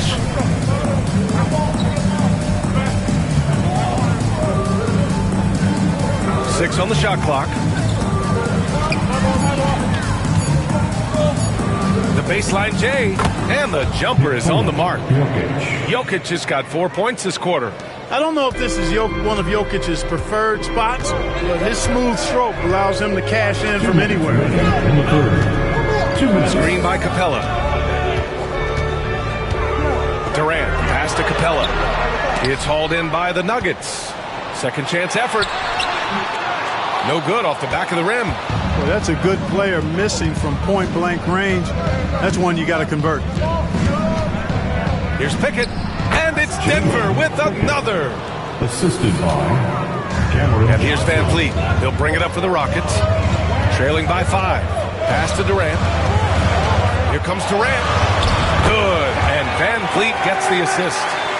Durant's got 31. Despite the play of the team, I think he's had an outstanding game. He's really done well here.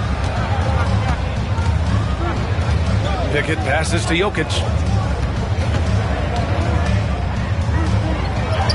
We've got 1:08 left in the third quarter. That's off target. Now 6 for 10. Here's Smith. And he'll draw the foul. He'll head to the line for 2. And the third pick in 2022. Jabari Smith Jr. He struggled at times in his rookie season. But Clark, he's making some major strides now. You know, B.A., you've heard me and others say this, but every player runs their own race. Everybody's development journey is their own, to own and to run. Sometimes it just takes a little while longer for guys to adjust at this level. But I tell you one thing about that young man, the progress he made lets you know he's got what it takes to one day be an all-star in this league. And the number 3 pick in the 2022 NBA draft, Smith Jr.'s ceiling is considered to be very high. Shepard, he's checked in for Durant. Valanciunas, he's checked in for the Nuggets. Brown comes in for Pickett. He's off on the second. I think he's the prototypical 4 in the modern game. Jabari Smith has an excellent three-point stroke, and he can defend multiple positions. Now here's Hardaway. Give him 8. Gordon, right side. Pass to Johnson. 4-3. And the rebound goes to the Rockets. Smith's got his 4th rebound in this one. For the tie. And a foul called on the way up. So he'll take 2 from the free throw line. Second personal. And I like to see this from Smith. Pushing the action, not just hanging around the perimeter. And this will be his third and fourth free throws of the game here. Smith.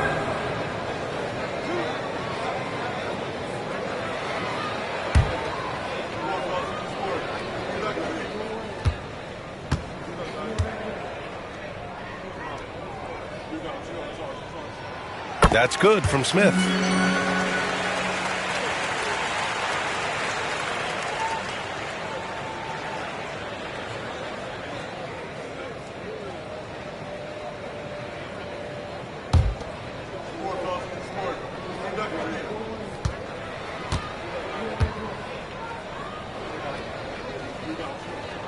And it's tied up with that one. 8-second difference between the shot clock and game clock. Pass to Valanciunas.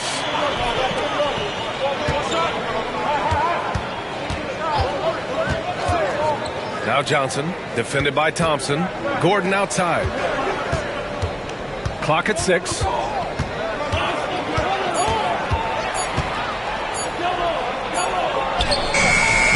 No luck on that one. Ooh, excellent D there from Smith. From deep three-point range, no good. Would have counted had it gone. It's a tie game here in Houston. And we're just moments away from the start of quarter number 4. Stay with us.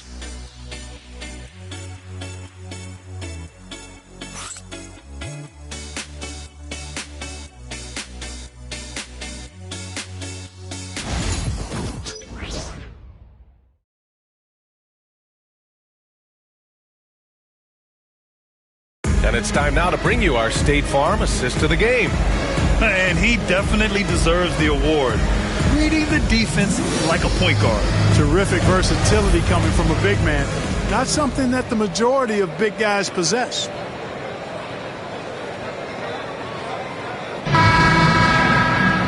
Well, this has been a great contest so far. I imagine the fourth quarter could have more action in store for us. Van Vliet and Shepard, they're the guards.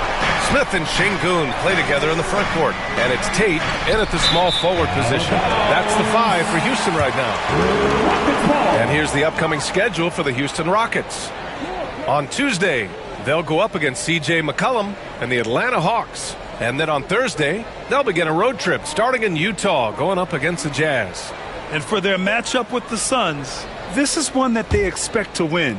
But those games can be tricky. Remember, there are no free wins in this league. Now here's Van Vliet.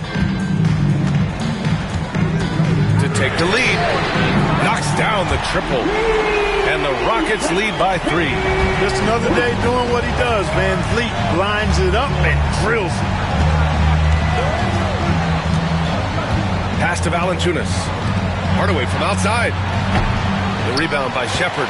You gotta love how they've been crashing the boards, fighting hard for every miss. I certainly do. You know, I like to see guys do their work inside. Their rebounding has been excellent, and that's always important in a close game. And Tate gets it to go. And, you know, coaches will take possessions like that all day long. Phenomenal use of the screen there. Nuggets trail by 5. We're just over a minute into this final quarter of play. Here's Brown, out of bounds. It'll go to the Rockets. And the Nuggets making a change here. Najee's checked in. Number 22, Zeke Najee.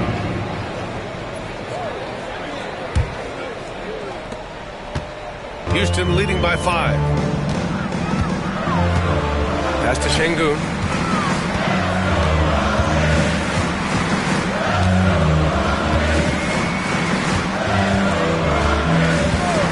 Back to Van Vliet. 6 to shoot. To the paint. Smith outside. Tries it from 16. Drained it for 2 points. And now a 7-point Houston lead. Their success from mid-range has really set them apart today. Simply taking advantage of what the defense has given them, and they've really made the most of it. No coverage that time. Najee's gotten himself going with a triple. His first basket of the game. And we're about 2 minutes into the fourth now. Here's Shepard. Down low.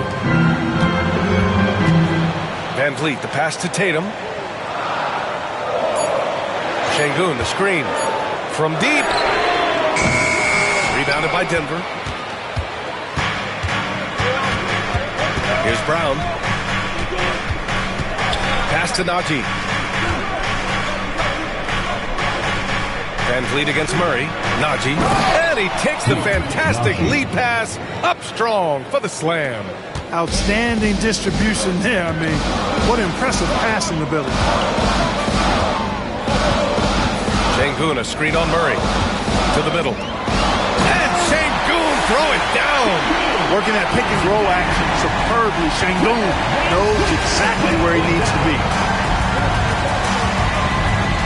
Into the lane. The kick out to Johnson.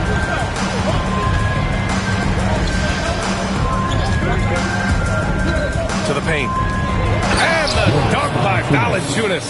And check out how in sync Valanciunas is with the ball handler. They've clearly practiced that move plenty of times.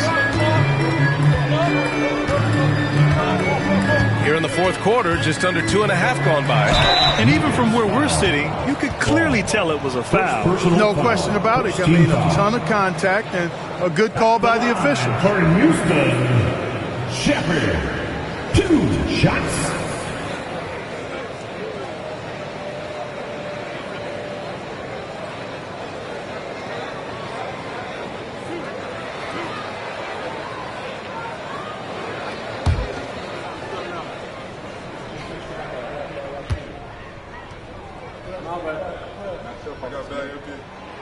And he drops the first. Eason's checked in for the Rockets. And Denver with a change here, too. Watson, he's checked in for Najee.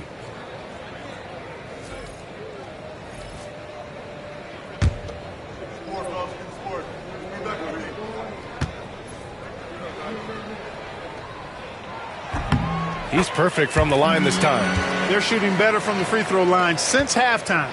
That's a big plus if you're holding the lead late. Outside Johnson. Outside Watson. 11 feet out. Valanciunas down low. Defended by Şengün. It's the fire he's playing with that has him leading the team in rebounds. I tell you what, guys, nobody's been more physical in this game than he has. He has been a glass eater. Let's get a quick check of the scoring breakdown here for Houston. I love the way they're finishing, penetrating, getting downhill, taking the game to their opponents. They've been the aggressors, and that's been impressive. They've also been striking from mid-range with great consistency tonight. They just owned that part of the floor in this one.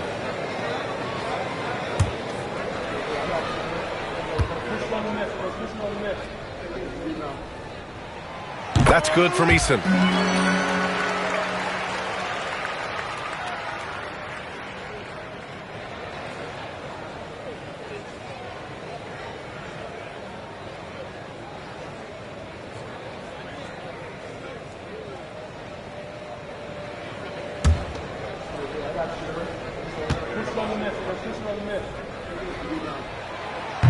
Off on that one, so he goes 1 out of 2 at the line. He did the important part at the line there, the heavy lifting, if you will. Made this a 2-possession game. Pass to Johnson. Valanciunas with it, defended by Şengün. Pulls up. And there's Murray. That one's good. And the assist by Valanciunas. They've now had assists on each of their last 3 buckets. Inside.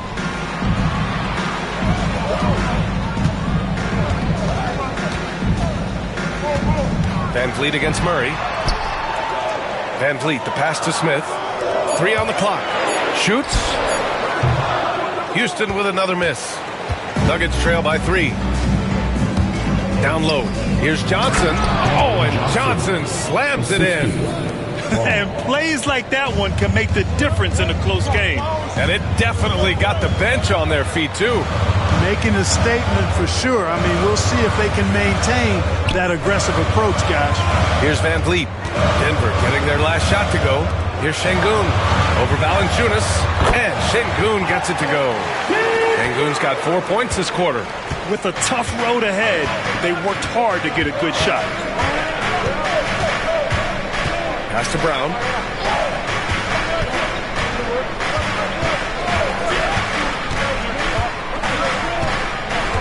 Back to Murray to tie it up. Good. And that basket makes him 8 for 14 for the game. Immensely confident in his game. Murray doesn't think twice about pulling the trigger from deep, nor should he. Outside Eason. Picked by Smith. Eason inside. He's against Watson. Eason, the pass to Şengün. Now here's Van Vliet. Şengün, a screen on Murray. To the inside. And Şengün throw it down. This is how you run the screen and roll, folks. Van Vliet with the pinpoint pass to finish it off. Here's Murray. Pass to Brown.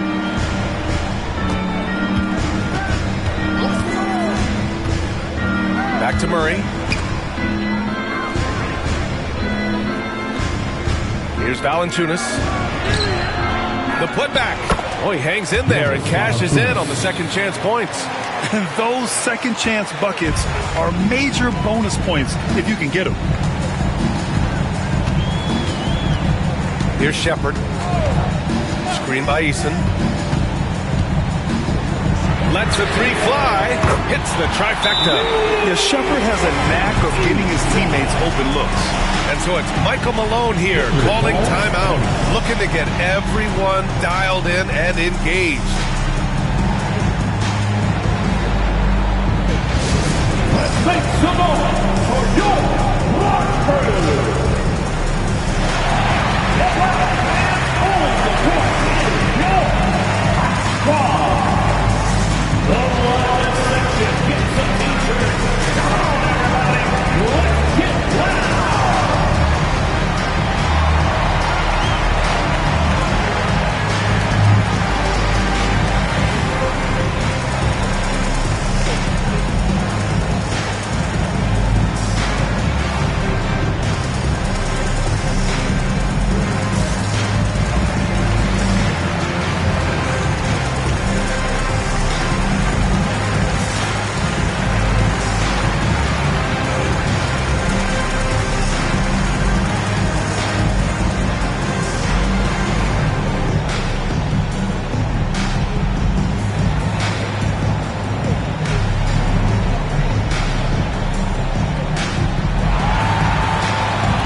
He's checked in for Smith, and it's Amin Thompson in for Fred VanVleet. Jokic is checked in for Denver. Aaron Gordon comes in for Johnson. All right, let's get a report from Allie. I was able to listen in on what Michael Malone was going over with his team. He laid into the team about being over-aggressive. He said, quote, "You're letting them get to the line as much as they want. We've got to dial back some of the physicality because it's getting us in trouble. Guys, let's see if they can ease up here." Okay, thank you, Allie. Now here's Murray. Here's Jokic. Tries again. Jokic with a rebound and the putback. And this is just typical of him. Always making an impact at crucial moments in the game. You know, they want the ball in his hands here because they trust him to hit all the big shots. Here's Durant. And he drops in the layup off the glass. Durant's got 9 points now in the second half. Well, he's demanding the ball. He wants it, and he's coming through. I mean, you can see why his teammates trust him down the stretch, guys. Houston leading by 3. Here's Shepherd. Goes back up. And so he draws the foul. Headed to the line to shoot a pair. It's going to be on Jamal Murray. Hey, when Şengün gets the ball inside, good luck trying to stop him. He'll punish you down there. Rockets, Alfred Şengün taking 2 shots.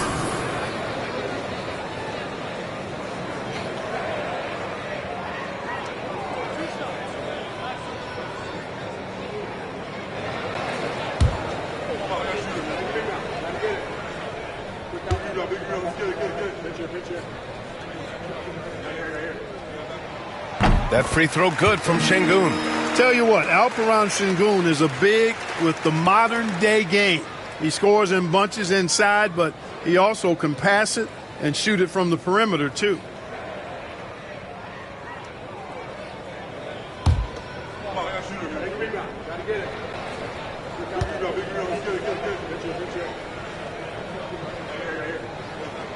Both free throws good from Şengün. The thing that stands out about Şengün is how crafty he is in the post. Excellent footwork and a lot of moves. Pass to Brown. Back to Murray. And here's Jokic, defended by Şengün. And they double up Jokic. Here's Brown. Here's Watson. Misses the three. Outside Durant. Now Thompson. Durant surveying the D.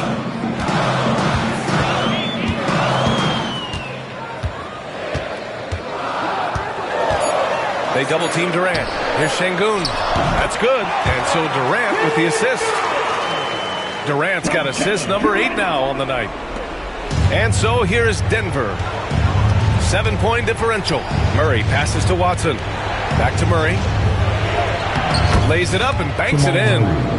Murray's got 7 points here in the quarter. You know, when Murray finishes like this, guys, it shows you how aggressive his mindset is in attacking the defense.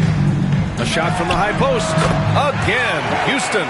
And his fantastic performance from the last game has carried over to tonight. And you know, that's how it goes with him. I mean, his hot streaks, guys, don't last minutes. They last days. Here's Brown. Shoots over Thompson. Second chance shot. Here's Watson. Knocks down the long J. Collecting plenty of second chance points this half. That alone can keep a team in a game. And Ime Udoka has called timeout. He is not messing around, calling them into the huddle.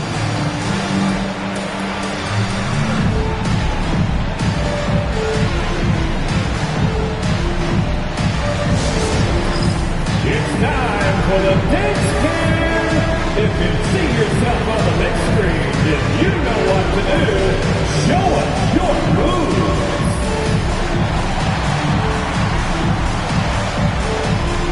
Dancing machine.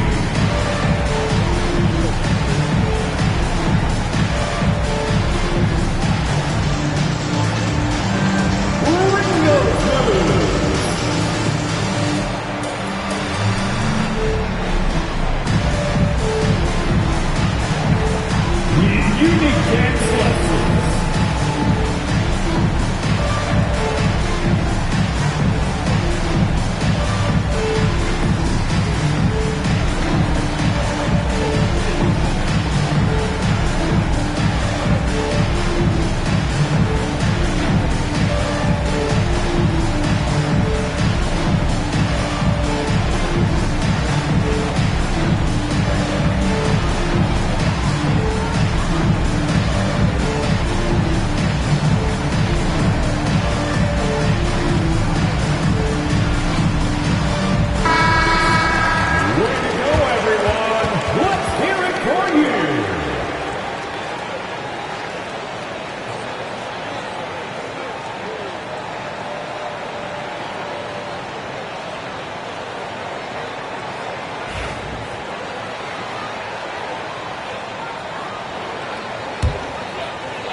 Outside Eason.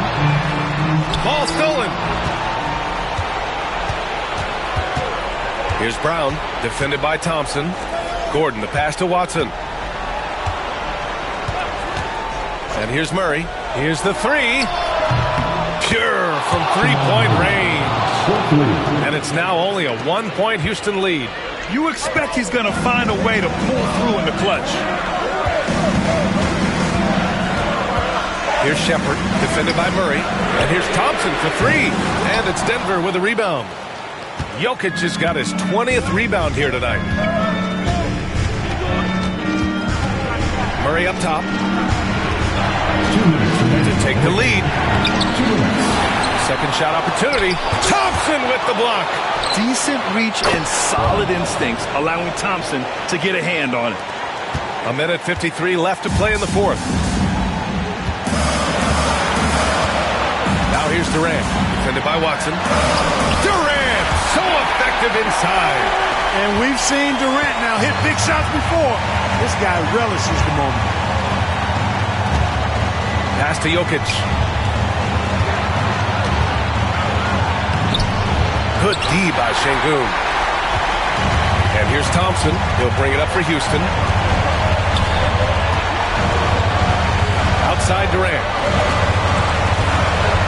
To the wing on the left. And here's Shepherd for three. And that comes off the assist by Durant. Durant's got his 9th assist of the game now. 1:10 left in the fourth quarter here. Jokic in the post.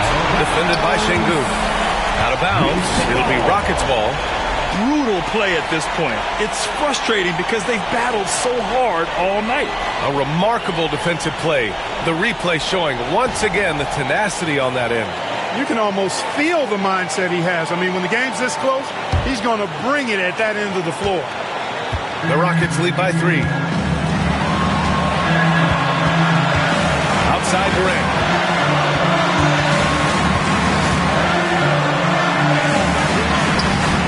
It doesn't go for him.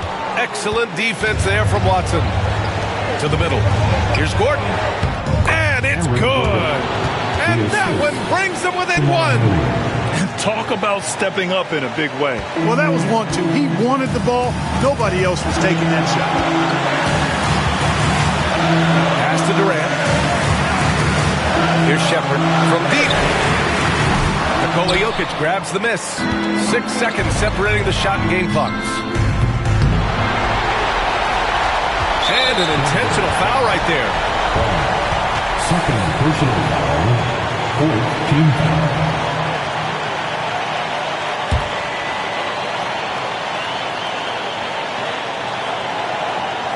And Houston has possession.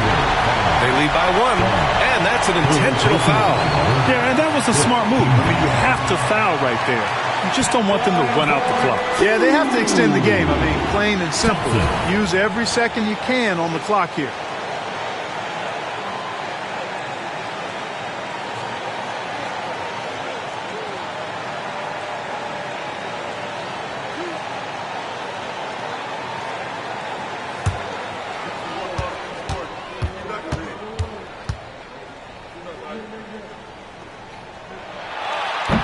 Good on the first, and that'll put him up 2.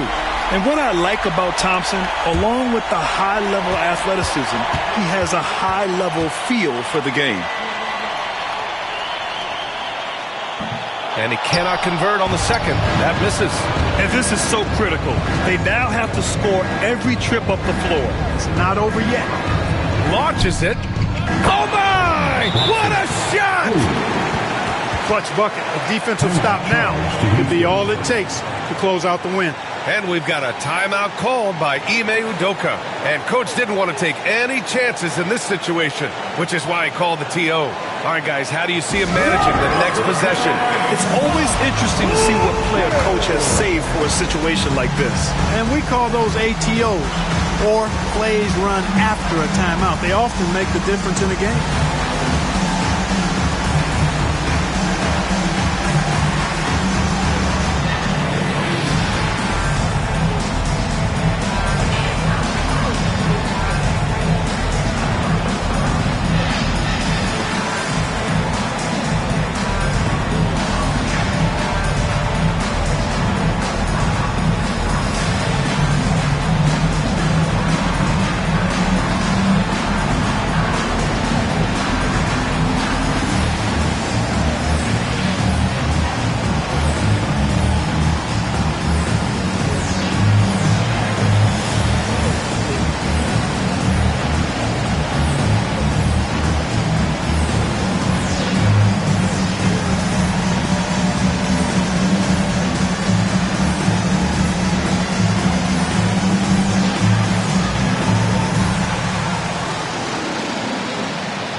7 seconds left in the final quarter.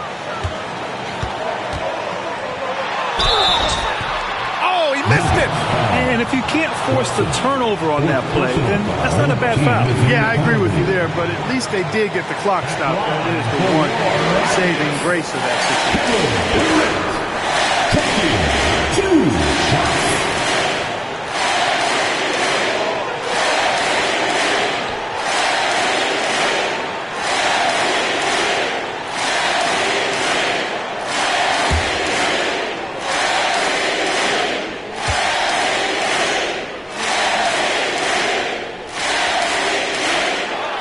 Sinks the clutch free throw.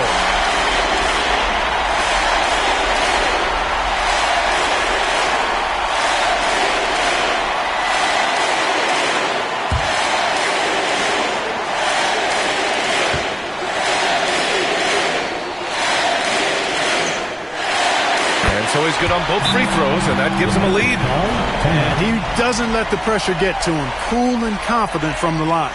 And so it's Michael Malone here calling timeout. And a great call on his part. This is the time you want to be in sync right here. All right, what are the considerations at this late juncture? Down one, just enough time, I think, for a couple of passes and shots. We'll see what they do here.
Now Okc. Oh, that shot had a chance, but the all-or-nothing shot attempt is off the mark. And so the big win by Houston in a tight game. That was an incredible night of hoops. A tremendous finish. They waited until the very last moment to seal it. And so many times we see these close games won by the home team. And now let's check in with Allie LaForce with the player of the game. Allie. Kevin, you had a great performance individually. What made the game look so easy for you? Well, my teammates, they played so well tonight, setting everybody up. And I knew it was winning time, so I just tried to be aggressive. Winning time. That's what I like to hear. Guys, back to you. Thanks, Allie. Great interview once again. Thank you for joining us. That'll do it for now. For Allie LaForce, Clark Kellogg, and Grant Hill, this is Brian Anderson saying thank you for watching the NBA, brought to you by 2K Sports. And now, time for our player of the game, Kevin Durant.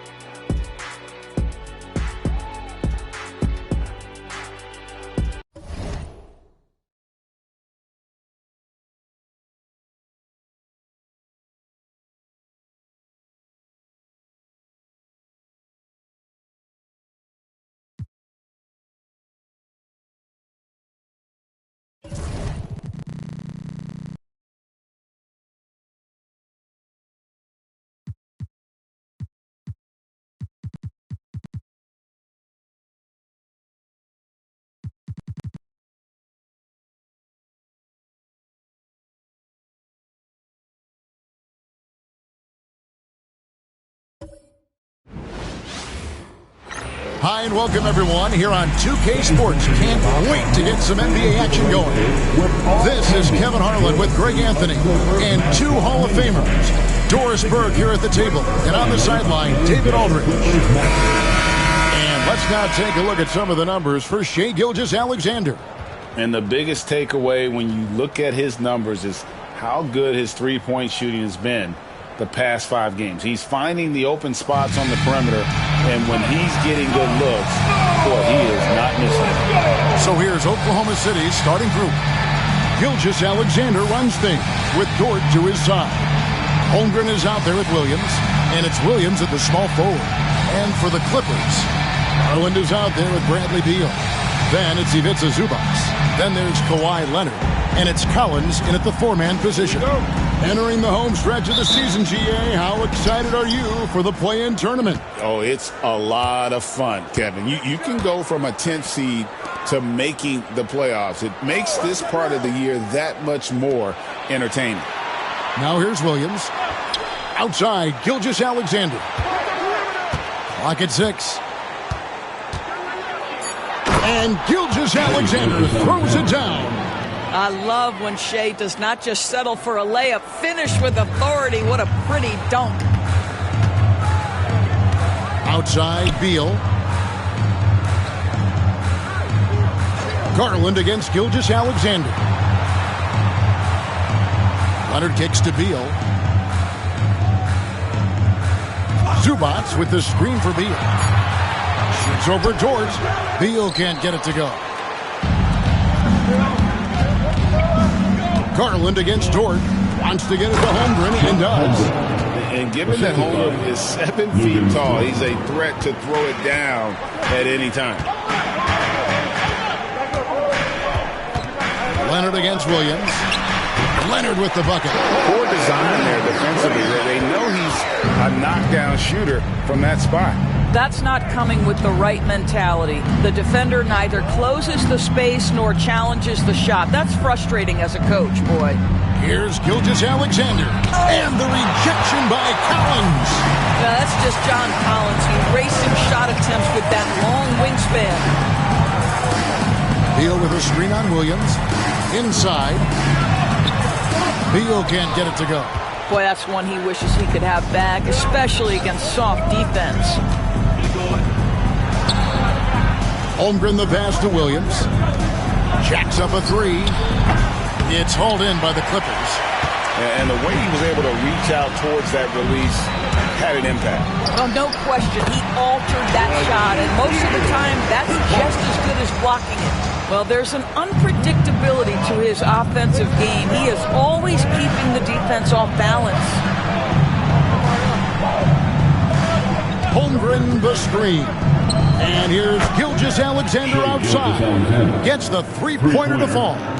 We all know SGA is a prolific driver. The counterpoint has got to be, he's got to be a threat from 3. Greg, seems like we always talk about Shai Gilgeous-Alexander's offensive side, but when it comes to deflections and steals, his defense, he's one of the best. Yeah, his two-way ability is sometimes overlooked in the mainstream media. People in the know how good of a defender he is. First trip to the line for him here. Gotta admire what he's been able to do at the free throw line this season. How about over 90%?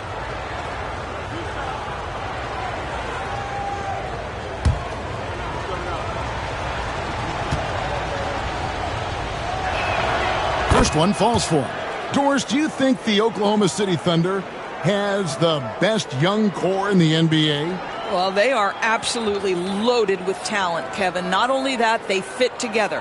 Now they've got a perennial MVP because Shai Gilgeous-Alexander has inserted himself into the best player in the game conversation and a rising star in Chet Holmgren. Look out. If you mention the best players in the NBA, Doris, you have to mention Shai Gilgeous-Alexander. How has he made the leap so fast?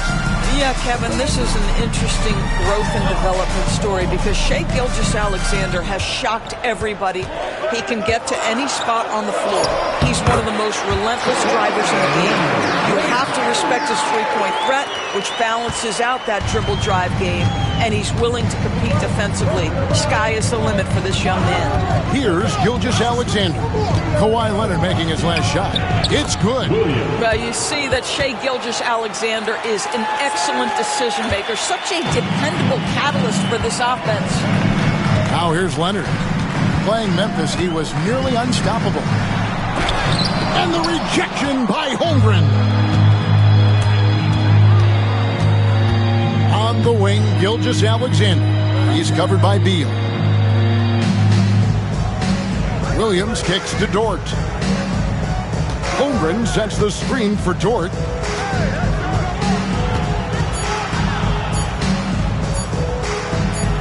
And the rejection by Zubats. How about Zubats? Worked so hard on the defensive end. Nicely done.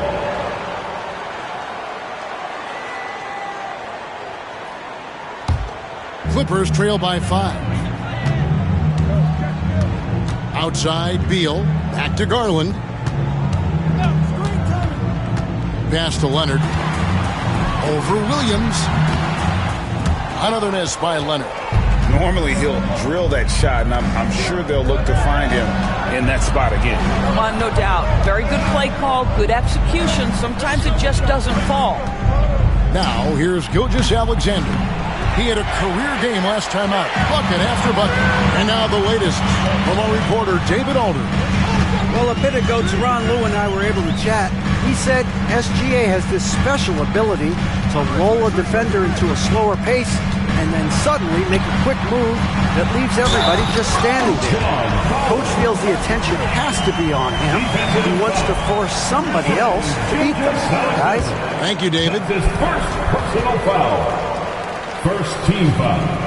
And when you look at John Collins' advanced numbers, Doris, they jump off the page. Yeah, probably the advanced numbers you're referencing, Kevin. Offensive rating, true shooting percentage. And when you look at it through that lens, Collins is absolutely able to score from a variety of spots on the floor, and the guy's an absolute terror on the glass.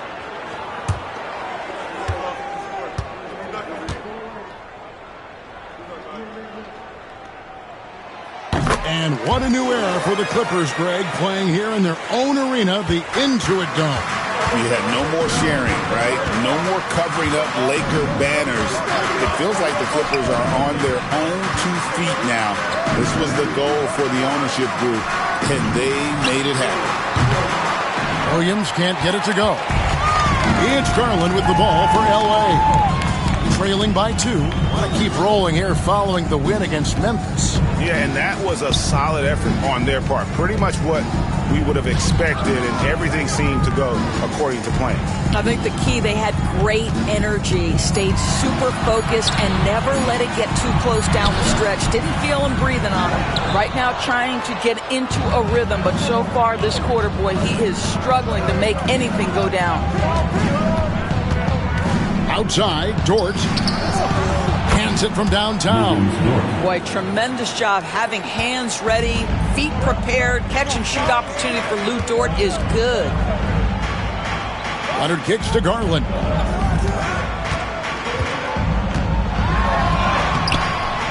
Rebound by Williams. The Thunder leading by 5. Gilgeous-Alexander, good. Gilgeous-Alexander's got 9 points. This guy is so elusive with the ball in his hands. SGA just understands how to get off the dribble drive. Garland, the pass to Beal. Back to Garland. Down low, Leonard. And he floats in for the easy 2. Credit the assist on that one. And he is really in a zone right now, playing and scoring with confidence. And the dunk by Gilgeous-Alexander. Oh, inflicting some punishment with the 2-hand flush. They're going for the throat. Garland kicks to Leonard. Collins, a screen on Williams. Leonard inside. He's guarded by Williams. And it's Leonard missing. Never easy to stop this guy at the rim, but that is a beautiful contest right there. Williams gets the bucket. And their offense already in a flow. some stellar shooting to jump out to this lead. And Tyronn Lue calls timeout. He's ready to talk things through with the team. When you talk about Jalen Williams, Doris, is it fair to say this guy has superstar-level potential? Without a doubt, Kevin. Jalen Williams is a three-level scorer. He's fearless in the clutch. He has the hunger to keep improving, and he can be a lockdown defender. He's got all the tools to reach the level you're talking about.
With some changes. Lopez comes in for Ivica Zubac.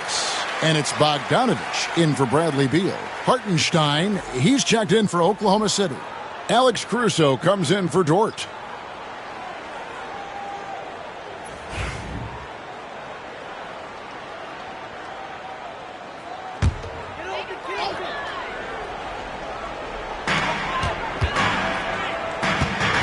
Bogdanovich looking around. Lopez sets a screen for Bogdanovich. To the paint. Puts it up from 7. And no good. Trying to use the glass. And right from the start, Kevin, they've been pounding the glass. Most of those 50-50 balls also going their way. Williams passes to Williams.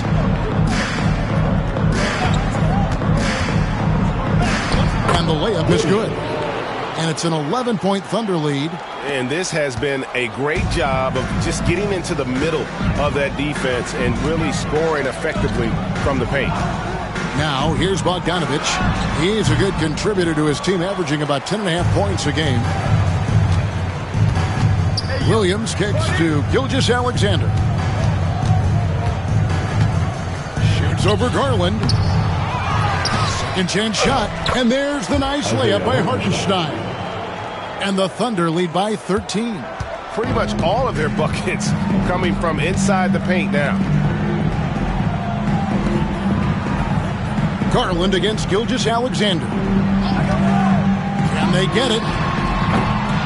It's rebounded by Hartenstein. And close to making the defense pay for the lax coverage that time. Pass to Williams. Back to Caruso. Oklahoma City moving the ball around. Shot from 12. Gilgeous-Alexander can't get it to go. They need a bucket in a big way here to regain some confidence. To the inside. And stolen by Caruso. Here's Williams. And then Williams slams it in. Building up a big early lead. They have taken charge of this game. And they've been doing it largely at the offensive end. If the defense does not adjust, this could be a blowout. On our AT&T 5G Slam Cam, you just saw an explosive highlight. Timeout. And the timeout called here by Tyronn Lue. Wants to regroup and go over the strategy. Well, the ascension of Jalen Williams, Doris, has been swift and very fun to watch. Oh, absolutely, Kevin. He became very quickly in his second season a number 2 option and, frankly, borderline 1A option. And it's not just his offensive game, Kevin. This guy has become a stout defender. He's got the perfect NBA frame, and he fits in personality-wise.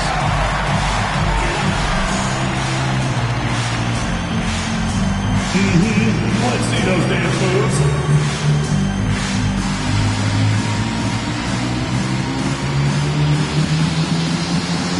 Next.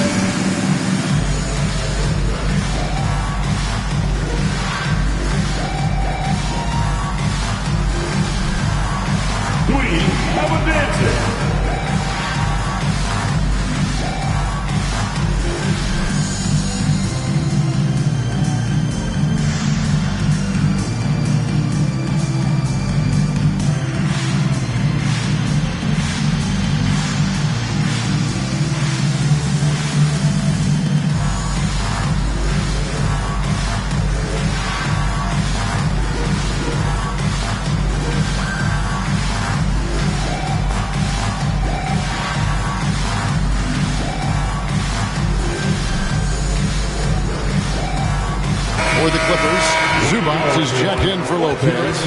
Batum comes in for John Collins. And it's Derek Jones in for Kawhi Leonard. And then for Oklahoma City, Chet Holmgren, he's checked in for Williams. And it's Mitchell in for Gilgeous-Alexander.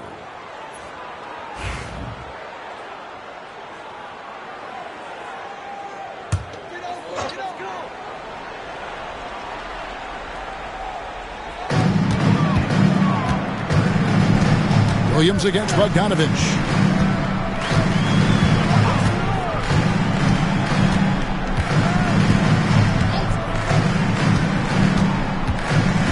With the drive, 4 on the shot clock.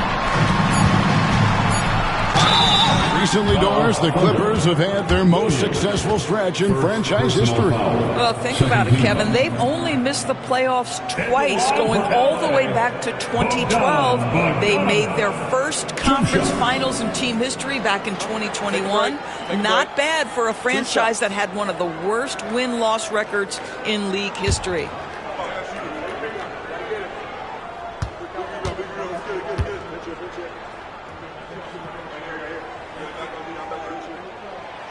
Throw good, Bogdanovich. And, you know, few guys play their role better than Bogdanovich. And by that, I mean he's often exceeding expectations and giving his squad more than they asked for.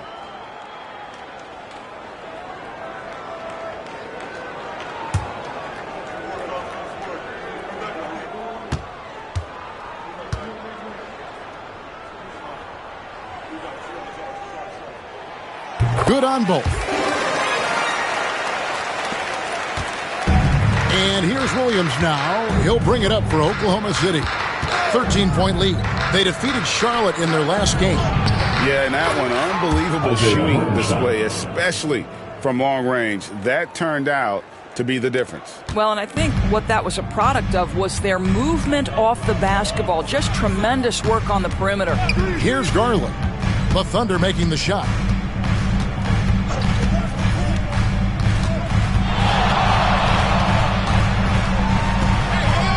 Just 5 on the clock. Outside, Batum. Off the mark there with the three-point shot. And on the glass so far, it hadn't even been close. Here's Williams. And he gets the whistle. 2 free throws coming up. Here we are sizing up GA Jalen Williams, and his shooting has got to be his biggest strength. Yeah, absolutely. He's great at spacing the floor for his teammates with his catch and shoot abilities, but he's equally gifted shooting off the dribble.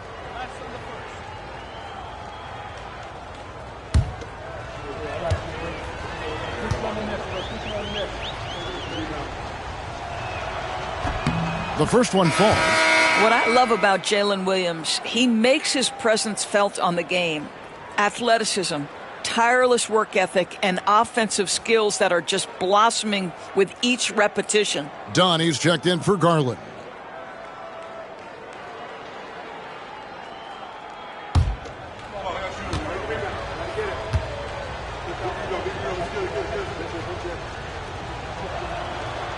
No good on the second free throw.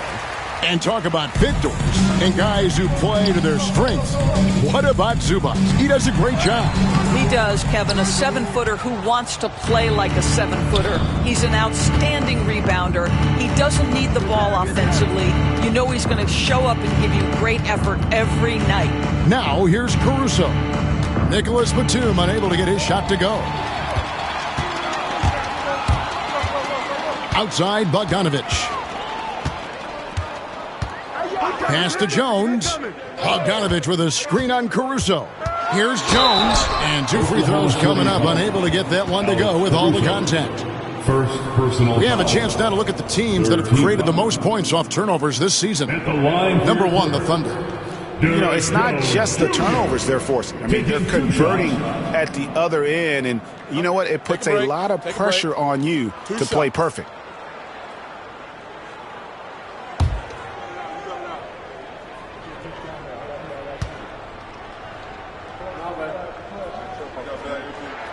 First free throw is good. And the Thunder making a switch here. Wiggins is checked in.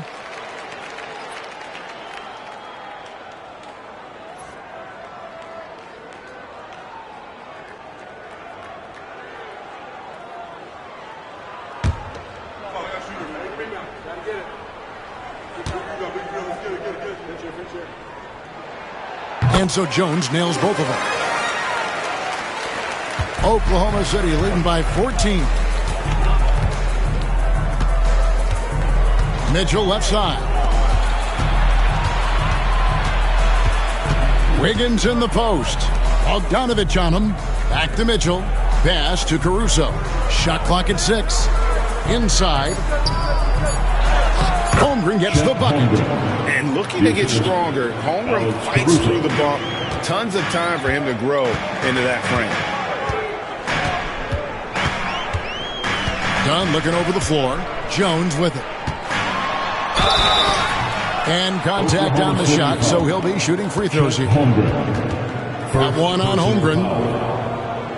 The Clippers have been on target from the free throw line. They're 5 of 5 in that department. Jones Jr.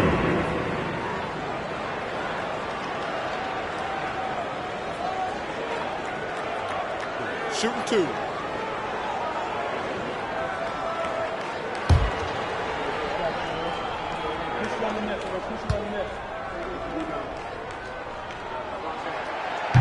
No good on the free throw.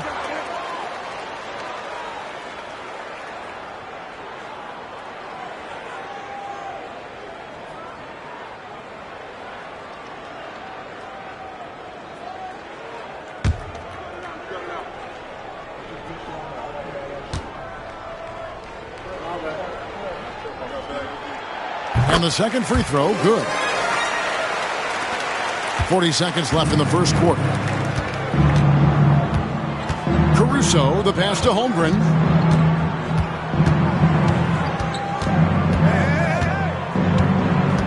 Down low, Wiggins finds Hartenstein. Holmgren with a screen on Jones. Here's Caruso.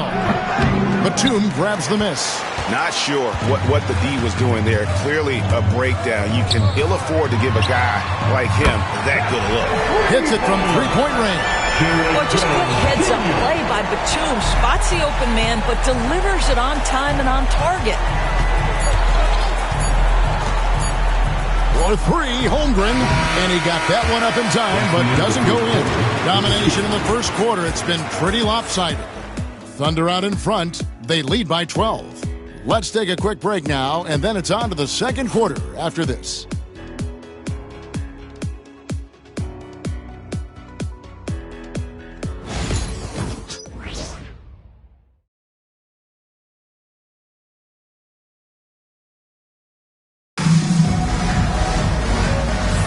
And if you're just tuning in, we've got a wide margin on the scoreboard, but plenty of time left for a comeback. And for the Thunder here, they've been putting on a show, guys. Guys, I love their defense in that first period. They were in position and just challenging shots. Well, I think they combined great intelligence with great effort, and you could see the results. Here's Dunn. No scoring in this one. The post pairing, Batum and Zubac. Dunn is out there with Bogdanovich. And it's Jones in at the 3 spot. They're the group out there for the Clippers starting the second quarter. Here's Mitchell. After the basket by Bogdanovich. Mitchell kicks to Holmgren. 2 points. That one goes. Holmgren's got 6. For years, it seemed like the league was going to go smaller. But lately, Greg, it seems like size is back in fashion. Yeah, I mean, look at the MVP award, right? Centers and Jokic and Embiid winning it recently. Even Giannis, I wouldn't consider him small. And just overall around the NBA, it feels like bigger teams are having more success.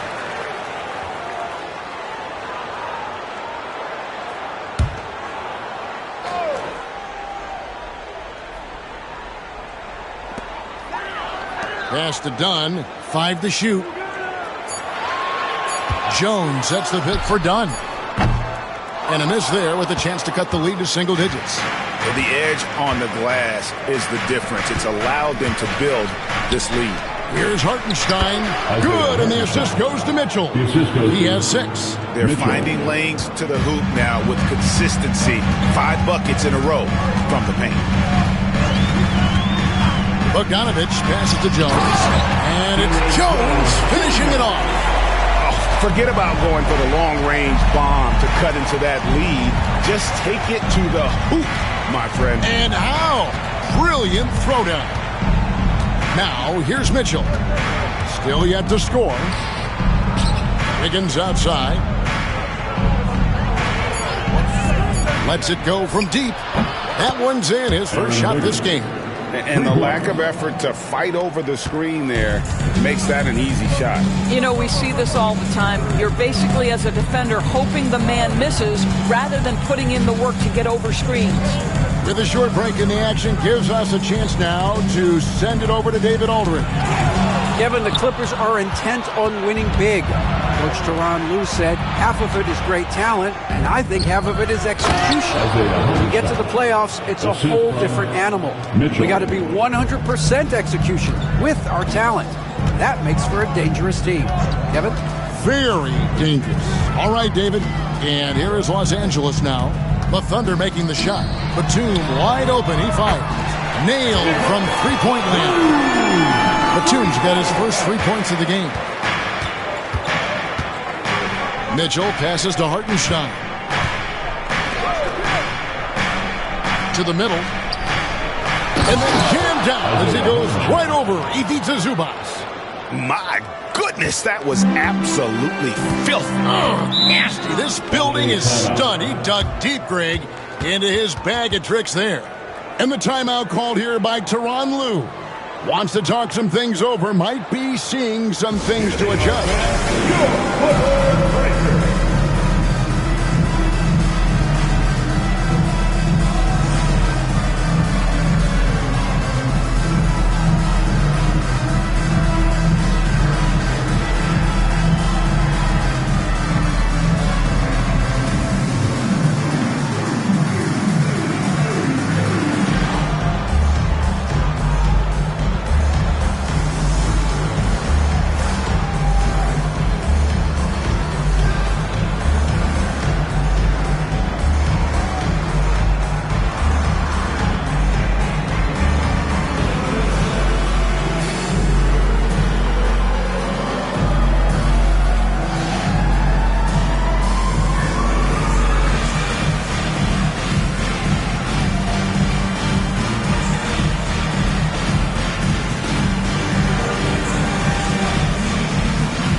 Batum. And a switch here also for Oklahoma City. Dort's checked in.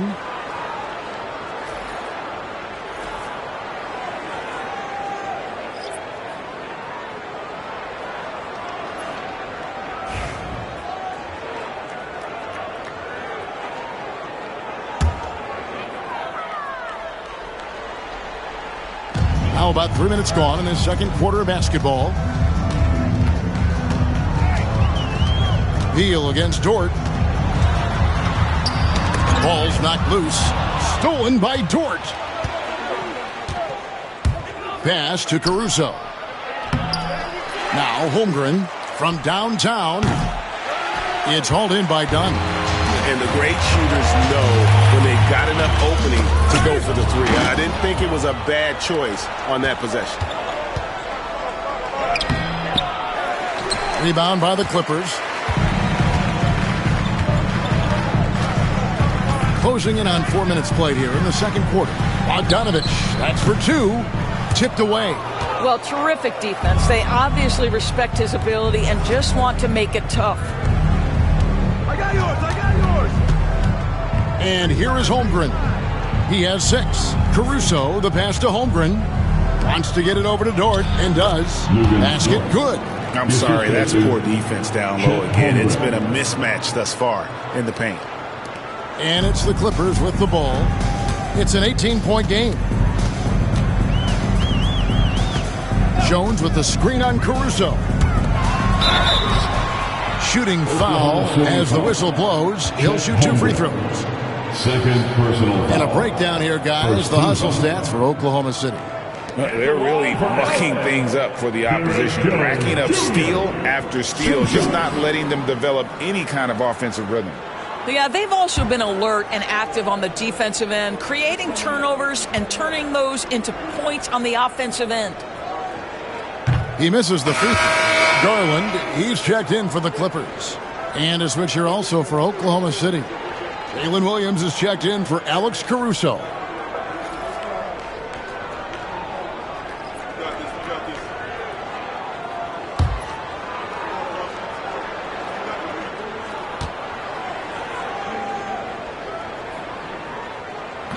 And no good on the second free throw, so he goes 0 for 2 there. Well, DB, it didn't take long, did it, for Holmgren to live up to his draft status? Holmgren, Kevin, was an immediate impact player on both ends of the floor.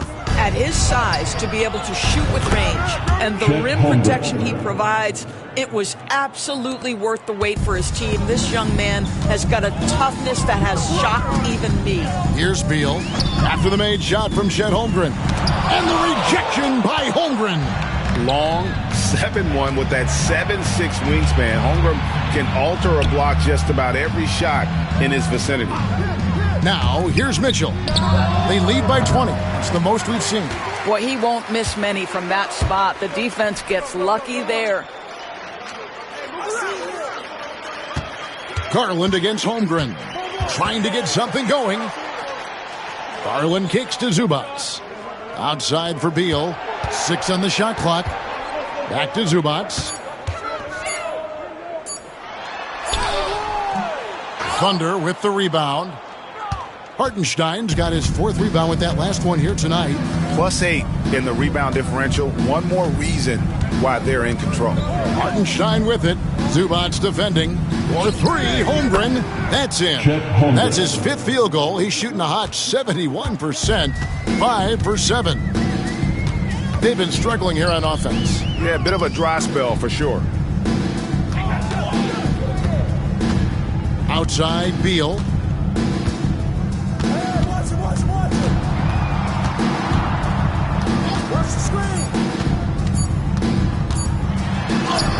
And the shot goes down.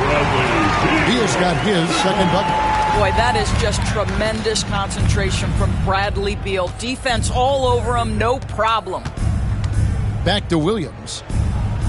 Banked in off the glass. 9 points for Williams. The assist totals, Kevin, just continue to grow. They're way ahead in that category. Ball movement has been flawless. Now, here's Garland. 33 points last game. Williams against Beal. Pass to Garland. The tray. It's rebounded by Hartenstein. Hartenstein's got rebound number 5 here tonight. Here's Holmgren. And the dunk by Holmgren. Guys, this is what you call a generational talent. Holmgren is bound to fill up the highlight reel every night he plays. Now, here's Garland. Hasn't made one yet.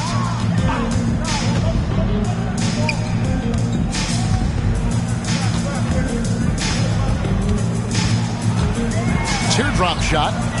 It's rebounded by Oklahoma City. With him scoreless in the latter part of this one, it's awfully hard to come back. Williams kicks to Mitchell. Williams passes to Hartenstein. Good on the bucket. Hartenstein's got 8 here in the quarter. And, guys, they continue to put a lot of pressure on the interior defenders with their work down low. Outside, Beal. And here's Garland for 3. Drills it from outside. Garland's got himself on the board with 3 there. And they are absolutely stroking it from beyond the arc. And Mark Daigneault calls timeout here. This will give him a chance to discuss some potential alterations.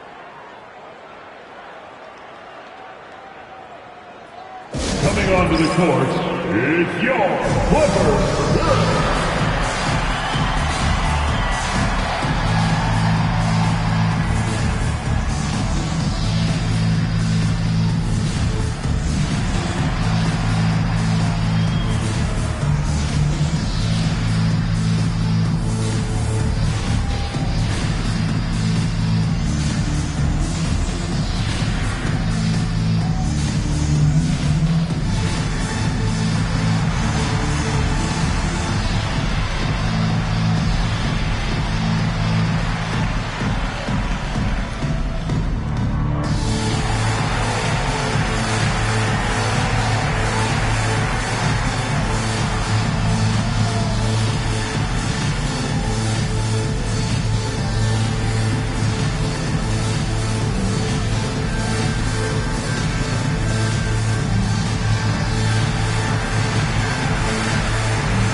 For the Clippers, Brook Lopez is checked in for Zubac, and it's Kawhi Leonard in for Bogdanovic. The Thunder also changing it up. Alex Caruso comes in for Holmgren, and Gilgeous-Alexander is subbed in for Mitchell.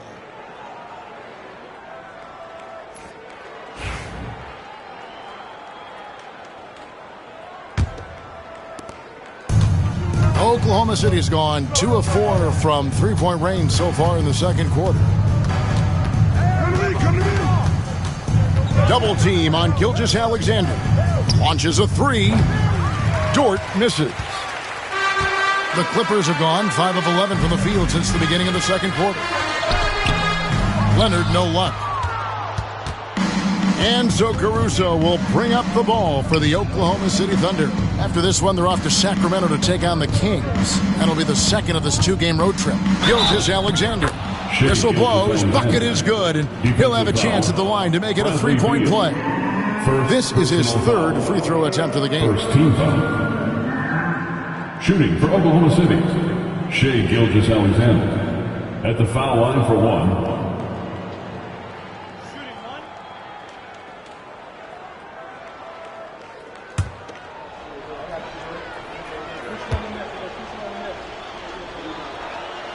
What you love about Shai Gilgeous-Alexander is this young man's work ethic. He is a gym rat who's always looking for ways to improve. Outside, Jones. Back to Garland. Leonard with a screen on Gilgeous-Alexander. Good D by Gilgeous-Alexander. What a brutal night for this guy, and it is having a ripple effect throughout the team. This is tough. Let's check out the leaders in field goal percentage as a team. Second for Thunder. So patient on the offensive end. I mean, they're not going to force shots, and it's that selectiveness that's yielded such an impressive field goal percentage.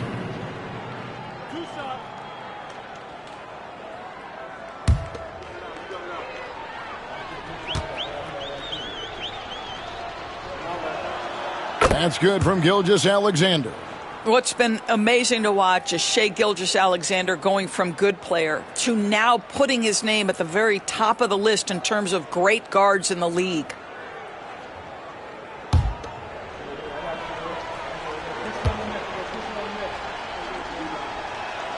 That's also good, so he hits both free throws. And it took them a while to find their touch at the line, but they have been red hot here in the second quarter. Beal against Dort. Jones. And Jones with the stuff. Terrific handle right there by Beal. Comes off the pick with his head up, looking for his teammates. Outside, Dort.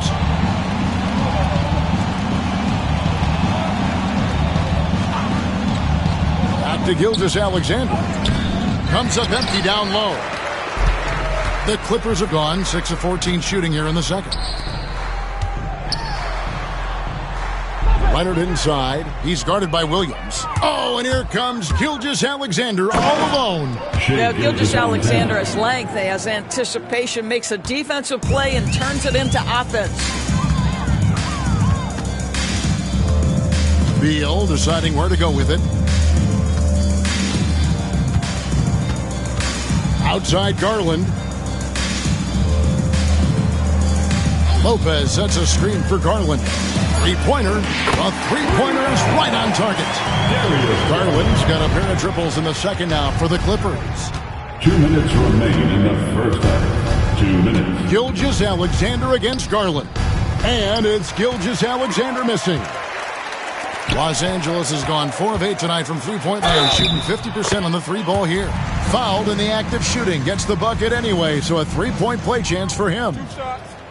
Foul. Elbow. 2.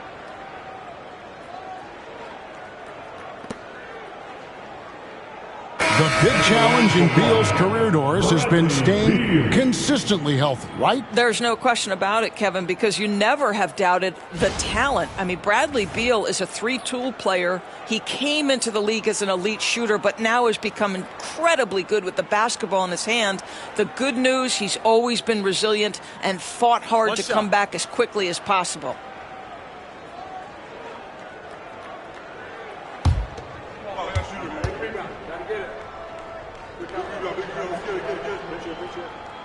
And that one falls for Beal.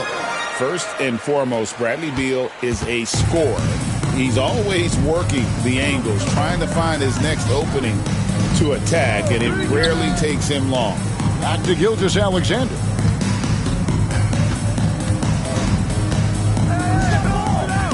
Six to shoot. Steps back and shoots. That doesn't go either for Gilgeous-Alexander. Los Angeles has gone 3 of 5 beyond the arc since the start of the second quarter. Dort against Beal. Pass to Zubac. Outside Leonard. Fires the three. Collins wide open. He fires. Drains the three-pointer. Collins has got his second bucket tonight. Yeah, great outside shooting. Really fueling this run. A moment now to hear from our sideline reporter, Hall of Famer David Aldridge. David. Kevin, Lou Dort makes his bones at the defensive end. Shai Gilgeous-Alexander says, I always try to test myself against him in practice because he's the best of the best. And Coach Mark Daigneault said, I look at him more like he's an artist. We can shift him anywhere. There's no one he can't guard. Kevin? David, he is a beast. Wow, thank you for the report. Now here's Williams. Bradley Beal unable to get his shot today. And they have yet to miss a shot from the line here this quarter. Personal foul. And Chet Holmgren's been a great player from day one, Doris. What do you like most about his game? I don't know which aspect to pick. This guy is a great rim protector. He can shoot the basketball from three-point territory and with great range from three. But maybe my favorite aspect is the competitive toughness he brings on a nightly basis. And the first one drops. And they've done a better job at the line this quarter. They've got that free throw percentage up to almost 90%.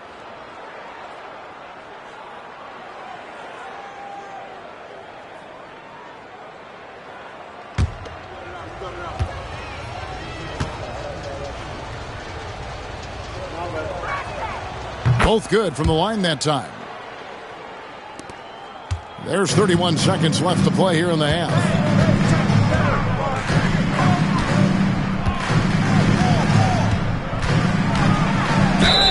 Basket is good. He'll get a chance for one more at the line. We are talking about a solid 230 pounds. Kawhi Leonard's strength and his frame allows him to get shots off under duress. One shot.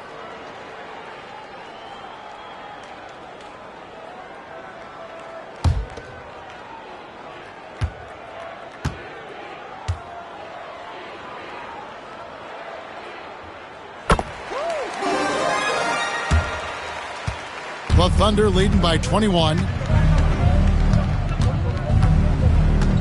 Gilgeous-Alexander surveying the D.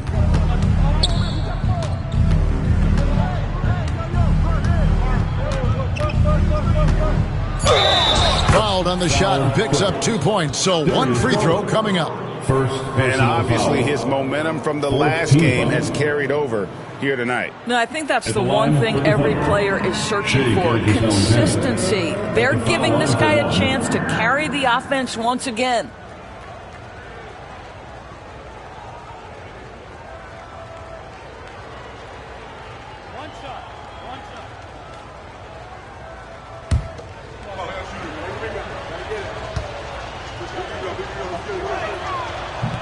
On the free throw, no good.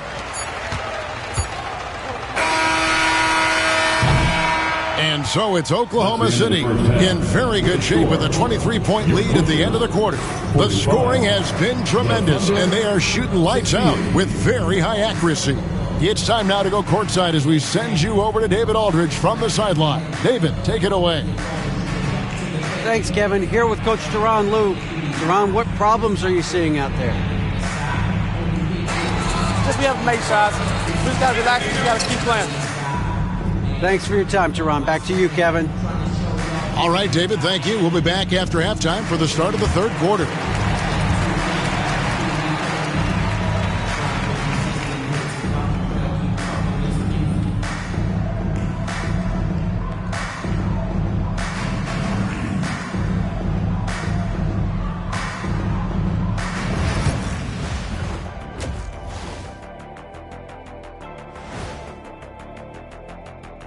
Welcome. And fellas, what a half it's been for Shai Gilgeous-Alexander, also known as SGA, and he hasn't been MIA today. I got to shout out Gilgeous-Alexander tonight. He's making the defensive effort that the other team is displaying look college level. He's using his speeds, his agility, and he's doing great tonight. Oh, yeah, he's chopping it up out there, just like Ernie in the kitchen. Ooh, Ernie, you in the kitchen? Yeah, stay away from those sharp knives, boy, I tell you that. And during that first half of play, these two leading the way for their respective teams. When you have two players going at each other like this, it becomes a point of pride. That's when the sparks fly. That's when it gets interesting. For us and for the fans watching. That'll do it for our show tonight. Thanks for joining us, and we'll send you back to Kevin Harlan for more hoops action.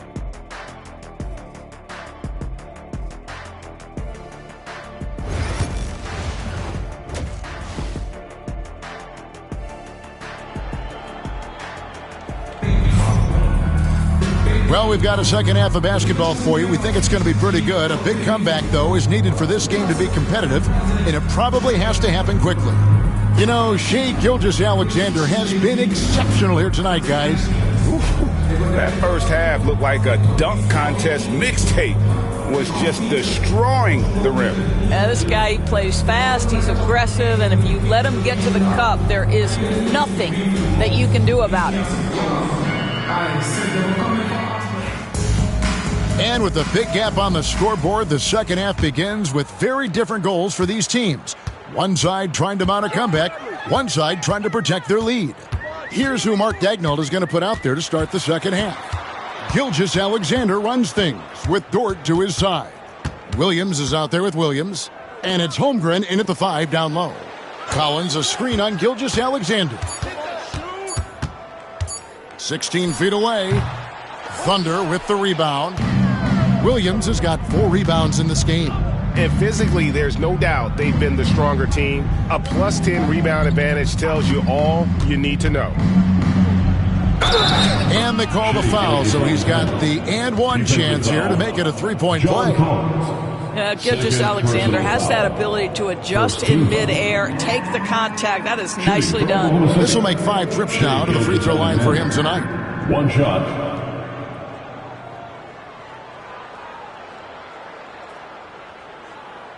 Mind the lanes. Mind the lanes. One shot.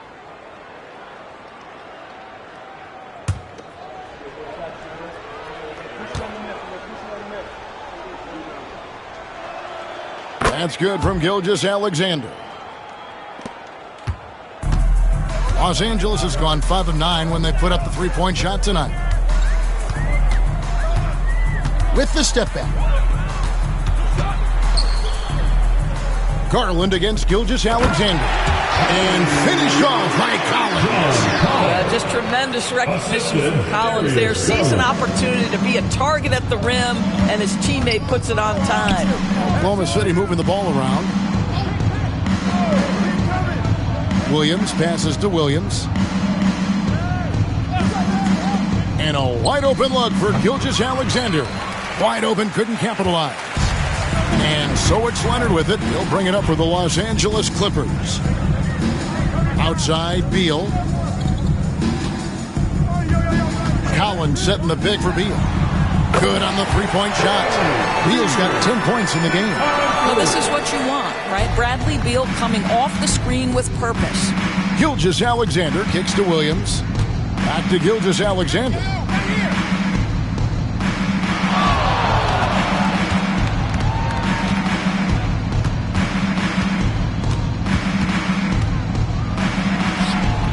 The teardrop falls in. Gilgeous-Alexander's got 5 points now this quarter. Boy, delicate touch on that floater by Shai Gilgeous-Alexander. That's pretty. Zubac finds Beal. Now here's Garland. Gilgeous-Alexander cover. Kept alive. From deep, Collins. Kicks it out to Garland. It's the 3-point bomb.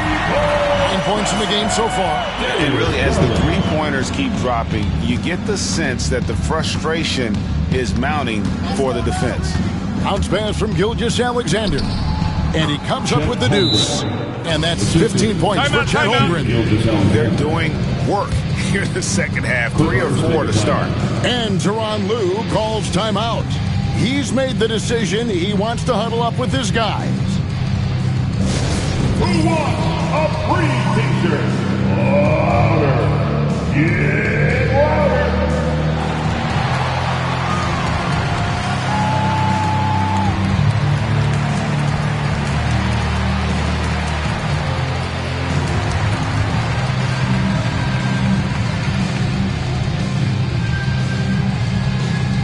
You know what time it is. T-shirt time!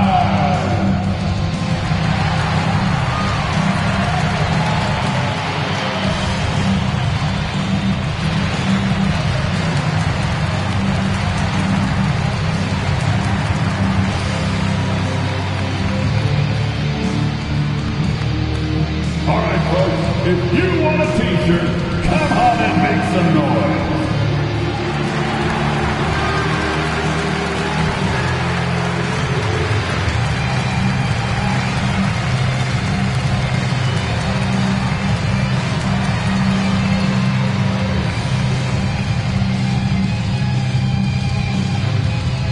Who wants this free t-shirt? Let's hear it. Let's pause for a moment to show you the teams that have been the best on the glass over the course of the month. The Thunder in 4th. I mean, they've taken their rebounding to another level, getting physical and playing with a ton of energy.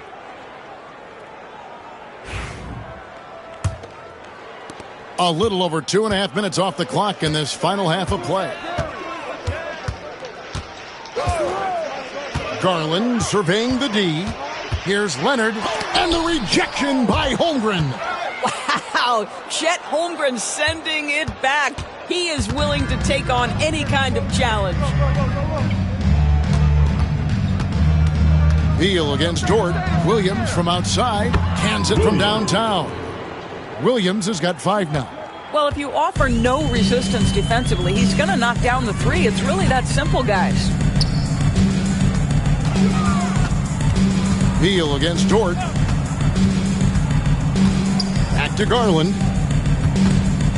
Going inside.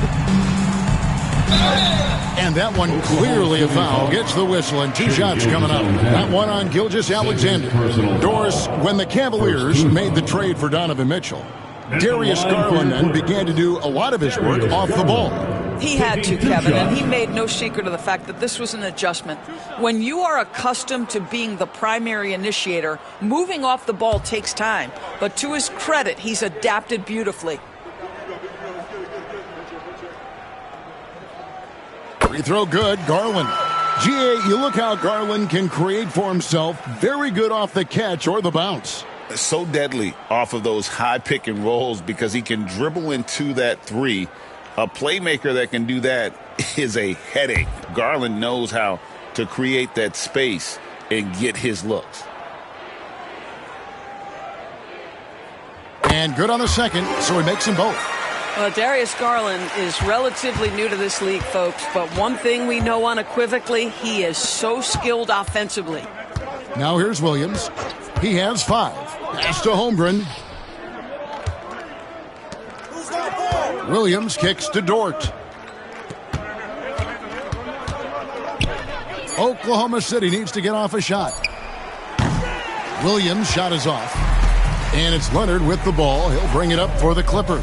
This one for 3. It's Chet Holmgren with the rebound. Holmgren's got his 7th rebound of the game with that last one. Collins grabs the miss.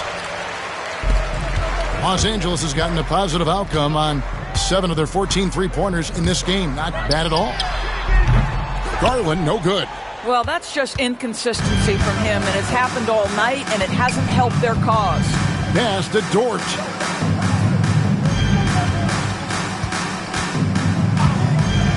Jacks up a 3, and he's good on the 3-ball. Dort's got 8 points. You can't just stop when there's a pick set up. Gotta fight over it as a defender. You know exactly what that takes. It takes energy, it takes activity, it takes intensity. Now, here's Zubac. Scoreless thus far. Leonard looking over the floor. Over Williams. And it's Leonard missing. He is just not taking smart shots out there, a pattern he has fallen into tonight. Dort passes to Williams. Holmgren in the post. Working on Zubac. And Dort gets it to go. Not a lot of resistance on the inside, and they're taking full advantage. Bounce pass from Garland. Beal from long range.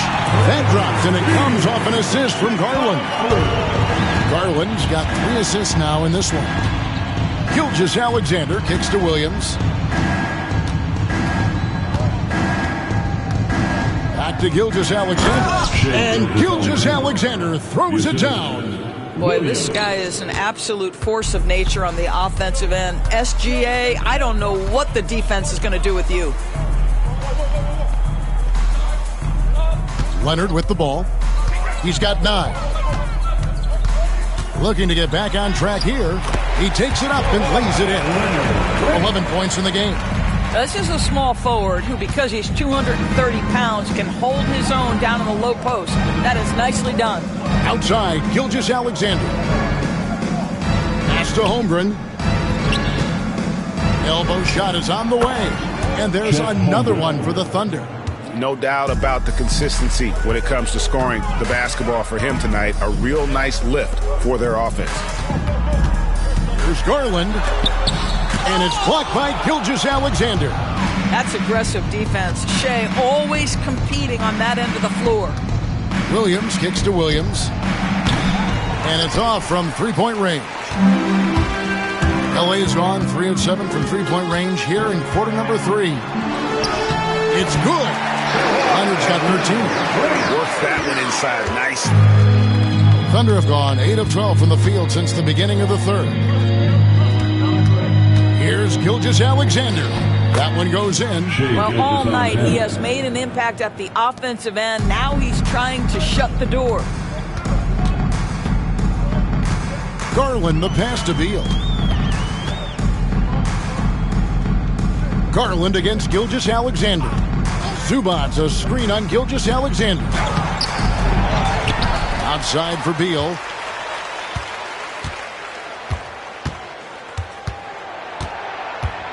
Back to Zubac.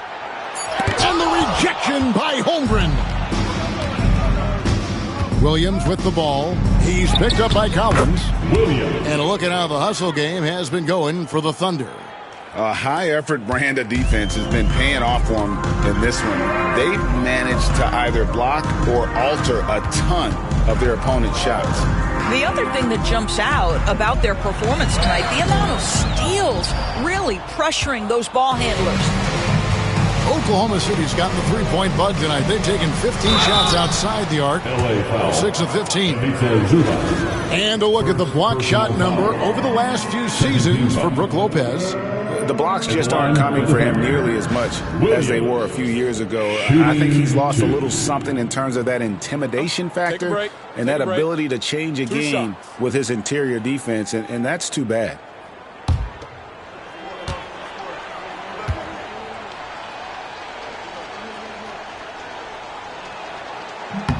The first free throw is good, and the Clippers making a change here.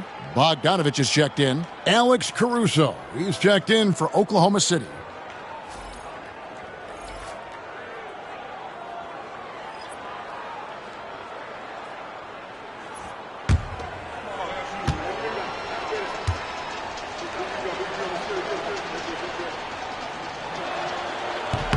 And Williams drops them both. And so Garland will bring it up for the Los Angeles Clippers. Collins a screen on Gilgeous-Alexander. Collins dishes to Bogdanovich. Just 5 to shoot. He blocks it again. A defensive stalwart so far. That's 6 blocks. Greg protecting the rim. Love the hustle. Gilgeous-Alexander against Collins. The layup missed. LA has gone 3 of 7 from three-point range here in quarter number 3. And the whistle blows as the basket counts, and a three-point play chance right here. One free throw coming up. And the focus Bogdanovich has is tremendous. Able to take on contact and still convert. This is his second trip to the free throw line. Yeah, it's good to see him with this free throw percentage up over 80. Looking at who's out there now for the Thunder. Hartenstein's checked in for Williams, and it's Mitchell in for Williams.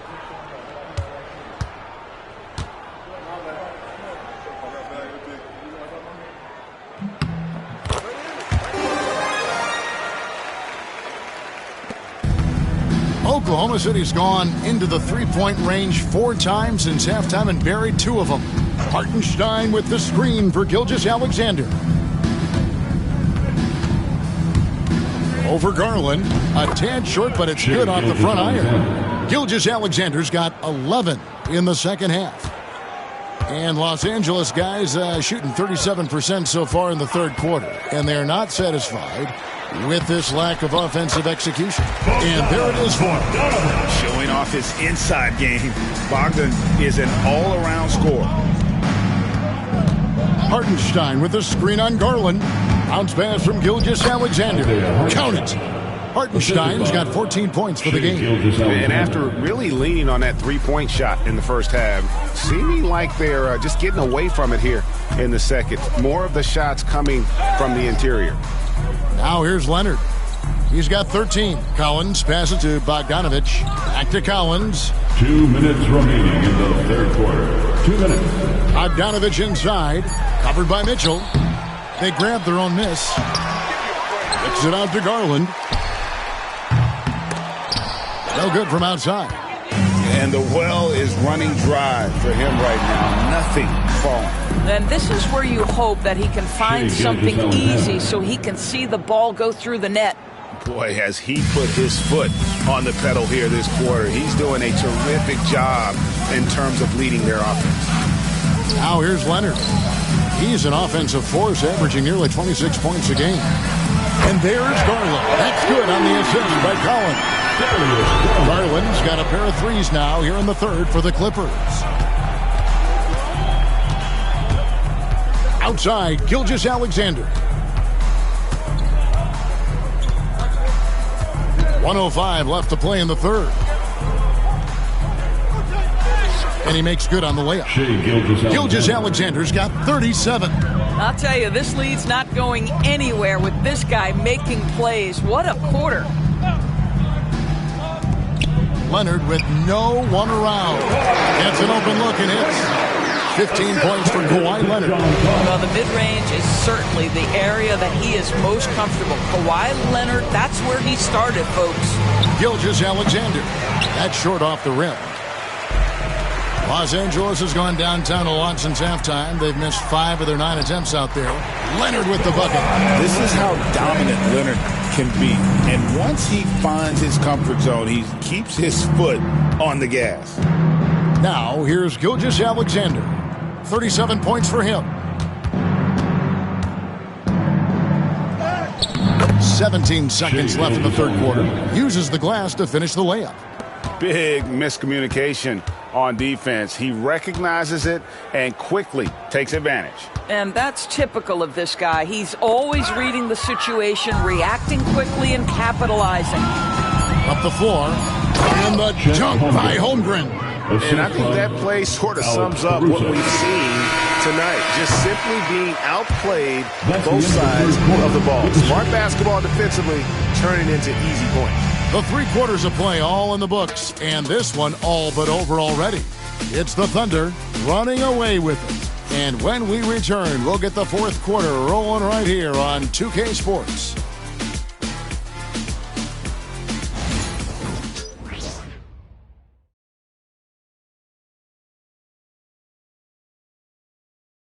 And let's go back to a terrific pass that we're calling tonight our State Farm assist of the game. And he sliced the D wide open with his feed. They had no chance to prevent that basket. Well, that's what a great pass will do, right? You love the unselfish play.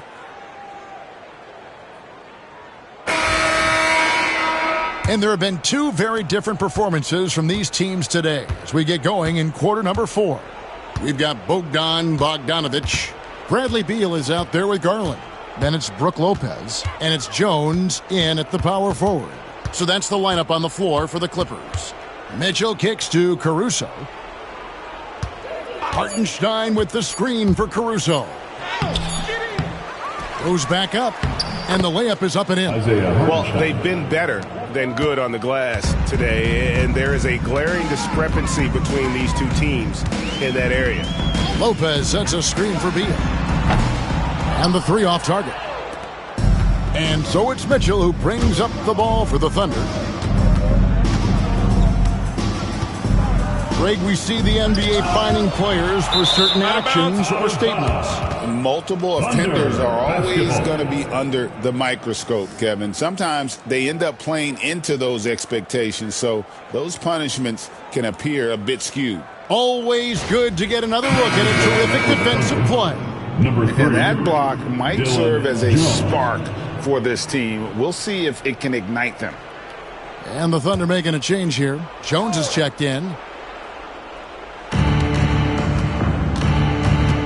Bogdanovic against Caruso. 5 to shoot. Hartenstein. The lead pass was put in just the right spot. And that's just cold-blooded right there. He's taking no prisoners. Well, when it's closing time, he's trying to lock the door. He's been going all night. To the paint.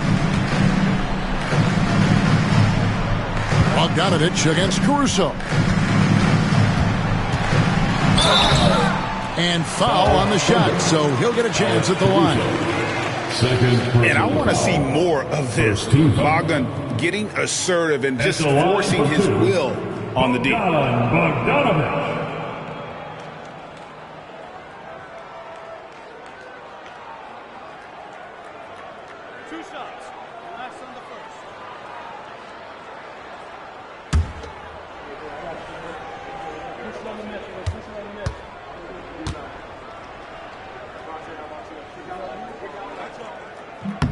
And the first one at the line is good.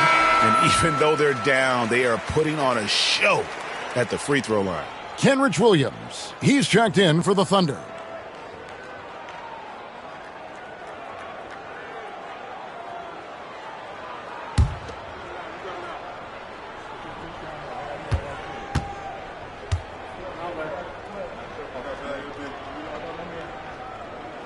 And so Bogdanovic nails both of them. You know, Doris, I'm not sure many people take into account what a grind the NBA season is. I couldn't agree more, Kevin. And listen, these guys have the best of what's available. They stay at top-quality hotels. They have incredible professionals that take care of them. But there is no making up for lack of sleep when you've played a game at 8 o'clock at night, you leave the arena at 1, and you may arrive in your next city at 4 or 5 a.m. and tip off that night at 7. And this goes on week after week. It is not easy. It's Beal on the wing, covered by Wiggins. The 17-footer. And there's Garland. That's good on the assist by Jones. Garland's got 10 points in just the second half. Garland against Mitchell. Good. And defensively, they are on their heels every time the ball comes inside. Second personal foul. First team foul. At the line for the Thunder, Mitchell.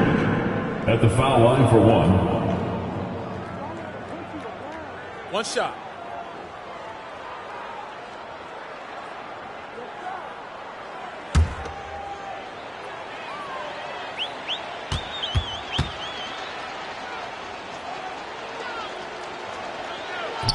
And Mitchell, no good on that one. The Clippers shooting 43% for the game. Jones dishes to Garland. Back to Jones. To the inside. Garland, no good. For Oklahoma City, they've gone 3 of 6 from the field so far in the fourth quarter. And it's in there. Those defenders just look a little bit gassed. I mean, they're getting pushed around on that low block. Jones looking for an opening. Up top, Garland fires from deep. That's good. And so Beal with the assist. Garland's got 5 points now in the quarter. Mitchell against Garland. Mitchell passes to Wiggins. Outside Williams. Pass to Caruso. Hartenstein with a screen on Bogdanovich. Through the net again. He's done that 10 times tonight, and he's only needed 11 shots to get there. And they're beginning to just flat out fall apart defensively right now, especially on the interior. Wiggins against Beal. So, Greg, you played the point. In creative player, if you had to pick a different position to play, which would it be? Ooh, good question, Kevin. Probably small forward, wing. I'd like to be a fearsome finisher who can soar and dunk over everybody. Foul Clippers. Derek Jones Jr. Second personal foul. Second team foul. Shooting for Oklahoma City. Mitchell, 2 shots. Shooting 2.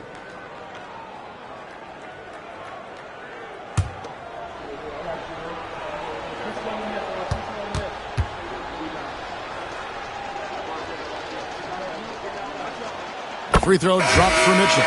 John Collins, he's checked in for Bogdanovich. And Oklahoma City also making a switch. Topic just checked in.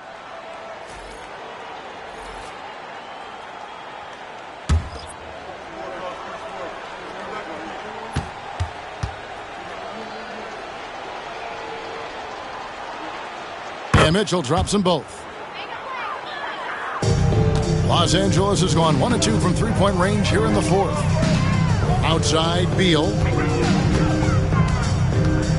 Pass to Lopez. Jones with it.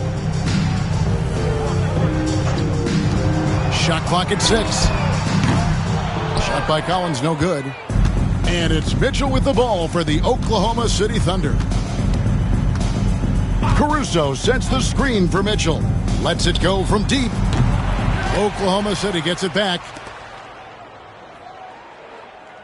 Hartenstein with the screen on Lopez. Here's Topic. Buries it from three-point range. Topic has got himself going there. His first points of the game on the deep ball.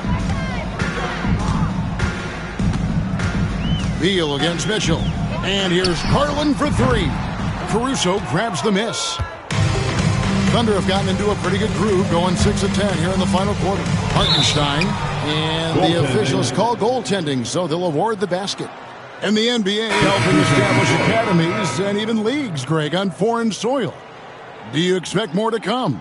I do, Kevin. I think the league recognizes it has a big role to play in the expansion of the game globally. Investments being made with the long-term view in mind. Catching up on the changes for Los Angeles. Zubac is checked in for Lopez. Kawhi Leonard comes in for Derek Jones. And Chris Dunn subbed in for Garland. A chance to check out Los Angeles' upcoming schedule. On Wednesday, they'll take on Karl Anthony Towns and the New York Knicks. Then on Friday, they're off to Brooklyn to face off with the Nets. And looking at the schedule, it isn't ideal in terms of the upcoming games with the amount of quality teams they're going to be playing, but it's also a good chance for you to get some confidence and really see just how good you are. And it seems a new era is upon us, GA. A lot of young stars and young teams vying for the status of household names. Kevin, the casual fans might have to update their frame of reference, right? Especially since a lot of these new stars are playing in smaller markets. And so here is Oklahoma City. Here's Wallace. Down low, here's Mitchell, and then Mitchell with the dunk. Well, overall, they're the team getting the better looks here in this second half. And I think what's happening is they're getting their shots within the flow of their offense, and you can clearly see the difference. To the middle, Caruso with the steal. Wallace looking for an opening. Pass to Mitchell. And it seems each season more things can be subject to video review. Are you a fan of that, Greg? You know, I'm a fan of keeping the game moving. I'm not sure I'd get rid of review, but I sure would like the league to find a way to speed them up. Inside, here's Leonard. And again, it's the Clippers missing. The Thunder have gotten exactly 2/3 of their shots to find the bottom of the net here in the fourth, 8 of 12. Getting it done on both ends, and it shows up in the score. Well, what I love is the energy they're bringing right now. They're ignoring the scoreboard and playing hard. Spins. Here's Leonard. Solid shot from the distance of about 14 feet. Leonard's got 19 points. Well, the mid-range absolutely a part of Kawhi Leonard's offensive arsenal. Defense can't expect him to pass those up. And stolen by Dunn.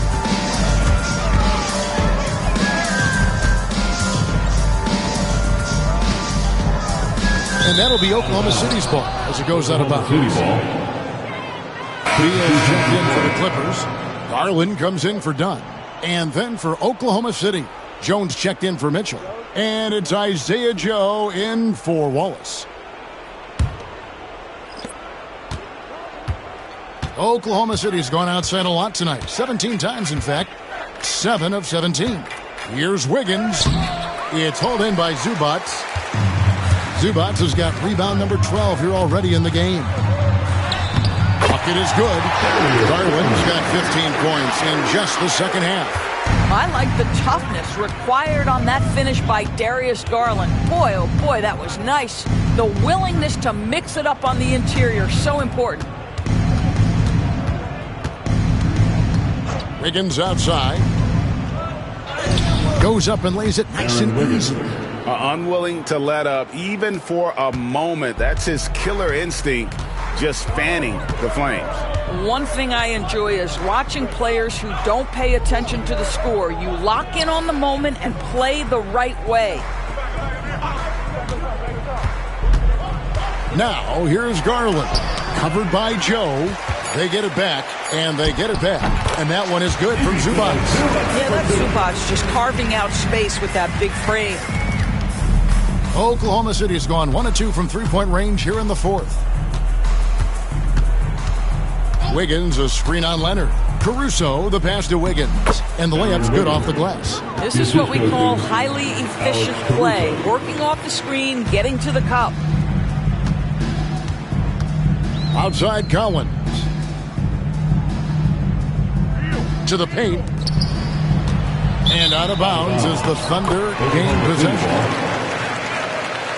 Mitchell, he's checked in for Isaiah Joe. Number 25. A.J. Mitchell. The Thunder shooting an impressive 65%, having their way with this defense. Leonard with the steal.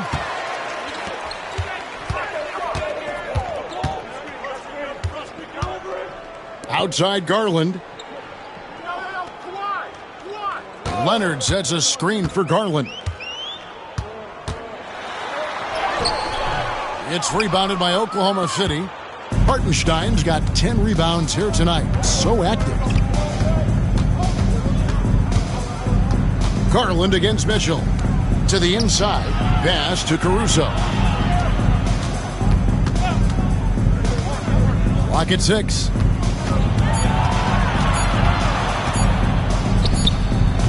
Collins grabs the miss. Collins has got rebound number 5 here tonight. Beal finds Garland. To the middle. Here's Zubac. That misses off the backboard. Just strong work defensively there in the low post. You got to be tough down in the paint. Boy, he really anchors well on the block. Very difficult to back down. Down low. Here's Caruso. It's hauled in by Los Angeles. 2 minutes now Leonard in the game. Pass to Beal. High post, Zubac. He's against Hartenstein. Zubac, a screen on Wiggins. There's Beal with the 3. And the rebound goes to the Thunder. Mitchell's got his 5th rebound in this one. Caruso against Garland. Wiggins sets a screen for Caruso. Wiggins in the post. Leonard's there. And so it's going to end up in the record books as a blowout, a dominating performance for the Thunder. As one-sided as it gets today, there were some dominant moments in about every facet of this game for that team. Yeah, I mean, Kevin, it's hard to think of what didn't go right for them. Game planning by the coaches, execution by the players, everything was just on target. And for the year now, they'll have 52 wins under their belt. And not just a win tonight, guys, but a win on the season series as well, as they finish with 3 out of 4 games against this opponent. And something we've come to almost expect is greatness from this guy. Such an overall great performance it was for Chet Holmgren. Boy, you couldn't help but notice how well this guy protected the rim. There was an intimidation factor thanks to his defense. No easy shots in his neighborhood tonight. You can appreciate the fight now, but it isn't how they came into the game. No doubt. It felt like they were a little tight for much of the evening. Now they're in a better flow, but it may be too little too late. Pass to Mitchell. Wiggins surveying the floor. Hartenstein with a screen on Beal. Wiggins finds Hartenstein. And the dunk by Hartenstein. Saw the opportunity to put this away and did not turn it down. And playing with great energy and great effort. And as a coach, you'd love to see this from your team every single night. Mitchell against Garland. Now, here's Mitchell. So no problem for Oklahoma City as they get the win.